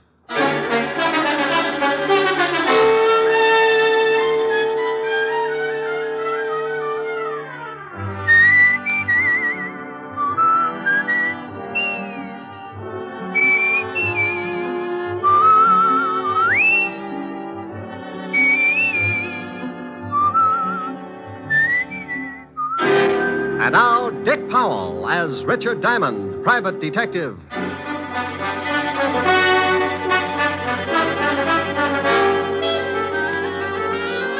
Hello there, this is Diamond. If you happen to wake up some morning and spot something walking in front of your house and it looks like Santa Claus with jaundice, don't turn the hose on him. He's not on fire. He's just wearing the newest thing in men's fashions. They call it the bold look. And it's supposed to be the masculine answer to Dior's new look for women. It's an answer, all right. Like walking up to your best girlfriend and slicing her down the middle with a broadsword. Now, if you haven't seen it yet, just close your eyes and try and picture yourself in the bold look. Imagine walking down Fifth Avenue, very casual, decked out in a new, bright purple, non-shrinking suit, pastel shirt, yellow maybe, hand-painted tie, and argyle socks. Got it? What do you think? Pretty bad. About the only thing I can think of that's more gruesome is that little murder I got mixed up in last week. It started in a house out on Long Island.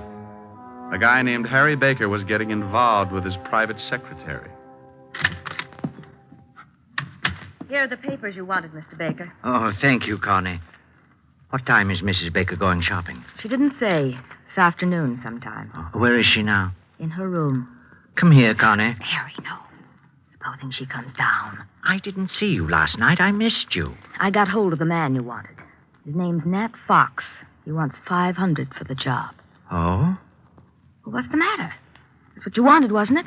Connie, I had a lot of time to think last night. And? Well, I'm not sure. I don't know if this is the thing to do. You don't know? Oh, Harry, we've gone through this a dozen times, and I won't go through it again. If you haven't got the backbone... Oh, my dear, you know it's not that. No, I do not. I'm sick and tired of living this way. Not being able to be seen with you, watching you being pushed around by that old shrew. Oh, I'm not going through the whole thing again. Please, Connie, can't we wait for a while? My wife's well past 60. Sooner or And later... in the meantime, you live off the skimpy little allowance she doles out to you. No, Harry, no. I want us to live like two normal people. And if you're going to start changing your mind just when it looks like we can have all these things, I'm through. Now, Connie, wait a minute. No. If you want me, then you've got to go through with it. Well? You know I want you. I love you more than anything in the whole world. Then get that old biddy out of the way, or I promise you'll never see me again. All right. Oh, don't look so worried, darling. Nothing's going to go wrong. I already fixed it with this Nat Fox. He'll be in the department store the same time as your wife. Oh, Harry, think of the wonderful life we can have. All that money's going to be ours. We can go to Europe and live the way we should. Yes, I don't know. I'm a little worried about this Nat Fox. Oh. I'll give him the $500, but if he finds out what happened, he'll be in a good position to blackmail us. Don't you worry about Mr. Fox. He's my affair. You just leave everything to me.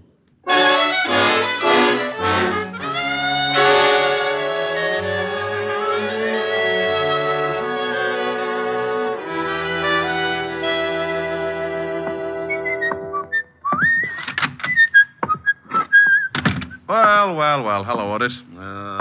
What do you want, Diamond? I thought I'd drop in and see the lieutenant. Aren't you glad? You want me to make you feel good, or do you want the horrible truth? The truth, Otis. I'll steel myself. You turn my stomach. I couldn't without a bulldozer. Very funny. When are you going to go on a diet, Sergeant? Eh? You're beginning to look like Dumbo with a goiter. Hello, Walt. Oh, no. Who's dead this time? No, don't be silly. I just came down to talk to see how you were. I don't believe it. Say something without corpse in it. Your smile is like the first dawn of an Indian summer. You said Indian. So what? If you said it, he's dead. All right. If that's the way you feel about it, goodbye and good luck. Oh, now, wait a minute. Stop being an idiot. That's all right, Walt. I understand. Now, come back here. You know very well I'm glad to see you. Now, you think just because I come down to see you, I've gotten mixed up in some kind of a murder. Oh, a fine friend. Now, you stop acting like that. You're a worse ham than Otis. That deadif. I'll never send you a good dead body again. Is that a promise? Is what a promise? That you'll never send me a good dead body again. Oh, want me to break the law, huh? Hold out police evidence. Of course not. You know I was only kidding. Just like the police force, making fun of a corpse. I have never made fun of a corpse. So that's what's the matter. What? Too serious. That's what's ruining your stomach. Oh, now stop that. You know what's wrong with my stomach. I've been working too hard, that's all. So the next time I find a corpse, you'll want to take a vacation. This precinct is more corrupt than I thought. What do you mean, corrupt? Just what I said. I find you a corpse and you won't even look at it. You want to go on a vacation. I don't want to go on a vacation. I'll look at the corpse. What corpse? The one you wanted me to look at. There you go, acting like I've gotten mixed up in another killing. Trying to make it look like the corpse is mine. What? Well, it's not my corpse. It isn't? No. Well, whose is it? Well, you know. You tried to frame me with it. I did not. Don't you try to shove that body off on me. Yeah, what is it? Oh, hello, Helen. It's for you, Rick. Thanks. Hi, baby. Hold it a minute. Walt, you better do something about that body. Oh, yeah. Otis, put in the general alarm. Diamond's found another killing. Oh, wait a minute. No, Walt, it's your killing, remember? Oh, yeah. Forget about the general alarm, Otis. I've got... Oh, Diamond. Sure, Helen. I'll meet you at the store. Oh. Sure. I love you. Bye. Oh. Walt. What a funny look. You're all red. Walt, you're turning blue. Well, I got to go shopping with Helen. I hope you find the body. Bye. Lieutenant, I'm still waiting. Sergeant. Yeah, Lieutenant? Shut up.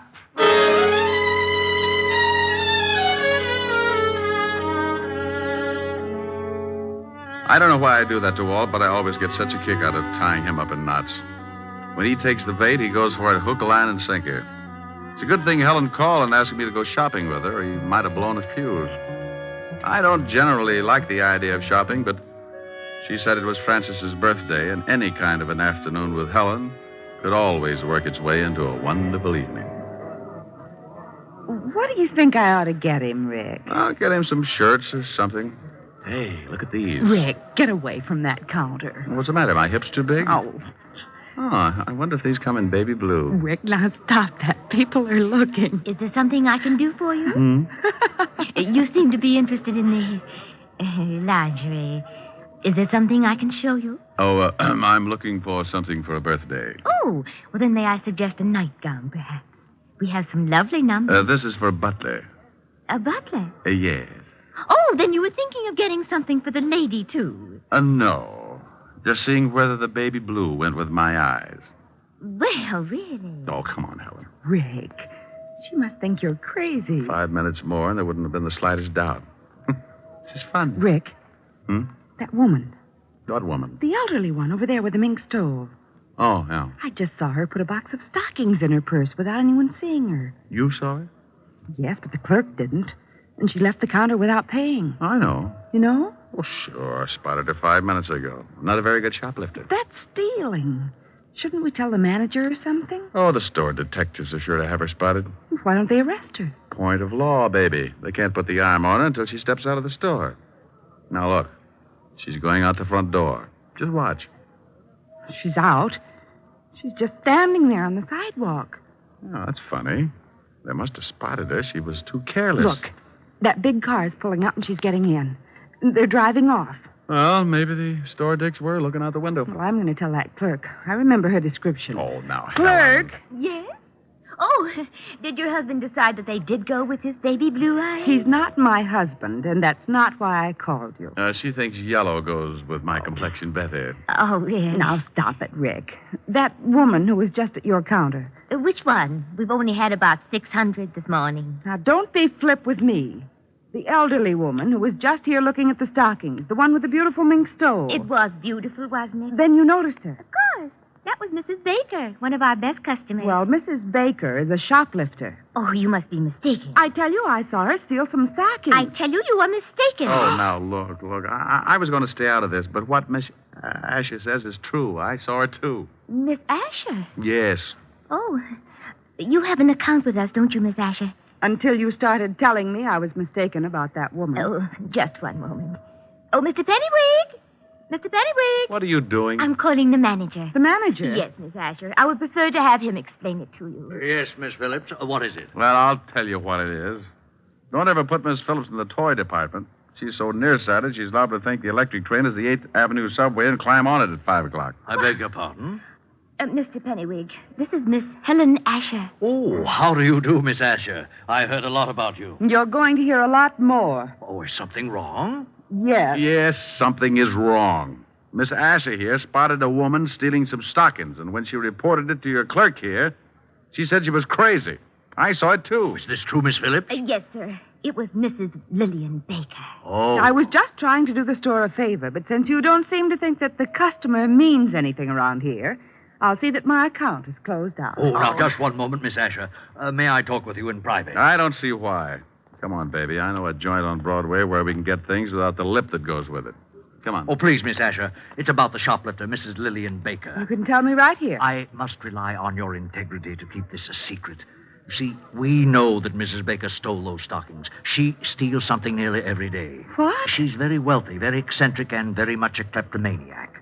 Oh. Her husband handles all her affairs, and he's instructed us to watch her and send him the bills for the goods she steals. Oh. Well, can't you break her of the habit? Her husband must lock his pants in the family vault every night. Yes.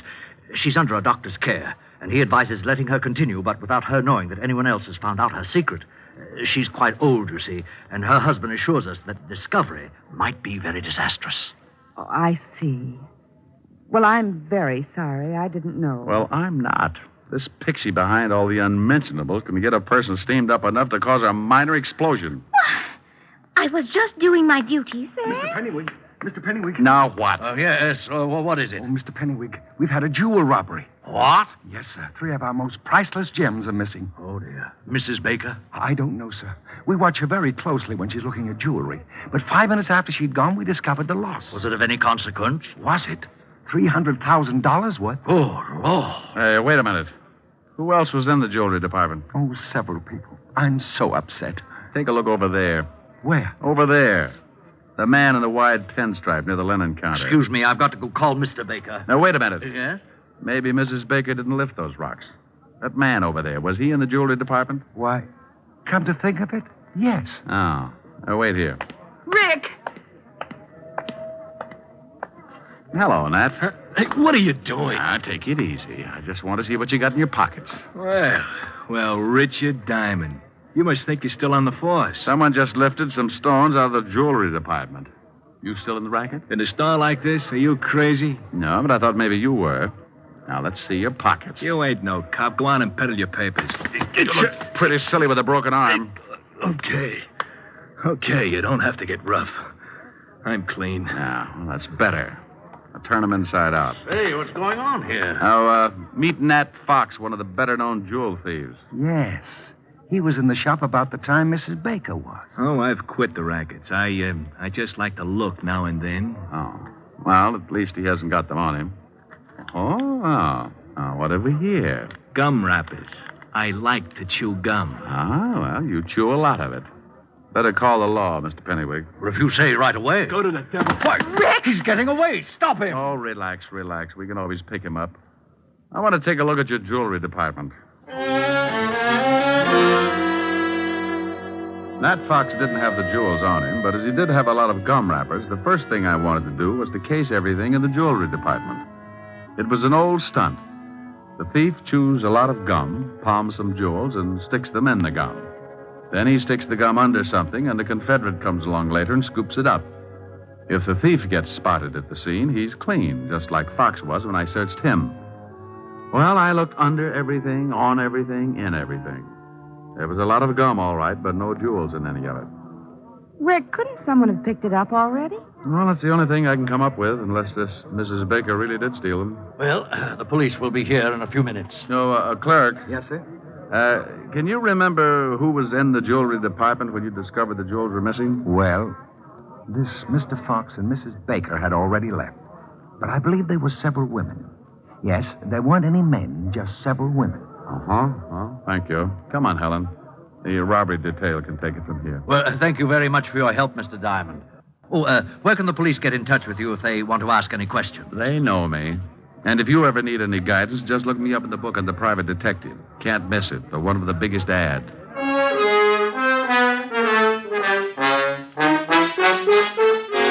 Helen and I got out of there just as the prowl cars were pulling up at the curb. I stuck my tongue out at a few old friends and climbed into her king-size convertible. We took a couple of turns around Central Park, and she dropped me off at the 5th Precinct in my dear old buddy, Lieutenant Levinson. Don't you dear old buddy me. You get out of here. Temper. I will not be subjected to any more of your fiendish humor. I won't go through another one of these routines of yours for promotion. I promise I'll be good. Oh, no, you don't. That's the most dangerous thing you could say. Yeah, what is it? Suicide, Lieutenant. See, look what happens. It already has happened, Lieutenant. She did it 20 minutes ago. I wasn't talking to you, Melonhead. Now give me the dope. You got him. You shut up. Yeah, Lieutenant. Oh, not you, Bird Brain. Let's have the report. Mrs. Lillian Baker jumped 3 floors from a balcony. Husband Harry Baker made the report. Port Washington, Long Island. Thank you, Sergeant. What, did he say Mrs. Lillian Baker? Yes, he said Mrs. Lillian Baker. Now, if you'll excuse me, I've got to get out to Long Island. Well, let's go. Grab my coat. Now, wait a minute. What makes you think you're coming along? And why in blazes are you interested in Mrs. Lillian Baker? If you know something, by heaven, I'll... Walt, you're turning blue again. Come on, I'll tell you on the way.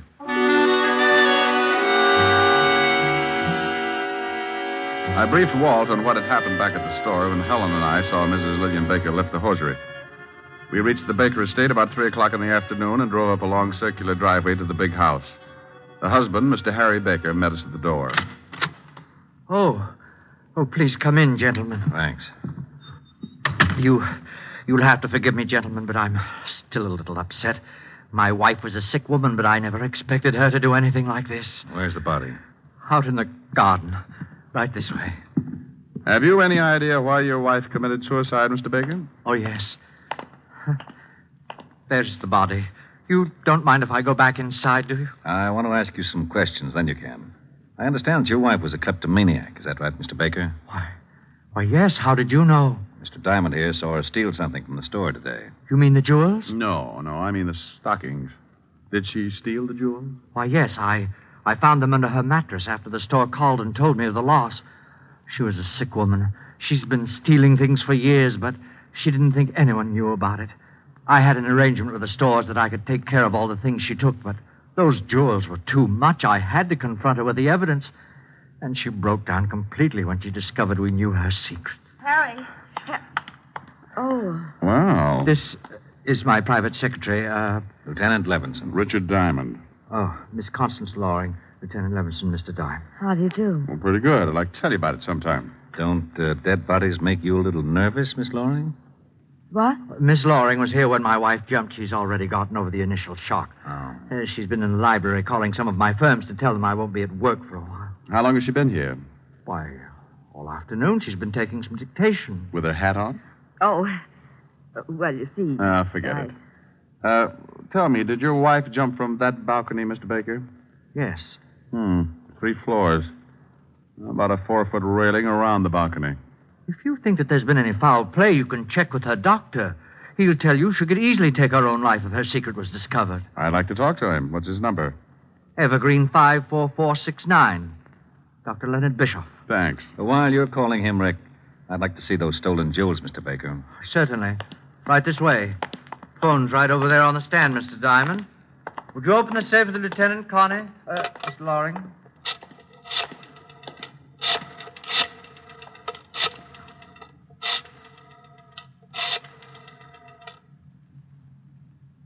Dr. Bischoff, please. Richard Diamond. Yes. Hello. Dr. Bischoff, this is Richard Diamond. Here they are, Lieutenant. Now, you can easily see why I wouldn't, or should I say, couldn't pay for them. Is the store coming over to pick them up? No, I told them I would bring them down. What's this all over them? Well, I don't They're all know. sticky. Got something all over them. That's probably gum, Walt. Gum? Yeah, the kind you chew. Oh, by the way, Baker, you were right. Dr. Bischoff says your wife was a sick woman, but he didn't think she'd carry it to such extremes. Well, we never know what we will do under such stress. No, I guess we never do. Walt, can I use the car for about an hour? It'll take you that long to clean up things around here. Well, you got something? Yeah. Mr. Diamond, if you think... I don't think, Mr. Baker. I find out. Oh, Walt. Yeah? Bye. I went out fast and climbed in the prowl car. I grabbed the 2-way radio and put in a call to Sergeant Otis. He gave me the address I wanted, and 10 minutes later, I was rolling up in front of an old brownstone where Nat Fox, the not-so-ex-jewel thief, was now living. I went up and knocked on his door. Well, there was nothing like finding out. Well, what do you know?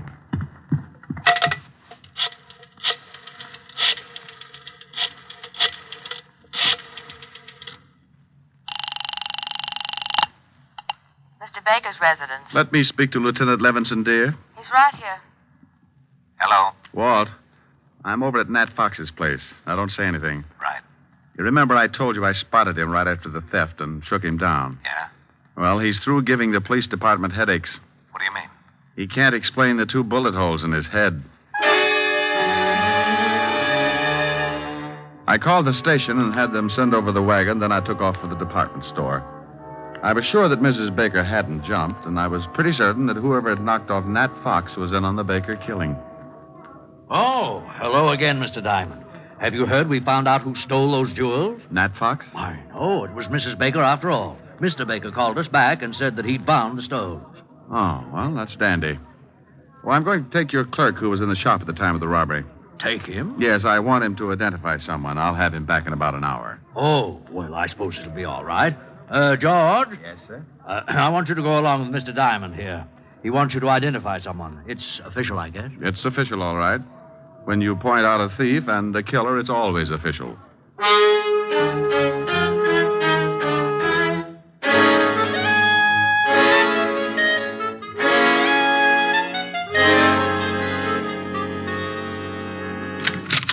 Rick, what took you so long? Walt, this is the clerk from the department store where the jewels were stolen.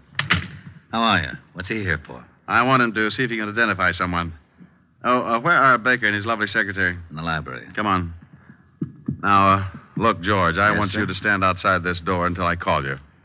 Then I want you to come in and see if you've ever seen anyone in the room besides myself and the lieutenant. I'll do my best, Mr. Diamond. That's all I want. Come on, Walt. What are you up to? Surprise.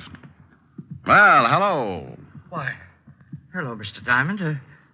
Come in. Thanks. How are you, Connie? I see you've taken off your hat. You're very observing. I sure am. Why did you kill your wife, Mr. Baker? What? All right, I'll word it a little different. Mr. Baker, why did you kill your wife? Are you insane? Everybody asked me that. Maybe I should say a good doctor. Maybe you should. Like Dr. Bischoff, maybe? He's the best in town. Mr. Diamond, you're being ridiculous. I was with Mr. Baker when his wife jumped. You shouldn't have said that. Makes you an accessory. What do you mean? I mean, you're lying if you try and tell me Mrs. Baker wasn't killed. She jumped. Over a 4-foot railing? Yeah. What are you getting at? How old was your wife, Mr. Baker? Close to 70. Why? Pretty good health physically? Why, yes, of course. You say you were in the house and neither one of you gave Mrs. Baker a push off that balcony, Connie? Of course. Are you sure you weren't out putting 2 bullets in a cheap thug named Nat Fox? I don't know what you're talking about. Rick, what is this? Who has the money in the family, Mr. Baker? Why, my wife did. And who does it go to in event of a death? To me, naturally. Naturally. Walt, Mrs. Baker couldn't have taken those jewels. She was too much of an amateur. Helen and I spotted her swiping stockings at 50 paces. Whoever did lift those rocks was a professional thief. Well, why couldn't my wife have hired Fox to do the job? Who said anything about Fox doing the job? Why, you did. Harry. Shut up. I just said that Nat Fox was dead and that I thought Connie killed him. I didn't kill anybody. You were just coming back from it when you bumped into us. You hadn't even taken your hat off, and you were still carrying your purse. I was just going out. Let me see that purse. You stay away from that. Anything in it? Yeah, well, no gun, but she probably threw it in the river. Nice handkerchief. I'll sue you, Diamond. Look at the handkerchief, Walt. It's sticky. Give me that. Sit down, lover. Oh. Oh, I'm sorry. I thought there was a chair there. It's sticky, all right, Walt. That's gum. And gum on the jewels. She must have picked them up. Yeah, right after Nat Fox stuck them somewhere. Oh, you're both crazy. She was here with me all day. Yeah. George. Yes, Mr. Diamond. Who's this person? You just relax. I want to find out what's going on, too. Well, George? Yes, sir. That girl was in the shop right after Mrs. Baker. That's a lie. I wasn't. I didn't kill anybody. One of you hired Fox to steal the jewels, then you picked them up and brought them to Baker here. You killed Fox to keep his mouth shut. I did not. Yes, she did. Harry! We might as well tell them. You're right, but I didn't kill my wife. I can't get first-degree murder. Why, you dirty old man. You did kill her. You told me you were going to. You were up there and you pushed her off. Try to prove it. She jumped. No, she didn't. There was a 4-foot railing all around that porch. Well, she could have climbed it. That's right, Rick. She could have, but you should keep in touch with her doctor, Mr. Baker. When I was in the store today, I spotted your wife with a cane. A cane? Yes. Dr. Bischoff said she didn't want to tell you about it because she didn't want you to worry. Didn't want me to worry about what? She had arthritis, Mr. Baker. And Dr. Bischoff said she could barely walk upstairs, let alone climb over a 4-foot railing. He also told me that under the conditions, her age and everything, she couldn't have lasted more than a year. You were in too much of a hurry. Okay, Walt, you run with the ball from here on. I got a date.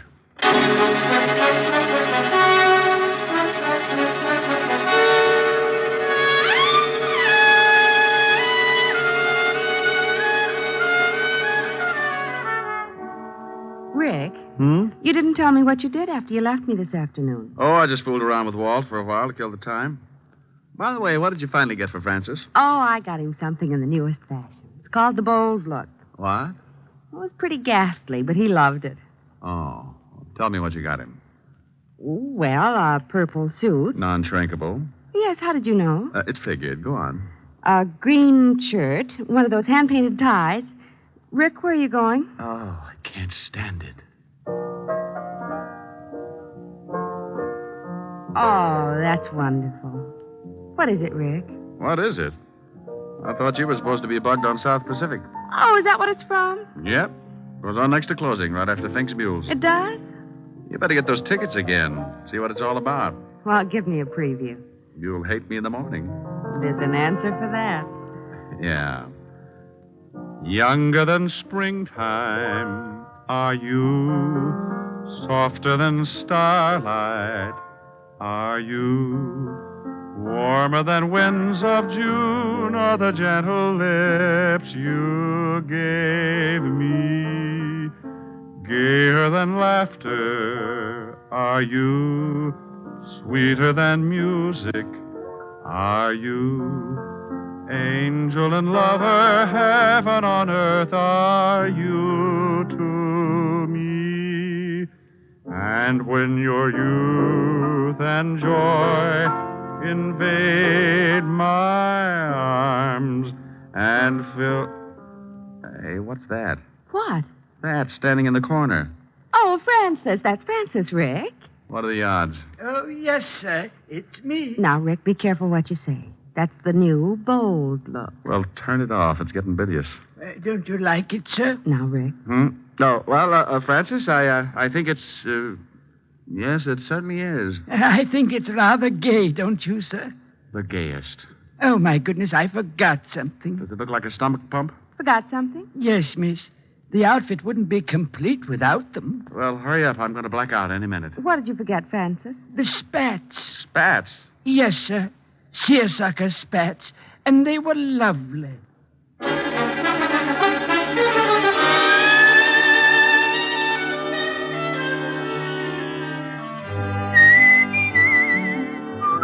You have just heard transcribed Richard Diamond, Private Detective, starring Dick Powell. Helen was played by Virginia Gregg, Lieutenant Levinson by Ed Begley. Also in our cast were Wilms Herbert, Lorene Tuttle, Joseph Kearns, Peter Leeds, and Joe Forte. Music was under the direction of Frank Worth. Richard Diamond is written by Blake Edwards. Dick Powell soon will be seen in the screen version of the best-selling novel, Mrs. Mike. Now, this is Eddie King inviting you to be with us again at the same time next week when we will again bring you Dick Powell as Richard Diamond, Private Detective.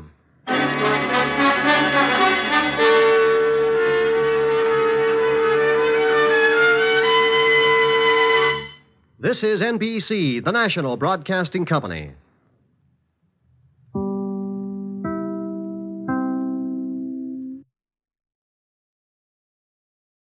Here's Dick Powell as Richard Diamond, Private Detective.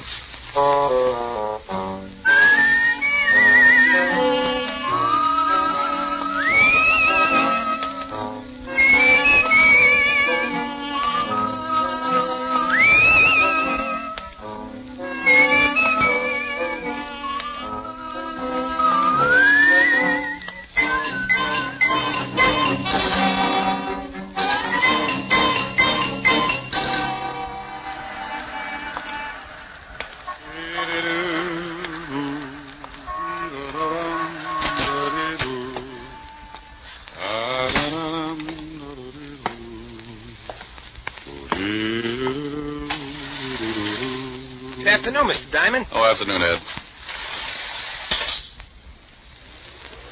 Have a good lunch, Mr. Diamond? Too early to tell.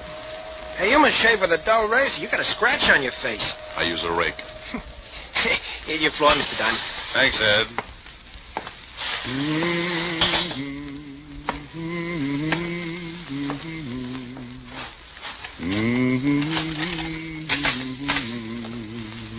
Well, customers. Good afternoon, gentlemen. What can I do for... Oh, that was nifty, Ziggy. Is that Diamond? Yeah, Chino. That's him. Pick him up and drag him over to the chair, Ziggy. Sure thing, Chino. He's really out. Yeah. See if you can bring him around. Be a shame if he missed anything. Chino, would you mind holding my ash can handle? It might break his jaw. A pleasure, Ziggy. Diamond. Diamond. He looks like he ain't gonna make it. Maybe you slapped him too hard. You hurt me, Ziggy. You know how careful I am. Here. Try this pitcher of water. I felt like I was lying in the middle of a crowded sink and someone had piled all the dishes on my head. They turned on the faucet and I floated up with a dirty coffee cup and took a look around. I treaded water and squinted through my dewy eyelids at two of the ugliest dishwashers I'd ever seen. He's twitching. Oh. See, Ziggy, he's just lazy. Diamond, let us know when things start making sense. Oh, that's a dirty trick. Oh, he's talking screwy. What's a dirty trick, Diamond? I'm stuck in the drain. I think you hit him too hard. He's liable to be talking like that from now on. Give it time. Diamond, you'll pull yourself out. Yeah. How did you monkeys get in here anyway? He's back. Now go to work, Ziggy, but keep him with us. Hey, wait a minute. Oh! That's enough, Ziggy. Can you hear me, Diamond? He don't like it. He's going to be hard to get along with. Belt him across the ears. He'll listen. Hear me now? He's nodding his head. I guess he wants to keep his mouth shut so the teeth don't fall out. Fine. Now listen, Diamond. When you get a call from a Mr. Barton, turn down the job. Understand? Ziggy, see if he's tuned in. Oh. Yeah, Chino. He says now he's got his shirt on. Remember, Mr. Barton, you don't want to work for him. Think he gets it? Sure, Chino, but he looks tired from the strain. Oh. Then put him to sleep, Ziggy. Nighty-night, Diamond. He didn't have to say nighty-night. It was only 2 o'clock in the afternoon. He tapped me once more with a galvanized sleeping pill and tucked me away for a rest. The next thing I knew, a pair of gray suede gloves were patting my sore face. Maybe he didn't want to leave any fingerprints on my bruises. Mr. Diamond, can you hear me? Oh, you know, this can get monotonous. Go away. Should I call the police, Mr. Diamond? What? I was expecting uglier company. Could you sit up? I'm getting some of your blood on my shoes. That's tough. I'll turn it off. I'll bet your name's Barton. Why, that's right. How did you know? I'm lucky. Now get out of here. But I want to talk to you. I just had one long conversation, but it was too one-sided. Go on. My health is doubtful, but it's fun to have it around for company. Maybe $500 would pick you up? It might, for a while, but I don't like to waste that kind of money on funerals. $750? So they line the coffin with velvet. $1,000. You're begging to make a short life sound practical. If you do the job successfully, there'll be another $1,000. You just bought yourself a corpse. Let me wash up. Talk some more. I can hear you. It's my son, Roger. He thinks he killed a man. He thinks? What do you want me to do? Find out for sure so I can brag about it? Ever heard of a John Alter? Sure. Walt Levinson sent him up 5 years ago on a manslaughter rap. Well, he doesn't like it up there, and he'd like to get out. I don't blame him. What's this got to do with your son? I'm chairman of the parole board. Oh, you look much better now, Mr. Diamond. I can't stand the sight of blood. It doesn't bother me. It happens every week.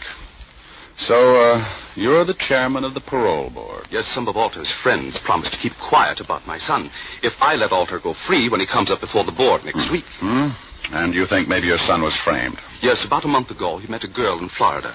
Her name is Lenore Brown, and she's a friend of Alter's. How did they spring the frame? I beg your pardon? You must associate with a Hyer type thug. Spring the frame. Made it look like your son killed somebody. Oh. Well, when Roger, that's my son, went to pick up the Lenore girl at her apartment, he found her struggling with some man. That happens. It looked like he was trying to kill her. There was a gun on the floor, and she called to Roger for help. He picked up the gun and shot the man. She told Roger he had killed him and that he must get out. When we went back, they were both gone. About a month later, some of Alter's friends got in touch with me. Oh, and they forget about the killing if you let Alter out of Sing Sing. That's right. I don't remember reading anything about it in the papers. Well, you're the first one outside of Alter and his friend who know anything about it. You see, they say they're hiding the corpus delicti, so there was no report of the murder. Keeping a stiff handy isn't that easy. Why didn't you call the law? If my son did kill this man, that's the first thing I intend doing. But I have a feeling this man is not dead. Oh, you think maybe they staged the killing? Put blanks in the gun, and after your son beat it, the stiff walked out under his own steam? That's what I want you to find out. If my son is innocent, I want you to bring the parties responsible to justice. Amen. Here's a check for $1,000. If you find the girl and prove my son innocent, there'll be another $1,000 in your pocket. I'll throw up the holes. Well, thanks, Mr. Barton. I'll start right away. Goodbye, Mr. Diamond. You can reach me at the Wentworth Hotel. I'm staying there until this matter gets cleared up. I won't get in touch with you unless I find something. The guys who worked me over are pretty set in their ways, and there's no sense in you tripping over a lot of dead bodies.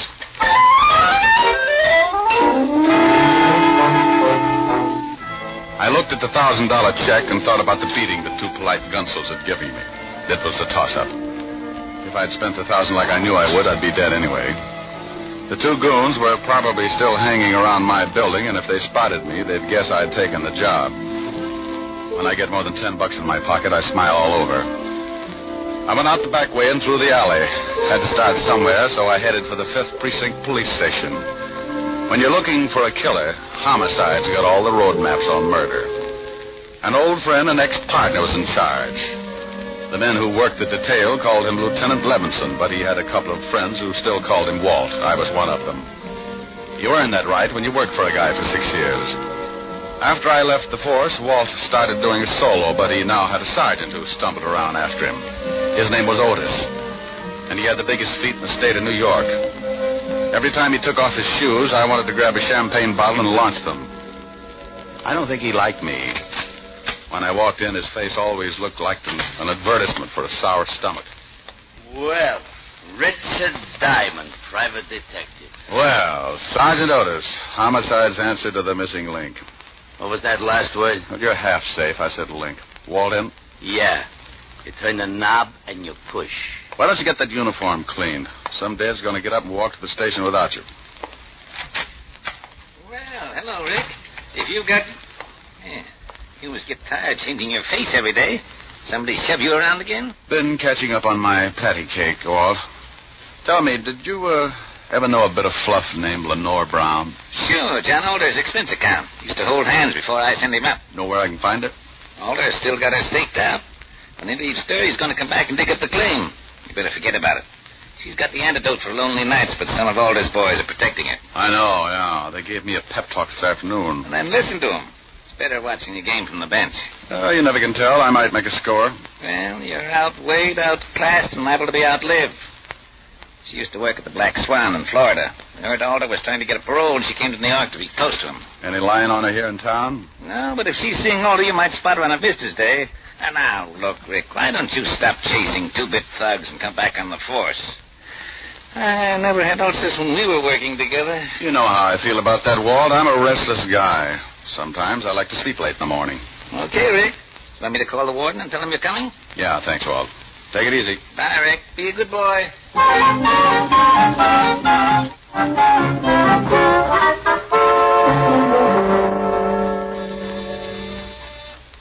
Yes, Paul? Mr. Richard Diamond to see you, Warden. Oh, send him in. You can go on in, Mr. Diamond. Thanks, Paul. Well, Rick, how are you? It's been a long time. I know a lot of guys who wouldn't like to hear that, Warden. How are you, Jim? That's right. What's on your mind? I hear Johnny Alter's been having company. I'd like to take a look at her. Oh, Miss Brown. Well, I can't blame you. I just want to spot her and see where she goes. You can't miss. If she walked through the yard, there'd be a jailbreak tomorrow. What time are visiting hours? Well, if she's seeing Alter today, she should be downstairs right now. Pardon me a second. Yes, Warden. Paul, has Lenore Brown come in today? Yes, she has, Warden.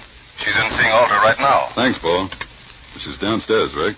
Like to take a look? Yeah. I'll have Paul take you down. On second thought, I'll go myself.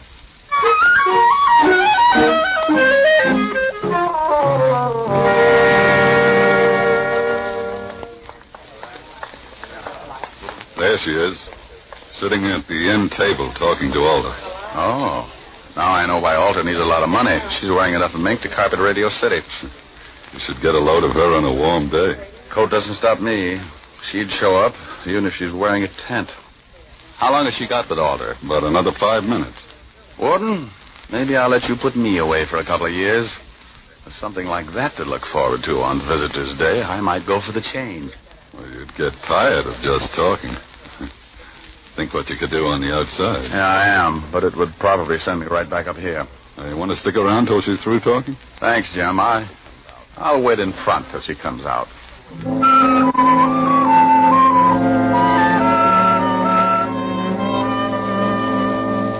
I hung around by the big gray buildings until she came out. She walked over to a long white convertible and got in. Now I know what the guy meant when he wrote, "Ask the man who owns one." I decided to let her buy me a new fuse, and I walked over to the car. Going to town? Oh? Back up 3 feet and I'll let you know. Okay? Mm-hmm. Your tailor couldn't do all of that. Thanks. Get in.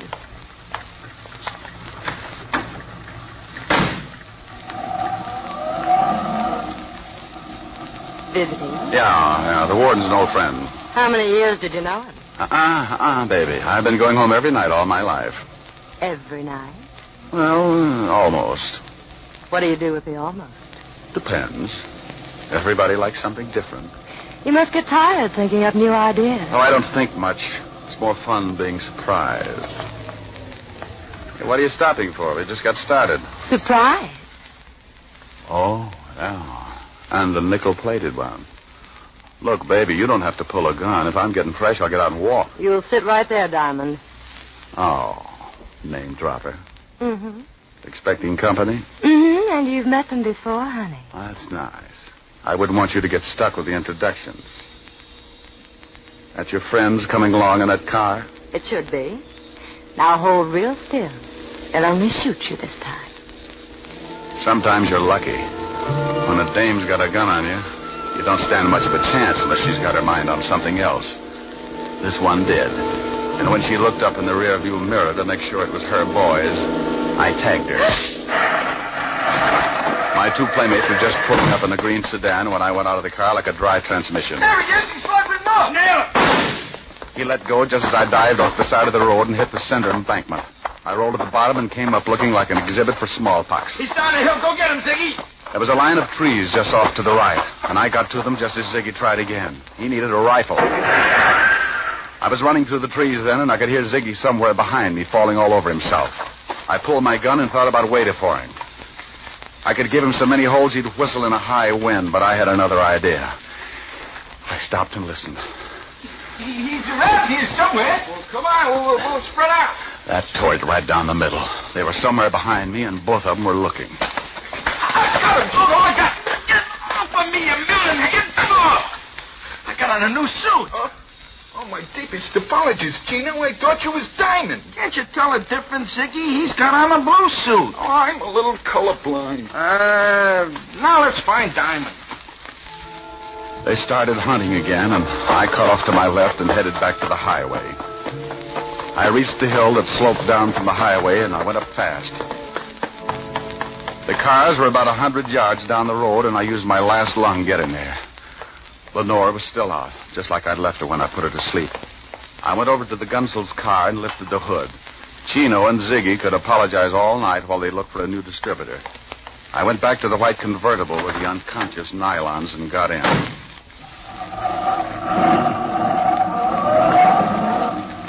I noticed something lying on the seat. It was her purse, and she didn't wake up when I grabbed it. Doing a rummage job at 80 miles an hour isn't easy. But there wasn't much of interest anyway, just a little black book. I needed a gimmick, so I stuck it in my pocket. I put the purse back on the seat just as she started coming around. Wow, now that's it, baby. Sit up and look at the pretty scenery. How did you get here? Where's Ziggy and Chino? Playing Peter Pan. Jaw hurt? Yes, you heal. Play rough and you get hurt. Where do I take you? My apartment, I guess. You're going to ask a lot of questions, and I don't talk much. We might as well figure out something to fill in the lull.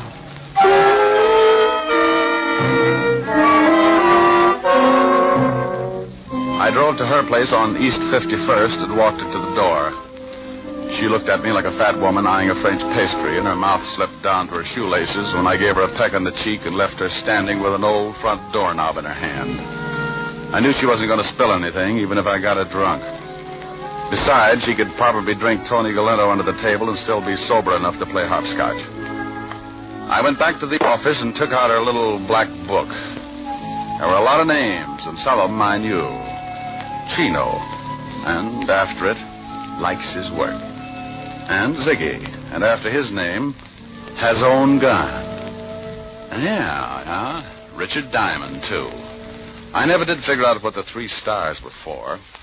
I'd forgotten all about my date with Helen when the phone rang. Yeah? Hello, Rick. Now, Fong will call Mr. Richard Diamond to the phone chop-chop. He's got a date, and she doesn't like being stood up. Hello, Helen. Hi. What's all that about? Forget you had a date with me? Yeah, I did. And I'm sorry, baby, but right now I'm being chased like a hopped-up fox, and I haven't had time to curl up and relax. You're impossible. I know it.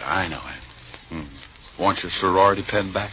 Well, I'll make up my mind when you get here. I'll give you my Lone Ranger magic decoder. You fool. Are we still going steady? Oh, yes. Rick, when am I going to see you? Honey, right now I got some reading to do. Why don't you go to a movie? Little Women past the senses. I'll be over later. I'll probably end up marrying an usher. Don't be too late, Rick. I won't. Besides, we get along better early in the morning. Bye. Bye, baby. I sat there for a minute thinking about Helen Asher and wondering why I hadn't learned how to butter my bread. She was everything a guy should want. $10 million playing multiplication in a fat trust fund. A figure that would snarl of any quiet intersection. And a mind that would give a master's degree in inferiority complex. Diamond, you fool, you. Well, Lenore Brown's little black book was a poor substitute for an evening with Helen, but 3 items put me in second gear. They weren't hard to find. Take out all the men's names, and there they were, 3 addresses. One was in the village, another in Harlem, and the last was somewhere in Chinatown. All of them were a setup for a dead man who wanted to make himself scarce. I wanted to talk with Barton before I started hunting, so I called the Wentworth.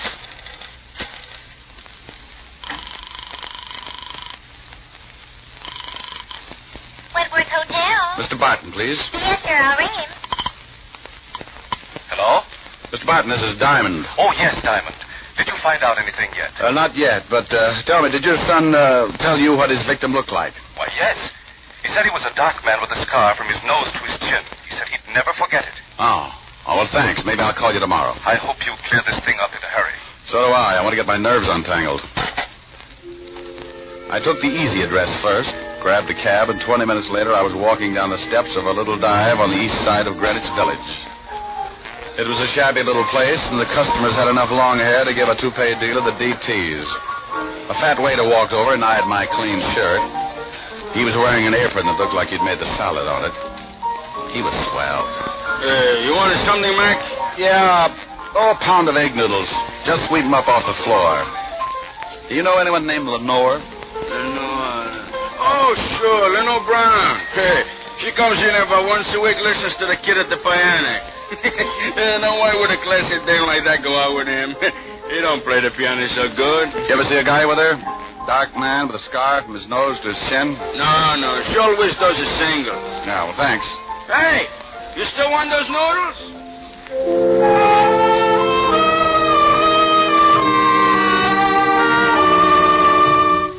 I walked out, got back in the cab, and marked off Greenwich Village in the little black book. The second address was on the fringe of Harlem, the Hill, they call it. The night was black, and the fog had rolled in off the East River and staked out a claim all the way to Lenox Avenue. As I walked up to the old brownstone, my nerves started screaming SOS. I stopped cold and looked down at 2 gleaming eyes, like 2 pieces of polished glass shining in the glare of the dim street lamp. As I got used to the darkness, I could make him out. He was a big, white, battle-scarred bulldog, and he had some ideas of his own. He started shuffling in slowly, jerking back his lips and showing a row of white teeth. Hold it, Lucifer. I hadn't heard him come out on the porch. He was a big man wearing an off-white undershirt. And from what I could see, he looked meaner than his dog. The animal stopped, but he kept facing me, showing off his toothpaste smile. He won't hurt you, mister, unless I tell him to. I'll think about it for a while. I'm a poor substitute for horse meat. What do you want? Do you know a Lenore Brown? You a cop? Shamus. Beat it, Lucifer. Thanks, pal. I couldn't hold my breath much longer. You can come up on the porch. You're looking for Lenore Brown, huh? Yeah, know her? I met her. My wife works for her. Is your wife in? Yeah. Esther! Yeah? Come here. Some private dick wants to talk to you. She's Miss Brown's private maid. Yeah. Your husband tells me you work for Miss Brown. Yeah, what's she done? She got many friends? Men friends. Oh. You know a dark man with a scar? Oh, sure, I know lots of them. What are you talking about, woman? Oh, I meant someone who Miss Brown knows. What did you mean by that, mister? Look, I really don't know anybody with a scar. Now you better beat it. Yeah, get moving. And I want to talk to you, woman. Get in there. Yes, honey. I knew she was going to get bruised, but he looked rough enough to cut my windpipe, and I wanted someplace to pour my coffee down in the morning. So I got out of there fast and headed for the last address in the little black book. The place was on one of those narrow, dark streets. It was so quiet you could hear yourself change your mind. A sign above the door read Tangy, so I pushed it open and went in. If I didn't find a man with a scar here, I was out on strikes. It was a little restaurant on the bottom floor of a 2-story building. A quiet waiter slipped up and showed me to a booth. He shoved a menu in my hand and disappeared before I could ask him anything. The place was empty except for an old couple sitting near the door. The waiter said something to them, and they looked quickly over at me, and then they left in a hurry. The room was completely empty now. Even the waiter had disappeared. I looked up at a flight of stairs at the far end of the room. A pair of very healthy ankles came into view, and they were holding up a pair of legs that ran my blood pressure up to 190 again. I eased my gun out and held it under the table. Lenore turned the corner and started down toward my booth like a loose snake in a rabbit pen. Mind if I sit down? It's your party. Shame on you. Don't you know it's not nice to pilfer a lady's handbag? Now, Mama will have to spank. Looks like the last address paid off. If you're buying shrouds, it did. Where's the guy that young Barton was supposed to have killed? Upstairs. But he's very unsociable. Hates long conversations. I only need a couple of lines. He can't even do that. He likes to keep on breathing. Old man Barton figures Alter framed his son. He's not going to let your boyfriend out of Sing Sing until he finds a man with a scar. Think he can do better than you did? I found him. Was it worth dying for? I don't know. I can tell you better after I talk to him. Mama's going to have to spank sooner than she expected. Come in, boys. Well, look who's here. Are Mama's 2 big idiots out collecting blood again? Where are your buckets? Oh, he's bitter. Present! You've met Chino and Ziggy before, haven't you? Yeah, on the end of a fist. They want to show you the town. I know the beat. I'll bet you've never seen it from the bottom of the East River. No, but if you'll put on a bathing suit, I might buy the idea. Too bad we'll never make the beach together. I'd like to show you the sights. Boys, you better help Mr. Diamond out of the booth. I think he's stuck. You know how it is. The boys like to keep moving. So do I. I shot once and caught Ziggy in the stomach, and I dumped the table over on Chino. He grabbed like he was going to waltz with it. I didn't even have to get up. I just shot him through the cover chop. Lenore was out of the booth fast and running for the stairs. Look out, Tony, look out! I caught up with her at the foot of the stairs, and as she started up, I saw him, standing on the upper landing, scar and all meaning gun in his hand. He missed me, but nailed her halfway up. She spun around and fell all over me. But I point a gun pretty good from a prone position.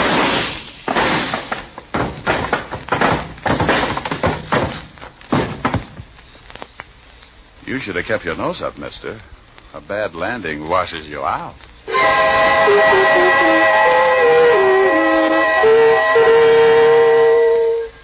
I called Lieutenant Levinson, squared myself. Then homicide came down and cleaned things up. They were all dead, and I figured I never would reach the beach anyway. I phoned Barton, who took his son down to the morgue to look over the night's take. Young Barton identified the man with the scars, the one he thought he'd killed. They gave me the notch, and I made another call. This time to a pair of silk pajamas with an understanding heart. It was late, but I was hungry. Oh, good morning, Mr. Diamond. Isn't it rather late to be calling? You know something? You're right, Francis. It's 2 a.m. Time for all good butlers to be Betty by. Miss Helen is in the library, but I'm not sure whether she wants to see you. Well, you just run along and get some sleep. I'll find out and let you know. Very good, sir. Confidentially, she's a little peeved. Look. Chin up, Mr. Diamond. Francis, if she gets tough with me, I'll knock her teeth out. Oh, my goodness. Oh, my goodness. Francis, is that who I think it was? Oh, Hi. the food was cold a long time ago. So's my date. I'm sorry, honey. Oh, that's all right. The fire's almost burned down. It's 2:00 in the morning, Mr. Diamond. I've sat through 2 features of Tom and Jerry and the 4th chapter of Batman, Hops of Freight. Ah, come on, don't scold, baby. I haven't in weeks, but I've been rehearsing this for the past 2 hours, and you're going to listen. And that's another thing. You never play when I want you to. Only when I've got you on the carpet. That sounds like fun. Now, stop being glib. If you think for 1 minute you can charm me into... Out of your face with the sunshine, put on a great big smile. Now, stop that and listen to me. Okay, I'll shut up. Well, go on. Oh, now you made me forget what I was going to say. Well, if you can't remember, honey, hold a good thought.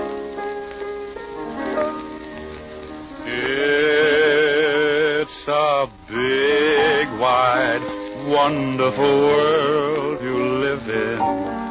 When you're in love, you're a master of all you survey. You're a gay Santa Claus. I just remembered. Too late now, honey. I'm rolling. There's a brave new star-spangled sky above you. When you're in love, you're a hero.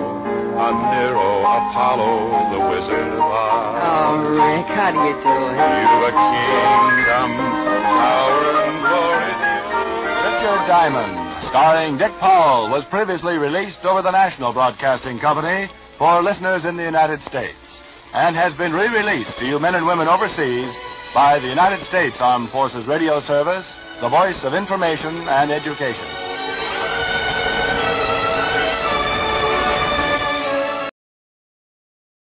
Here is another in NBC's great parade of new shows.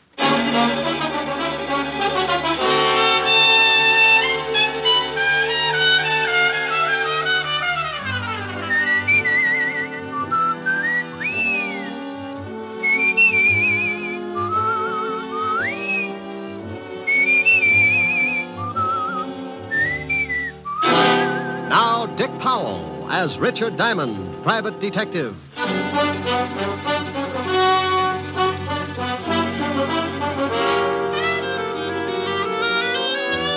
Hello there.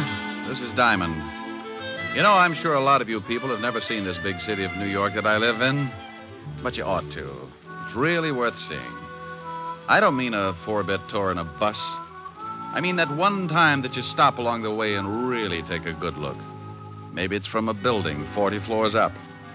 You brace yourself against the stiff morning breeze and you lean out and watch the biggest city in the world wake up, stretch, roll up its progressive sleeves and go to work. Or maybe it's 6 o'clock in the evening and you're on your way home. You hold up at a busy intersection and you feel the Colossus even before you see it. You look behind, to the right, the left, and then up. And there it is. You could only take in 3 blocks maybe, but the pushing crowds and towering buildings are a common denominator for the Bronx, Park Avenue, and Flatbush. The rest you have to imagine because your dinner's waiting. Well, I'm lucky in a way. My dinner's ready when I start throwing nickels in the automat. My meals and my time are freelance, and my work is a ringside ticket to the biggest city in the world. Sure, it's lonely sometimes, and trouble walks the streets on a 24-hour beat. But that's how I pay my rent. Trouble's my silent partner, and he sends me everything from divorce labels to some marked City Morgue, DOA, dead on arrival. One night last week, old man Trouble was sitting curled up on a doorstep watching 2 thugs hiding in the shadows of a building. Trouble had a big smile because he was cooking up a king-size mess for yours truly. Hey, Lou. Yeah? Ain't he ever gonna come out? He'll come out. We just gotta wait, that's all. Hey, Lou. Yeah, what is it? I hope he comes out soon. That cop car is due in a little while. Yeah. Hey, supposing they drive up the street just when he comes out. And we don't use the artillery. We don't? We follow him and get him someplace else. Okay. Hey, Lou. What? Here he comes. Yeah.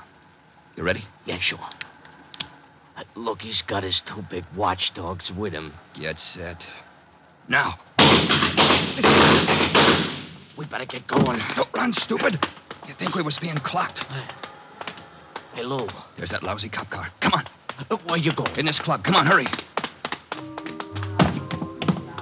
Hey, Lou, supposing the cops come down here. Shut up. Table, gentlemen? Yeah, for my friend and me. Right this way. Sure, like a souvenir picture to take. Lou, are you crazy? We can't sit down at no table. They'll have the whole neighborhood covered in a few minutes. We can sit for a second, then we'll go out the back door. Here you are, gentlemen. Is this all right? Oh, just standing. Yeah, this is just fine, thank you. Very good, sir. I'll send a waiter right over. Oh, now, come on, Lou. Let's blow this joint. Wait till he gets further away.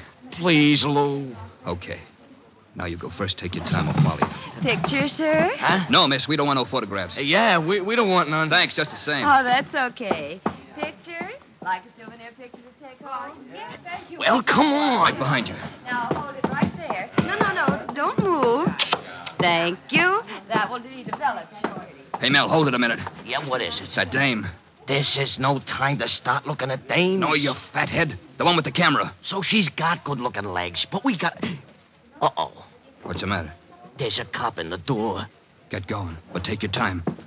I'll tell you about the dame later. Oh, Lynn, Yeah? What is it, Monsieur Davis? where are you going? Back to the dark room to develop these pictures? You always said not to keep the customers waiting, didn't you, Monsieur Davis? I'm glad to see you listen to your employer. I'll just come along to see how this batch turns out. This batch isn't any different from the last 100 batches. We'll just go along and see. Oh, that does it. I beg your I pardon. said that does it.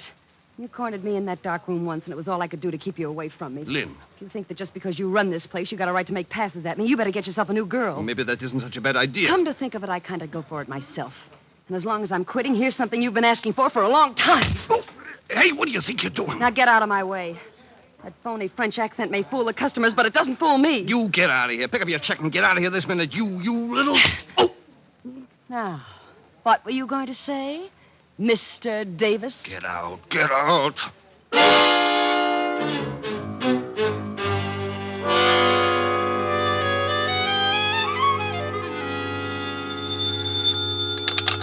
Diamond Detective Agency, if you've lost a body, let us dig it up. Oh, Rick, that's awful.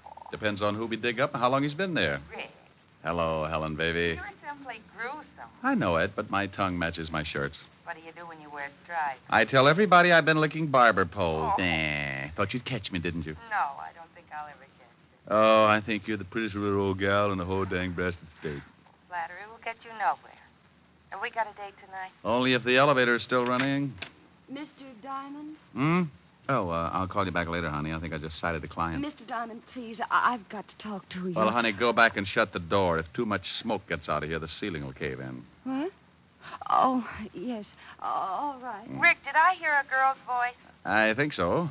But maybe she just wears those clothes because her mother never had a haircut. What does she look like? I can't tell you right now. I'm parked behind a curb. Where? The door is closed, Mr. Diamond. Now, may I speak with you, please? Helen, I'll call you later. I don't care if she is a prospective client.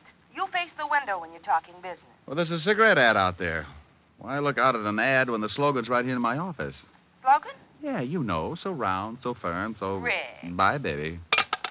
Now, you were saying... I want to hire you to protect me, Mr. Diamond. I know an easier way. Wear a diving suit.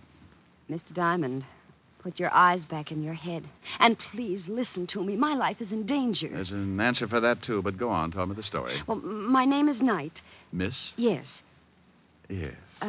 In the last 2 days, there have been several attempts on my life. By whom? Well, I don't know. Swell. Do you know why anyone would want to kill you? No, I don't. Well, now we're getting someplace. Don't be funny, Mr. Diamond. I tell you that twice an attempt has been made on my life. How? Well, the first time a man followed me home and tried to break into my apartment.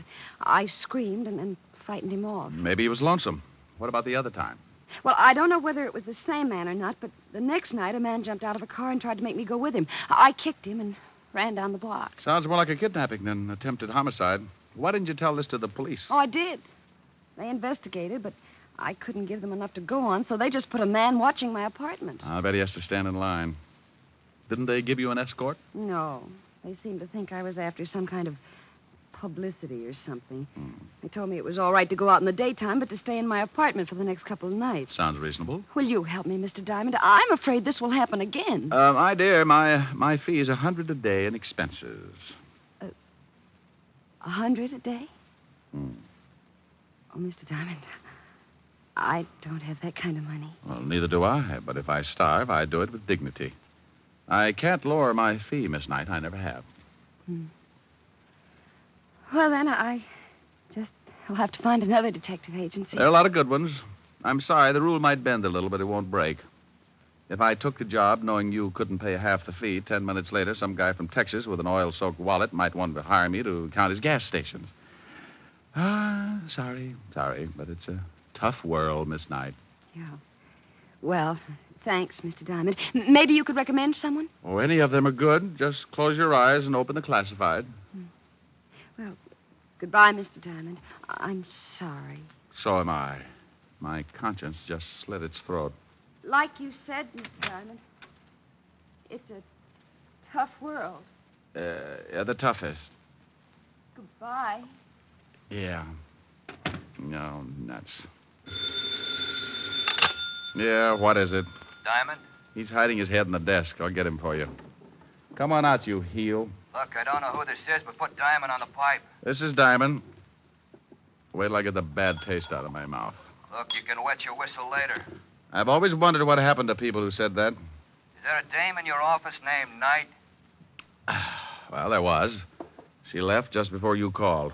Well, let me give you a little tip. If she hired you, you're going to start feeling overworked right now, so tell her you don't want the job. Oh, I am, huh? Yeah. Or your nearest relative is going to have to come down and identify the body. You know something? No, what? A couple of minutes ago, I proved that a good businessman can start looking like a big fat heel for a lousy $100 a day in expenses. Huh? Don't work on it too long, but stop in sometime, Buster. I'd like to help you spit out your teeth. You better listen to what I say, Shamus. You're way out of your class in this one. I'm always out of my class when I talk with slobs. And if you don't like it, look me up. I'll be working for Miss Knight. I went out of my office in a hurry. When somebody tries to push me around, it's like giving a kid a slingshot in a hothouse. You can tell him all night not to do it, but by morning, he's busted every window in the place. I hoped I might catch Miss Knight before she got to the street, so I grabbed the elevator and went down to the first floor. I couldn't find her in the lobby, so I went out on the sidewalk. The street was crowded, but those curves showed up like a covered wagon on Madison Avenue. She was just starting across Broadway when a big black sedan pulled up and a guy climbed out after her. I took off as fast as my little 175 pounds would carry me and cut kitty corner across the street with an eye on the black sedan. The guy had her by the arm, and I knew when she stopped struggling, he'd showed her his gun. I was on a dead run, going to make like a big hero, but his .38 changed my mind. He missed with the first one, then he shoved the girl away from him and tried again. I could hear the slug whine past my head, so I hit the sidewalk right next to the girl. He jumped for the car. I just lay there and watched him drive off. Did you get the license number? Oh, it was covered with mud.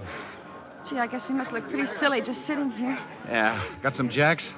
I'm a whiz at forces. Maybe you believe me now, Mr. Diamond. Yeah. Here, let me give you a hand up. Thanks. Now, come on, let's get out of here. We're collecting a crowd. Where are we going? I know a policeman who can't understand attempted assault. He says it's not necessary. And believe me, baby, he's got a cure for it. Come on.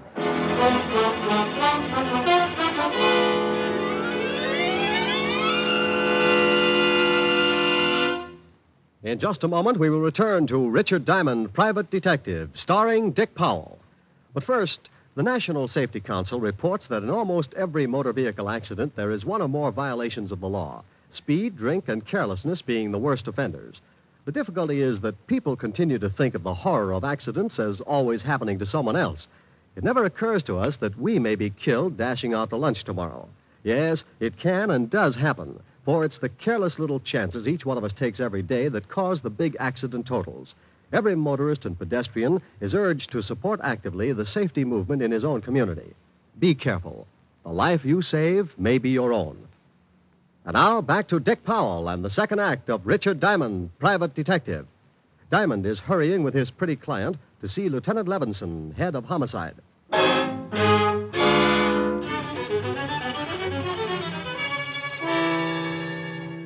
I hailed a cab, and 10 minutes later, Len Knight and I were walking into the 5th Precinct Police Station.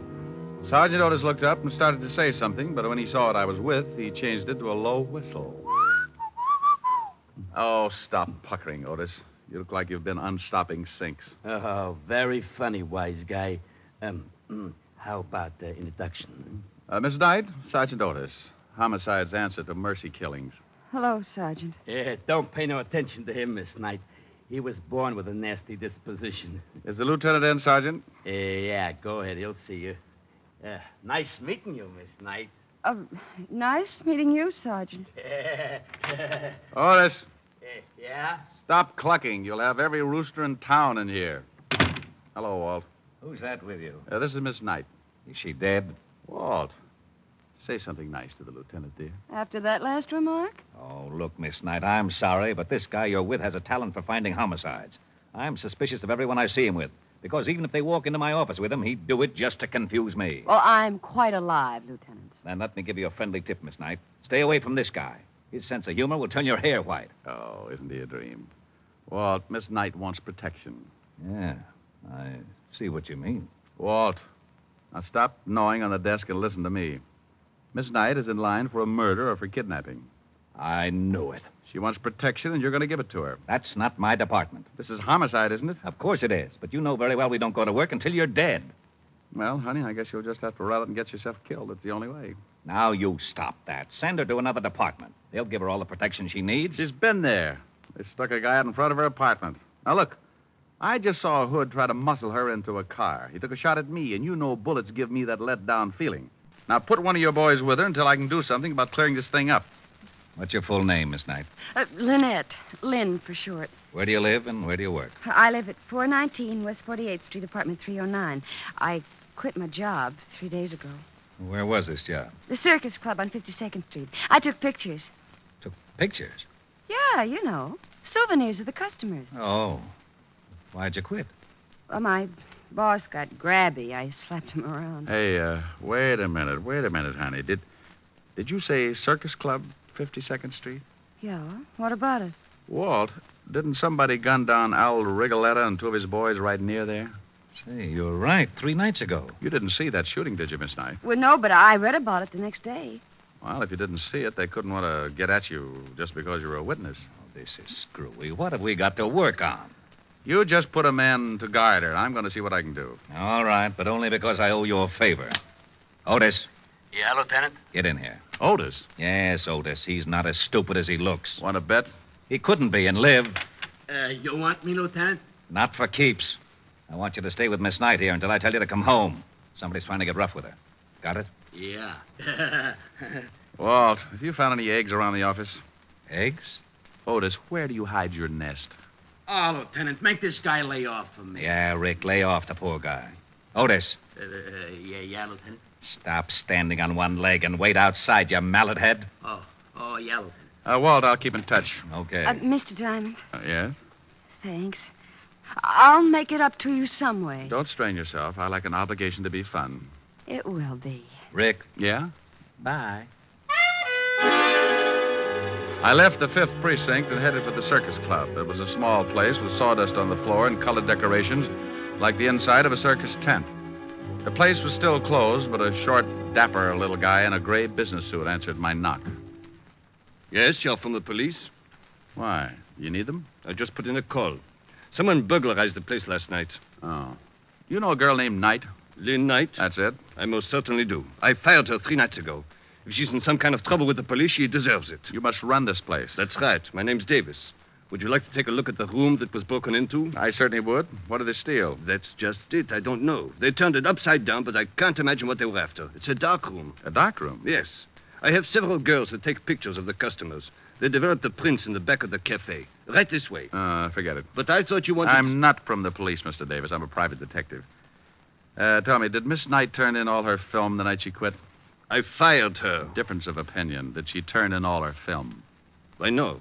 As a matter of fact, she didn't. She left with her camera, and several customers got rather angry when the pictures weren't developed. You mean her last roll was still in that camera? It must have been. She didn't leave it in the dark room. I looked.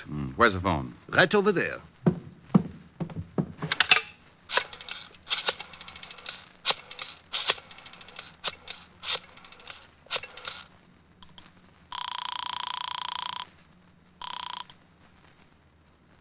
Lieutenant Levinson, homicide. Walt, I think I've got something. Diamond, I've got something, too. A sour stomach and headache. What's the matter? Otis followed that night dame halfway home, and some guy stepped out of an alley and split his head with a sap. He's down in emergency getting his skull crocheted. What about the girl? We don't know. Otis can't remember. Oh, that's dandy. I'll call you back. Now, you wait a minute. I can't. Bye. I had one of those muscle-bound hunches, and I had to work fast or Lynn Knight was going to get herself kicked around and maybe end up in the city morgue.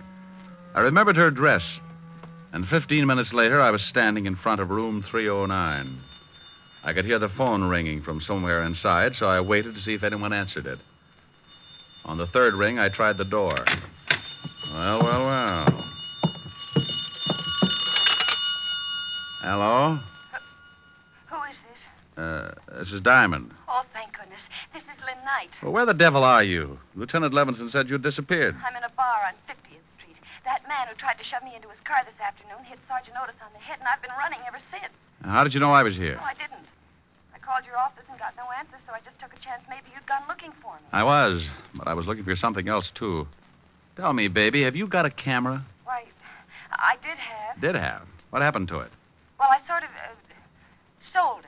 Oh, you mean you hocked it? I didn't need it anymore, and I did need the money. You stay right where you are, and I'll be down. What's the name of the place? 2320 Club. Please hurry, Mr. Diamond. I'm scared. Okay. I want to ask you something else. Hello? Hello? Oh, I thought you'd hung up. No, I thought you... Lynn, Yeah? is there an extension on this phone? Why, yes, in the bedroom. Say, you don't think... I don't know. Wait a minute. Hey, what are you guys... Oh! Mr. Diamond? Mr. Diamond, are you still on the... Okay, Mel. Let's go get the dame. Hey, that was pretty smart waiting around and listening in on the extension, Lou. What do you want me to do with the Shamus? He looks like he can still hear things. Well, turn them off. Sure. Okay, let's go. What are you limping for? I kicked him with the wrong foot. I got a lousy ingrown toenail. I laid there trying to crawl back to a more sensible way of life. He'd kicked me so hard that it shook my eyes loose and they'd run back into my head to hide. Everything was suddenly crammed into a long funnel that disappeared into the floor, and I felt pretty sick. I was stuck in an acre of colored molasses, and trying to get myself loose was like pulling a pillow through a garden hose. When I finally made it, I stuck my head under a sink and let the cold water bring me back to normal. Then I headed for the 2320 Club in a hurry. Something I could do for you? I'm looking for a girl, but I don't see her. They come and go. It's like that around here. She had on a green skirt and a jersey blouse. Couldn't miss her unless you don't like girls. Oh, her. She used the phone and then she left. Alone? No, a couple of ugly-looking guys came in and she left with them. Hey, you know her? Yeah. Well, she forgot her purse. You might tell her. Her purse? Let me see it. Oh, no. Here's the badge, Buster. Oh, okay. He handed me the purse, and I went through it. Nothing much but a pawn ticket. I looked at it, and that hunch started biting my leg, so I took off for the pawn shop. Good afternoon. Here's a ticket. I want to claim the article. Sure. A11249. Here it is. Ah, lovely camera. Bingo. Did the girl sell it to you? No, she just wants me to claim it for her. Well, be careful. She said there was still some film in it. She wanted to come back and get it when she got a new job. $15, please. Yeah, here you are. Is there a place around here where I can get the film developed? Right across the street. You can see it from here. Ah, thanks.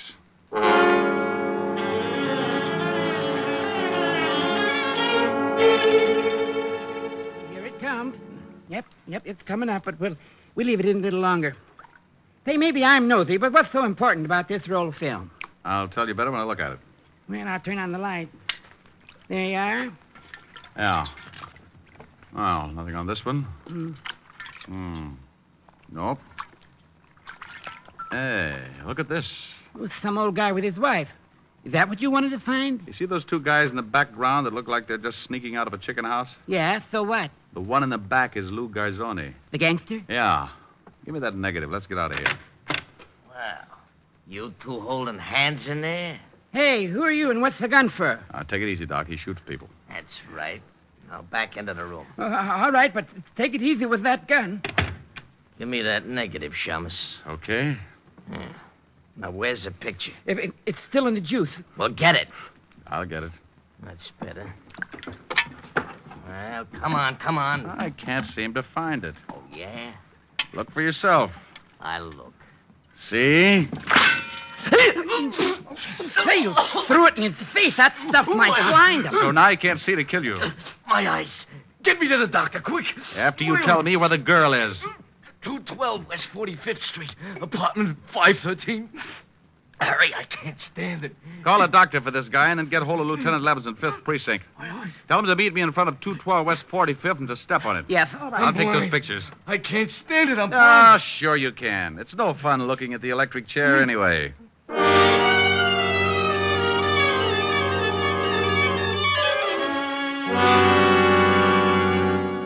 Apartment 513, he said? Oh, but here it is. Yeah. If Lou Garzoni's in there, we got to take him by surprise or he'll knock off the girl. Otis is down the alley, so he won't get out that way. Well, here goes. I hope it works. Yeah, who is it?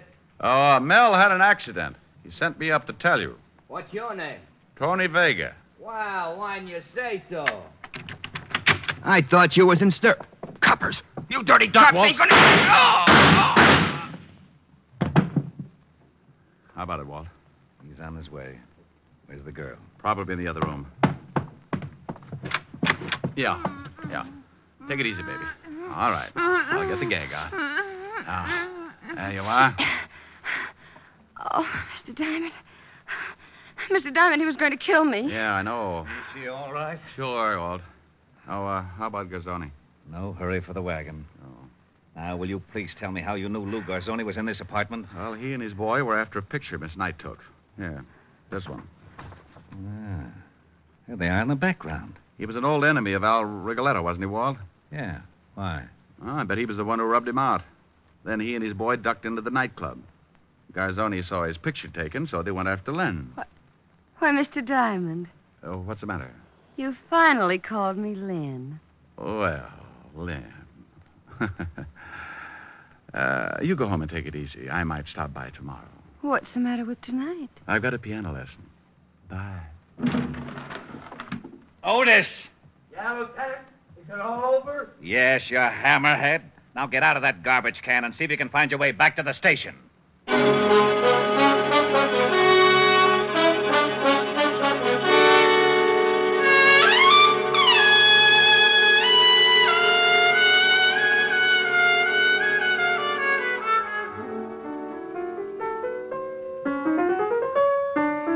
Oh, Rick, stop it. Okay. Rick, Hmm? tell me about the girl in your office. Oh, nice kid. Lovely eyes. I'm jealous. Good for you. And I'm mad. You're so busy. You like the new piano? Oh, yes. It's a big one. Must have taken a herd of elephants to make the keyboard. Sing something. What does Rita Baby want? I don't care. Okay. Oh, I don't care. I don't care. Rick. Well, that's what you said. You said that. Yes, you did. Something nice. All right. Everywhere you go, sunshine follows you. Oh, that's such a beautiful tune. Really? Everywhere you go, skies are always blue. Rick. I'm going to finish it. Children love you, they seem to know. You bring the roses right out of the snow. The whole world says hello. Everywhere you go. Do you suppose the guy who wrote that song ever got shot at? Oh, Rick, you idiot. Come here. Oh. This is much more fun than piano lessons.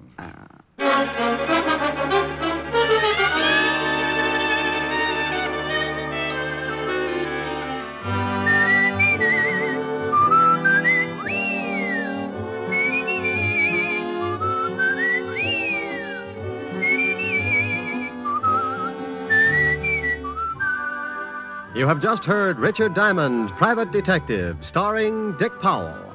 Helen was played by Virginia Gregg, Lieutenant Levinson by Ed Begley. Also in our cast were Wilms Herbert, Joan Banks, Paul Dubov, Herbert Ellis, and Sidney Miller.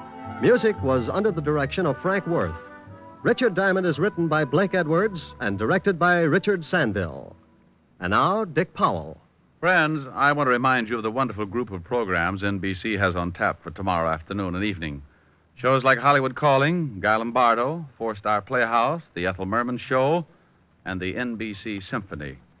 For the best in radio listening tomorrow and always, keep your dial tuned to your favorite NBC station. Dick Powell soon will be seen in the screen version of the best-selling novel, Mrs. Mike. And don't miss the interesting story, My Mr. Powell and His Mr. Diamond, in the September issue of Radio Mirror, now on your newsstands. Now, this is Eddie King, inviting you to be with us again at this same time next week, when we will again bring you Dick Powell as Richard Diamond, Private Detective.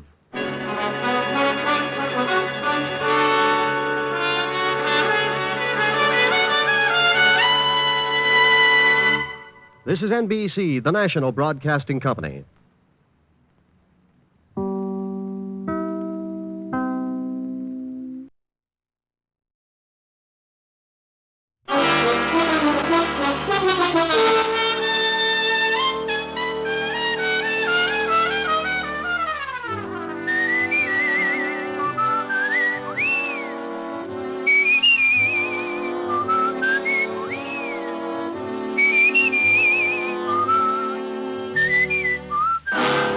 Dick Powell as Richard Diamond, Private Detective.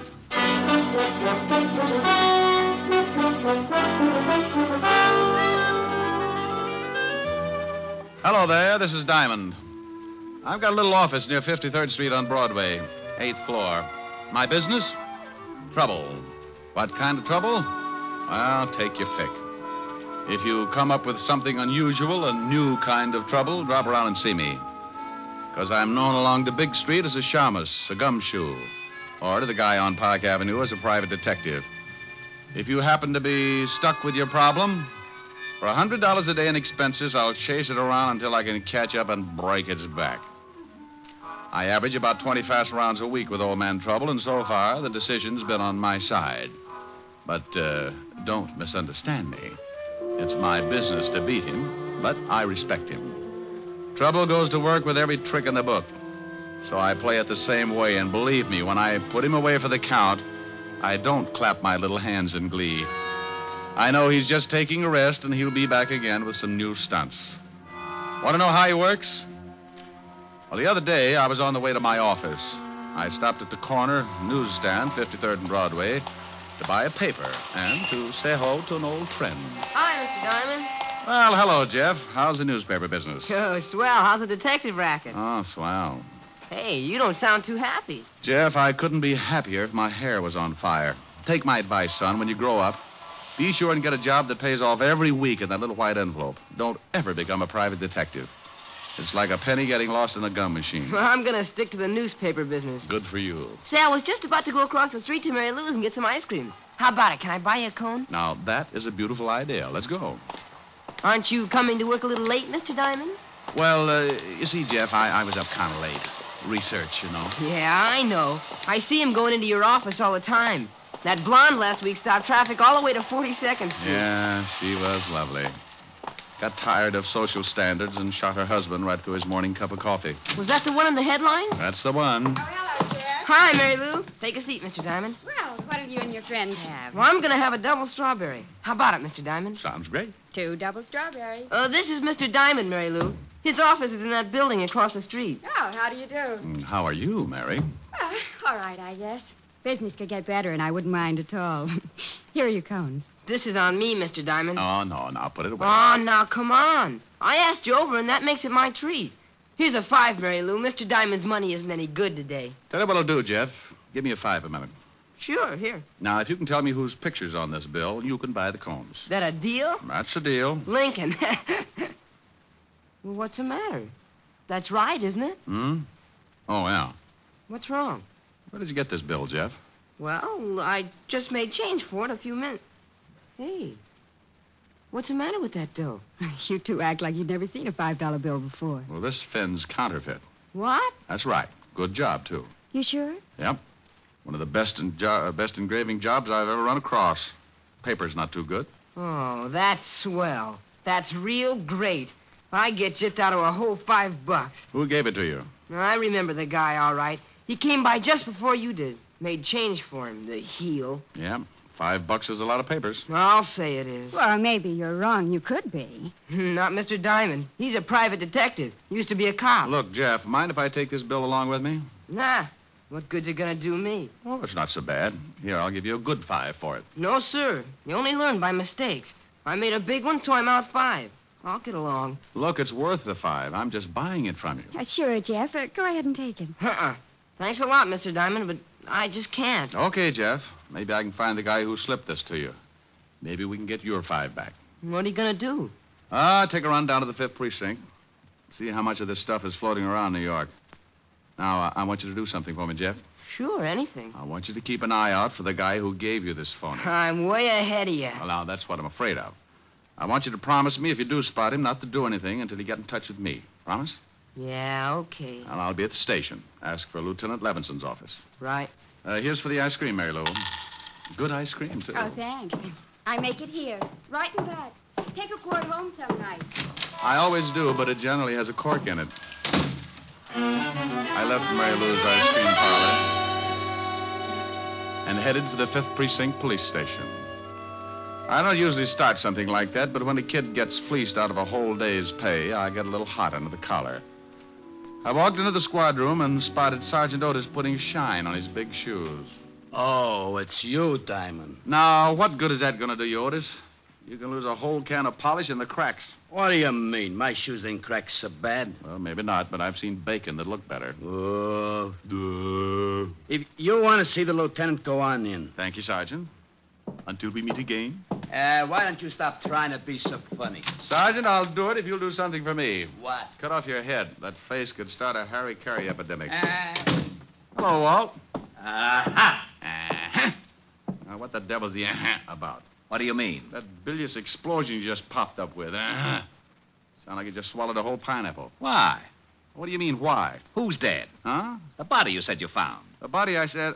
No, Walt. You're not built for it. Who? No, Walt. It's my routine. It won't work for you. Oh, I don't know what you're talking about. Well, sure you do. You wanted to know who's dead. Well, I'm not going to tell you. Huh? Don't try to be cute with me. You know what it's all about. I'm not going to be the fall guy. You just hunt for the body. Wait a minute. I don't know anything about a body. You wanted to know who's dead, didn't you? Sure, but that was just a gag. Okay, have your fun, but I'm not going to tell you. Tell me what? Who's dead? You mean somebody really is? What are you talking about? Well, I'm talking about what you just said. Now, who's dead? That's a stupid question. Why is it? Well, if you don't know who's dead, what the devil are you doing in charge of homicide? Go on over to the robbery detail. Now, you wait a minute. You said... Yes, Walt? Oh, get out of here. I did not. I never said, oh, get out of here. When I came in, I said, hello, Walt, and you said, uh-huh. Then I said, what do you mean, uh-huh? And you wanted to know where the body was. I did not. I said, who's dead? Why? Oh, no, please. I'm an old man. Oh, Walt, get away from that window and take a look at this. Oh, please. Do I have to? It'll probably explode. Now, be a good boy and open your little eyes. Oh, all right, but I just know I'll be sorry. Yeah. You don't owe me any money. Well, if I did, I'd make sure to pay you off in this stuff. Why, what's wrong with... Where'd you get this? Some guy slipped it to Jeff, the newsboy. He got change for it. Oh, that certainly is a nice stunt. Well, maybe the guy didn't know he was passing counterfeit. I doubt it. You don't give a newsboy $5 for a paper. Okay, tell me about it. Well, the stuff has been flooding the city. We can't get a lead. Picked up a couple of passes, but they won't crack. How do they work? Look, Rick, this isn't my department. The Treasury boys are working on it right now. Why don't you go over and talk to them? Well, if you want to be snooty about it. Now, you wait a minute, Diamond. Yeah? Lieutenant Levinson, homicide. Is Mr. Diamond there? Now, wait a minute. Rick, it's for you. Yeah, wait just a minute. Here, Diamond, and if you're mixed up in something... Walt, be quiet. Hello? Mr. Diamond? Yeah, Jeff? Yeah, I just spotted the guy who slipped me the phony bill. He went into the bar next to the ice cream parlor. You stay where you are. I'll be right over. I'll be at the stand. Rick. Yeah? Please. Walt. Yeah? Bye.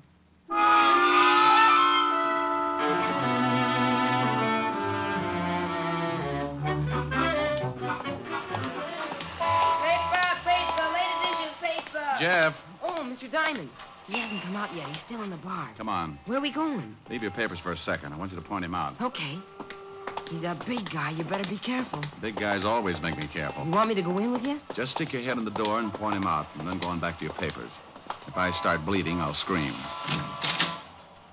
See him? No. Yeah, there he is. Over in that booth. Well. You know him? Yeah. Go on back to your stand. Oh, golly, Mr. Diamond, can't I? No, Jeff. Go on back. Okay.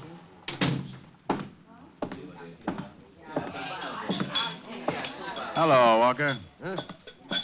Oh. What do you want, Shamus? Well, I'll have a talk. Mind if I sit down? Does it make any difference? Not much. Then sit. You passed a phony 5-spot this morning. I did? Well, shame on me. How many more you got on you? I don't know what you're talking about. You want me to turn you upside down and shake it out of you? Diamond. Yeah? Bo. Walker. Yeah? Oh, hey, you.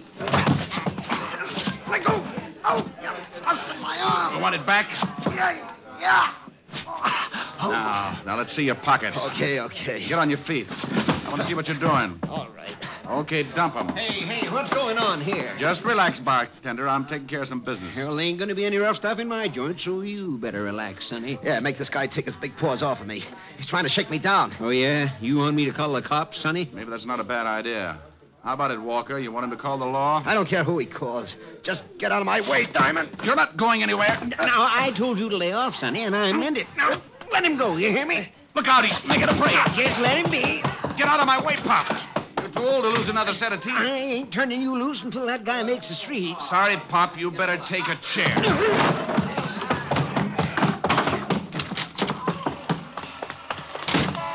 Mr. Diamond, what happened? You see which way you went? Yeah, there it goes around that corner. Stay at the ice cream parlor, Jeff, so I can get you if I need you. I took off like a seagull in a hurricane. I turned the corner and spotted my man jumping into a cab, so I did the same. He led me across town to a little dive on 13th Street and got out of his cab. My boy parked up the block, and we watched while Walker looked around for a tail. When he was satisfied he'd given me the shake, he went in. I paid off my cabbie and followed. It was another bar, and Walker wasn't anywhere in the room. I sat down, ordered a beer, and waited. After about 10 minutes, I saw a couple of guys wander out of a door in the back. A couple of minutes later, a couple of more wandered out. So I wandered in. It was a small-time gambling setup. The kind you can throw in the back of your car if the cops come. I started getting that lousy feeling again. You don't just walk into a place like that unless someone wants you to. And if they do, it's usually because they got it fixed so you stay around. Maybe permanently. What are you tailing me for, Diamond? Why? Make you uncomfortable? Yeah. That's cozy setup. Good way to get rid of bad money. Pay the winner off with counterfeit. I think we'd better go back to my office. Oh, I don't know. I might have a little fun here. I'll bet if one of those guys at the table knew he was going to be paid off in counterfeit, he'd just about tear this place apart. And you, too. Diamond, don't be stupid. Oh, something new's been added. Yeah, and it makes so much noise when it goes off. Let's go back to my office, huh? For some reason, I just can't think of a good argument not to. This way.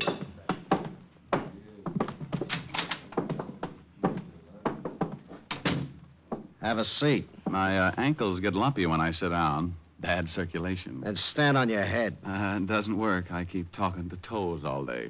How'd you get onto this setup? Oh, luck. You passed a bad bill to a newspaper boy. He spotted you for me.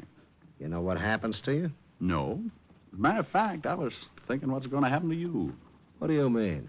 Treasury boys, homicide, 5th Precinct. And tomorrow we're taking a full-page ad in the Times. You should do a big business. You're lying. Okay. I think I'll sit down while you wrestle with it. You mean the team know about this place and me? The only way they'll get to know you any better is when they give you a room number at Sing Sing. Oh, you mind if I put my feet up? Oh, go ahead. He kept asking questions, not waiting for answers. He was good and worried. And as long as I could keep him that way, the longer I was going to keep on breathing. I don't believe one rotten thing you said, Diamond. Okay. He kept trying to convince himself that I was lying. He wanted to shoot me in the worst way. He moved around behind his desk and sat down. Bless his little heart. I had both feet on the front of his desk, so I shoved out as hard as I could. I I pinned him against the wall with the desk and jumped up to get better leverage. I shoved so hard the front of the desk nearly cut him in two. He was stuck and he couldn't use his arms. I can't breathe. You want to tell me about it? I don't know a thing. Okay. You look pretty silly from the waist down. Come on, Walker. If I mash you anymore, they'll be able to use you for wallpaper. Yeah. Okay. Now, leave the gun in your pocket. When I pull the desk back, put your hands on top of it.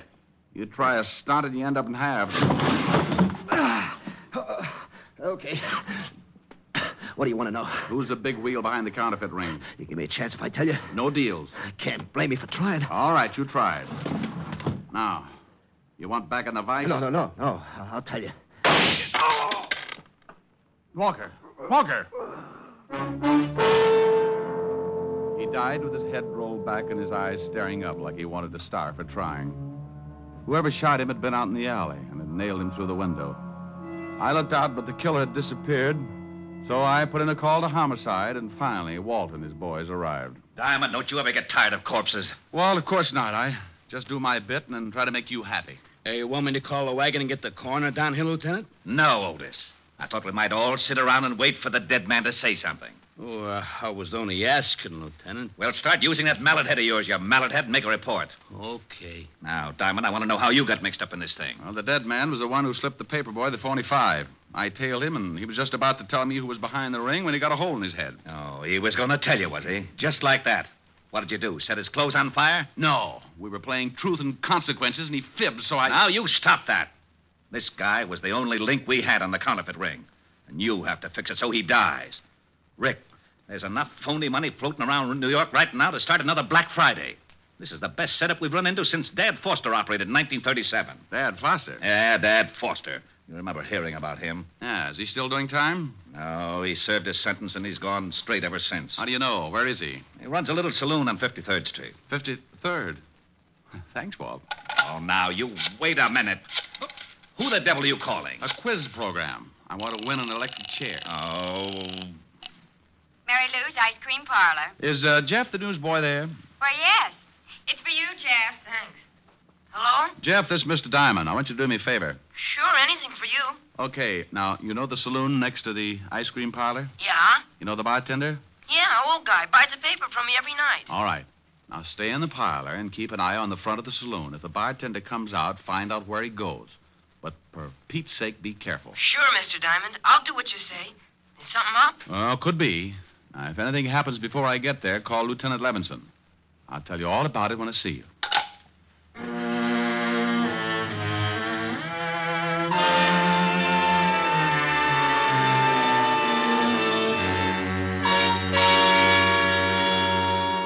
You're getting to be a pretty important fellow, Jeff. Phone calls now. Oh, that was Mr. Diamond. He wants me to stay here and keep an eye on the front of the saloon. Okay? Oh, sure, of course. But why does he want you to do that? Oh, it's something big, I think. Something to do with the bartender that works there. The bartender? Yeah. I'll just sit up in front here and keep an eye out.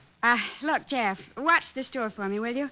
I've got to go in back and pack some ice cream to be sent out. Sure.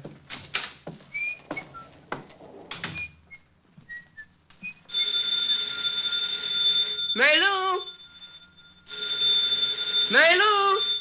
Guess I'd better get it myself. Mary Lou's Ice Cream Parlor. Can I talk with Mary Lou? And she went and back. I'll get her for you. Just a minute. Thank you. I tell you, it's getting too risky. That Diamond's a private detective. Yeah, he came in the bar and started to rough up Walker. Well, that stupid Walker should have been more careful about passing out that money. What if Diamond catches him and makes him talk? He caught up. But he didn't make Walker talk. What do you mean? I took care of Walker. I got a good shot at him from the alley. Well, maybe it's better like that. But look, if we don't... Hello? Yes? Mary Lou isn't here. Get off the line. What? What? Yeah, get off.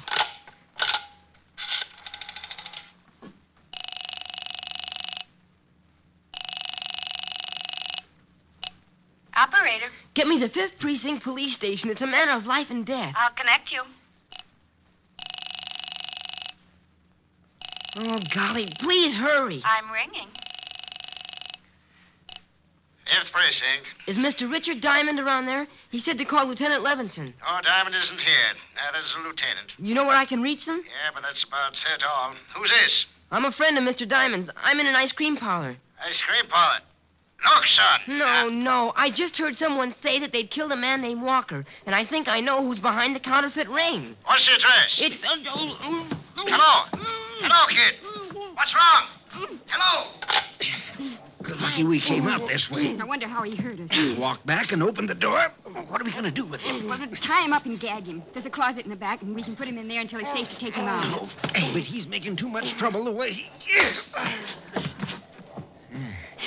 Okay. I can get him back there. You better go on over to the bar in case someone shows up. All right. Later tonight, I'll take the kid down to the river and teach him how hard it is to swim when he's dead.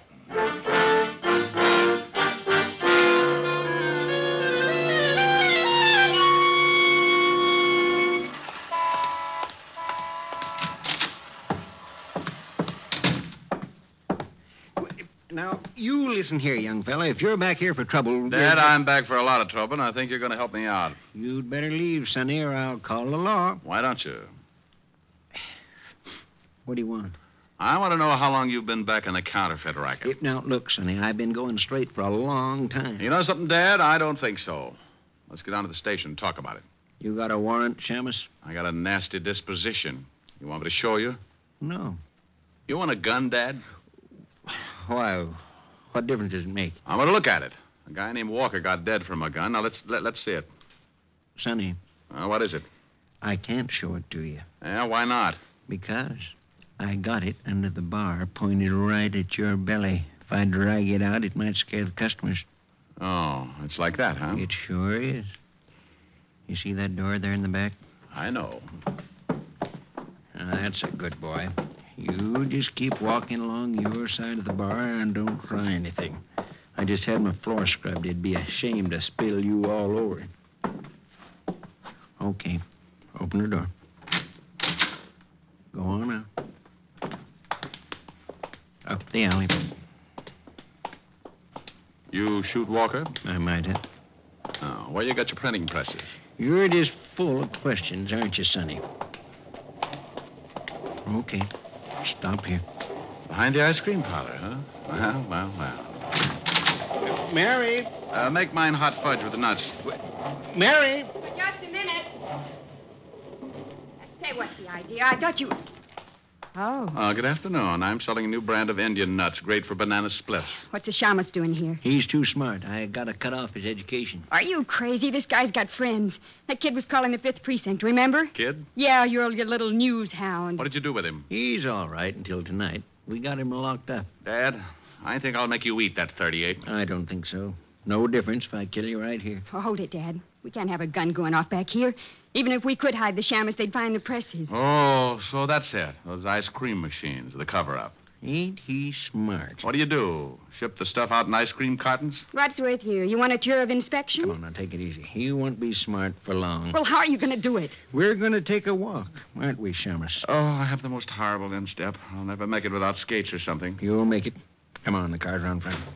Hi. Hey, what's happening to the street? Dad. Yeah, it's only some drunk come out of the bar the wrong way. Funny, I didn't see him in Well, this is very confusing. If this is 53rd Street, somebody's stolen some buildings. Oh, hi. Hello. Now, take it easy, Shamus. I'm putting the gun in my pocket, but it's still right in line with your belt. I'm going back inside. No. Play it straight. Just like we were talking. Well, you're pretty unsociable, to say the least. What's the matter? Can't you even say hello? I'm lost. Sure. You're in an alley. The entrance is right out there. Oh, yeah? Oh, would you mind showing me? I seem to be a little confused. Now, look, it's right up there. Just keep going. Hey, where'd you go? Oh, no. Oh, there you are, Lieutenant. Lieutenant. The cop. Look out, Walt. Get the girl, Walt. Come on, Dad. Give me that gun. Out. Let go of me. Let me go, you lousy copper. You got him, Rick? He won't play. There. Now you will. Just take it easy, lady. Hey, what's going on? Otis, Yeah? go out and start walking around the block. Huh? You hear me? Go on. Okay, but I don't get it. What do you want me to walk around the block for? I want you to get used to it, because that's what you're going to be doing for the rest of your time on the force. Oh. In Flatbush. Flatbush? Yes. No.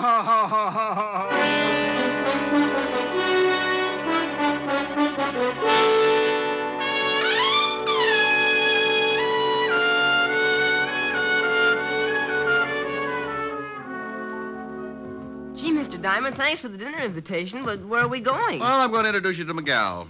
She's a redhead, Jeff, so no cracks about my office research. Oh, sure. But don't you think you should have called her first? How do you know she's got enough dinner? Jeff, this girl's got more steaks in her deep freezer than a bullfight arena sees in a year. Here we are. Yes? Oh, good evening, Mr. Diamond. Good evening, Francis. This is Jeff, Francis. He's going to have dinner with us. Hi. Oh, hi. Come right in. Miss Asher's in the study, Mr. Diamond. Thank you, Francis. Mr. Diamond. Yes? You know the various items that you've left with me for safekeeping? Look, Francis, I promise I'll get them out of hock as soon as I get a paying client. Oh, no, it's not that, sir. I didn't really want to hold them as security in the first place.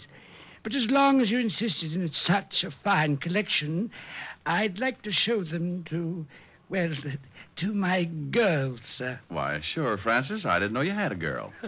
Oh, yes, sir. She's the upstairs maid in the apartment below us. Oh. I'm afraid I told her a wee fib to get acquainted, as it were. She thinks I'm an undercover agent, and I'm afraid I'm going to have to prove it. Well, my gun and the badge should do the trick. And if it doesn't work, just get under a cover. Oh, by George, that was the real... Yes, sir. Good evening, sir. Come on, Jeff. We're not appreciated. Rick. Oh, hello. Hello. Helen, this is Jeff, the boy who's helping me send Dad Foster and Company back to prison. Jeff, this is Helen Asher. Yes, sir. Well, thank you, Jeff. They had him locked up in the closet for a couple of hours, and he looked kind of hungry when he got him out. How about it, honey? You think you can grind up another cow? Oh, well, there's plenty for Jeff and me, but you've got to make up for 3 things. 3 things? Yes. First of all, you haven't called me in 2 days. Second, you're half hour late for dinner.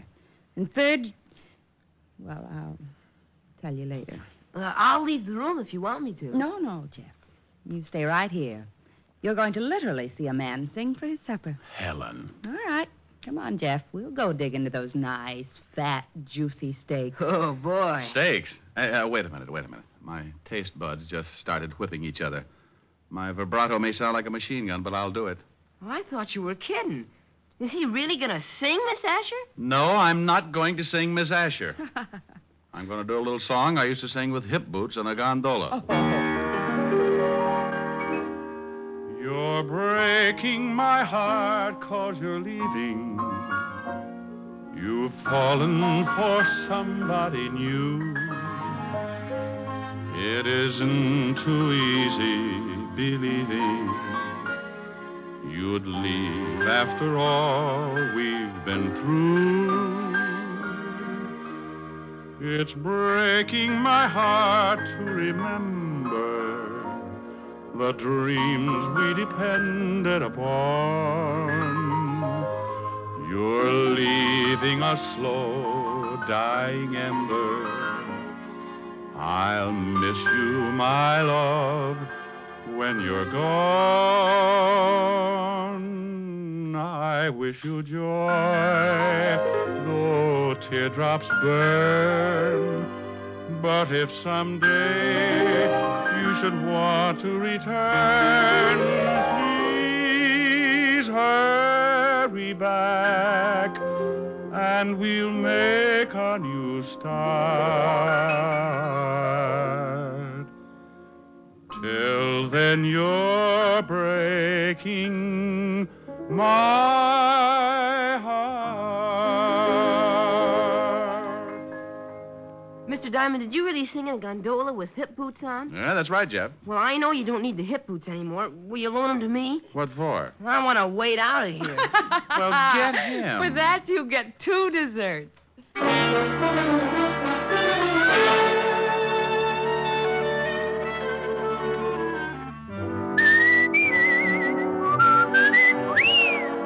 You have just heard Richard Diamond, Private Detective, starring Dick Powell.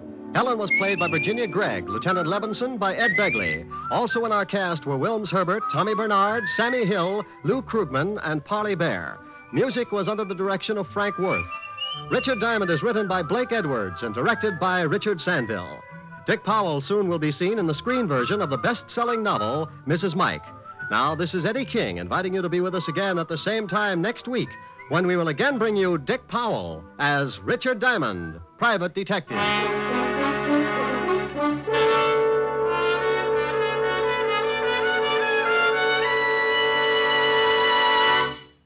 Saturday night brings you some of the week's best radio entertainment when you tune for the stars on NBC. Stay tuned to NBC every Saturday evening for a great lineup of programs, including Hollywood Star Theater, Ralph Edwards' Truth or Consequences, Your Hit Parade, A Day in the Life of Dennis Day, The Judy Canova Show, and Grand Ole Opry. All the best on NBC. Stay tuned now for Victor Mature and Hollywood Star Theater on NBC.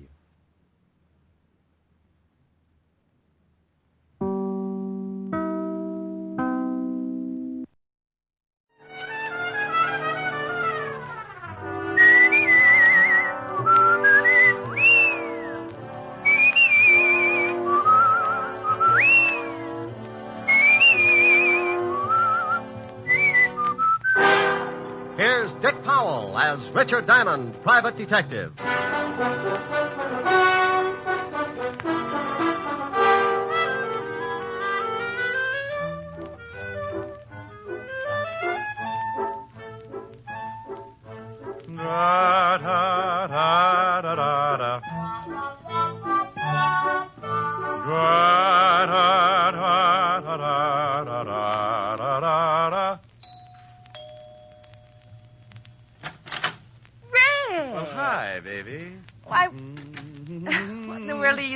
About? Why aren't you at the office? Now, don't confuse me, dear. One question at a time. Come on in the study, and I'll tell you all about it. Oh, now stop being so mysterious. You never come over here at this time of the day. Read some of these. What are they? Letters. Read them. All of them? Well, there must be at least half 100. Well, close. 53, and those are only about 1/10 of the pile that's in my office. Oh, Rick, are these... Yeah, the lovely, dear, sweet tenants in that gorgeous building right next to this one. They like your singing. Read a couple. Me, me, me, ho, ho, ho, dee, dee, dee, dee, dee. Dear Mr. Diamond. La, la, la, la. Rick. Go on. Well, stop sounding like a whole quartet. All right. Dear Mr. Diamond, I live in the building across the way from Miss Asher's apartment. Right over there. At least once a week, I sit in my living room and listen to the sounds of your melodious voice. Last week, however, I waited for 7 straight days, but without result. You did not sing. Please, Mr. Diamond, for the sake of my family, continue to sing at least once a week. I am beginning to nag my husband, and yesterday I took the rubber bone away from my French poodle. Everybody shall be exalted. You see, it's getting to be a real problem with me, and if you want to save me the $25 a day, I would have to pay my psychiatrist. Sing. Yours expectantly, Mrs. Louise Cartwright. Rick, are they all like this? Well, certainly not. Some of them are really desperate. Now, here's the one I saved out. Read this one if you really want to get a charge. Me. My dearest Mr. Diamond. Go on. I have been listening to your beautiful singing. What? What do you mean, what? What you just read. I've been listening. No, the last part. Your beautiful singing? Yes, I'm in a enchanted evening. Oh, you show off. Go on, finish it now. Finish it. Well, she's been listening to your beautiful singing. Oh, yes. And many times I've seen you going into Miss Asher's apartment, and I think you are as beautiful as your voice. Oh. What? Now, you said that. Turn off the steam and read the last part. I wouldn't miss it. Last week, I waited and waited, but you didn't sing. Everybody shall be exalted. I know you were in Miss Asher's apartment, and you certainly had the chance. If Miss Asher is the one that won't let you sing, come over to my apartment. I have a piano, and I just love it. 977 Park, apartment 303. Signed, your most ardent fan, Ellen. Mademoiselle. Rick, what are you doing? Opening a window. Don't you think it's a little stuffy in here? The air conditioning's on. Rick, now stay away from that piano. No, I knew it. Ellen's right. You really don't want me to sing. At 11 o'clock in the morning? No. I want you to sing tonight when it's more romantic. Oh, shame on you. Me? Yes, you. You want to deprive those poor, discouraged people of a little honest, simple pleasure? You want that woman to take her dog's bone away again? You idiot. Oh, no telling what'll happen. Those people might not leave their apartments for days. It'll get to be like a prison camp. Think of it. No food. They won't leave the building even to go out and get an orange or a lime or something. And you know what? What? Scurvy. Oh. They'll be dying like flies. Well, go on. What's the matter? Dying like flies. I wonder who thought up that bright little simile. I've got a big green fly in my office that's so tough he carries a manslaughter. Oh. Well, you think it's funny, do you? Think what'll happen if those poor people stay in that building, withering up with scurvy, you fiend. I know it. Yes. It's just that, well, I don't want to share your tonsils with anyone. I'm selfish. Me. You're more than that. You're antisocial. All right. All right. You mean? Yes. Sing. Stop, fellow. 101 pounds of fun. That's my little honey bun. Rick, Yes? did you hear something? Oh, I think so. Try it again. All right. 101 pounds of fun. That's... Rick, Yes? I heard it. That's that grouch. Rick, Yes. there's an enemy in the camp. Well, what do we do? We can't just let those people die over there. Sink him. You mean? Yes. Sing. It's your duty. You're right. It's no longer a matter of personal pride. I must defeat the grouch at all cost. For those 1,000 starving tenants. 1,000? Big rooms. Stand back. Good luck. Thank you. You are my sunshine. You are my sunshine. You are my sunshine. You are my sunshine. He's you are weakening. my sunshine. You are my sunshine. You are my sunshine. Sunshine. He's sunshine. nearly down. You are my sunshine. You are my sunshine. You are my sunshine. You are my There he sunshine. goes. You are my sun. Rick, Victory? decidedly. Bull Run was never like this. All right. Now sing Honey Bun and save those poor people. 101 pounds of fun. That's my little honey bun. Honey bun. Bun. Rick! Good grief. Bun! Rick, what happened? I don't know. I can talk all right, but the minute I go up, something happens. I hope you didn't hurt it. La, la, la, la, la, la, la, la. Oh, Rick! Oh, now isn't that ridiculous? I can't help laughing, but it isn't really funny. Come on, let's go get you some warm milk or something. Me. Lord, I'm off. Oh. Now stop that. Give it a rest. Oh, if that grouch only knew, I may never bother him again. Well, he's the only one that doesn't like it. Poor guy. Poor guy, now, that's a silly thing to say. Well, honey, he doesn't like it, let's face it. He'll probably get so desperate he'll have to move. Okay, let him. I wonder what he's doing right now. I'll bet he's planning something fiendish. You think he's going to start shooting burning arrows? I wouldn't put it past him. Now, let's take care of that throat.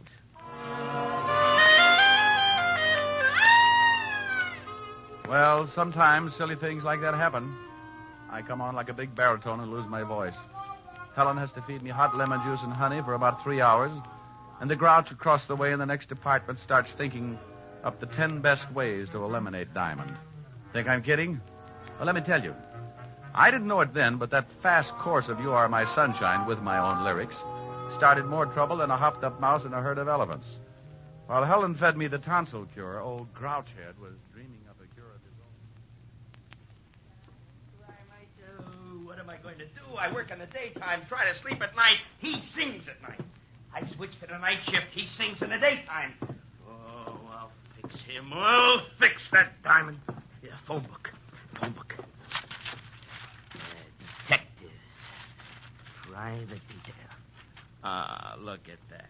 Richard Diamond, private detective. Full-page ad. Wouldn't you know it? Yeah, look at that slogan. Whoever you are, whatever you do, if you're too dead to walk, we'll come to you. Ugh. Must be other detectives in here. Oh, here's one. Pat Kosak. You are my sunshine, huh? Oh, Diamond, I'll fix you. I'll fix you good. Yeah. Is this Pat Kosak? Yeah, for employment. Haven't I heard of you before? I doubt it. Probably that shamus in Frisco. He's always stealing my stuff. Well, my name is Ernest Lumpkin. Happy Halloween, Mr. Pumpkin. No. Lumpkin. Okay. What can I do for you?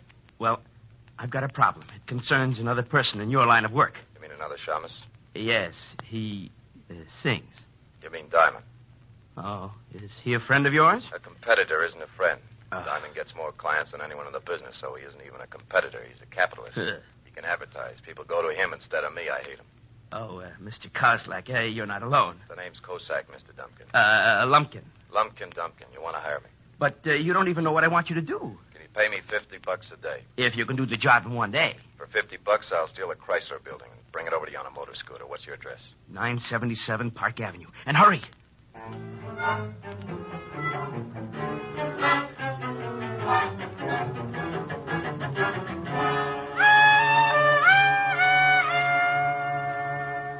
How does your throat feel now? Oh, scalded. I'll be eating Zymol troches for a week. Oh, now, it wasn't that hot. Wasn't it? Honey, that lime water was so hot Alibaba could have boiled his 40 thieves in it. Well, your speaking voice is all right. Oh, well, I think I've swallowed a bear rug. Where are you going? Well, I can't sing, and I'm going to see you tonight anyway, so I think I'll drop down to the 5th Precinct and drive Sergeant Otis out of his mind. Oh, Rick, that poor man. He called up last week when Lieutenant Levinson was looking for you, and he sounded like he was dying, and you were responsible. Honey, when Otis dies, everybody will be running around in spaceships. He got through the Stone Age all right, didn't he? Bye. I left Helen, headed for the 5th Precinct Police Station. It was one of those good afternoons. The sun was leaning on 3 o'clock, and now and then a cool breeze would sail through my sinus and pump my lungs full of that easy, good-to-be-walking-around feeling. I had just about everything. Good job, good girl, and a 4-0 report from my insurance company. When I reached the station, I hopped up the steps and bounced into the squad room. Sergeant Otis was sitting over in the corner, making out the weekly report for the commissioner. Hello, Otis. Oh.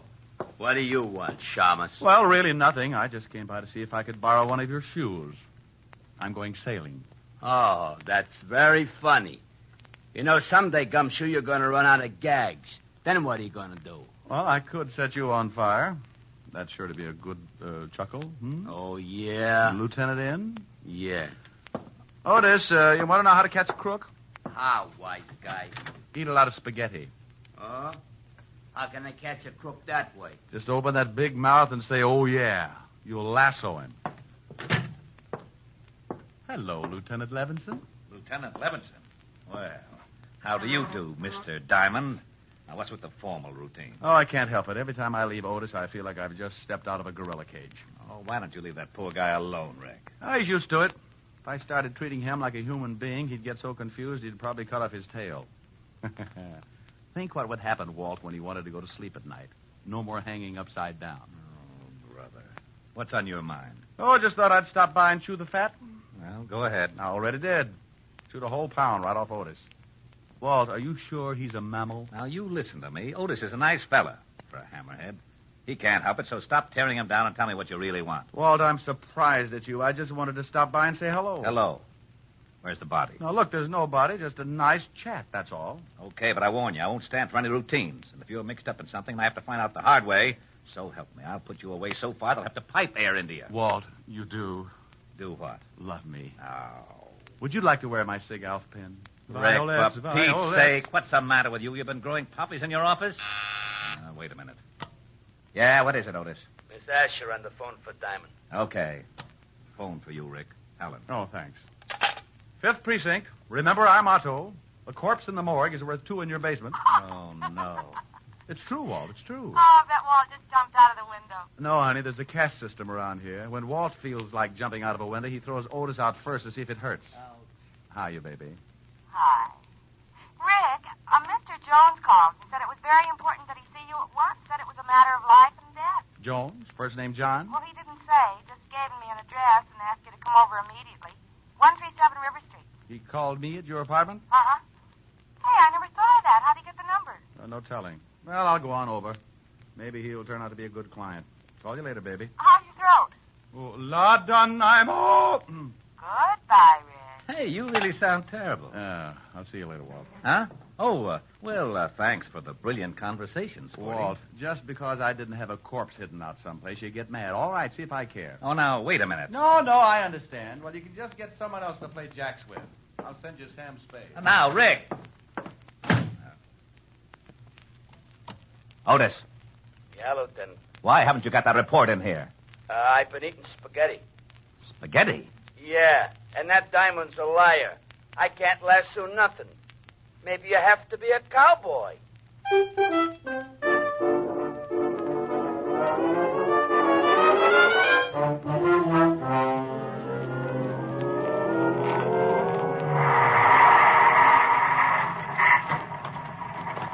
Thanks, Cabby. Keep the change.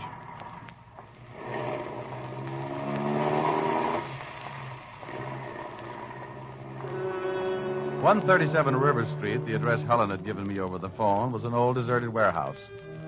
Now, I want to stop right here and say I admit it was pretty stupid to wander into an empty warehouse like that. But I figured that this Jones guy must be in some kind of trouble to leave a message like that with Helen. The place was as empty as a fairground in the winter. I put my hand on my .38 and kept moving toward the back of the building. Then I saw a door. A sign on it said, "John Jones. Enter." And wouldn't you know it, I did. Hey!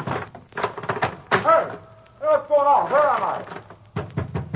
Let me out of here! Come on, Mr. Lumpkin, let's get out of here. Let me out of here! But I don't understand. He's liable to stay in there forever. I don't want him to stop singing like that. Somebody will come along, I promise you that. I just want him to stay in there for half an hour, that's all. And now, wait a minute. I want to know just what this is all about. You want him to lose his voice, don't you? Oh, I love it. Well, when he went through that door, he started losing it. How? Well, what's behind that door? An ice box. Come on, Mr. Grumpkin.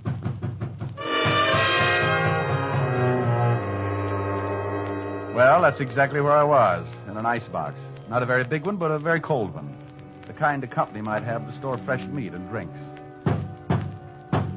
I tried breaking down the door, but it was a foot thick. I struck a match and looked around. Lots of ice, no way out. So I turned up my collar and sat down to wait. I don't know how long I sat there, but I guessed it to be about 20 minutes. I could tell because my feet had frozen up about 20 minutes worth. Then I heard that lovely sound. Rick, you in there? Yeah. Hand me an ice pick. I want to get my feet uncrossed. How in the devil did this happen? Well, I think one of the frozen food companies got a new idea. What's the matter, Diamond? Forget your sleigh. Shut up, Otis. You think you can walk, Rick? Yeah, sure, but I might squeak a little. Ooh, got a Bunsen burner handy? Otis. Okay. How did you find me? We got a call.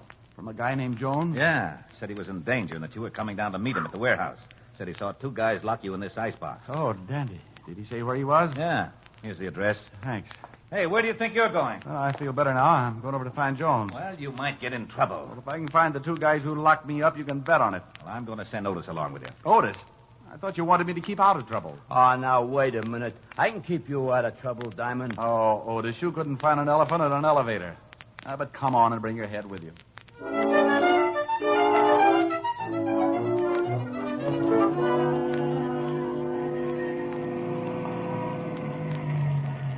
This is the address where that Jones guy said he'd meet you. I'm Mandelbaum, Swedish massage. This guy really picks out some great places to hide out. Come on, Otis. Feet first, or the rest of you'll never get out of the car. Oh. Hey, Diamond. You think while you're talking with this guy Jones, I might get me a rub down? Otis, to rub that stomach of yours, it would take a gallon of baby oil and an octopus to get anywhere.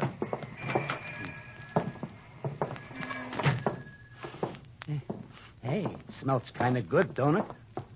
Like a pine tree, maybe. Otis, how would you remember? The last time you smelled a pine tree was when you used to run with a pack. Now listen here, Diamond. You gotta lay off. I don't go around... Yeah, what can I do for you? Holy cow. Get the biceps. Oh, I'm looking for a guy named Jones. Oh, yeah? Who wants him? The name's Diamond. Oh. Well, Mr. Jones is expecting you. I think he's back in the steam. Which way is it? Straight back. I'd show you when I gotta give a guy a rub. Come on, Otis. You must be at the end of the hall. That's a pretty bright observation, seeing as how there's only one door and it's at the end of a hall. Yeah, that's the steam room. How do you know? By this little window in the door. What do you see? Steam. Then, by golly, it must be the steam room. Hey, I can't see nothing. Mr. Jones? Hey, ain't that some guy lying over there on the bench? Looks like it. Mr. Jones? He don't answer. No. Otis, look, I'm going over there. Keep the door open. I don't want anyone to lock me in this place. Oh, okay. Mr. Jones, Well, hey, Otis. It's just a bunch of towels rolled up to look like somebody.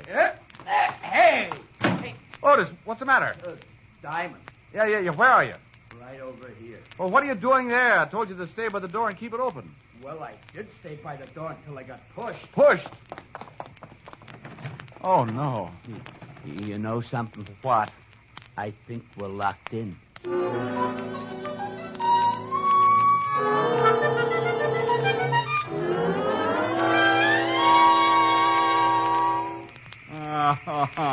Oh, shut up, Otis.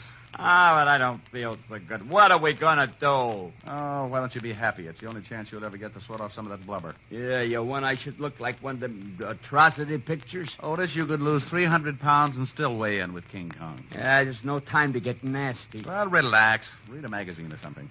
What do you mean? Just what I said. Read a magazine. Isn't that one right over there? Yeah. Oh, for Pete's sake. How can I read this thing, Shamus? The pages is all stuck together. You couldn't read the first line of an eye chart anyway. Just look at the pictures and shut up. Okay. Hey! What's the matter? This magazine. Take a look at this. What is it? It's one of them movie magazines, Movie Stars Parade. So what? Well, get a load of these pictures. Ain't that you? Let me see. Well, how about that? Some guy acting like Richard Diamond, private detective. Well, it looks like you. No, it's that Powell guy, that actor. Tear it up. Oh, no, it's a good magazine. Give me that. Oh, hey, what'd you do that for? If it hadn't been for that juvenile, I could have been in pictures myself. Now try kicking in that little window again. It's no use. That glass must be bulletproof. Oh, swell. First an icebox and now a steam bath. I'm going to start thinking I'm in California. Well, don't just sit there sweating. Do something. My uniform's shrinking. Well, maybe now it'll match your head. I just can't figure this. If someone wants to get rid of me, why did they do it the old-fashioned way? Oh, don't say that. Oh, how long do you think we've been in here? I don't know. Hey, Diamond. Yeah? My socks just disappeared. Well, go kick on the door again. It's your turn. I don't think I can make it. We've been in here for days. Hey, look at your watch. It's all steamed up. I can't tell. You think there'll be anything left? Just your shoes, Otis. It'll take a blast furnace to get rid of those. Oh, wait a minute. What's the matter? I thought I heard somebody outside. Yeah? Hey, help! Help! Shut up. Here.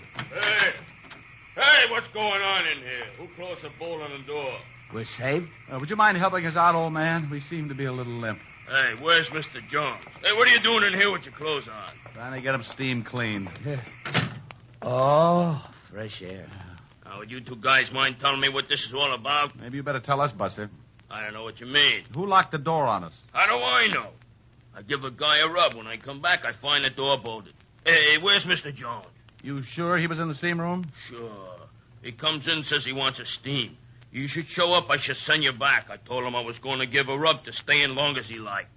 Did he ask you how long the rub would be? Yeah. Matter of fact, he did. I said it'd be about half hour. I don't get it. He wanted me in that steam room for just a half an hour. He wanted me in that icebox for about the same time. What's with this? Diamond, look at this uniform. Oh, I think it's lovely, Otis. You should always wear knickers.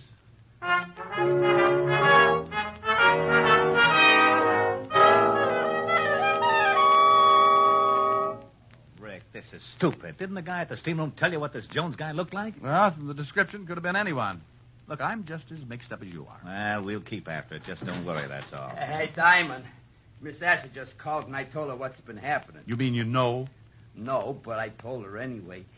She said you should come right over because she had dinner for you. She wanted to take care of you. Isn't he lovely, Walsh? Think what that head is going to look like in a bottle. Oh. Now you got him sore. It's going to be horrible around here. Well, isn't it always? Now I'm going on over to Helen's. Keep after that Jones guy and let me know if you run across anything.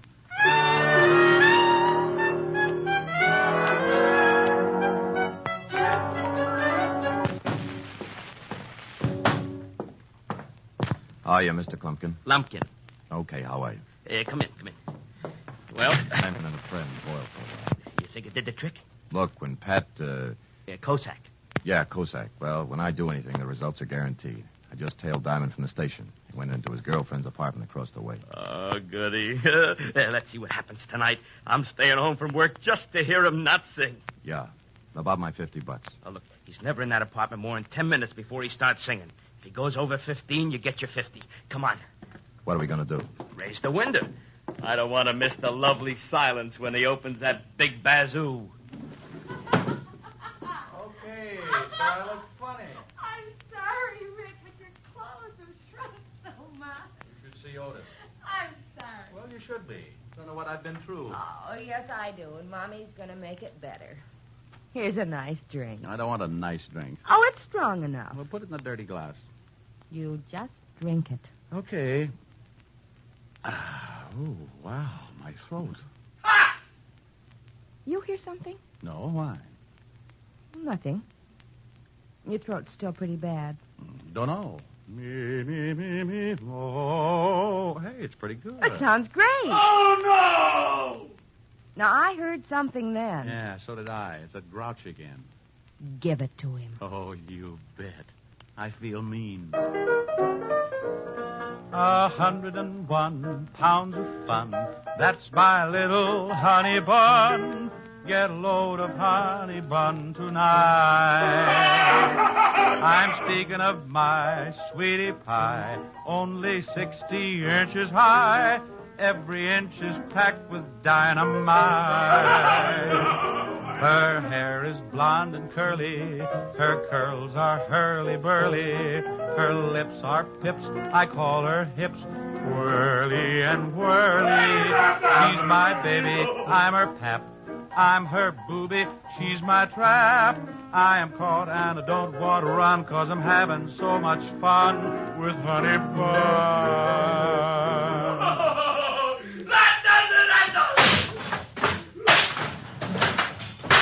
What's going on over there? You're Cossack. Okay, but don't hit me again. You can keep the $50. Said he wouldn't sing again, huh? Said you fixed it. Well, I'll fix you. No, not that. Put down that chair. Oh! Go on, get out of here. That vulture is singing better than ever. Okay, only don't hit me again. Helen. Yes, Rick? You know, that ice box and that steam bath were the best things in the world for my throat. Yes.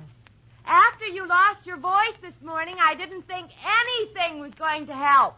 But that ice box and that steam bath really did. Diamond! Oh, hello, Mr. Lumpkin. Did I hear you say you lost your voice this morning? That's right, Mr. Lumpkin. Then didn't think I was going to get it back either. Good night, Mr. Diamond!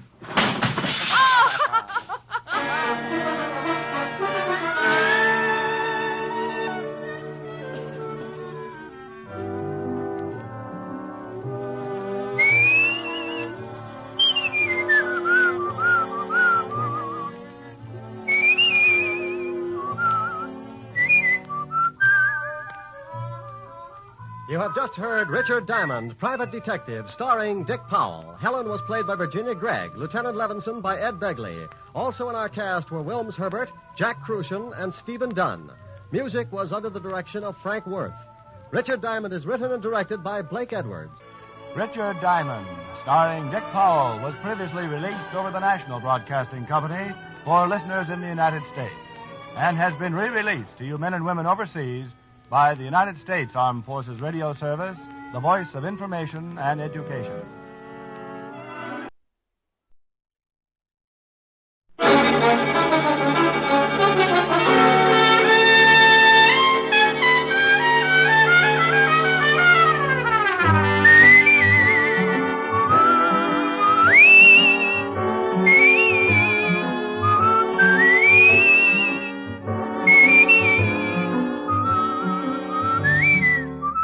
Here's Dick Powell as Richard Diamond, Private Detective.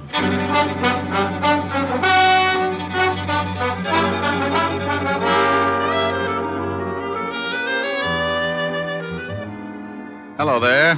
This is Diamond. I have a little office on Broadway at 53rd Street. And if you happen to be in the neighborhood sometime, you might notice a sign on the door. It reads Diamond Detective Agency. Yeah, that's how I make a living, such as it is. I sit at my desk behind that door and wait for someone to come in and hire me. Eventually, trouble works its way into someone's life and gives him a shove in my direction. He tells me about it, and I listen with the attitude of a father confessor.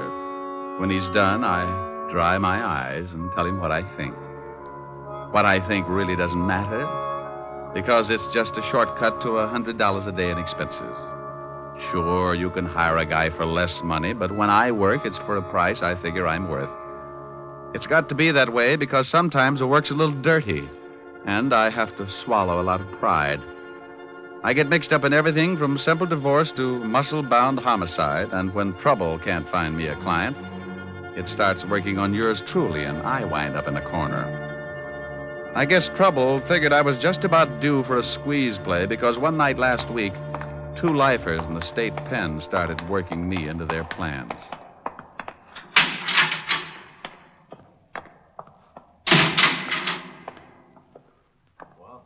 What about it, Walsh? Shut up. Wait until the guards pass.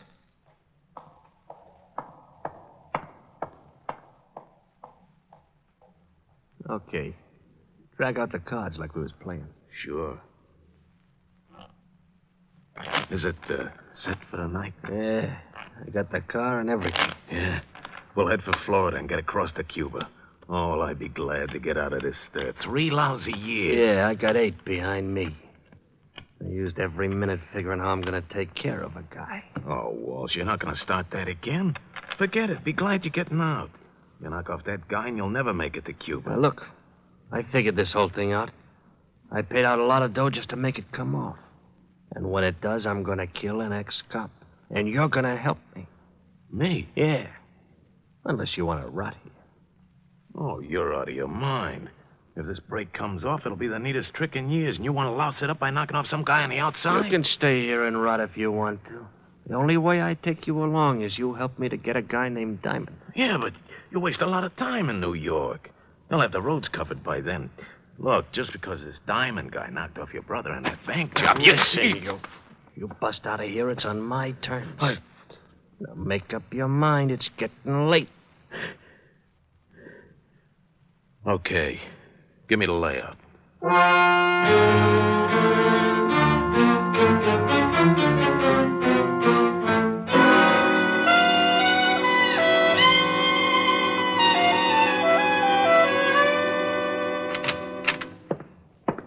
Yeah, what is it, Otis? We just got a call, Lieutenant. 2 prisoners busted out of Sing Sing, killed 2 guards. Who are they? Big time. Bob Wells and Charles Walsh. Charles Walsh? Yeah, lifer. I know. Diamond helped send him up before I took over this department. Otis, get Diamond on the phone. Diamond? Yeah, Diamond. Who'd you think I meant? Little Red Riding Hood? Yeah, Lieutenant. Oh, Diamond, Otis. Bring me my bicarbonate, Otis. Someday I'm going to get good and sore. What did you say? Nothing.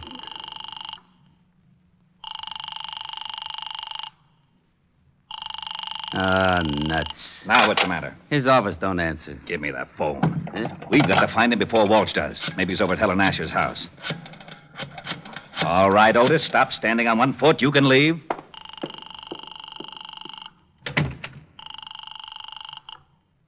Miss Asher's residence? Hello, Francis. This is Lieutenant Levinson. Is Diamond there?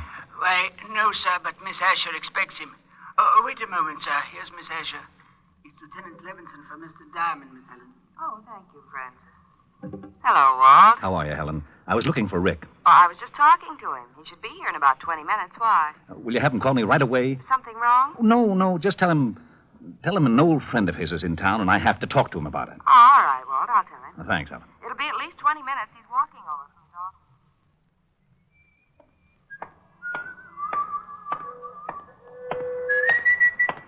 office. Okay, Diamond, hold it right there.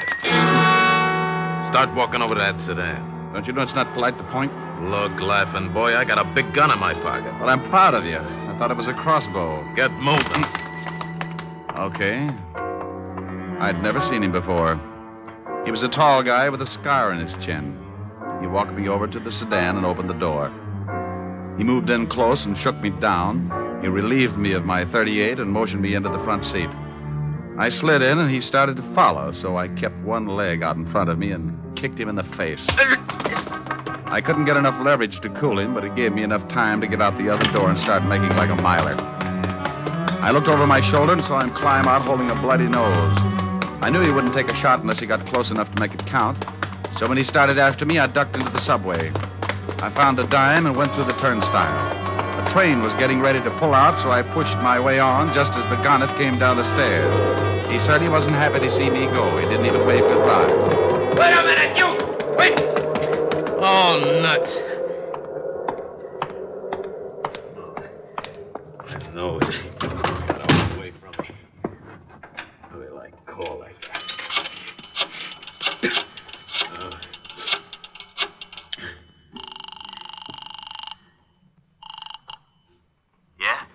Yeah, you and your swell ideas. What's the matter? I waited for Diamond outside his office like you said. I started to hustle him in the car and he kicked me in the face. Oh. I think my nose is broken. You stupid. I told you to be careful. Yeah, sure you did. You think I like getting booted in the nose? Look, if you want Diamond so much, you get him yourself. Maybe you can tell me how you're going to get to Cuba without me? Huh? Oh.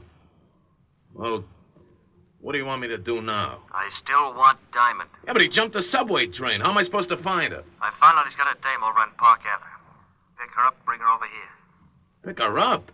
I'd give you the chair for kidnapping. I'll use her to get Diamond. Pick her up if you want to get out of the country. Yeah, but a now, snitch. Look, I busted you out of the store. I can bust you right back in. Oh. Now pick her up.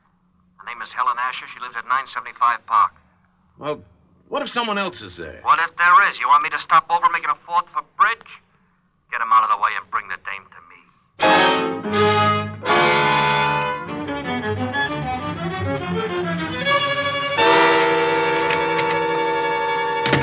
Hello, Otis. Well, Diamond. Lieutenant's been looking all over the city for you. I bet you've been a nervous wreck. I wouldn't care if you fell off the George Washington Bridge, Shamus. Why, Otis? And after all, we've been to each other. Nuts. You better go on in and see the lieutenant. Sure. Hey, Sergeant. Yeah? When are you going to get some new shoes? If yours turn up any more in front, you'll have to ski to work. Hello, Walt. Rick, we've been looking all over for you. Why don't you cops get on the job?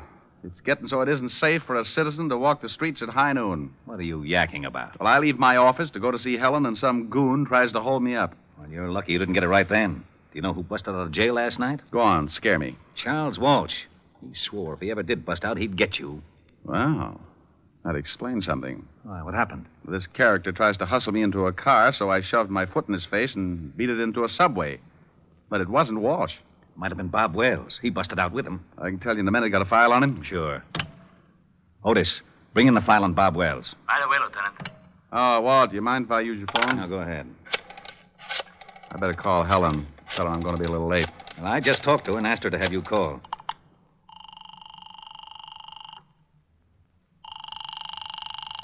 Where is everybody? Yes? Francis? Oh, Mr. Diamond, please hurry over here. Something's happened to Miss Asher. What are you talking about? Miss Asher's been kidnapped. What? Yes, sir. A man came in and made Miss Asher go down to his car at the point of a gun. He also hit me over the head. Was he a tall man with a scar on his chin? Yes, sir. That's right. We'll be right over. Walt, I think the guy that tried to push me around has kidnapped Helen. Oh, no. He pulled a gun on her and slugged Francis. We better get over there. Now, if Charles Walsh is loose and he's trying to get me, then snatching Helen is a sure way to get me to come around. Hey, where's that file on Bob Wells? Wait a minute. Otis. Yeah, Lieutenant. Haven't you got that file on Wells yet? Yes, sir. Just bringing it in. Well, step on it. Otis is bringing it in. Yeah, Lieutenant. Let me see it. Hey, now, wait a minute. Oh, shut up, Otis. This is the guy, all right. He's the one who tried to pick me up. May I take one of these pictures, Walt? Sure, but what are you going to do? I'll see if I can find him. You go on over and talk to Francis. See if this is the same guy who took Helen. I'm going to go down to Skid Row and talk to a wise old owl who knows about things like this. I got out of the 5th Precinct in a hurry and grabbed a cab for Skid Row. I knew an old deadbeat down there who had a line on every crook in the underworld. And there was just a chance he could tell me where Bob Wells was hiding out. His name was Wilbur Truitt, and he hung out in a shabby dive called the Parrot.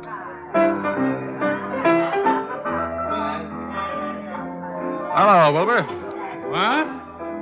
Egad, you at the piano, strike up a chorus of My Buddy, for the wandering boy has returned. Look, Wilbur. I would rise and bow from the waist as befits the occasion, but I fear that some sterno I accidentally came in contact with has rusted my spine, and I am forced to remain in a sitting position. I haven't got time to listen to the routine, Wilbur. I'm looking for someone. Here, take a look at this picture. Ever see this guy? Unless I have my morning constitutional, Buck, I can bring nothing into focus but a large bottle and a straw. Oh, waiter. Waiter, give me a bottle. You have arrived in the nick of time. I get that wonderful warm glow when you ask for a whole bottle. A snap comparison would be that of a happy mother smiling blissfully at a nursing babe. Okay, Wilbur, now tell me, do you know this man? One sip of strength, and I shall have the eyes of a carrot-stuffed feline.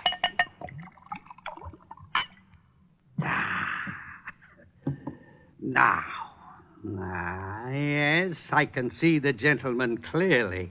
In fact, my vision has so greatly improved it begins to take on the functions of an X-ray. For instance, I can readily perceive that the man in question is addicted to false stimulants, and his low brow and squinty eyes tell me that he is indeed a person of some doubtful character. You're looking in the mirror. Yeah? No, here's this picture. Oh, yeah. Mr. Bobby Wells. The description is flexible. Know where I can find him? Up until yesterday, he was residing at an institution upstate. Sing Sing, I believe. It is very possible that he is hiding out in one of his old haunts on 23rd Street, but I couldn't say for sure. Oh, why not? This bottle you purchased entitles you to one of my best guesses. To be absolutely accurate, I would need further inducement. It's the risk, bucko. Bring me another jug, bartender. Ah, bless you. Try looking in a rooming house at 533 West 23rd Street. Now, if you don't mind, I shall forget the necessity for long conversations and begin to concentrate on the work ahead of me. Goodbye, bucko, and stop in again. Say tomorrow morning if you wake up feeling charitable.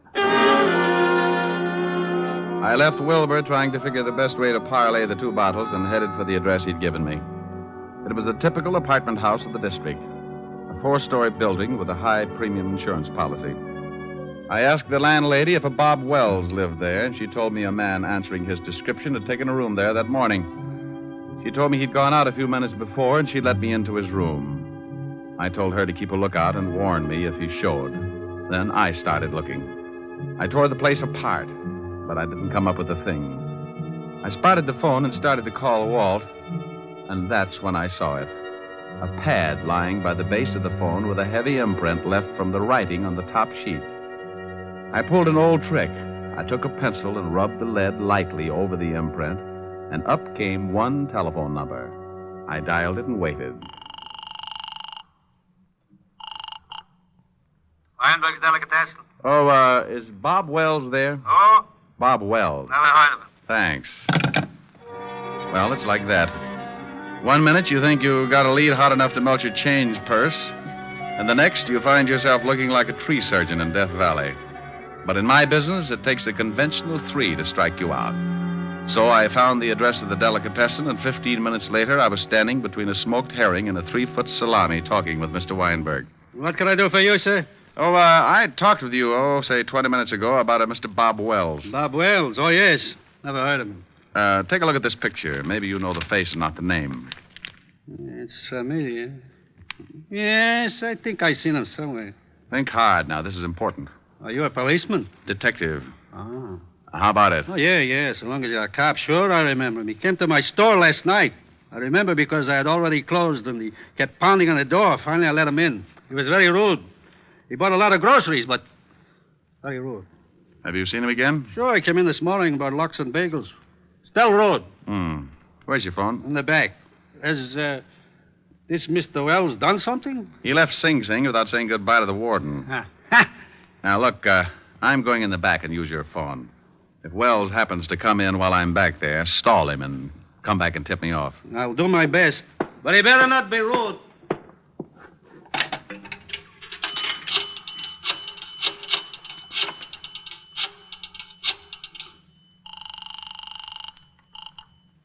side, Lieutenant Levinson. Hey, Walt. I'm in a delicatessen over on 24th Street. Yeah, Rick. I traced Wells this far, found out he's been buying food here, probably for Walsh. You think Walsh is hiding somewhere in the neighborhood? Yeah, that's my guess. They probably took separate places so they could move in a hurry if one hideout got hot. I'll be over there right away. Good.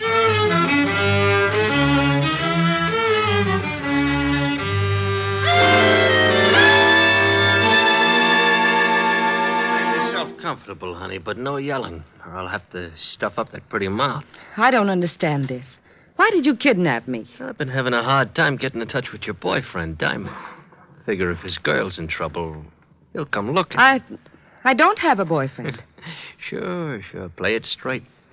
But you watch. Tonight I call your butler and tell him we got you. If Diamond wants you alive, he comes to a spot I got picked out. And he comes alone. I don't know any Diamond. Ain't she cute, Bobby? Yeah, cute. Want me to fix her so she forgets how to lie? No, I don't care if she claims Diamond's her uncle. Go on down to the delicatessen and get some food. I'm getting hungry. Okay. But I still think we ought to be getting out of town. In 1 hour, I call this dame's house. At 12 o'clock, I meet Diamond in the park. Then we get out. Why do you want to see this Diamond? Oh, we're old friends, baby. He sent me up for life. And he shot my kid brother full of holes. I just want to see that Diamond gets everything that's coming to him. You talk too much. You've got some bad habits yourself. Now get that food. And if you're too lazy to walk downstairs, I'll show you a shortcut. 3 floors, straight down. You can jump for it. Okay.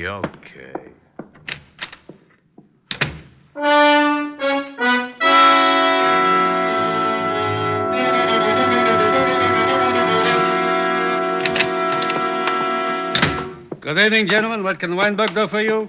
Hey, Lieutenant, that chopped liver sure looks good. Keep your fat hooks off of that Otis. Walt. Oh, yeah, Rick? Back here. All right. The storekeeper is watching out for Wells. If he shows, he'll come back here and tip us. I parked the squad car 2 blocks over. I didn't want Wells or Walsh to think something was up. Where's Otis? Otis!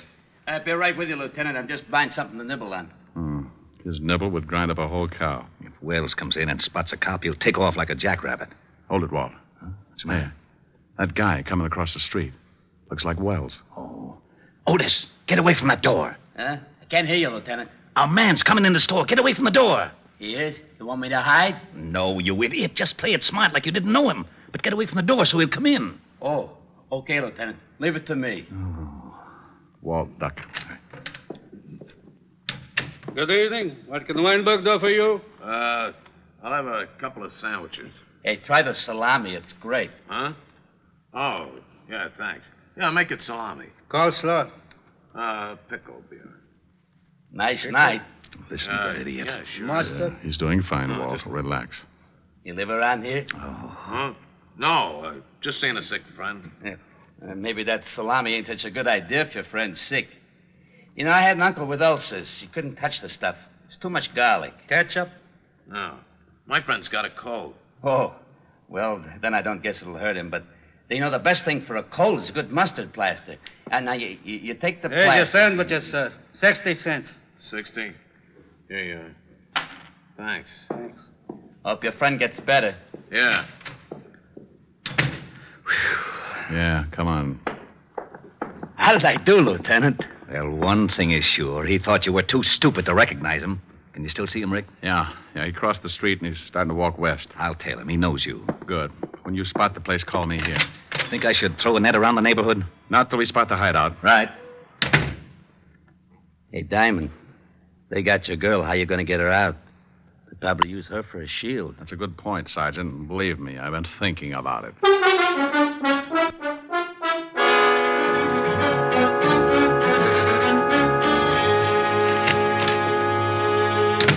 Here's the sandwiches. Swell. Hey, you only got 2. Oh, there was a cop in the delicatessen. A cop? Yeah, big stupid one. Listen, I told him I'm getting food for a sick friend, see, and he starts giving me all kinds of You sure you weren't tailed? Tailed? No, who tailed me? Cop stayed in the delicatessen. Okay. Here, honey. Have a sandwich. I'm not hungry. Oh. Suit yourself. Here, Bobby. Oh, thanks. Hey, when are you going to put in that call to this dame's butler? Right after we eat. Then we go to the park and wait for Mr. Diamond.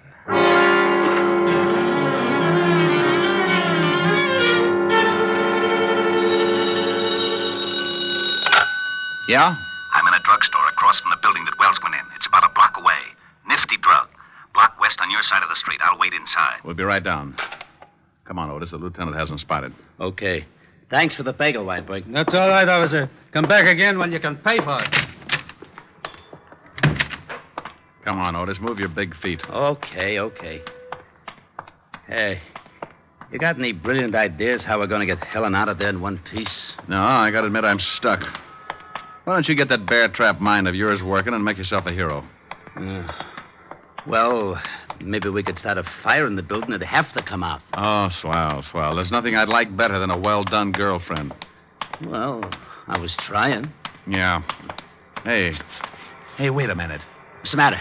Otis, remind me to kiss you on both cheeks. Hey, what are you doing? That's a firebox. I'm turning in an alarm. There. Oh, we're going to start that fire? No, but Walsh and Wells won't know there isn't one. When the trucks come and the firemen bust in the place, they'll think it's burning down around their ears. Yeah, maybe then they won't watch Helen too close, huh? That's the idea. Well, here's the nifty drugstore. Yeah. Rick, I've been worrying about something. Yeah, I know. How do we get Helen out? Yeah. Well, relax. Otis came up with a solution. Otis? Yeah, I turned in a fire alarm. And when the trucks get here, you can tell them what's up, and they can go in the building and make like it was on fire. Well, won't Walsh know it's a phony if he can't smell smoke? The chief can tell him it's blazing in the basement. When they hit the street, we can get enough firemen to shield Helen and then take Walsh and Wells. I'll call the precinct and have the block surrounded. We'll need lights if they make a break for it. Which apartment house are they in? That one, across the street. After I call the boys, we better go over and find out which room they're in. Quietly clear the rooms on both sides in case the shooting starts before we expect it.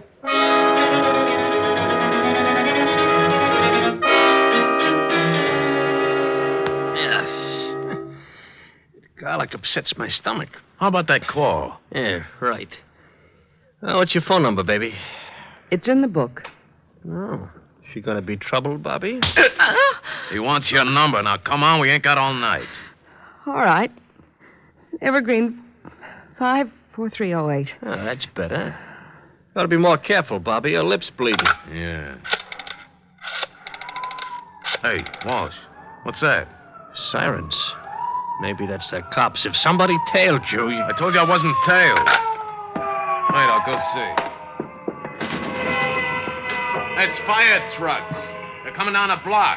I don't smell no smoke. Hey, they're pulling up in front of this building. The joint must be on fire.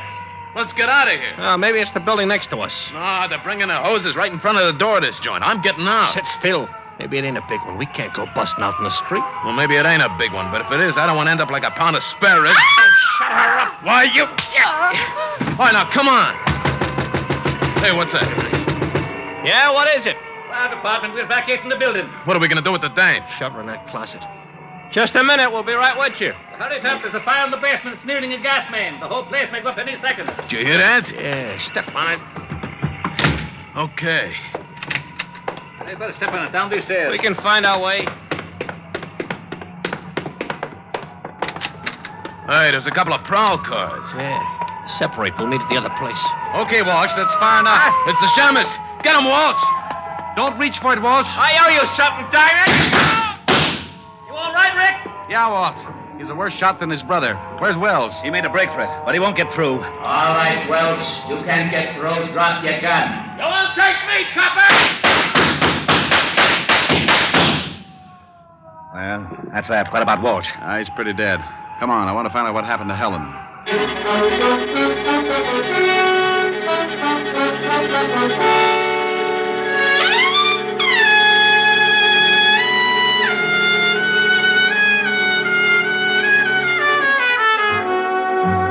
Well, Walt and I went up to the room and found Helen in the closet. We took her downstairs, and she cried a little on my shoulder. I like that. Makes me feel so protective. Walt cleaned things up and dropped Helen and me off at her place. An hour later, Helen got back to normal, and we relaxed on the couch and forgot about Wells and Walsh.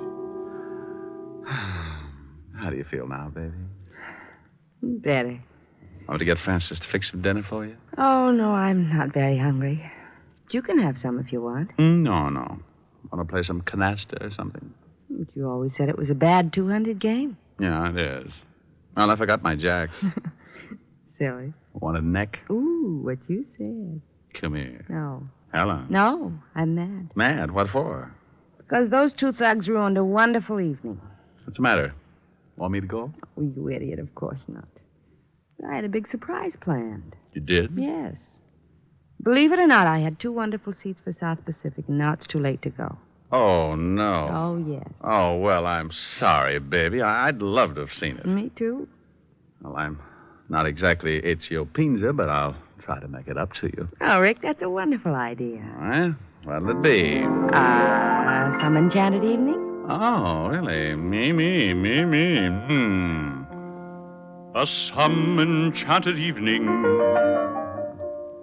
You may see a stranger. You may see a stranger across a crowded room. Rick. What's the matter? I was just trying to make like Pinza. But, honey, it's safer for you to make like Diamond. Oh. And somehow you know even then, that somewhere you'll see her again and again. Oh, you're not Pinza, but it's wonderful. Thanks. Some enchanted evening, someone may be laughing. You may hear her laughing across a crowded room. Oh, really? And night after night, as strange as it seems, the sound of her laughter will sing in your dreams. Rick. Who can explain it? Who can tell you why? Ricky. Fools give you answers. Wise men never try. Oh, Rick. Oh, honey, what's the matter? I was just falling in love with myself. Come here. You never let me finish. Do you mind? Oh, no. And I'm sure Mr. Pinza doesn't either.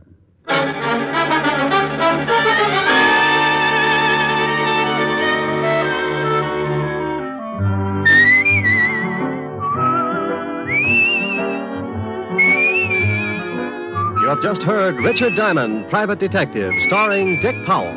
Helen was played by Virginia Gregg, Lieutenant Levinson by Ed Begley. Also in our cast were Wilms Herbert, Paul Frees, and Larry Dobkin. Music was under the direction of Frank Worth. Richard Diamond is written by Blake Edwards and directed by William P. Rousseau.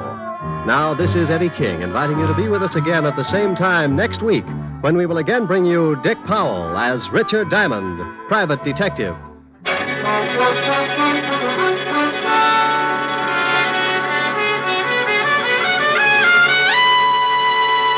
This program has come to you from Hollywood. This is NBC, the national broadcasting company.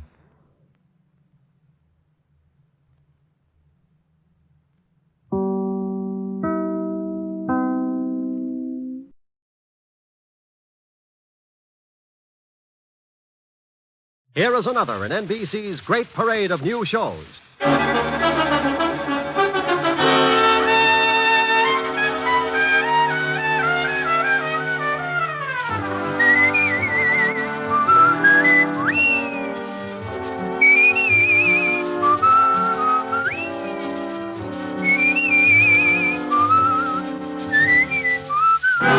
Now, Dick Powell as Richard Diamond, Private Detective.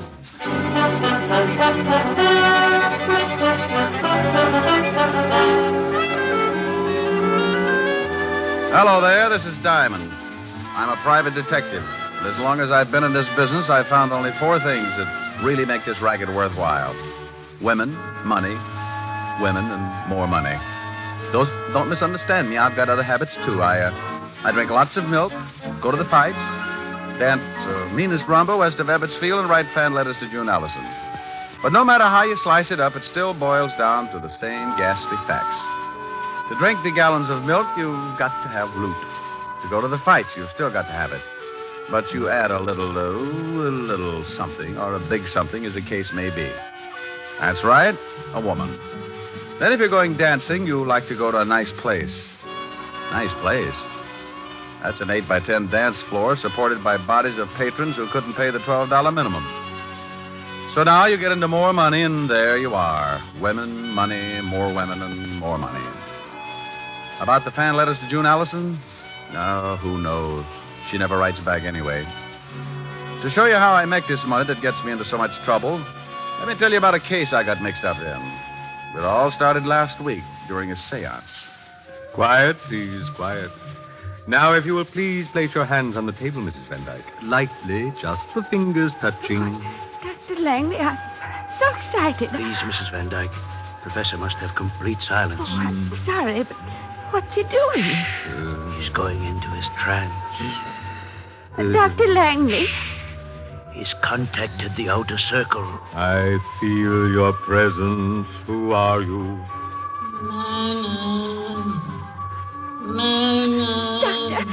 Doctor, that voice is calling me. Not too loud. You'll break the contact. But Myrna's my first name.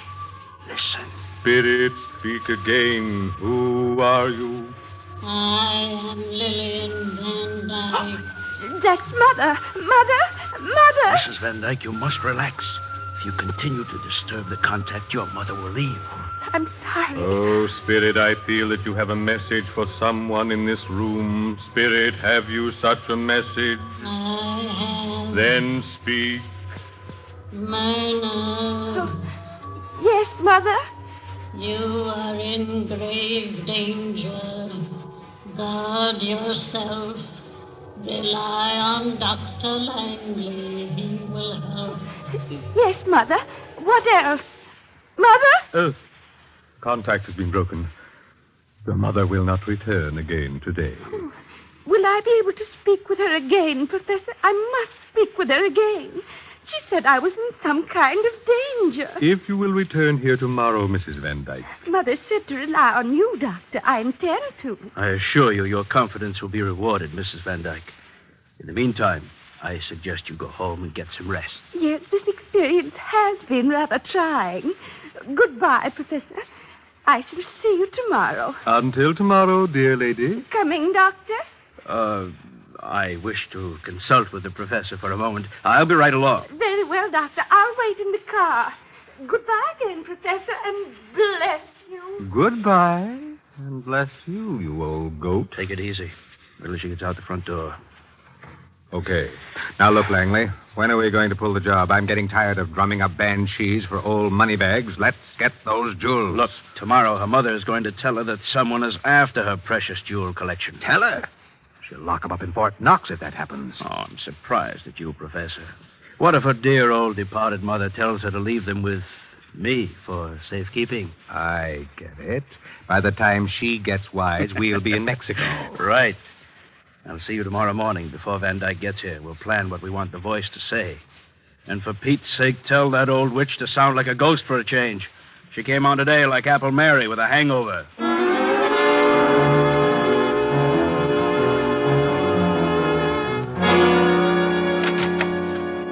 Mr. Diamond? That's right. Come on in, but watch the clothesline. Oh, you've been washing. Aren't these a little loud? You should stop around when I'm doing socks. My name is Van Dyke, Mr. Diamond. Nancy Van Dyke. Miss? Mm-hmm. Well, bully for our side. What can I do for you, Miss Van Dyke? I'm worried about my aunt, Mr. Diamond. Why? Is she playing shortstop for Brooklyn? I don't think I understand that. You're not alone, but I have to keep trying.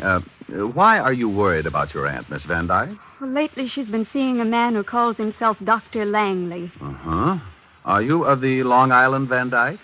We used to live on Long Island. Why? Well, if you're the same family, you say piggy bank instead of U.S. Mint. We are quite wealthy. Uh-huh.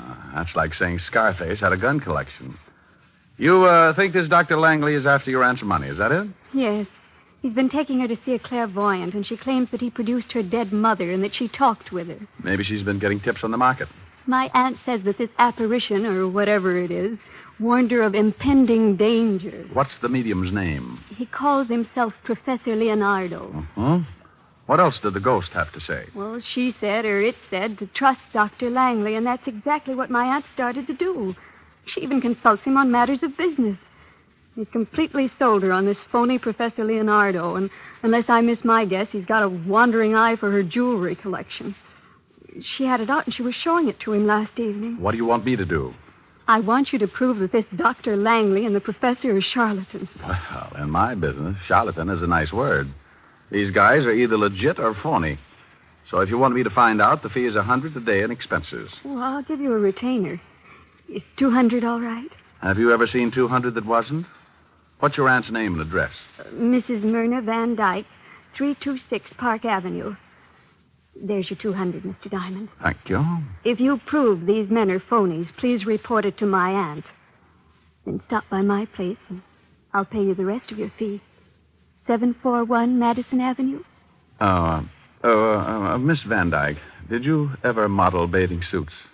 No, Mr. Diamond. But I have a very nice one. I got it in the south of France last season. I'll show it to you sometime. I hope it won't be on a hanger. Goodbye, Miss Van Dyke.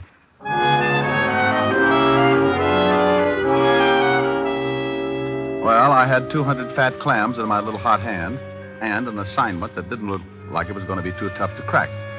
I needed some information on the professor and the doctor, so I headed for the 5th Precinct Police Station and Walt Levinson's office.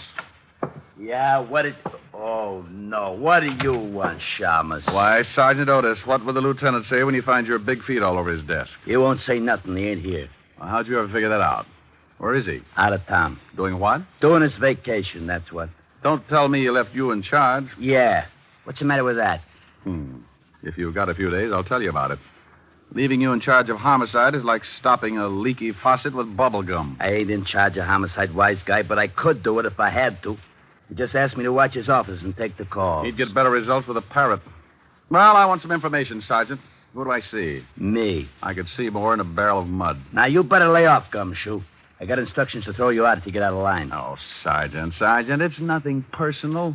You've got beautiful eyes, and, I love all three of them. It's just that you're obnoxious. Well, okay.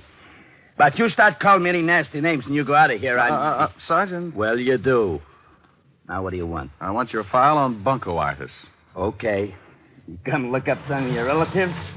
Oh, that was a real garter snapper, Sergeant. Yeah, here's the file. You can do me one more favor. Look up Professor Leonardo. He's a spiritualist. Oh, drunk, huh? I'll get the file. Oh, no, Sergeant. In the phone book, he's like a fortune teller. Oh, one of them guys. That's right. Wow. Well. Find something? Yeah, I was looking for this guy, too. Let's see. Dr. R.L. Langley.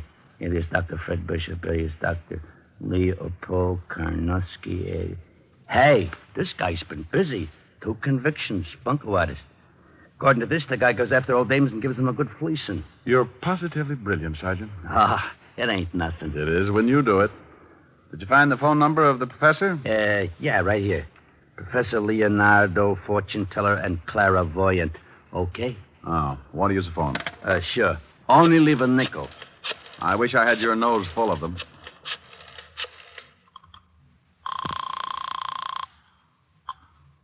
Professor Leonardo's Psychic Sanctuary. My name's Appleknocker, Harold Appleknocker. I'd like to make an appointment with Professor Leonardo. Just what seems to be your problem? Well, you see, it's like this. I have a 1,000-acre hog ranch in Kentucky, and last week my brother Rene got lit up on juniper juice and fell in a waller. It was a pretty deep one, and he done drowned. I was wondering if you could fix it so I could talk with him. Who recommended you to us? Ain't nobody recommended nothing. I just looked it up in the phone book. Well, the professor is rather busy, and his time is expensive. I'm afraid... Oh, shuckins. I ain't worried about money or nothing. I make $40,000 a year just off in the hogs, not to mention the still I got going back on the hills. Still? Yeah, got it camouflaged.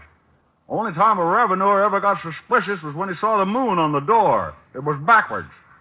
The price is $50 a reading, and $100 if the professor is able to contact your brother. Fine. I'm going to be busy at the stockyards this afternoon, and I'd like to drop around this evening if I could. How would 8 o'clock be?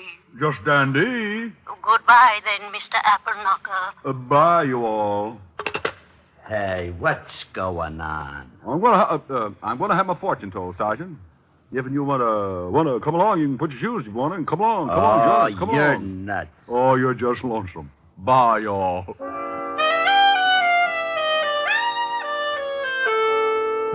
I left the 5th Precinct and headed for 975 Park Avenue. The way the case looked to date, I was going to be working that night, and my lovely redhead would be unhappy if she had to sit home. Sometimes you get a case that's fun, and this looked like one of those times, so I decided to take Helen with me to Professor Leonardo's. Rick, a fortune teller? Yeah, he brings the dead back, too. Want to go? If he doesn't dig up some of your old jokes. Oh, you are a vicious female. Just for that, old Harold Appleknocker is going to show up alone. Harold Appleknocker? Yep, raise hogs. You know, this little piggy went to market. Rip that tickle. Don't you and Sergeant Otis ever wear shoes? Oh, I like to run around in my bare feet. It's hot. That's only 90. What would you do on the Sahara? Don't answer that. What time will we do at this spook parlor? Oh, 8 o'clock. That's 2 hours. In the meantime, let's start a little seance of our own. First, you start by holding hands. Rick.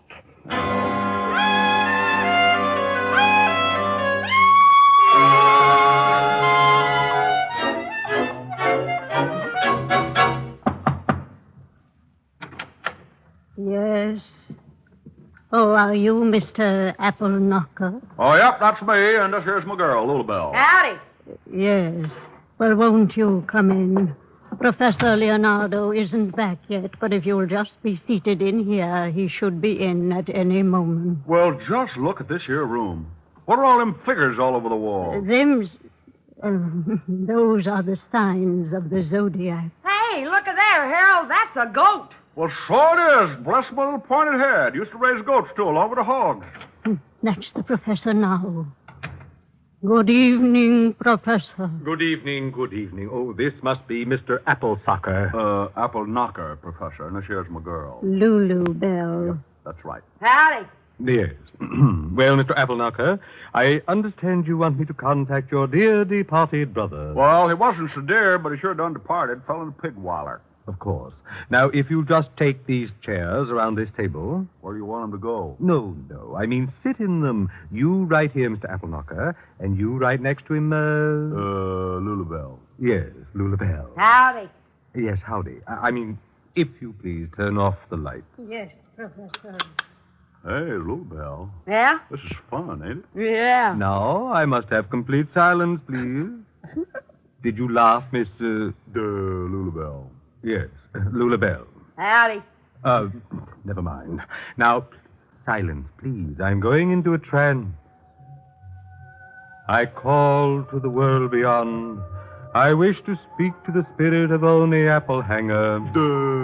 Appleknocker. Correction, the name is Appleknocker. Lulabelle. Howdy. I feel your presence. Who are you, spirit? Speak. I'm Oni Appleknocker. Well, Oni, how the deuce are you? Please, you break the contact. Well, ain't it okay if I ask him a few questions? It's not the usual procedure, but we seem to be establishing a precedent tonight. Go ahead. Hey, Oni, you remember Lulabelle, don't you? Yeah, howdy, Little Bell. I'm very happy to make your acquaintance again, Oni. Mr. Appleknocker, you must not laugh at the spirits. Applehunker. Applehunker? And Lulabelle. Yes, I know. Howdy. Now, wait just a moment. What's going on here? Turn on the lights. What's the matter? These two people are laughing. Oh, I'm sorry, Professor.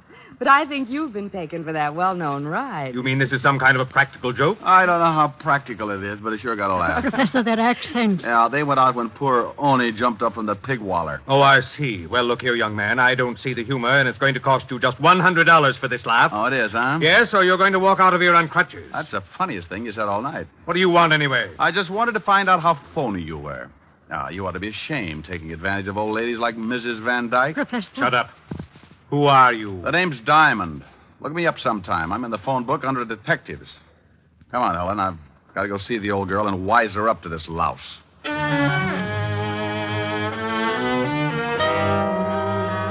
Helen and I left the professor and his witch and went out on the street. I hailed a cab and put Helen in it and sent her home to wait for me. 20 minutes later, I was ringing the doorbell of the Van Dyke residence. I stopped ringing and tried my knuckles, and that's when I noticed that the door was ajar. I pushed it open and walked in. I stopped cold in my tracks. The hair on my neck jumped off and hid in the corner. Lying on the bed was what looked like a body. I couldn't tell because it was covered with a sheet. I was sure of one thing. Whatever it was bleeding all over the place. And the first word that came to my mind was murder. I pulled the sheet back and took a look at what could only have been Mrs. Myrna Van Dyke. She was about 60, and she was wearing a quilted housecoat. She didn't have to worry about trying to button it, because it was pinned together at the neck with a long knife. Well, Diamond, you sure can dig him up, can't you? Huh? Oh, Otis, how did you get here? After you left the station, I called the lieutenant and told him you'd been in and you was acting screwy.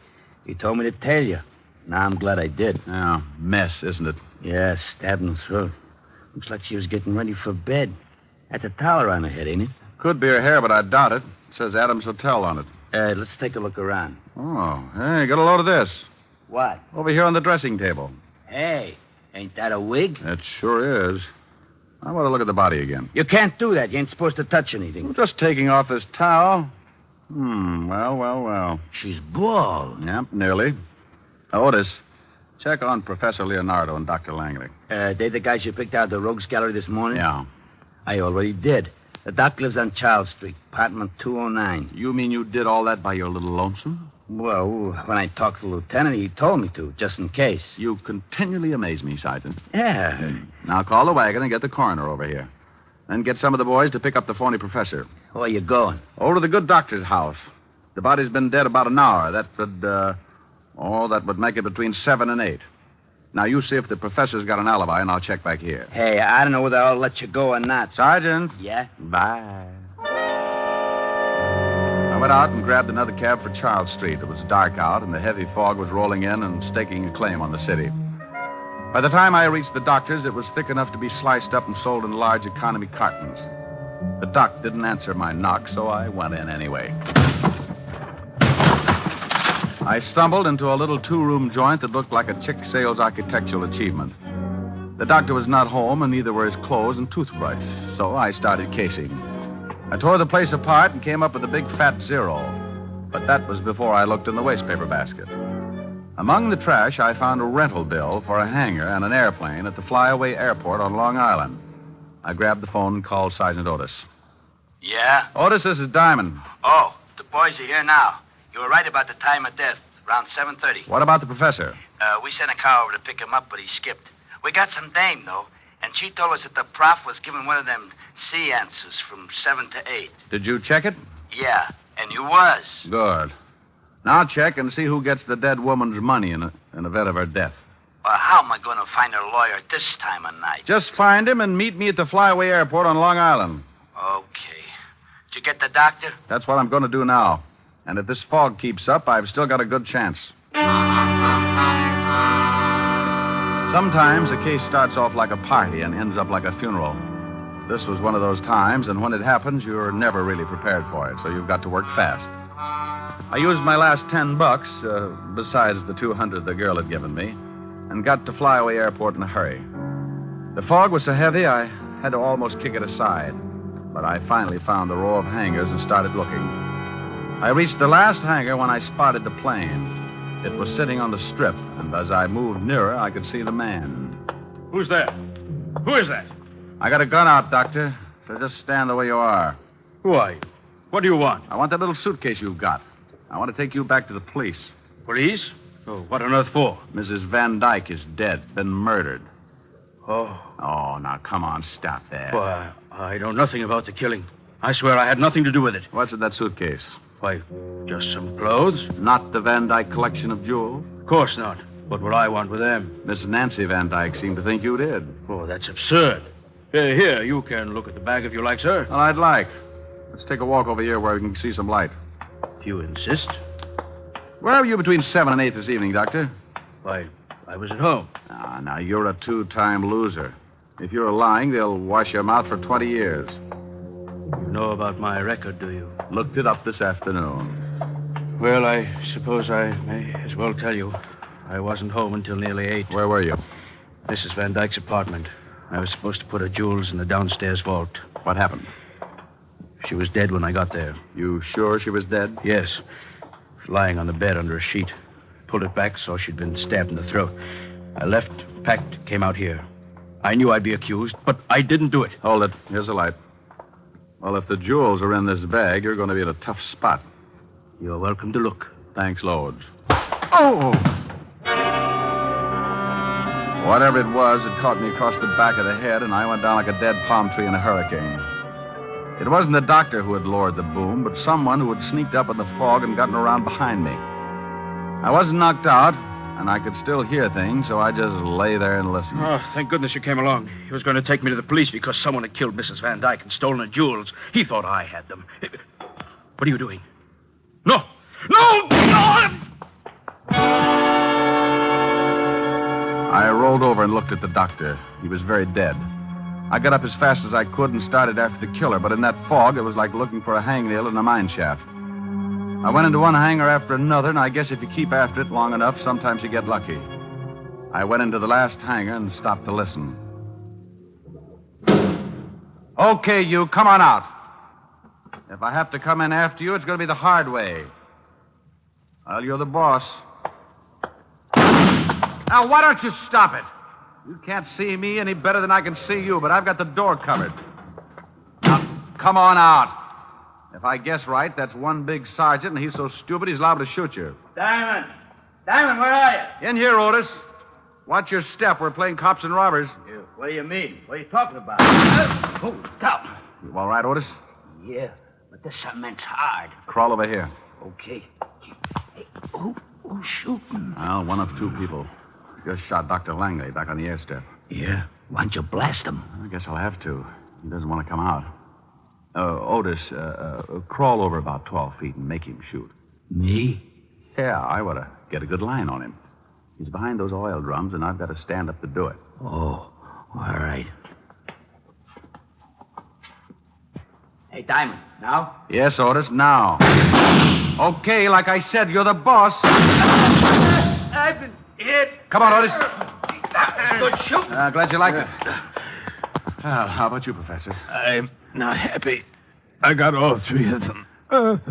He won't be around long. Why did you hit me, and why did you kill the doctor? I wanted the bag.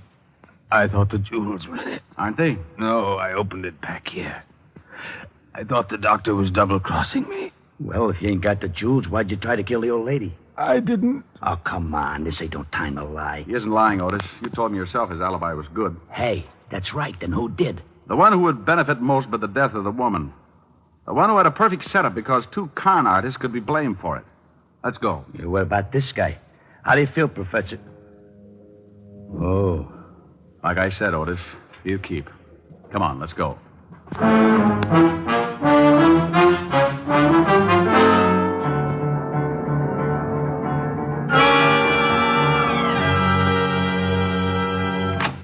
Well, hello, Mr. Diamond.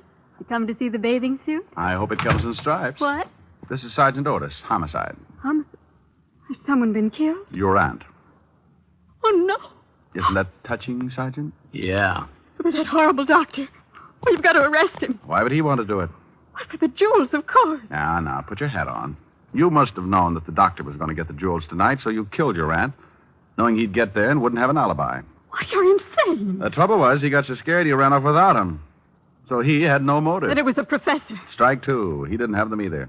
You're crazy.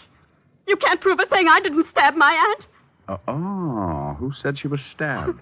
Well, I just... Something else tipped me to you. The minute I took a good look at your aunt, I knew it couldn't have been a man who'd done the job. Why not? You're just presuming. Because there were no signs of a struggle. Your aunt must have known the killer pretty well. She knew the doctor very well. Well enough to meet him with a towel around her head and her wig in plain sight on the dresser? What? Yeah. And I got in touch with a lawyer, and he said you was the sole heir to the estate. Were, Sergeant. Oh, yeah. You were the sole heir, and I'm arresting you because I were there and saw the wig.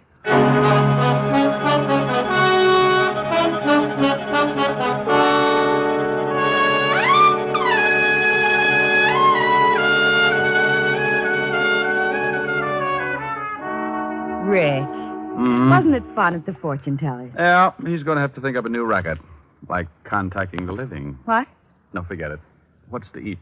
I'll go look in the icebox. Bring some milk, will you, dear? Mm-hmm. If you'll play something. I'll try. Oh, no, not again. Oh, swell. Can't you get on the night shift or something? I can't get anything around here, especially sleep. Now, please, will you kindly shut your big fat face? What do you mean? I haven't sung anything yet. Oh, but you will. I just know you will. Well, if you insist. Oh, no, please, please. I'm a nervous man. Oh, it calms you right down.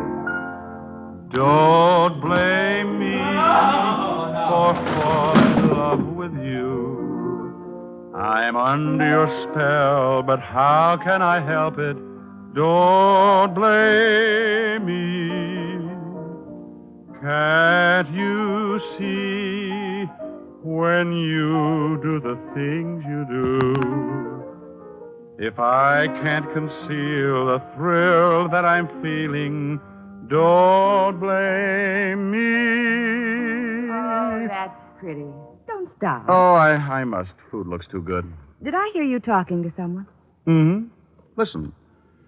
Don't blame me for falling in love with you. I don't hear anything. Oh, that's funny. He was there a minute ago. Don't blame me for falling in love with you. I still don't hear anything. Rick, who are you calling? Sergeant Otis. I'm afraid the guy next door just cut his throat.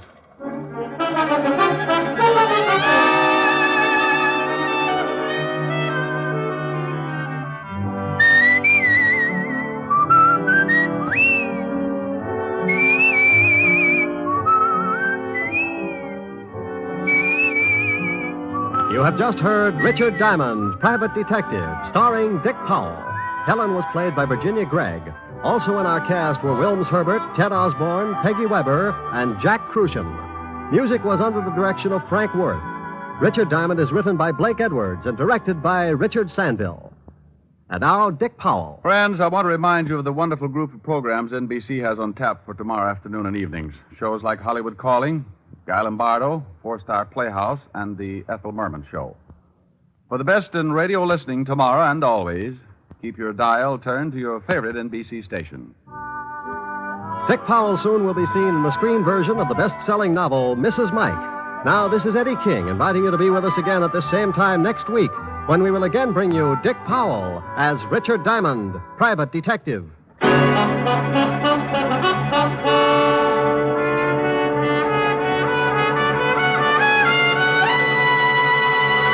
This program has come to you from Hollywood. Theater Guild on the Air returns tomorrow night on NBC.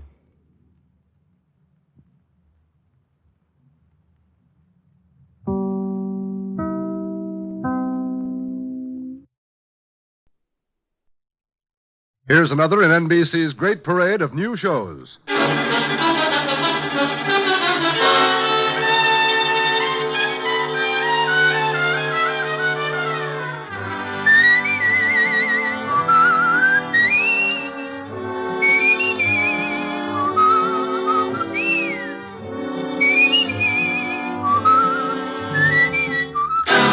Now, Dick Powell as Richard Diamond, Private Detective.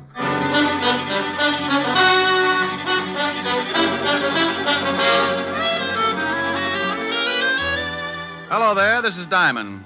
You know, this business I'm in can get pretty silly sometimes. I can go along for a whole month and get by on nothing but meals at the automat and a dozen laughs a day. The funny ones usually pay just as well as the tough ones, but eventually somebody starts something that's about as funny as an open grave. So then I put on a long face and start carrying my 38. I don't worry about those times because I don't think about them. I just know they'll be around, and I know I won't have to bother about it unless I get my 100 a day in expenses. That's the equalizer.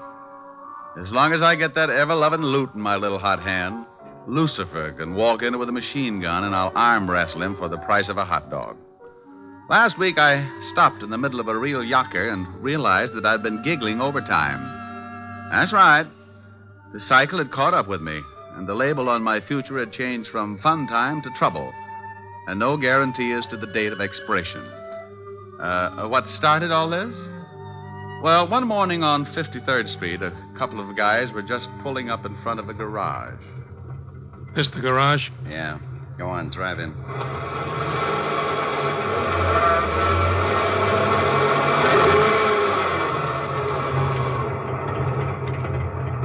Here comes a guy. Yeah, this is big luck for us. The guy coming is the guy I want. I don't want he should see me yet, so you keep talking to him, and I'll get out this side. Tell him to look at the motor or something. Something I can do for you, mister? Yeah. Take a look at the motor. It's been missing. Sounds all right. It don't drive like it sounds, so take a look at it. Okay, sure.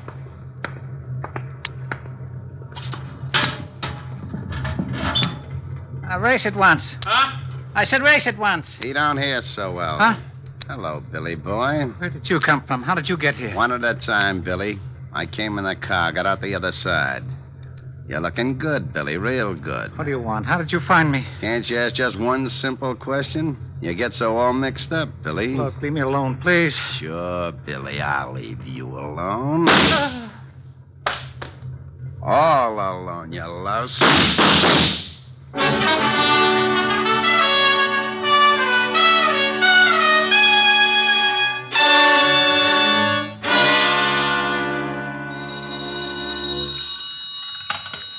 Diamond Detective Agency, our 30-day test revealed that not one single case of throat irritation was due to strangling. Oh, Rick, you're awful. Oh, how can you say that? I'm lovely, I'm engaged, now you steal wool. Oh, you idiot. Ah, you peaked. Hello, honey.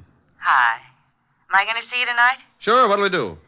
You get here about 8, I'll think of something. Oh, let's stay in. I've got that awful broke feeling again. Oh, is business bad, Rick?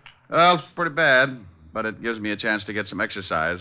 Exercise? Yeah, I found a Japanese beetle in the desk the other day, been giving me judo lessons. I'll just pretend I didn't hear that. Don't knock it. Vaudeville's on the way back. Leave it alone. Let it live. Helen. I'll see you about 8. Wait a minute, honey. I think I forgot to shut something off. People are running in. Clients? I'll find out. Oh, would one of you gentlemen mind dropping a few $100 bills on the floor? Well? I'll call you right back. I don't think they're spendthrifts. All right, Rick. Bye. Bye, honey. Well, now, lads, what can I do for you? Your name Diamond? Yeah? Would you mind closing the door? I've got a beetle that'll break my arm if he catches cold. Hey, this guy's screwy, boss. Shut the door like he says. You got a beetle, huh, funny man? Yeah, and I'll bet you 8 to 5 he can throw you. Well, if you have got a beetle, he must be running around your head, but I ain't got time to find out. You know something? I don't think we're going to get along. You may be right, funny man. It depends. On what? On whether or not you turn the bundle over to me. Look, Rockerhead, if you're looking for your laundry, you got the wrong Ben. I don't like the way this guy talks. No, but first we ask him nice. We want the bundle, funny man. You just said that. I say it again for you. Then if you don't get it, I make you understand. Like how? You couldn't point out Clyde Beatty in a lion cage. Here it is. Now try hard. I want the bundle. I know this'll throw you, but what bundle? He's going to be difficult, boss. Shut up. Look, Shamus, some of my friends think I'm kind of good-natured, but sometimes I fool them and get nasty. You should be ashamed of yourself. You want to know what bundle? I tell you. Maybe you snap out of it. The bundle the dame gave you, the 200,000. 200,000? 200,000 what? Girdles? That does it. Vern, see why the Shamus is lying. Now, wait a minute, Buster. You go on the muscle with me, and I'll tear off your biceps and stuff them in your fat face. Vern. Yeah? Oh, nuts. Why is it a 38 always changes my mind, and I wanted to be so virile? I'm going to use this gun unless you tell us where you got the 200,000. Now, this is getting silly. No, it ain't. Well, It's getting bloody, see? Hey, now, what's going on? I told you, funny man. I want what you got. Well, what I got hurts, and you're welcome to it. You sure ask for it. No. Come on. You save your head from getting squashed, and me and Vern save a lot of time. Where you got the dough? Look, I didn't know what you were talking about when you started, and I'm just as stupid now. You are that, funny man. Vern? Hey, wait. Now, oh! A gun barrel can cut you up pretty bad. You want to see how bad, or do you want to tell us? You think I like the massage?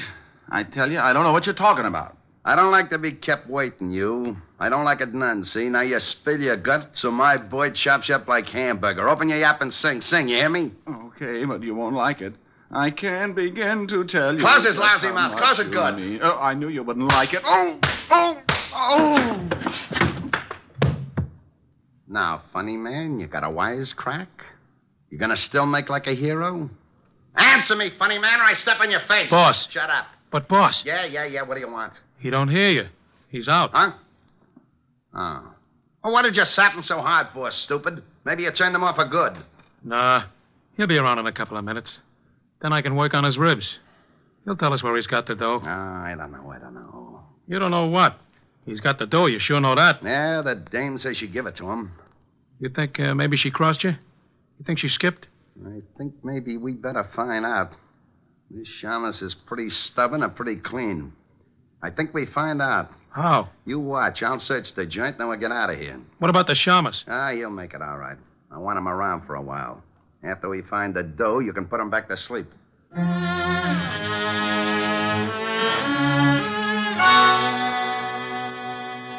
Diamond. Mr. Diamond. Hmm? Mr. Diamond, wake up. Oh, it's all right, honey. I'm not coming in. Mr. Diamond, wake up. Mm-hmm. Oh. What a nice sweater. How do you feel? Well, a quick comparison might be a garter snake and a log jam. You don't look very comfortable. Why don't you sit up? Afraid my eyes might fall out. Oh. Better? Yeah. Know any shaggy dog stories? I could use a laugh. How did you get like this? It wasn't easy. How long have I been here? I just came in. I was going to call the police when you started mumbling. Mumbling? Yes, you said something like, "Oh, it's not so late, honey. And can I come in for a drink?" You must have been dreaming. I'm glad I woke up. She probably didn't have a drink in the house anyway. Pardon me, honey, but I gotta run some water over my bumps. You don't look so bad, considering. Oh, considering what? Do people get run over by trucks every day? When you start feeling better, I'd like to talk business. Well, with business, I straighten right up. What's on your mind? Oh, that sweater. I want you to guard something for me. Why? You're the type that goes bear hunting with a switch. Is that supposed to be nasty? Well, take a guess. I just get mauled up by two gorillas, and before they get nasty, they mention some dame and some money, and you know anything about it? Why should I? Well, I wake up, and there you are. I thought maybe you stopped by to see if the boys get a gold star for the work. I don't know anything about it. Now, do you mind if I sit down? No. I'm sorry, I haven't got anything more comfortable. The termites just walked out with my couch. What do you want guided, lover? I can't tell you what it is, but it's in a locker at the 42nd Street subway. I want you to pick it up and keep it with you until I call for it. I get $100 a day in expenses, and when I don't know what I'm doing, the fee looks like a skyrocket. Here's $500. Mm-hmm. When I pick up the item, you get $500 more. Ooh. And I'll be back in 2 days. Well, I was going to start looking for the guys who gave me this headache, but $1,000 makes me impatient. You, got the key to the locker? Yeah, right here. By the way, do you work nights, Mr. Diamond? Well, not in the office. Don't you think I ought to know your name? You get the item, and I'll introduce myself in 2 days. And I do keep a drink in the house, Mr. Diamond. She got up then and walked out of the room like Eve with half an apple.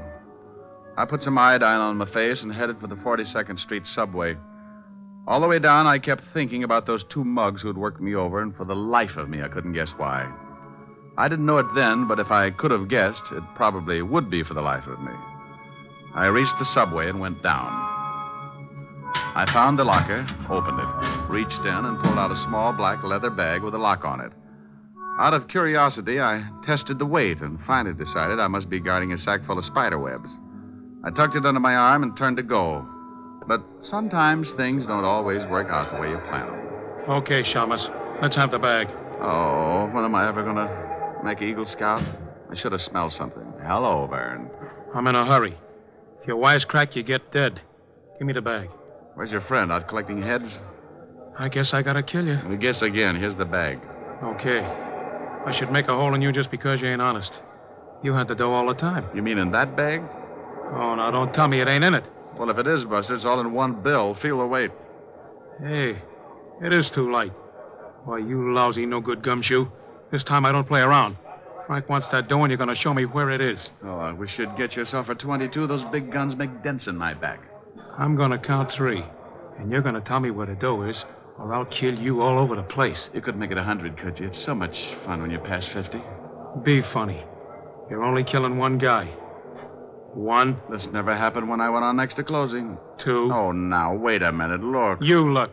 It's your last chance. Drop it, Byrne. You're boxed up. Hey, who's that? It's the Marines. Why, you dirty... Rick, are you all right? Oh, Walt, I know you're bashful about these things, but you're going to be kissed. Oh, now stop that.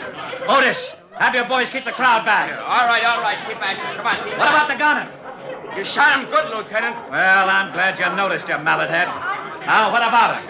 He's dead. How did you find that out? 20 questions? Oh, yeah? Well, I guess we saved your life this time. Well, I hope I can do the same for you sometime, Sergeant, but science will hate me. Now, don't you start blubbering again, Otis. I couldn't stand it. Go get the wagon like a good boy. Okay, Lieutenant.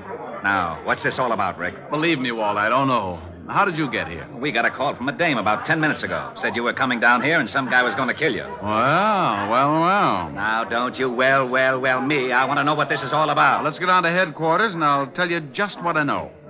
Well, are you coming? You mean you're going to cooperate? Well, certainly. Oh, Otis. What's the matter, Walt? I feel a little faint. Would you mind helping me up the stairs? I think I've been working too hard. Walt and I left the subway and headed for the 5th Precinct Police Station. On the way over, I told him about the girl and about the two hoods who had worked me over in my office. When we reached the station, he shoved the rogues gallery at me, and I started going through the miles of photographs. Well, the guy we shot in the subway was one Vern Geronda, small-time torpedo, but we can't find out anything else. Can't you find the other one in any of those pictures? Well, I've looked through them all. All I know is his name is Frank. Maybe he hasn't got a record. Here, try this stack. Dates back to the year 1. Well, you can bet on one thing, Walt. The girl who called you was the girl who was in my office. She was the only one who knew I was going down to the locker in the subway. But how did she know this Vern Geronda was going after you? Well, she must have known he was going to tail me and that he was after something. Something that could have been in that black bag. It was a plant because she knew it was empty. I think she'd planned that when this Vern caught me with an empty bag, he'd get rough enough to shoot, and if you were there, you'd have to stop him. You mean she wanted him dead? Well, that's my guess. Dead or in jail, but out of the way. That 200,000's probably behind it. Walt? Did you find something? Yeah. This is the other guy who came into the office. Yeah? Let's see. Hey, what do you think you're doing? What's the matter with you? This is the man. You're crazy. Now, you listen to me. If you're trying to start one of those routines Oh, again... now, wait a minute. You asked me to pick out the hood that was in my office, and this is the boy. A little younger, maybe, but you know darn well I wouldn't make a mistake on identification. This is screwy. This is ridiculous. Where's my bicarbonate? Oh, what is wrong with you? Rick, that's Frank Purcell, and he's been dead for 2 years. What? Oh, wasn't he the guy who went over a 50-foot cliff with his whole gang? That's right. The car burned. The only guy they didn't find in the wreck was Billy Crump.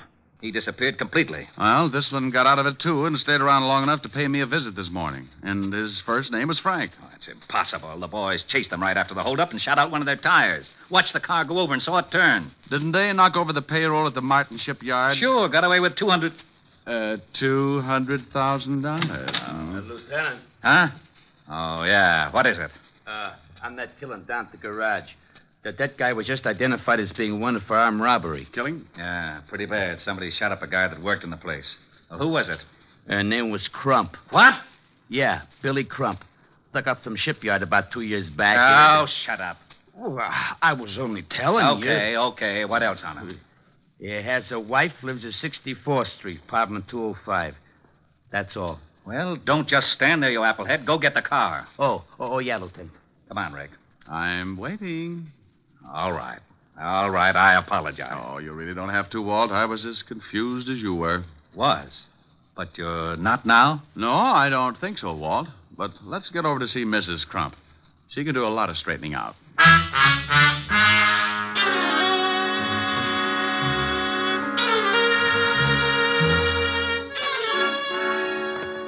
I hope Mrs. Crump is in.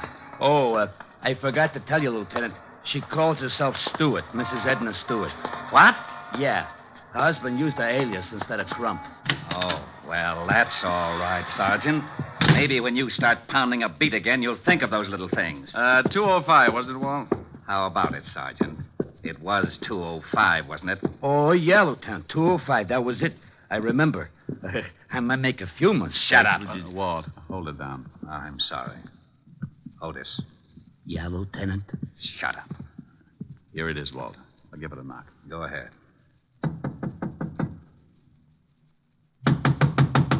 Looks like no score. Try the door. Why, Walt, without a warrant? Now, don't you start that again. If Frank Purcell is still alive, we're going to grab that 200 grand. We've got to work fast. Besides, I'm not trying the door. You are. Well, it's open, unstained, and honest. I suppose you'd like me to trip you just so you can say you fell in by mistake? Oh, come on. Pick up your big feet, Otis. That would be hard, even for Samson. Oh, yeah. Now, you listen to me, wise guy. I'm getting sick and tired of... Ooh, holy cow, Lieutenant. It's a body. Rick, how about it?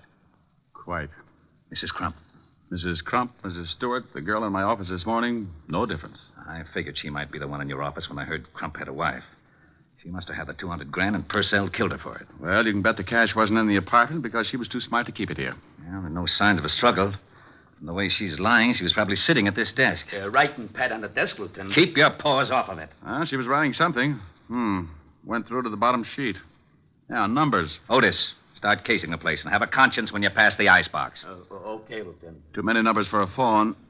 Walt, what are we looking for? Purcell and the 200,000. Okay. Now, we don't know where Purcell is, but that 200,000 had to cool off until Crump could spend it. So? Now, where would be the safest place to keep that much cash? The numbers. Safety deposit box. You have just won yourself Sergeant Otis. I should cut my throat first. Now, it's a cinch Purcell has gone down to the safety deposit box. Hey, I found a couple of plane tickets, Lieutenant. And it looked like they'd started to pack. Yeah, let me see them. 2 for Mexico City and good for the first. That ties it. Would you mind whispering in my ear, or am I asking too much? Walt, when Mrs. Crump came to my office, she made it very clear she'd be back in 2 days. That's the first of the month. I don't know how long she'd been there before I woke up, but she was interested in my office, and she was coming back in 2 days. Now, if she wanted to hide something, the best place would be somewhere that had already been searched. Otis, you think you could dig up a safety deposit box under the name of Crump or Stewart? Here's the number. I can try. Stout fellow. Now, Walt, if Frank Purcell did kill the girl and then headed for the deposit box, I don't think he found much. And the only other person that Mrs. Crump contacted and that he suspects is yours truly. And he'll tail you, or worse. I hope so. But I want 10 minutes alone in my office before he catches up. Now, Otis, get going and call me at my place. Right. Now, Walt, I'm going to walk around for about half an hour and see if I can pick up a tail. Then I'll lead him to my office. I'll get there at exactly 2:30. You get there 10 minutes later. I think I'm going to need help. I still wish I knew what you were up to. Now, as soon as Otis finds that deposit box and tells me if Mrs. Crump was at the bank around 11 this morning, I'll tell you the whole thing. And if I'm lucky enough to stay alive, you'll have Frank Purcell to fill in the details. I left Walt and started walking. If Purcell was after me, he was too smart to let me spot him, so I just kept going until I'd used up the half hour, and I was on my way up to my office. Purcell wouldn't follow right away, so that gave me the 10 minutes I wanted. I went in and looked around. Nothing had changed. Desk, chair behind and chair in front. Small closet with sink, hat rack, and bookcase. I went to work on the bookcase first. Nothing. So I took the desk apart. I kept going. Closet, under the rugs, still nothing. I took a breather and tried to reason it out. If I had suspected something in the beginning, where would be the last place I'd look? Something I never used. I didn't have a vacuum cleaner, so that was out. Then I remembered something. Something the girl had said that morning. Do you work nights, Mr. Diamond? I looked up at the big light bowl hanging from the ceiling. A little lost weekend, but it was worth a try. I walked over and snapped on the light switch. Score for Diamond. With the light on, the bowl became transparent, and lying at the bottom, I could see the outline of a large bundle. I forgot to smile because the footsteps coming up at the hall sounded like company. I turned off the light, went over to my desk, and sat down with a very comfortable 38 between my legs. Well, good afternoon, rocker boy. Did you forget your bucket of blood? I forgot something? Sure, funny man. I forgot to leave you dead. Don't look so unhappy. You tried. I've been getting a big run around all day. So I brought me something to slow things down. You want to see it, or do I keep it in my pocket? Well, if it's a mouse, I'll scream. In this pocket, I got 6 ways to kill a louse. If you ain't seen a louse, just grab a mirror. Oh, by George, by George. That was a good one. What's the matter? Was the deposit box empty? Oh, you know about that, do you? I figured you was working with a dame. Well, you got a silent partner now. You're right. Last time I saw her, she was speechless. I'm going to do the same for you, funny man, but I make a deal. You say no or even maybe, and I'll kill you where you sit. You say okay, and I'll let you keep going till you choke on one of your jokes. You tell me if I'm right, and I'll give you a quick answer. You've been after Billy Crump ever since the shipyard's robbery because he got away with the money. You finally found his wife, and she got scared. She bought 2 tickets to Mexico. How am I doing? Great. You tell a good story. When Mrs. Crump saw all that lovely cabbage, she got greedy. She got a hold of you and made a deal. Yeah, she was a pretty smart chicken. I knock off her husband, Billy, and she splits the dough with me. And if I guess right, at 11 o'clock this morning, while you were killing Billy Crump, she was grabbing the $200,000. So that's how it goes.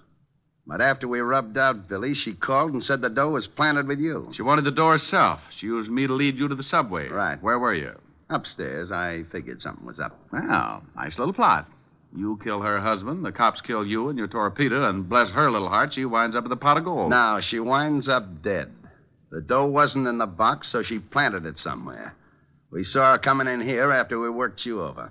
Now, I think she stashed the bundle here while you was out cold.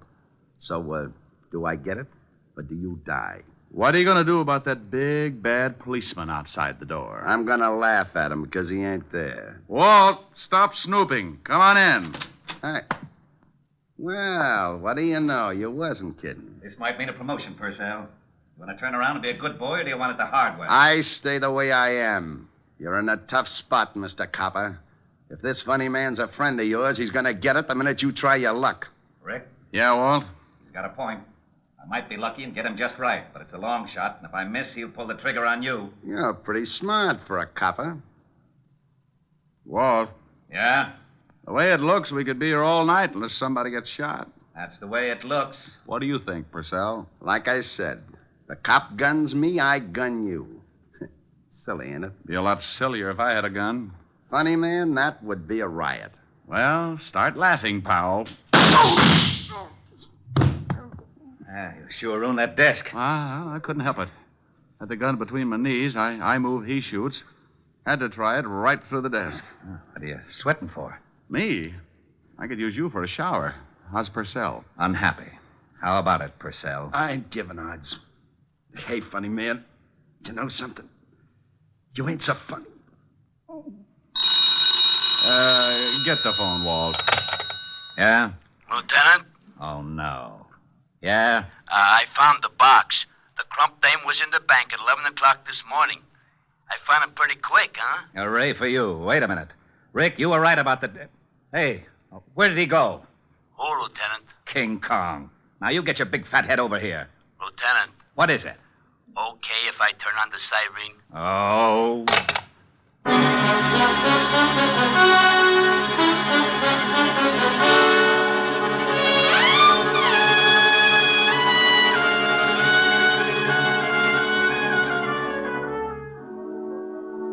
Here's the iodine and bandages, Miss Helen. Oh, thank you, Francis.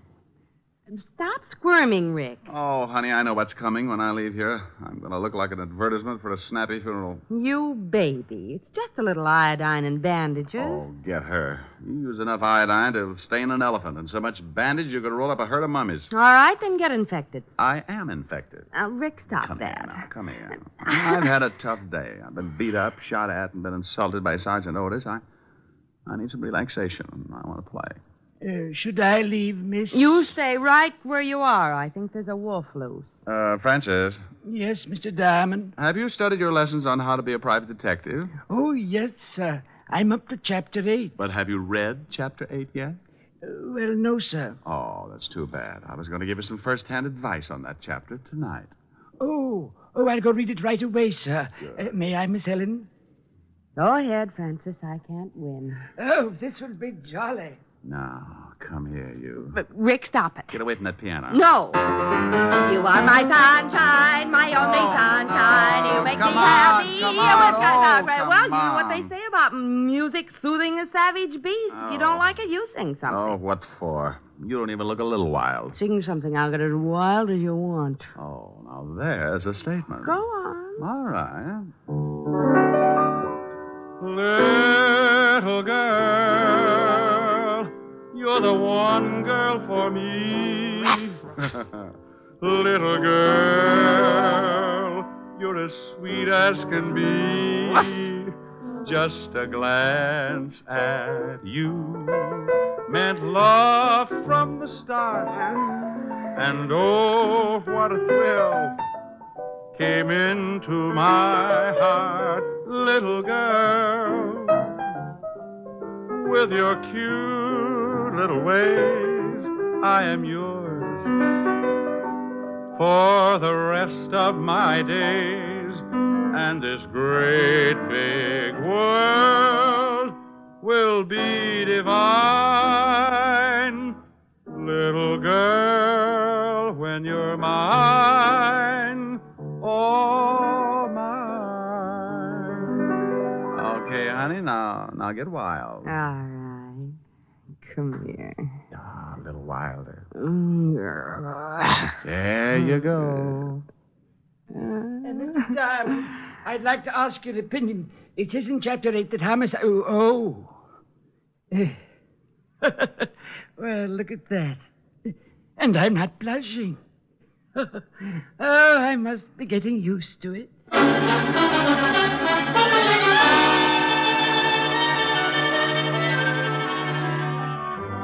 You have just heard Richard Diamond, Private Detective, starring Dick Powell.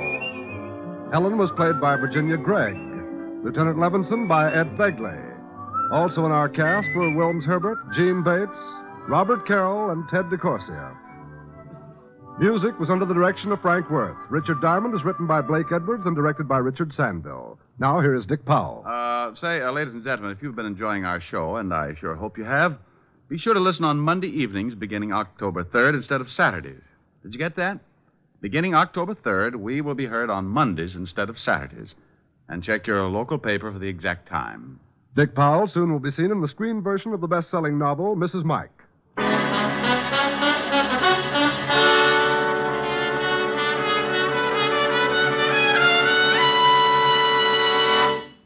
The Judy Canova Show returns to most of these NBC stations next Saturday in this time period.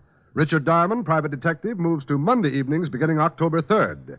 Next week, tune in at this same time for the Judy Canova Show and hear Richard Diamond, Private Detective, Monday nights beginning October 3rd. Your tune for the stars on NBC.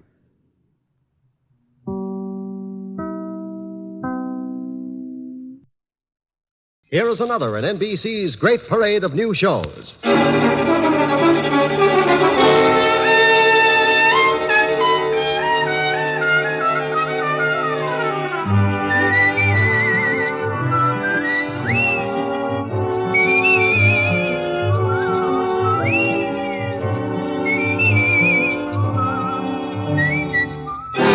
Now, Dick Powell as Richard Diamond, Private Detective.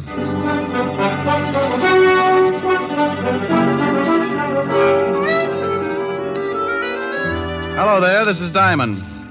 You know, I saw something the other day that's as typical of New York as the Empire State Building. I was walking down 2nd Avenue when I spotted some kids around a fire hydrant. They'd turned it on, and the whole gang was splashing around, keeping cool. They'd done something else, too. They'd found a barrel. And I suddenly remembered when I used to play in the gutter with the same kind of barrel. It's open at both ends, and when it's held over the gushing hydrant, it acts like a big hose, and a lot of passing New Yorkers can end up pretty wet. I stopped and watched, and just like always, one of New York's finest showed up and the kids scattered. He turned off the water and the fun was over. Oh, but not for long. Somebody was sure to give the kids a monkey wrench, and 10 minutes after the cop had disappeared, the street would be flooded again. Yeah, a kid can have a lot of fun, even in a big city. But it's unfortunate that every once in a while there's a boy who forgets to have fun and heads for trouble. Like a case I got mixed up in not long ago. It all started in a candy store under the L on 9th Avenue.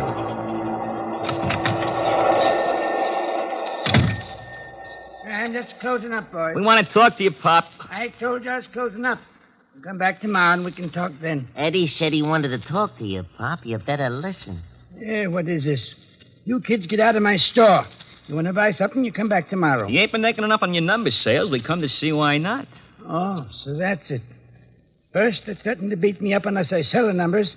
Then they get sore because I ain't selling enough and send young hoodlums to see that I do. Well, you go tell your boss that I'm through selling numbers to poor people who think they can get rich quick. You tell your boss if he don't like it, I'm going to the police. Tell your boss that. Sure, we'll tell him. But he wants us to tell you something. I don't want to hear nothing from you bunch of no-goods. Now, you get out of here. Oh, no, that ain't nice. There's a chimp. No, that ain't nice at all. I told you to get out. If you don't, I'll call a cop. You ain't calling anybody, Pop. Here, what do you do now? You get away. Help, please.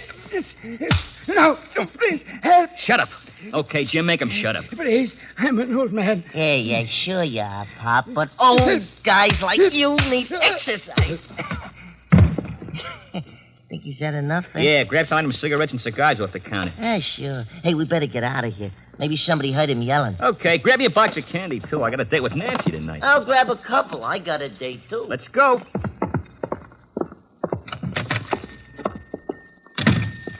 Down this alley. Yeah.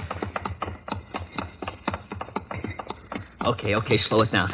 Let's get over to 27th Street. Okay. Come on, Mr. Parrish wants to see us. Right. Hey, Ed. Yeah? You going to see your brother today? Yeah. How's he doing? He's doing all right. Ain't he scared or nothing? What's the matter, Eddie? Oh, hey, what did I say, huh? I told you once not to say nothing about my brother. I was just asking. I didn't say nothing, hey. You asked if he was scared, didn't you? Okay. Well, he ain't scared. He's a big shot. He wasn't scared of the guy knocked off by the cops or nothing else, see? Not even a hot seat. Hey, that's the coppers. Spotted us. Come on.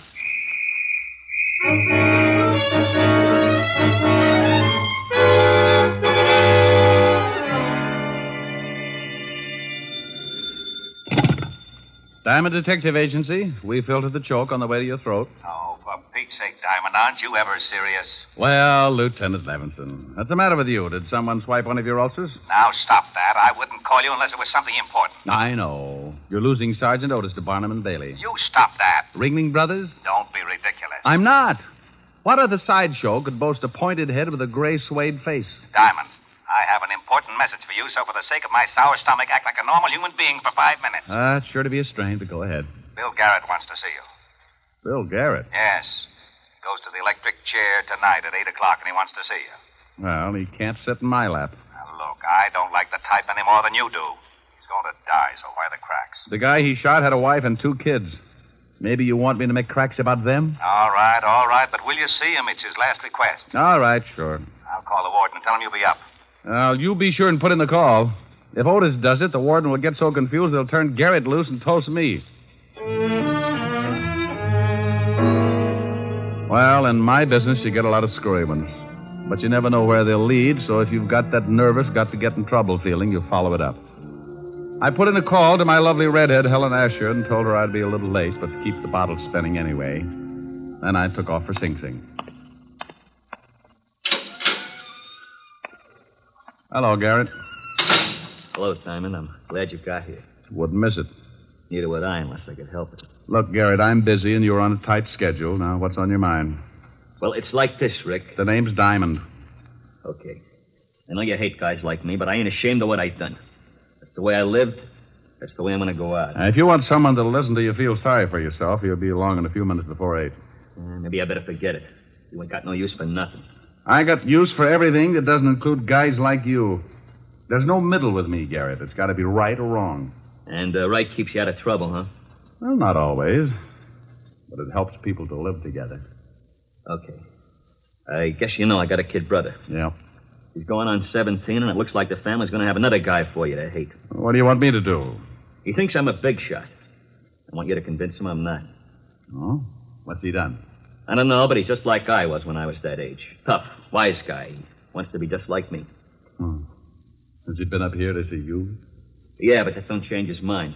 Just makes him madder at the world. I ain't getting soft, see, but he's a great little guy and he's smart. A lot smarter than I was. It's just going to take someone to show him which foot to get off on. Okay. What's his first name and where can I find him? His name's Eddie. He's got a club they call the Panthers. You know the kind. Yeah, with me it was the Brownies. It's over on 26th Street, and he's got a girl he told me about. Her name's Nancy Hyde. She lives with her aunt over at 37th Street. Okay, I'll see what happens. He's tough. Oh, lots of guys are tough, Garrett. Sometimes if they get a break, they turn out to be so tough they even get to be All-American. Hey, I'd like that. I'd like to see the kid get to be All-American. That might be a little difficult, but you never know. Maybe they've got television down there.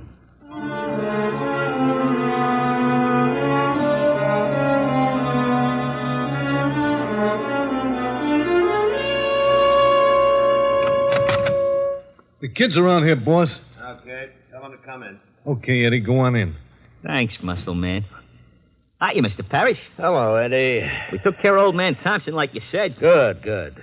You, beat him up bad? Bad enough. Yeah, we really waked him over. We got Shut some up, stuff... I'll do the talking. What do you think's running this mob anyway? Okay.